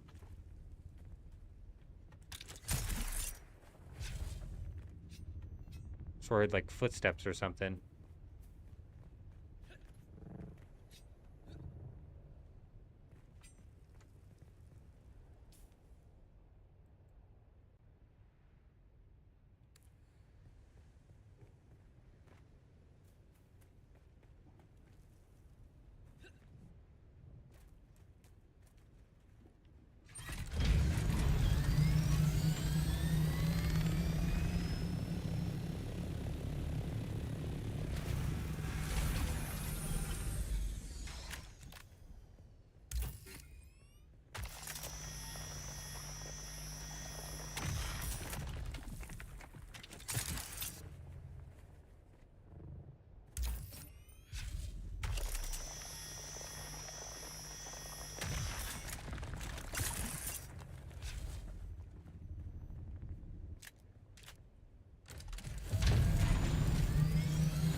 Just one lone ore on that rock.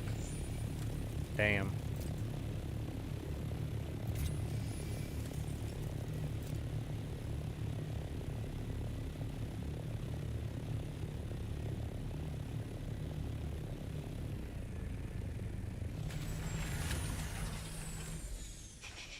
I'm like nervous to keep going further east because of that guild that was dunking on us earlier. Last thing I want is to get chased down by 4 ornithopters, and it was like right up in here where we got caught. So we might actually... Oh, I mean, H1, shit.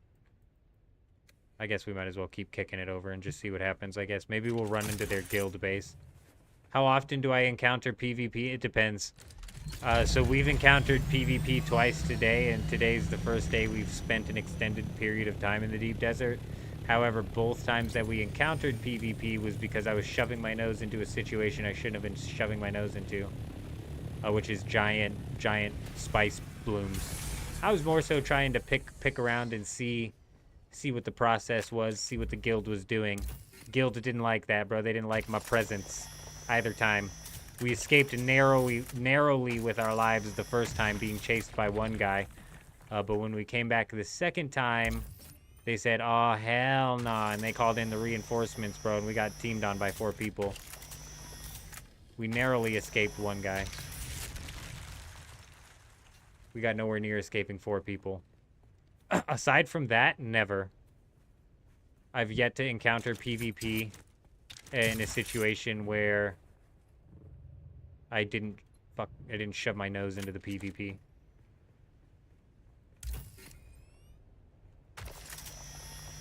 But this is kind of like server dependent as well.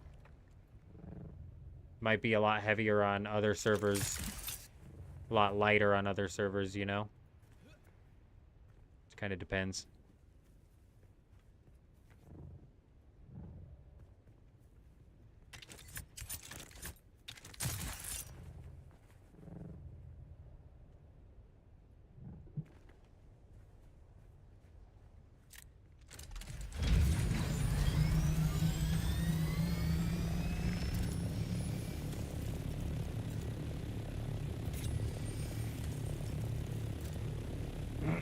Damn, there's only a couple of rocks per freaking rock over here.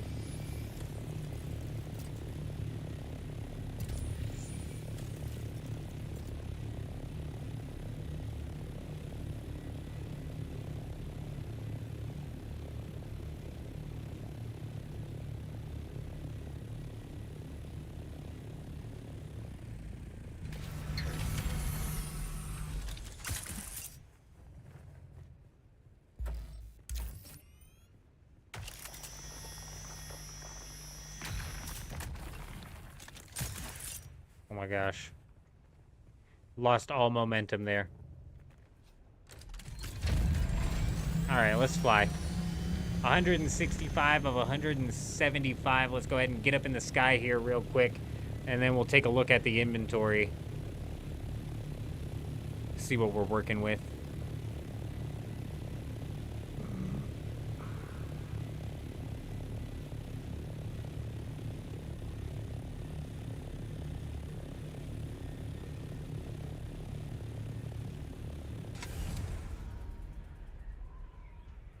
You just died to a worm. You were harvesting a small patch and the worm triggered, so you ran to your thopter and it kept... Oh no, that is the worst, dude. You jumped out and stored your ornithopter and tried to zipline away, but it was too late. That is the worst, bro, is when the ornithopter is bouncing, your guy's not jumping in. That almost happened to me yesterday. But it wasn't because my ornithopter was bouncing. It was because I started rubber banding. It was like the second the worm came out of the ground, I jumped up to 1,000 ping and was like, dude, no way, bro. All right, so we're at 440 and 440. That's not bad. We need right around 2,000 stravidium mass, and we need more than, hold on, 285.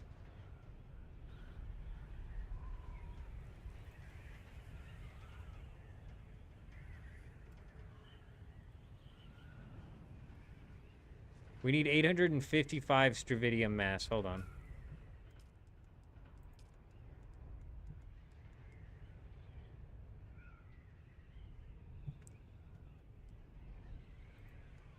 Yeah. All right, dude, sweet. So we've got about half of the stravidium mass that we need. Hold on, hold on, hold on. Get back. Oh, I'm in the game. I'm like trying to get back to the game even though I'm in the game.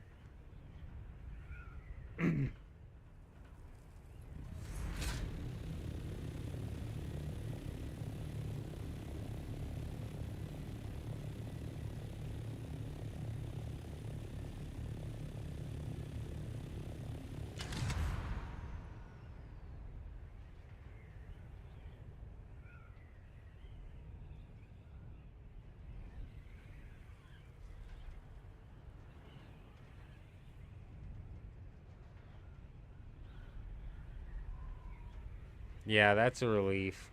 I probably ought to start leaving like good gear behind and just bringing like a regular old still suit out here. Cause yeah, if we get eaten by a worm right now while we're harvesting, I mean, especially when we were doing the sand harvesting, if we get eaten by a worm while we're doing sand harvesting, we're screwed. I don't remember how many 285.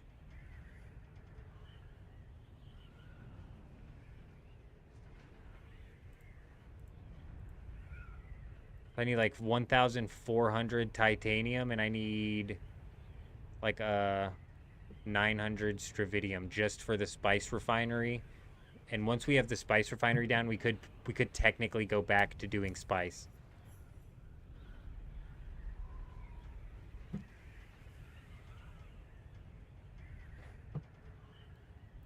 MK5 compactor's not that bad. A little bit of duraluminum.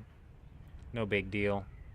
Since you spend a lot of time out in the deep desert, I don't know how much duraluminum you're stocked up on, but I've been hitting up a decent amount. Every time I do a basalt run, I knock out some aluminum while I'm doing it. This whole islands is with nothing but one type of end game ore on them, so titanium island covered in like 20 or 40 rocks is a thing. Normally people don't PvP there. There's whole islands with nothing but one type of end game ore on them. Really?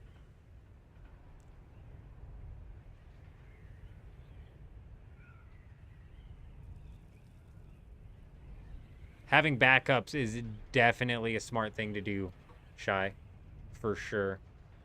That's why we had 3 scout tier 5 scout ornithopters. and why I wasn't even concerned at all to shove my nose into the middle of a guild PvP that I didn't belong in.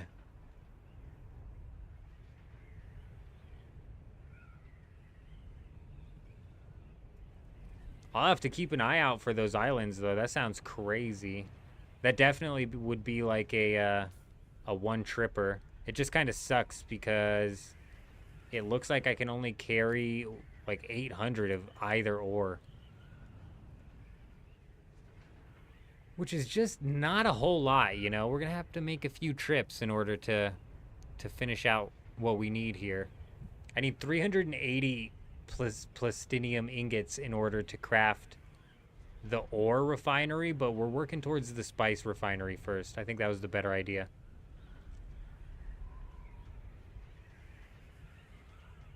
Oh, you must have had like a unique tier 5 cut array then, I'm guessing.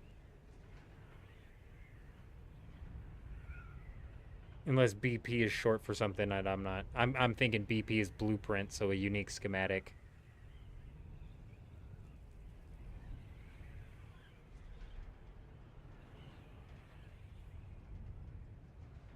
Man, the random disconnects leading to worm deaths, or I had the server go into reset mode while I was flying out in the deep desert the other day when the warning system wasn't working.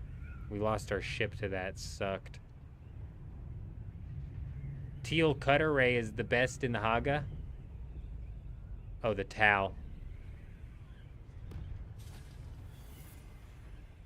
I don't know what that is. I'm guessing it's a unique schematic.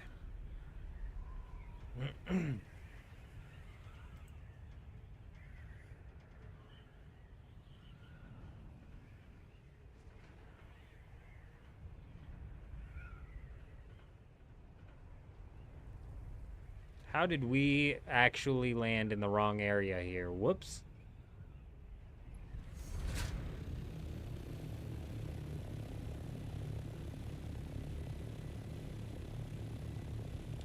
No server warning got me at the worst time. It happened right after I had jumped out of my ship in the deep desert and watched my ornithopter glide a tile and a half away from me while I was stuck in the middle of a sandy pit, just with nothing to do but get eaten by the worm. And then after I had spent an hour and a half re-gearing, we came back out to the deep desert just to have the disconnect happen, and then I lost the ornithopter. Thankfully, when the disconnect happened, when I came back on, I was just on the sand somewhere, and I was close enough to a rock that I could get back, but the ornithopter was gone. That was like the worst timing. Because it came like it came on the heels of another massive death.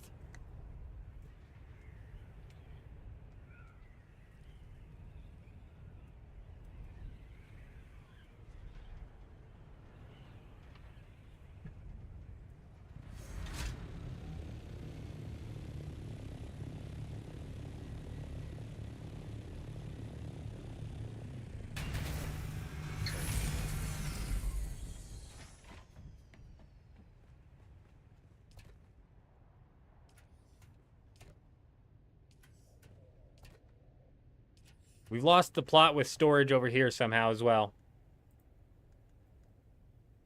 Oh my gosh. It's because these small chests don't freaking hold anything.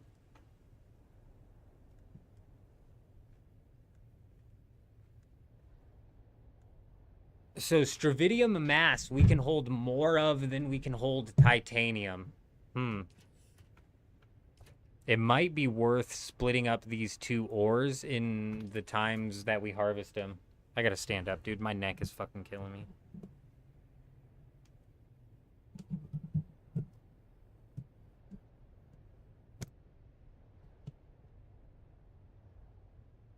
Why not just build the next size up chest? Brilliant. I should have. I should have brought the iron out here to do so. I don't have the iron, that's why.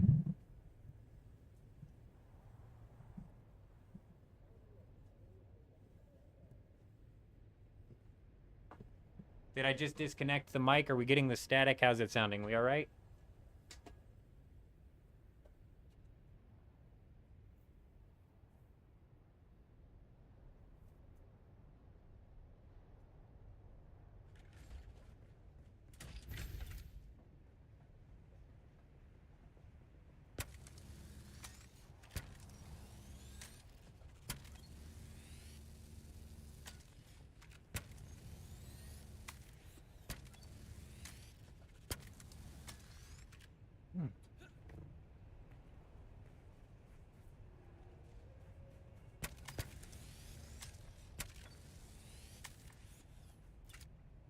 Yeah, I'll probably. I just don't know. On the next deep desert cycle, we've only got a couple days left on this deep desert cycle. On the next deep desert cycle, I'm thinking before it actually happens, we spend some time and build a deep desert base that we can like kind of just take the blueprint of and bring out here. You know what I mean? So it's easier to build up. Question, isn't the core of building machines half off in the deep desert? Why not build your spice machine and ore machine there for half the cost and then refine stuff there? I don't know. I don't know the answer to that question. I will check in a minute. I'll be right back.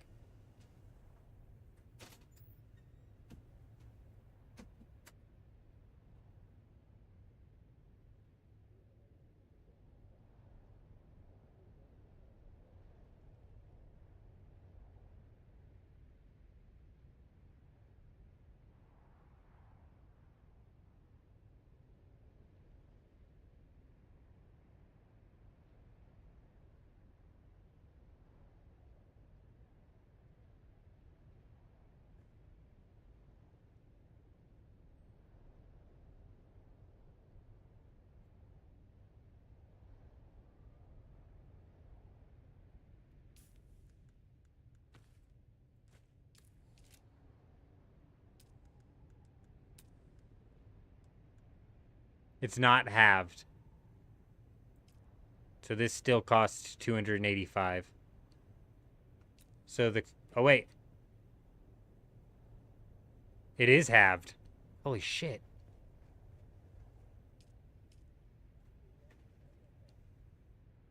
It's halved, bro. That's crazy, dude. Oh my gosh. Realistically, you should be doing that. Does that apply to vehicles? My God, I don't have a vehicle fabricator to test. I want to say no, but I assumed no with the refineries.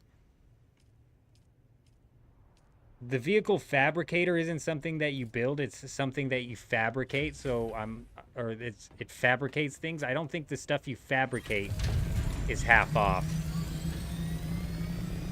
That's wild, and that definitely changes the game there a bit. That definitely changes the game.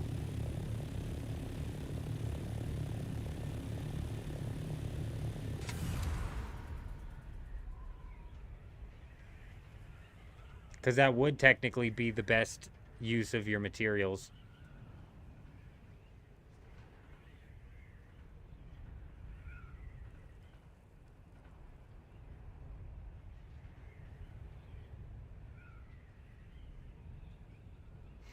I think on this cycle, we're just not in a freaking position to go dismantle. It would take me longer, I think, to dismantle everything and think about how to bring it all out here. And then placing it all up out here and then dismantling it all up out here in a couple days. On the next cycle, though, we might end up doing that.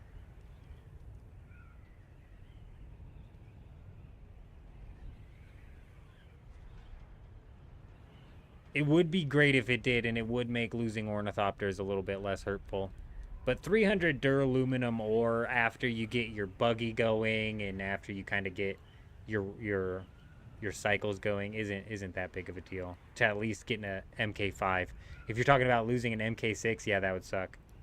The Landsrad was 25% costs. Yeah, we're sitting on that right now as well.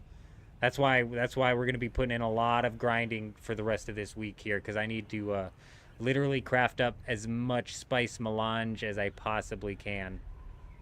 And we pulled off of harvesting. We've been harvesting spice all stream, basically. And we pulled off of harvesting spice because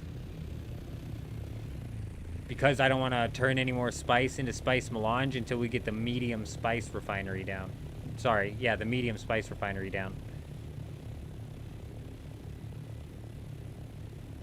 You get all the materials back anyway, so I just need the power and the water supplies. Yes. You know what? You're right. I think you're right. I'm just like, I need to move an ore refinery out here. I need to move all of this out here. But I think we take our stravidium and stuff back. We refine the plastinium ingots, and then we bring those out here. So that way, we just need to worry about power. How much power does that thing take? 350 power. I mean, that's easy. You could do that with just generators.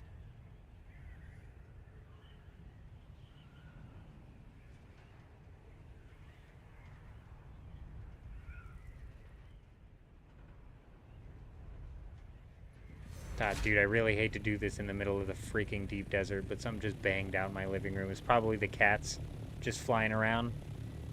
But I'm gonna go check. Yeah, we're riding this solo for now. We may eventually end up joining a guild, because I do like the guild versus guild gameplay than I more than I thought I did. So we may eventually end up joining a guild, but yeah, we're just solo for now currently. Oh my gosh, we're still only in Sector D. I'll be right back.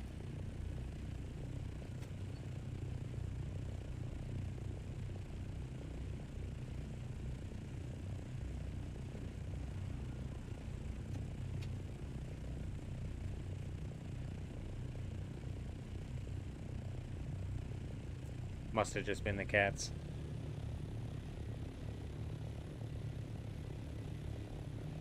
Yeah, there's really no reason to not, especially at least bring like the tier 6 refineries out here, like the spice refinery and things that I'm actively using out here, you know, because we're going to be using a spice refinery more out here than we are at our home base. So having that out here for the week is smart. And like the advanced refineries and stuff too, or not, the advanced fabricators and stuff, having those out here for the week just only makes sense. Brilliant call. F. I'm gonna check this island right here on the oh, we already did this one, didn't we?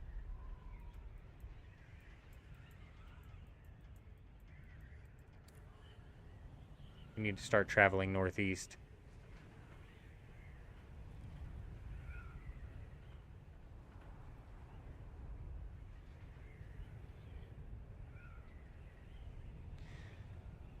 I've been having a good time solo, but I like guild versus guild combat.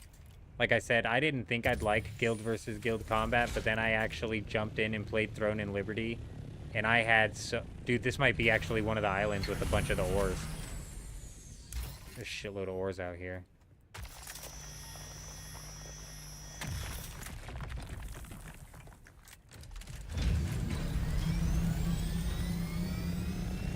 Nah, look, we never ran into an island with this much, bro. This is one of the ones that he was talking about with 20 of the tier 6 ores.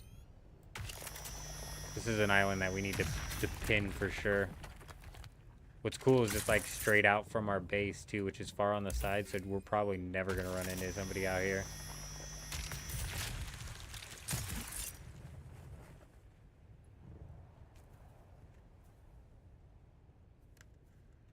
This is in all likelihood gonna fill up our inventory. Yeah, big W. We're in F as well. So that's 2 letters behind H, so you can find these big islands in as close as F so far. Shit, that's good.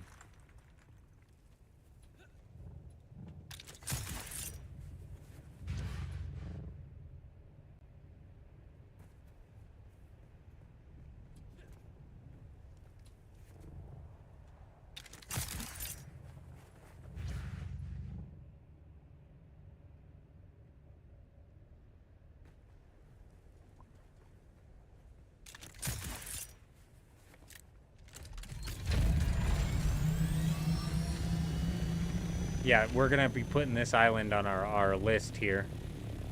List of islands to hit up. Oh, this is controlled by Harkonnen as well, not for long.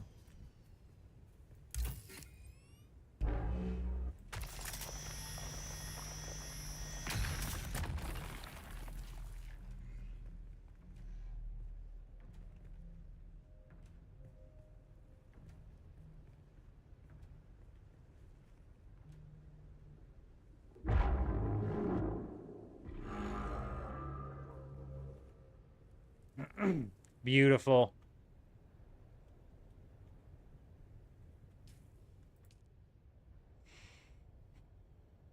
Deliver duraluminum ingots. We can do that. Where do I deliver this? To the Landsrad Quartermaster. I get a light armor swatch, carbide blade parts, advanced machinery.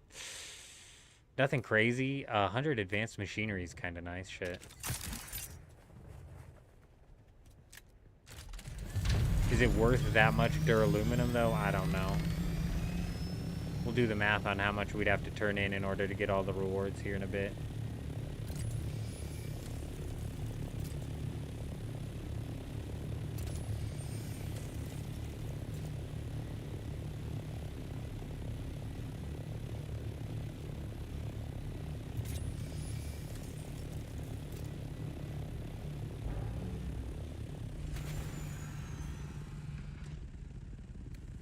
Two control points on this one, and this is delivering spice, huh? Delivering spice melange? Oh, hell no, dude. Absolutely not.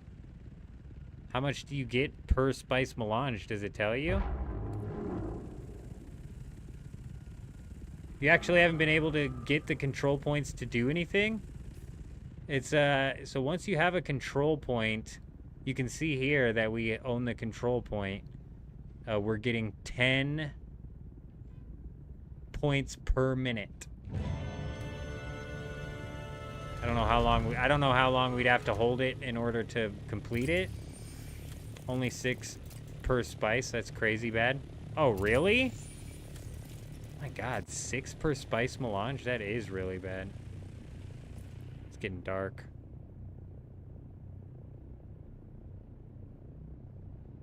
Alright, this had a lot in the top of it, but it seems to have dried out on the back side of it.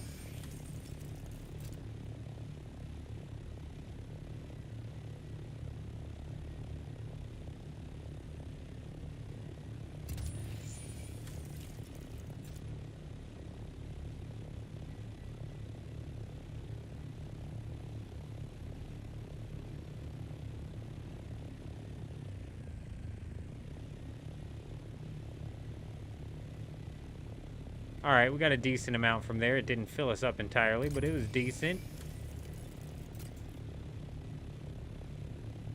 Definitely makes you want to keep your eye open on land masses, even in the F region.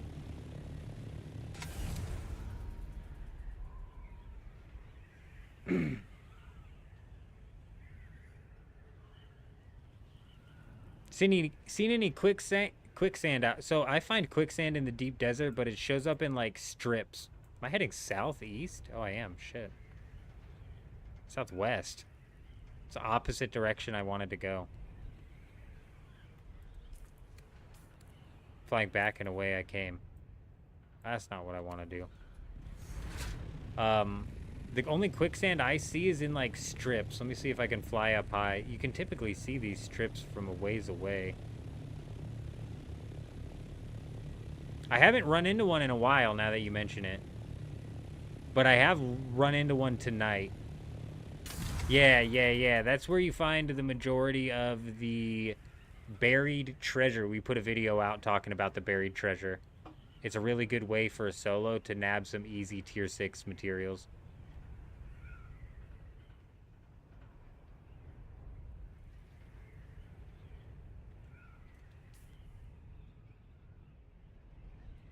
It's a really nice way for a solo to land some tier 6.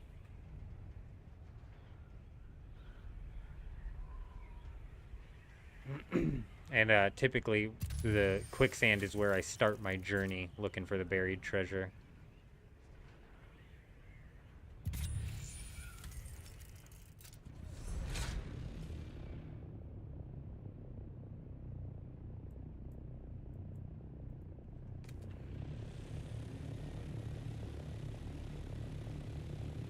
It was your video you watched on it? That's hilarious. That's hilarious. That's funny.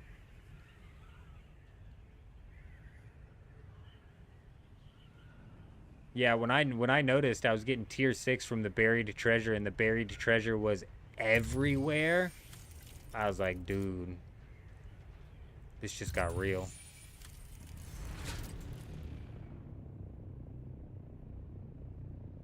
Freaking lot of carbon over here. Gross.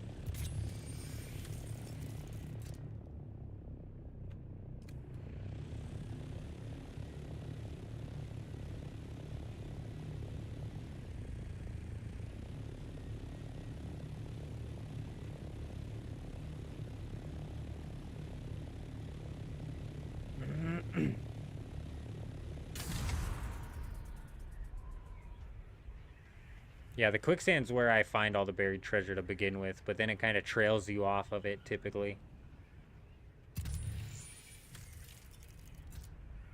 I haven't quite gotten to the point where I need all of those components to start crafting the stuff I want yet, though, so I've kind of pulled off of hitting the buried treasure. We're getting close to being back on that, though.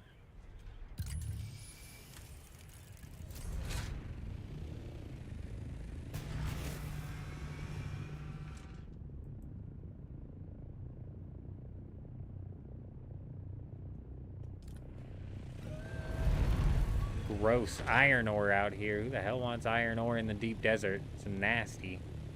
Actually, I need some iron ingots for some chests, but...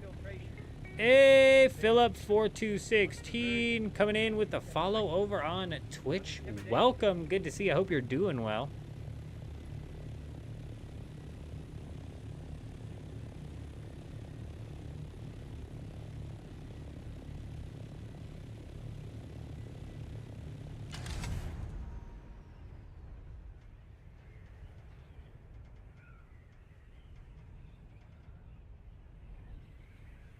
Hope you're doing well.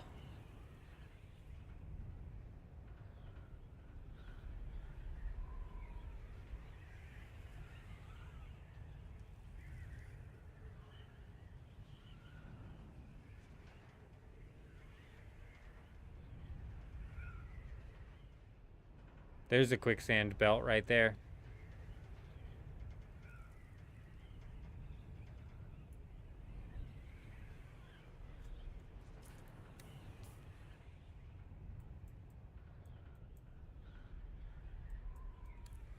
This sand or this land mass over here is right on the cusp of Sector H.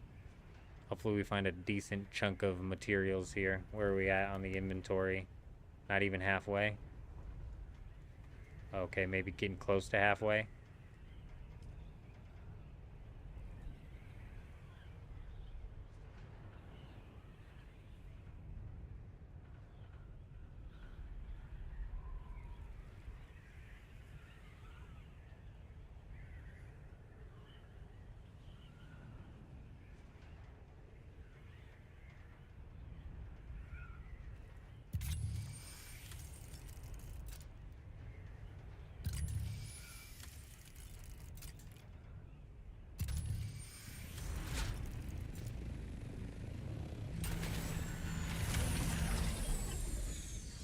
Oh, get out of there. Get out of that. There you go.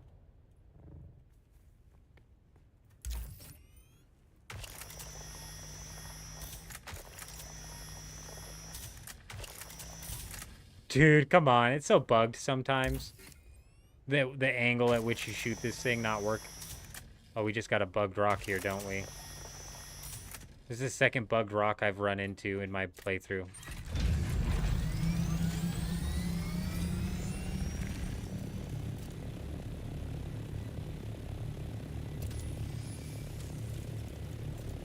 Is that the only rock on this map, on this island, too?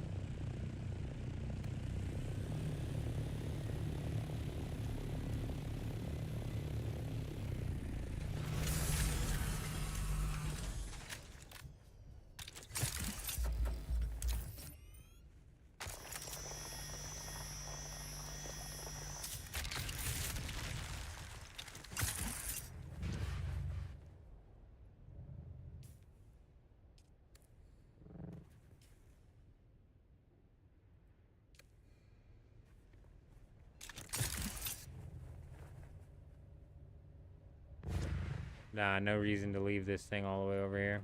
On infiltration, instead of invasion. Hey, Shy coming in with the Twitch follow. Welcome, hope you're doing well.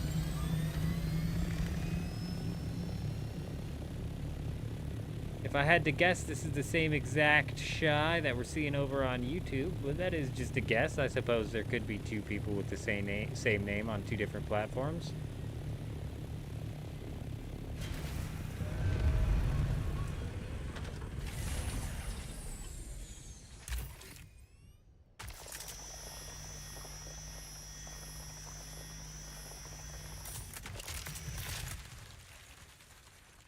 We appreciate it. Twitch is a bit of a weird platform. YouTube's are.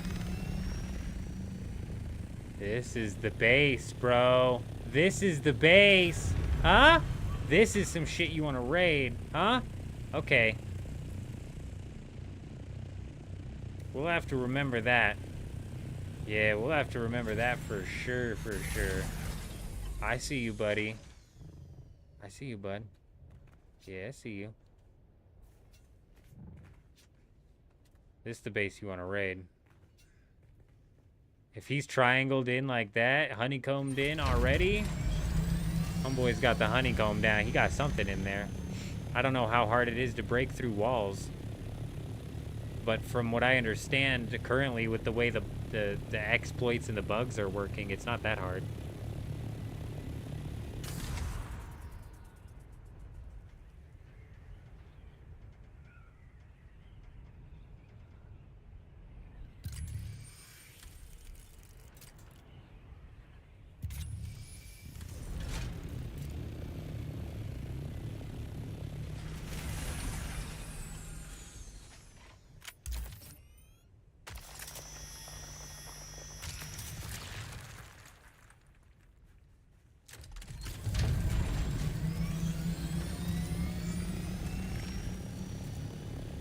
I wish I could set the scanner on my ornithopter to only register specific things.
My momentum just keeps coming to a complete and total halt, and I'm not sure why.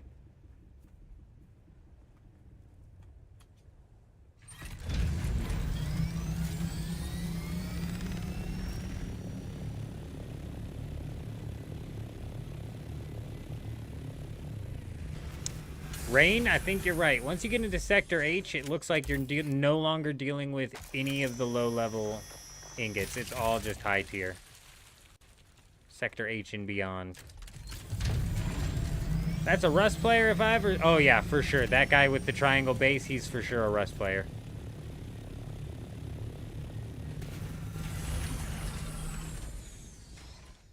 To be fair, I'm not much of a Rust player. I've played, so I obviously understand the concept. But if I was out here in the deep desert, I'd probably put down a bit of a honeycomb as well. But yeah, that guy's definitely played Rust.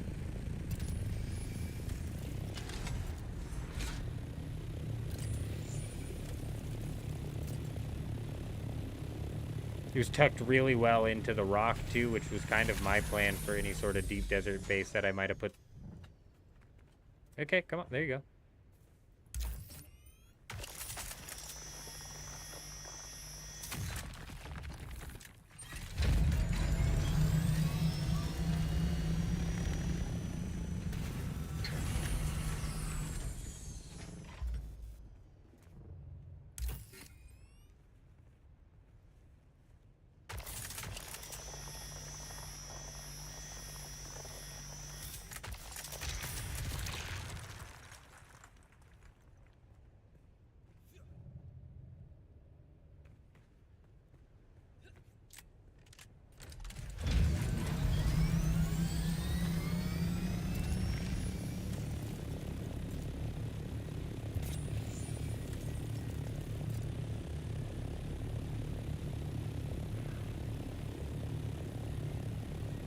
Using the scanner uses so much. What's dispenser? It's the full dispenser belt, yeah. Yep. I honestly prefer the full dispenser belt. I thought I was an Emperor's Wings type guy, but honestly, I think I like the full dispenser belt better. A, because it's not a unique schematic, so I can just craft it over and over and over again. And also just because it does basically everything that the Emperor's Wings does. Honestly, I can't tell the difference between the two. I think it does it better as well, because if I combine this with Bindu Sprint, I go off at more of an upward angle, but if I do the Bindu Sprint with the Emperor's Wings, it's more of just like a horizontal angle. I don't get as far.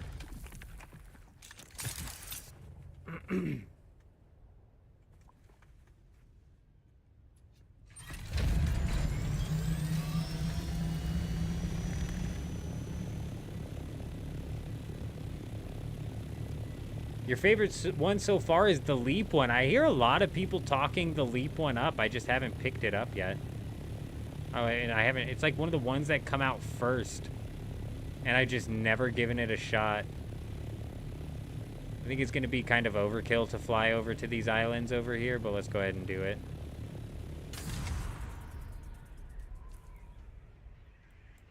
It was this one right here. I wish I could leave a marker that stays more permanently.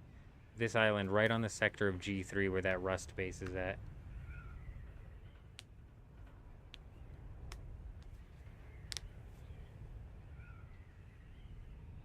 That's one to keep an eye on because he might be...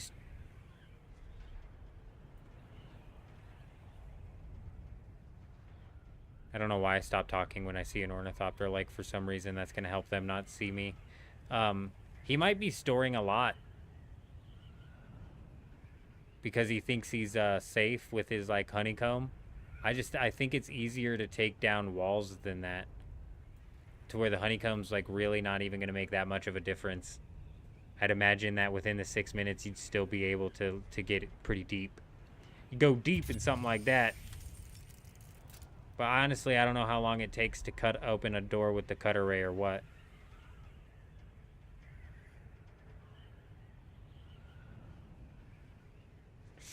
This is the island with the base on it. I was slightly concerned about that. This might be his base.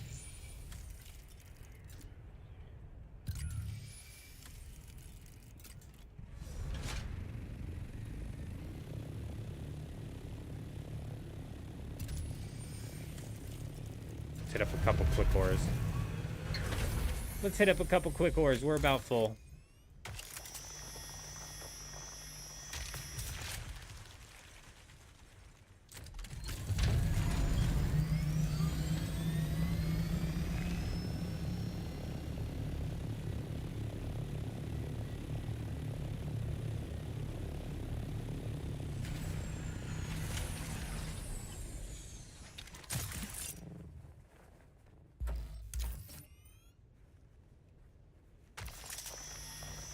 I like the full dispenser belt. It does everything I need it to. I was also using the Leap, but the full looks like you could do more directional. And that's what I was thinking too. Leap is more vertical, and I need some horizontal movement as well. And with the full dispenser belt, like I said, if I combine it with the Bindu Sprint, and I time my jump properly, I'm gonna freaking just fly across the map. Yeah, I hear a lot of people talking Leap up, and you're right, you unlock that thing so early. What's it, like copper or something? But at a certain point in time, do you even still have copper at your base? Because I think I'm about out of copper at my base. We're about out of copper.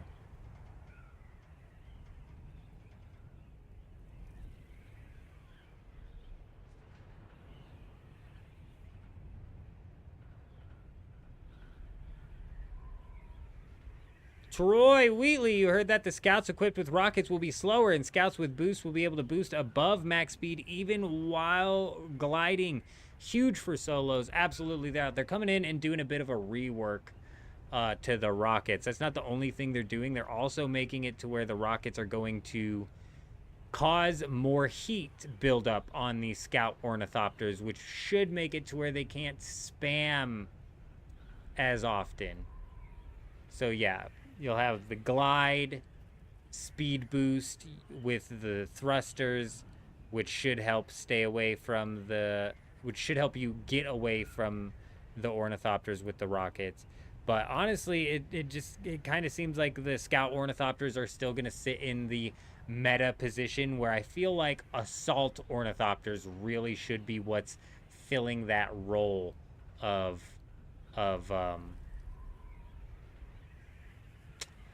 assault ornithopters should really be what's filling the role of ornithopter that is combating other ornithopters in the deep desert. Whether that be that they need to pick up the speed of the assault ornithopters to make it to where they can actually keep pace with the scout ornithopters, I don't know. I don't know what they need to do. No storage with thrusters, and that's what I'm saying. Soul's right. That's why it shouldn't be a balanced system where they're trying to bring scout ornithopters down. While they do, they need, I would almost just say remove rockets from the scout ornithopters entirely. Just, that's the easiest fix in my opinion. If you remove rockets from scout ornithopters, it forces the combat to be from assault ornithopters, which forces a little bit more risk for those out there trying to run the PvP.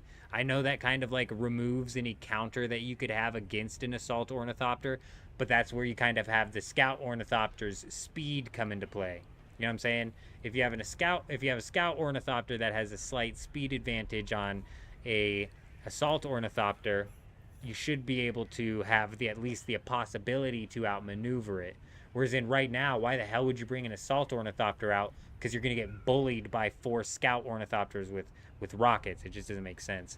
The Emperor's Wings is more susceptible to gravity, and you can take fall damage easier than with the full. Yeah, it is way more susceptible to gravity, and I noticed it when I was live on stream, and I was like, yo, check out this crazy movement tech that I had happen the other day. And it was when I had the full suspensor belt paired with the Bindu Sprint. And if you take a Bindu Sprint and then you jump and you hold the full suspensor belt, you're at like an angle upwards, and you're just going up at that angle the whole time. Whereas with the Emperor's Wings, it was like more of an arc rather than just a hard-lined angle. But the Emperor's Wings I was trying it with was the version MK2. It might be a little bit better with the version MK5. I don't know.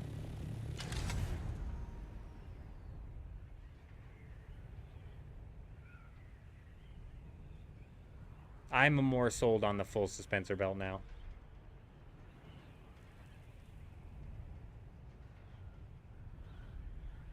And hopefully they do a bit more to knock the scout ornithopters back. Because currently as it sits, you have no reason to bring out an assault ornithopter in order to attack people, when you would think that would be the best and main PvP ornithopter.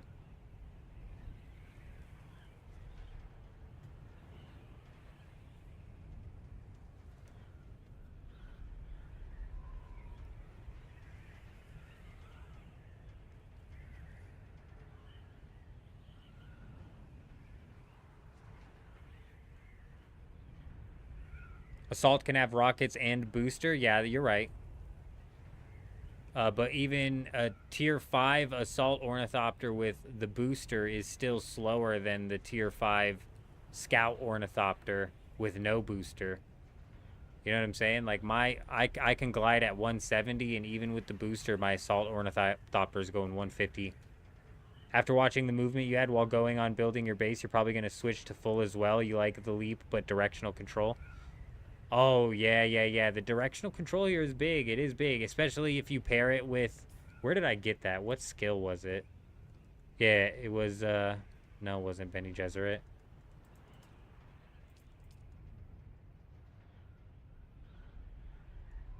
It was Trooper. Where the hell is it? Oh, yeah. Suspensor dash. So you can manipulate. So I can dash midair if I hit Alt. It's really nice for, like, if I'm going up. If here's the top of my base and I'm going up and I'm going to shoot way past it, if I hit Alt right when I'm at the top, I'll just dash horizontally to it. It's huge.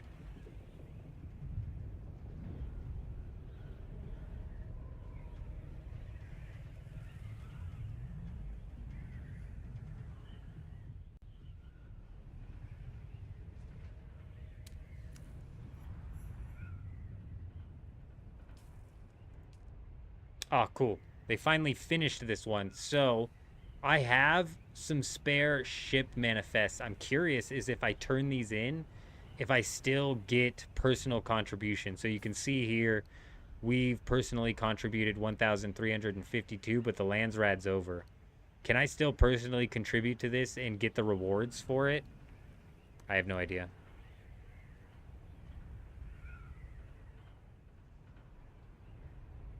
We've got some ship manifests that we can pull out and test.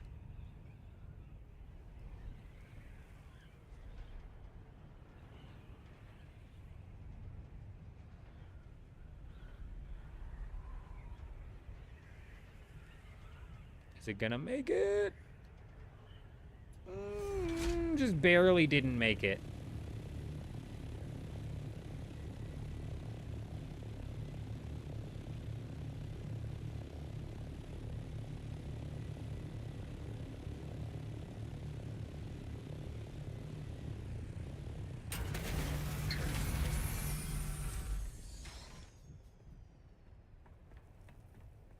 Has my door just been open this whole time? Fucking closed, door.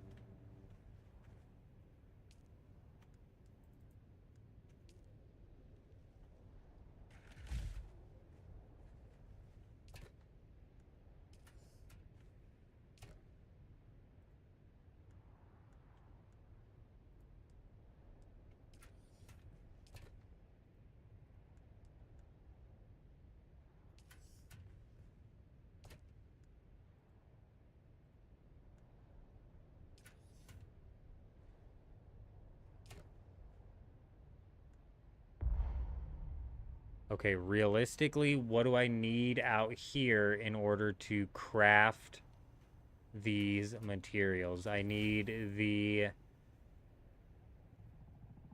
medium chemical refinery, and I need an ore refinery. And then I need the spice refinery.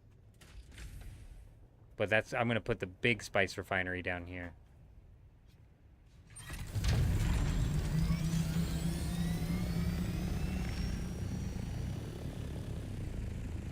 Alright, so we need to move a medium chemical refinery as well as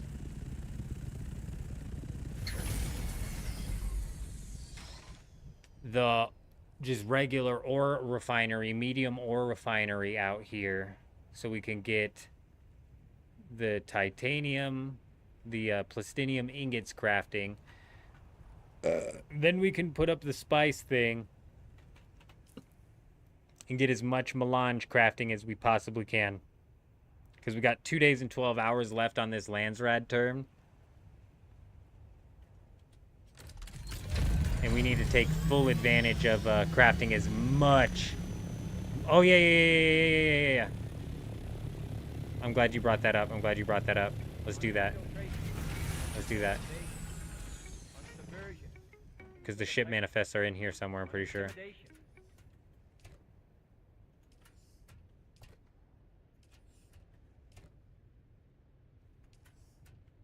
David Pledger coming in with the sub over on YouTube. I never know if you're here or you're watching some other video. Maybe you're watching one of my very first old school RuneScape money-making videos. Who knows, but we appreciate you being here. And you've officially been recognized. Alright, let's take these ship manifests in and let's turn them in to see if that attributed to my personal contribution. It's entirely possible that it says my personal contribution goes up, but it doesn't give me the rewards?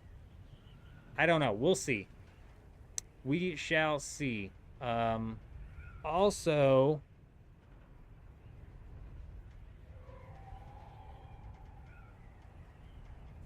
Ugh.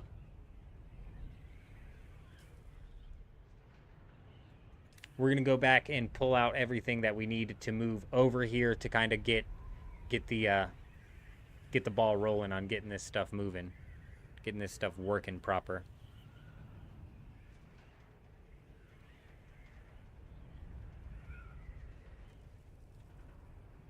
Because if we could get the plastinium and the spice being refined out here... that's actually big. It cuts a lot of the trips that we need to make down to, like, the last day. So, huge.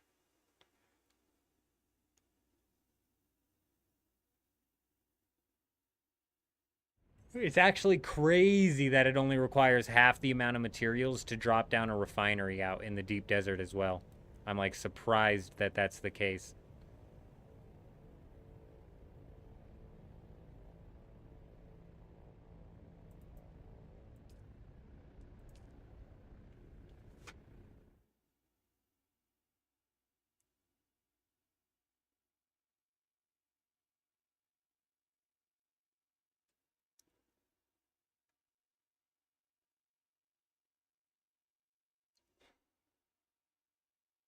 Oh, I didn't even think about that, Souls. You're right. I could technically build 2 of the medium.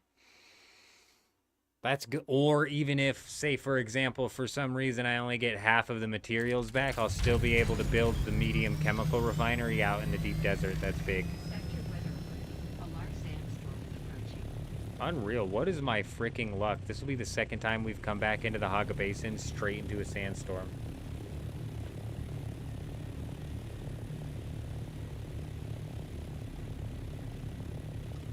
Can you see the fortress from here? I'm not sure. Oh, kind of. Is that it right there?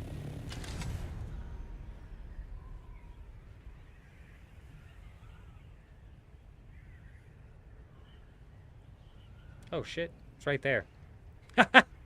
We're not even looking remotely in the right direction. Tomorrow, we're basically going to be spending the entire stream finishing this fortress out and making it functional. Making the fortress not only look amazing, but function properly.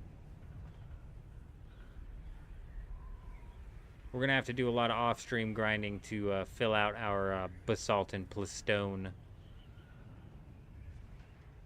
inventories, though. Should be not that big of a deal.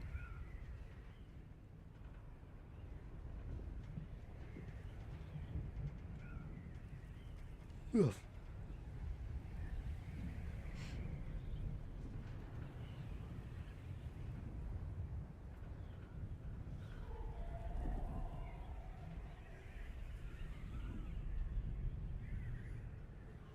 Sector weather alert. A large sandstorm is approaching.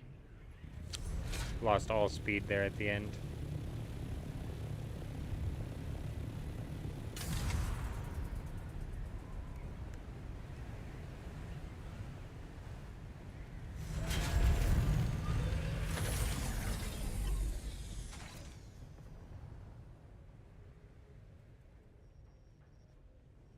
Dude, I'm not even in the sandstorm yet, and my guy's being retarded. Come on. Pull out your thing. Have we lost our minds?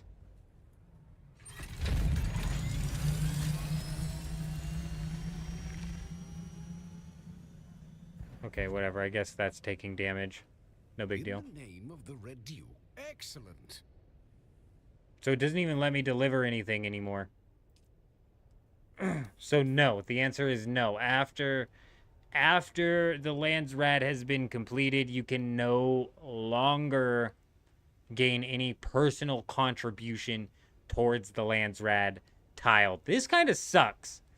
In my opinion, it would be really nice for solos if they would, because guilds, some like 1, 2, 3, 4. 4 of these were knocked out by the first time I even opened up the Landsrad for this term. So guilds can knock this stuff out quick. So quick that it kind of leaves solos out of the running for some of these rewards. You know what I'm saying? Awesome job on the videos. Question: you've been looking everywhere for the gun cope blueprint. Anywhere? Where? Any idea where I found it?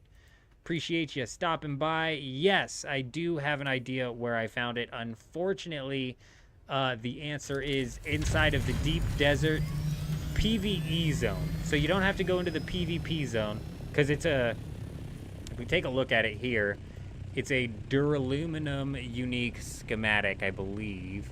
Yep, it's duraluminum.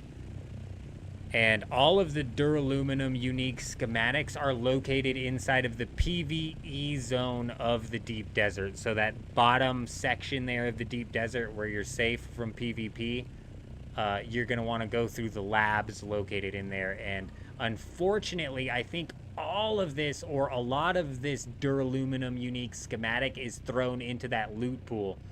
So instead of rolling the RNG dice on a pool of 4 items, you're rolling the RNG dice on a pool of possibly 10 or more items. I'm not 100% sure, but I don't think it comes out of any specific lab. Or at least if it does, I haven't figured out which one specifically yet. I'm pretty sure all of the deep desert labs pool the schematics into one giant pool. It's also entirely possible that there's a couple of spots out here in the Haga Basin where you can find duraluminum unique schematics, but I got the cope unique out in the deep desert in the PvE section of the deep desert. So not in the PvP, but doing some of the labs in the PvE section, which are easily soloable. Doing the labs in the PvE section are nothing like doing the labs in the PvP section. Bear Paws, how you doing? Good morning. Hope you're doing well. And I'm assuming, yeah, so if you've searched that up a lot, it's because the RNG on the duraluminum uniques can be a major, major pain. I don't know how long Rain was farming, but he was looking for this duraluminum compact compactor for at least a day. I don't know how many times he farmed it, but he was looking for it for at least a day.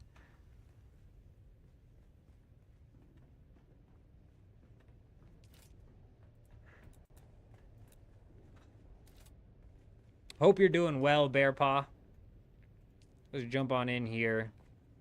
Grab and move this cobalt paste on down. I need to keep the stravidium fiber on me. And let's go ahead and do what we need to do, which is we need to demolish one of these. I need the duraluminum and I need the silicone. I need all of this.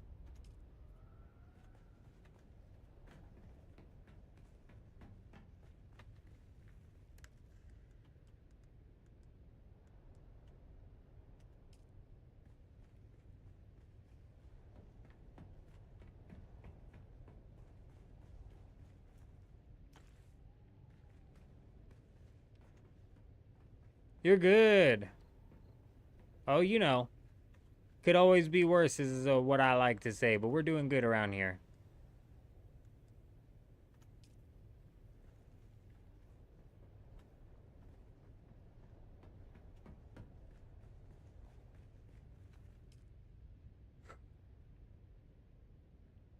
Wow, that's a bit of time.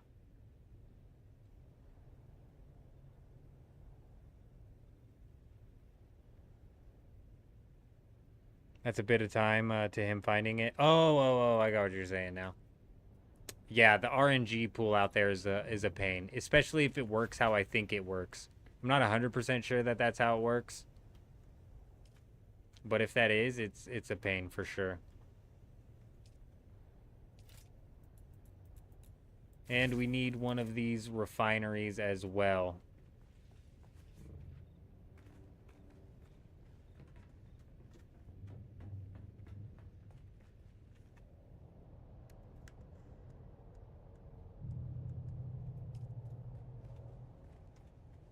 I don't know how much of this duraluminum I need, but let's go ahead and pop it in there.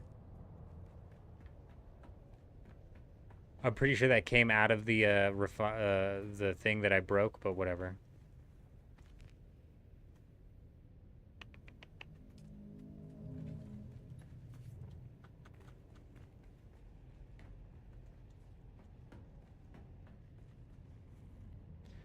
So the Ornithopter scanner can pick tier 5 in the Haga Basin?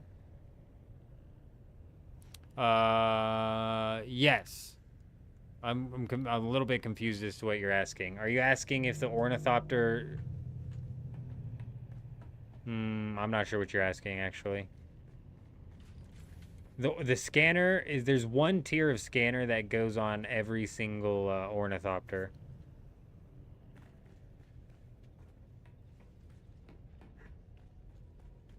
There is no tier 5 scanner. It's just a regular scanner that I could put on any tier of scout ornithopter. Okay, we should have all of the things in our inventory that we need in order to craft a medium chemical refinery as well as an medium ore refinery. And then some, because it's only going to cost half of the materials.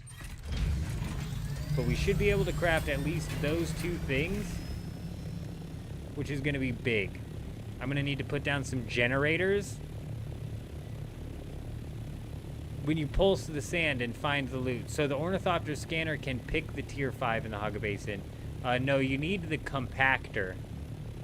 So the scanner, yeah, I can scan with this thing right here, and yes, I will find eventually. It's not as common out here.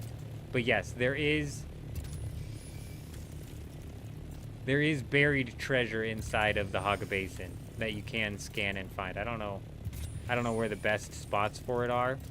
Also, I don't know what comes out of it. I know it's not like the best material, but depending on where you're at progression-wise, it can be pretty decent.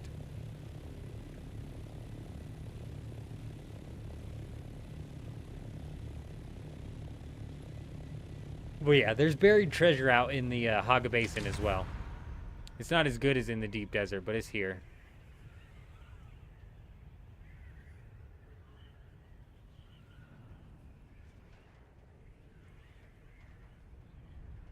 And oh yeah, you know what? I do think that you get tier 5 materials out of it. I know that you can find some of the crystals which you need to make the cobalt paste, but I'm not sure what sort of like resources you get out of it. Yes, no problem. I don't know where at in the Haga Basin is like the best spot for buried treasure, to be honest. It might just be all about. And when you're scanning with the ornithopter, if you can see, if I scan way up in the air, it's scanning below me, and it's kind of like a pain to see. So typically when you're scanning with the ornithopter, you want to be flying low.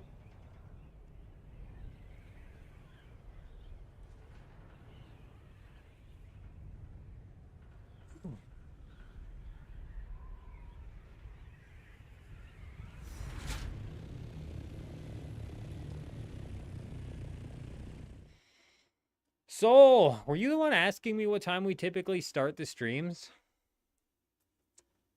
Because we're writing this stream out like a lot later than usual, and so late, in fact, I'm probably gonna stay up for a while and see what the wife and kid are up to for the first portion of the day.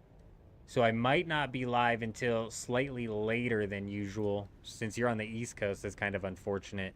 But I mean, damn, bro, you've been playing all night, dude. If you're not playing right now, you've been up watching all night. You either got the midnight shift or it's working towards the weekend, I guess. But yeah, it might be another late start tomorrow. Maybe even later than tonight. I'm not sure. We'll see. I look tired. It's been a long night, Bear. We've been out here grinding all night. Yeah, we've been out here grinding all night.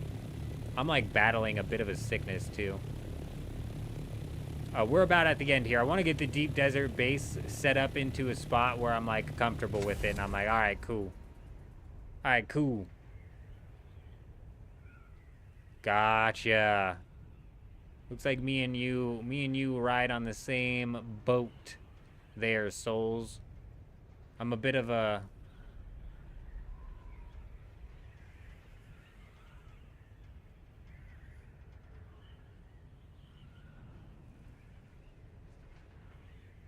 What's it called when you go to sleep? It's not narcoleptic, is it? That's when you fall asleep at random times, isn't it? I've been up too long. I can't think of the word. I don't sleep right, bro. I don't sleep normal. My sleep's not normal.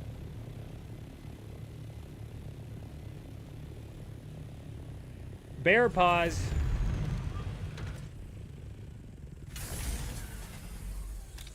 You talking about bear paws? You talking about souls? Are you talking about Fringe? You don't want to know how this Fringe gets, because it gets a bit wild. 9 a.m. and you're about to go to bed. I'm right there. I'm right there with you. 7 a.m. here. Looks like we got 2 of you over on the East Coast.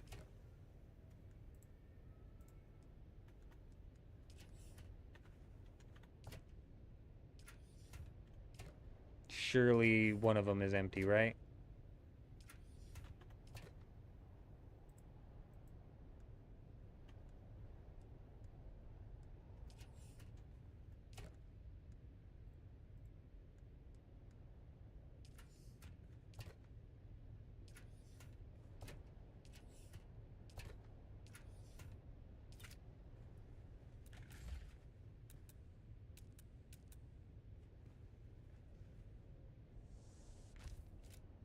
Maybe once we get an ore refinery down here, we'll smelt up some iron so we can make some chests that actually hold some stuff, huh?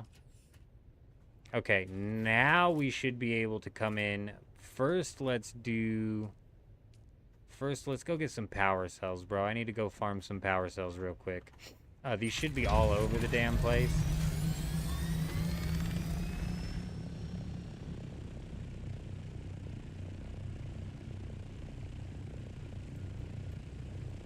Insomniac, bro. Not a narcoleptic. That is what falls asleep. Bro, I'm a bit of an insomniac. I don't sleep normal. My sleep pattern. Oh, there's a fuel cell I need. My sleep pattern is not typical. We do like this rotating thing too, where I stay up for so long that my sleep ends up rotating, and then like in about a month, it's like I'll be up during the day but asleep at night, and then that'll slowly just rotate.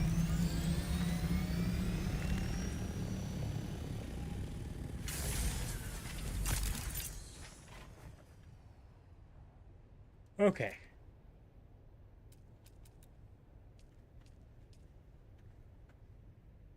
I don't know how many of these I'm gonna need.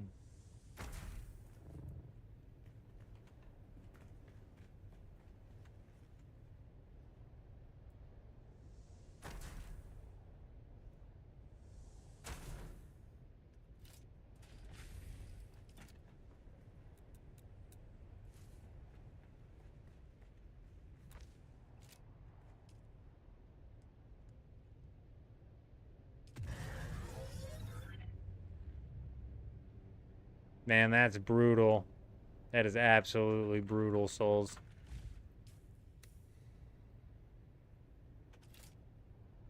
How much power do I have at my base?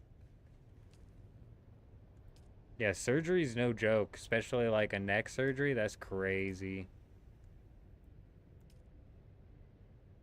Circuit power, 15 of 300.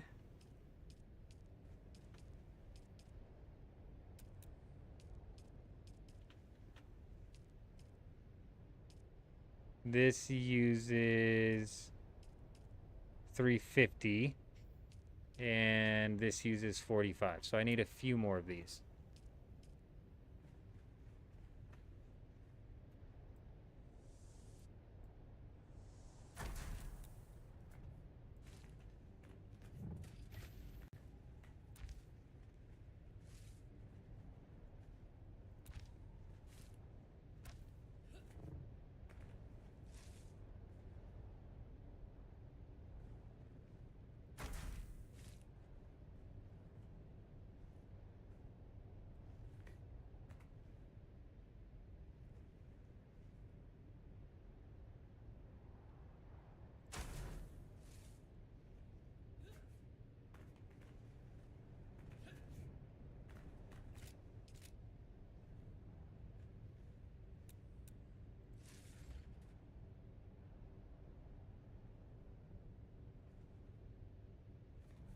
Come on.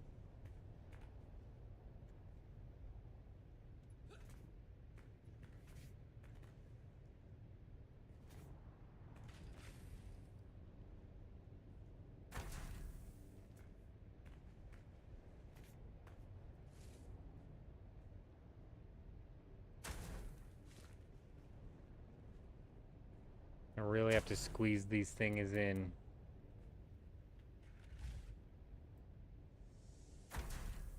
Okay, that puts us above the...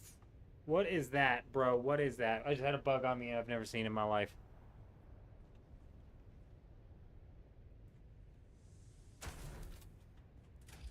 Okay, that should be enough power. I just need, like, one more fuel cell.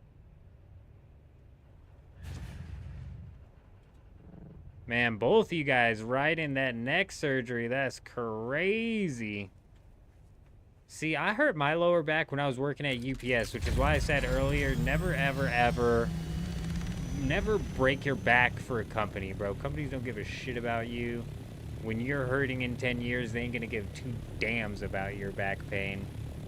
But I never have gone in to, like, try and, get anything diagnosed, you know what I mean? So I don't actually know. I tell my wife all the time, I'm like, I've got a pinched nerve, and actually it feels like the muscles on my back are growing around the vertebrae of my back. That's what I tell her. I'm like, it feels like the muscles are growing around my vertebrae and preventing them from moving. She's like, you're an idiot. I'm like, one of these days we're gonna go to the doctor and he's gonna be like, holy shit, your muscles have enveloped your spine. But, you know, through the glory of being married, they don't believe you. We're all broken in this. Yeah. All broken and old. Bunch of broken old farts. And if you're not old, you're so broken that you might as well be old.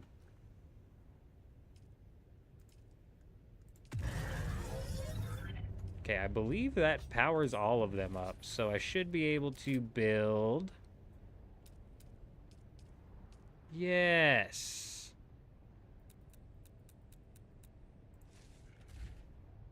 After, obviously, we reorganize these back over here.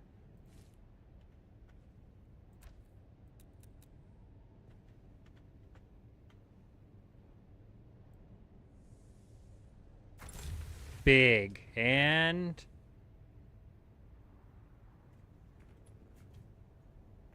come on. Even bigger. You know the problem with having refineries and stuff out here, though, that I just realized? What's the #1 ingredient that you need to make any of this work? Can you tell me?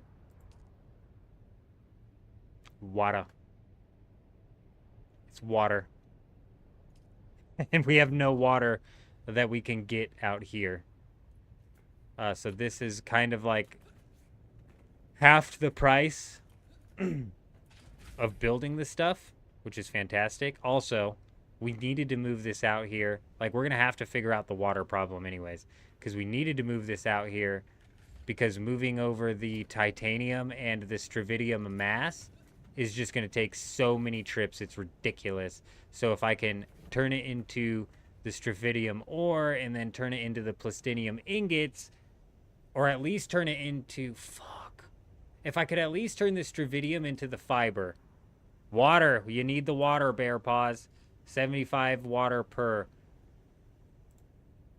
If I could do 300 of those times 75, it's 22,500 water we need to bring here.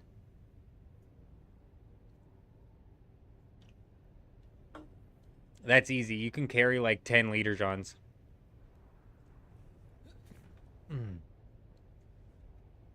What stations? I don't have stations outside. Just casually tosses a weird bug. Oh. Casually. If it was a spider or something, bro, you'd have saw me sprinting from this room, yeah. Or like a... it wasn't a scary bug, let's put it that way.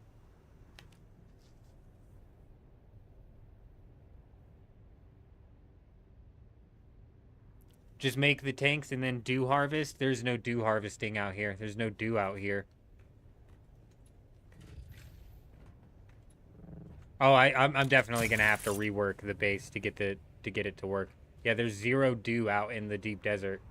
But this is it's an easy problem to solve. I just gotta build like 5, realistically like 5 liter johns. Gets me enough water to process the stravidium. However, processing the plastinium out here is now kind of out of the question unless we do something like get a death still. But even taking the stravidium ore and turning that into the fiber is going to make transporting it a million times easier. And when it comes to, and the same process kind of goes for turning the spice into spice melange, I can bring the water out here. Yeah, deciliter Johns isn't too bad to move water. I think I could carry like 9 or 10 of those, which is like 100,000 water. So 100,000 water is more than what I need in order to make the stravidium fibers into, or the stravidium mass into stravidium fibers, and then 100,000 is also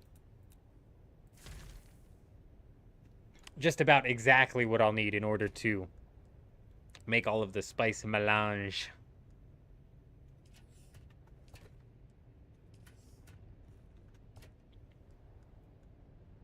Boom, boom, boom, boom. All right. So we need to transport water out here, and in order to transport water out here, I need to put a storage. This is a medium water cistern. Yeah, let's get this down. How much does this hold? 25,000?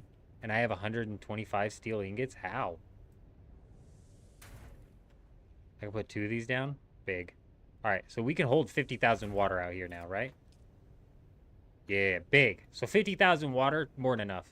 That 25,000 actually covers the stravidium, and we can keep that rolling. And the 50,000 means 5 liter Johns fills it, and it'll definitely help with the spice as well. We will eventually be bringing the spice refinery out here. Yeah, 25,000 a piece isn't bad. That's 5 liter Johns to fill it. So, all right, we're gonna end the stream here. We're gonna be doing some off-stream grinding. I'm not sure if it's actually gonna be out here taking care of any of this stuff. We might leave this to take care of another time. However, I need to get the spice harvesting ASAP. We've got 2 days and some change left on this 25% crafting reduction decree, so we need to take full advantage of that. But we're also going to be jumping on tomorrow. Tomorrow's live stream is mostly going to be revolved around building up and finalizing the fortress. We may come out here and do some deep desert stuff, but that'll definitely be towards the end of the stream and after the server reset. But yeah, we're going to end the stream here today. Appreciate you guys stopping by. It's been absolutely insane. The support on these streams has been freaking crazy. Shy Bear, Souls, Bear Paws. We got freaking Rain stopping by a few days in a row now. You guys are insane. We had a couple of new chatters in the chat today. John and Troy and Hacks, and even over on Twitch we had some chatters. Absolutely incredible. You guys are insane. I appreciate TC all.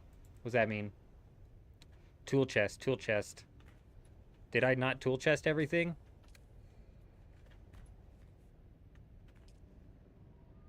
Circuit's running. Oh, take care. Bro, I'm real slow, especially when we are lacking sleep here. But yeah, definitely take care. We're going to end the stream here. We're going to be coming back tomorrow, finishing out the fortress and maybe doing some deep desert grinding. But other than that, I hope you guys all have an amazing day. I'm out. Now I'm out.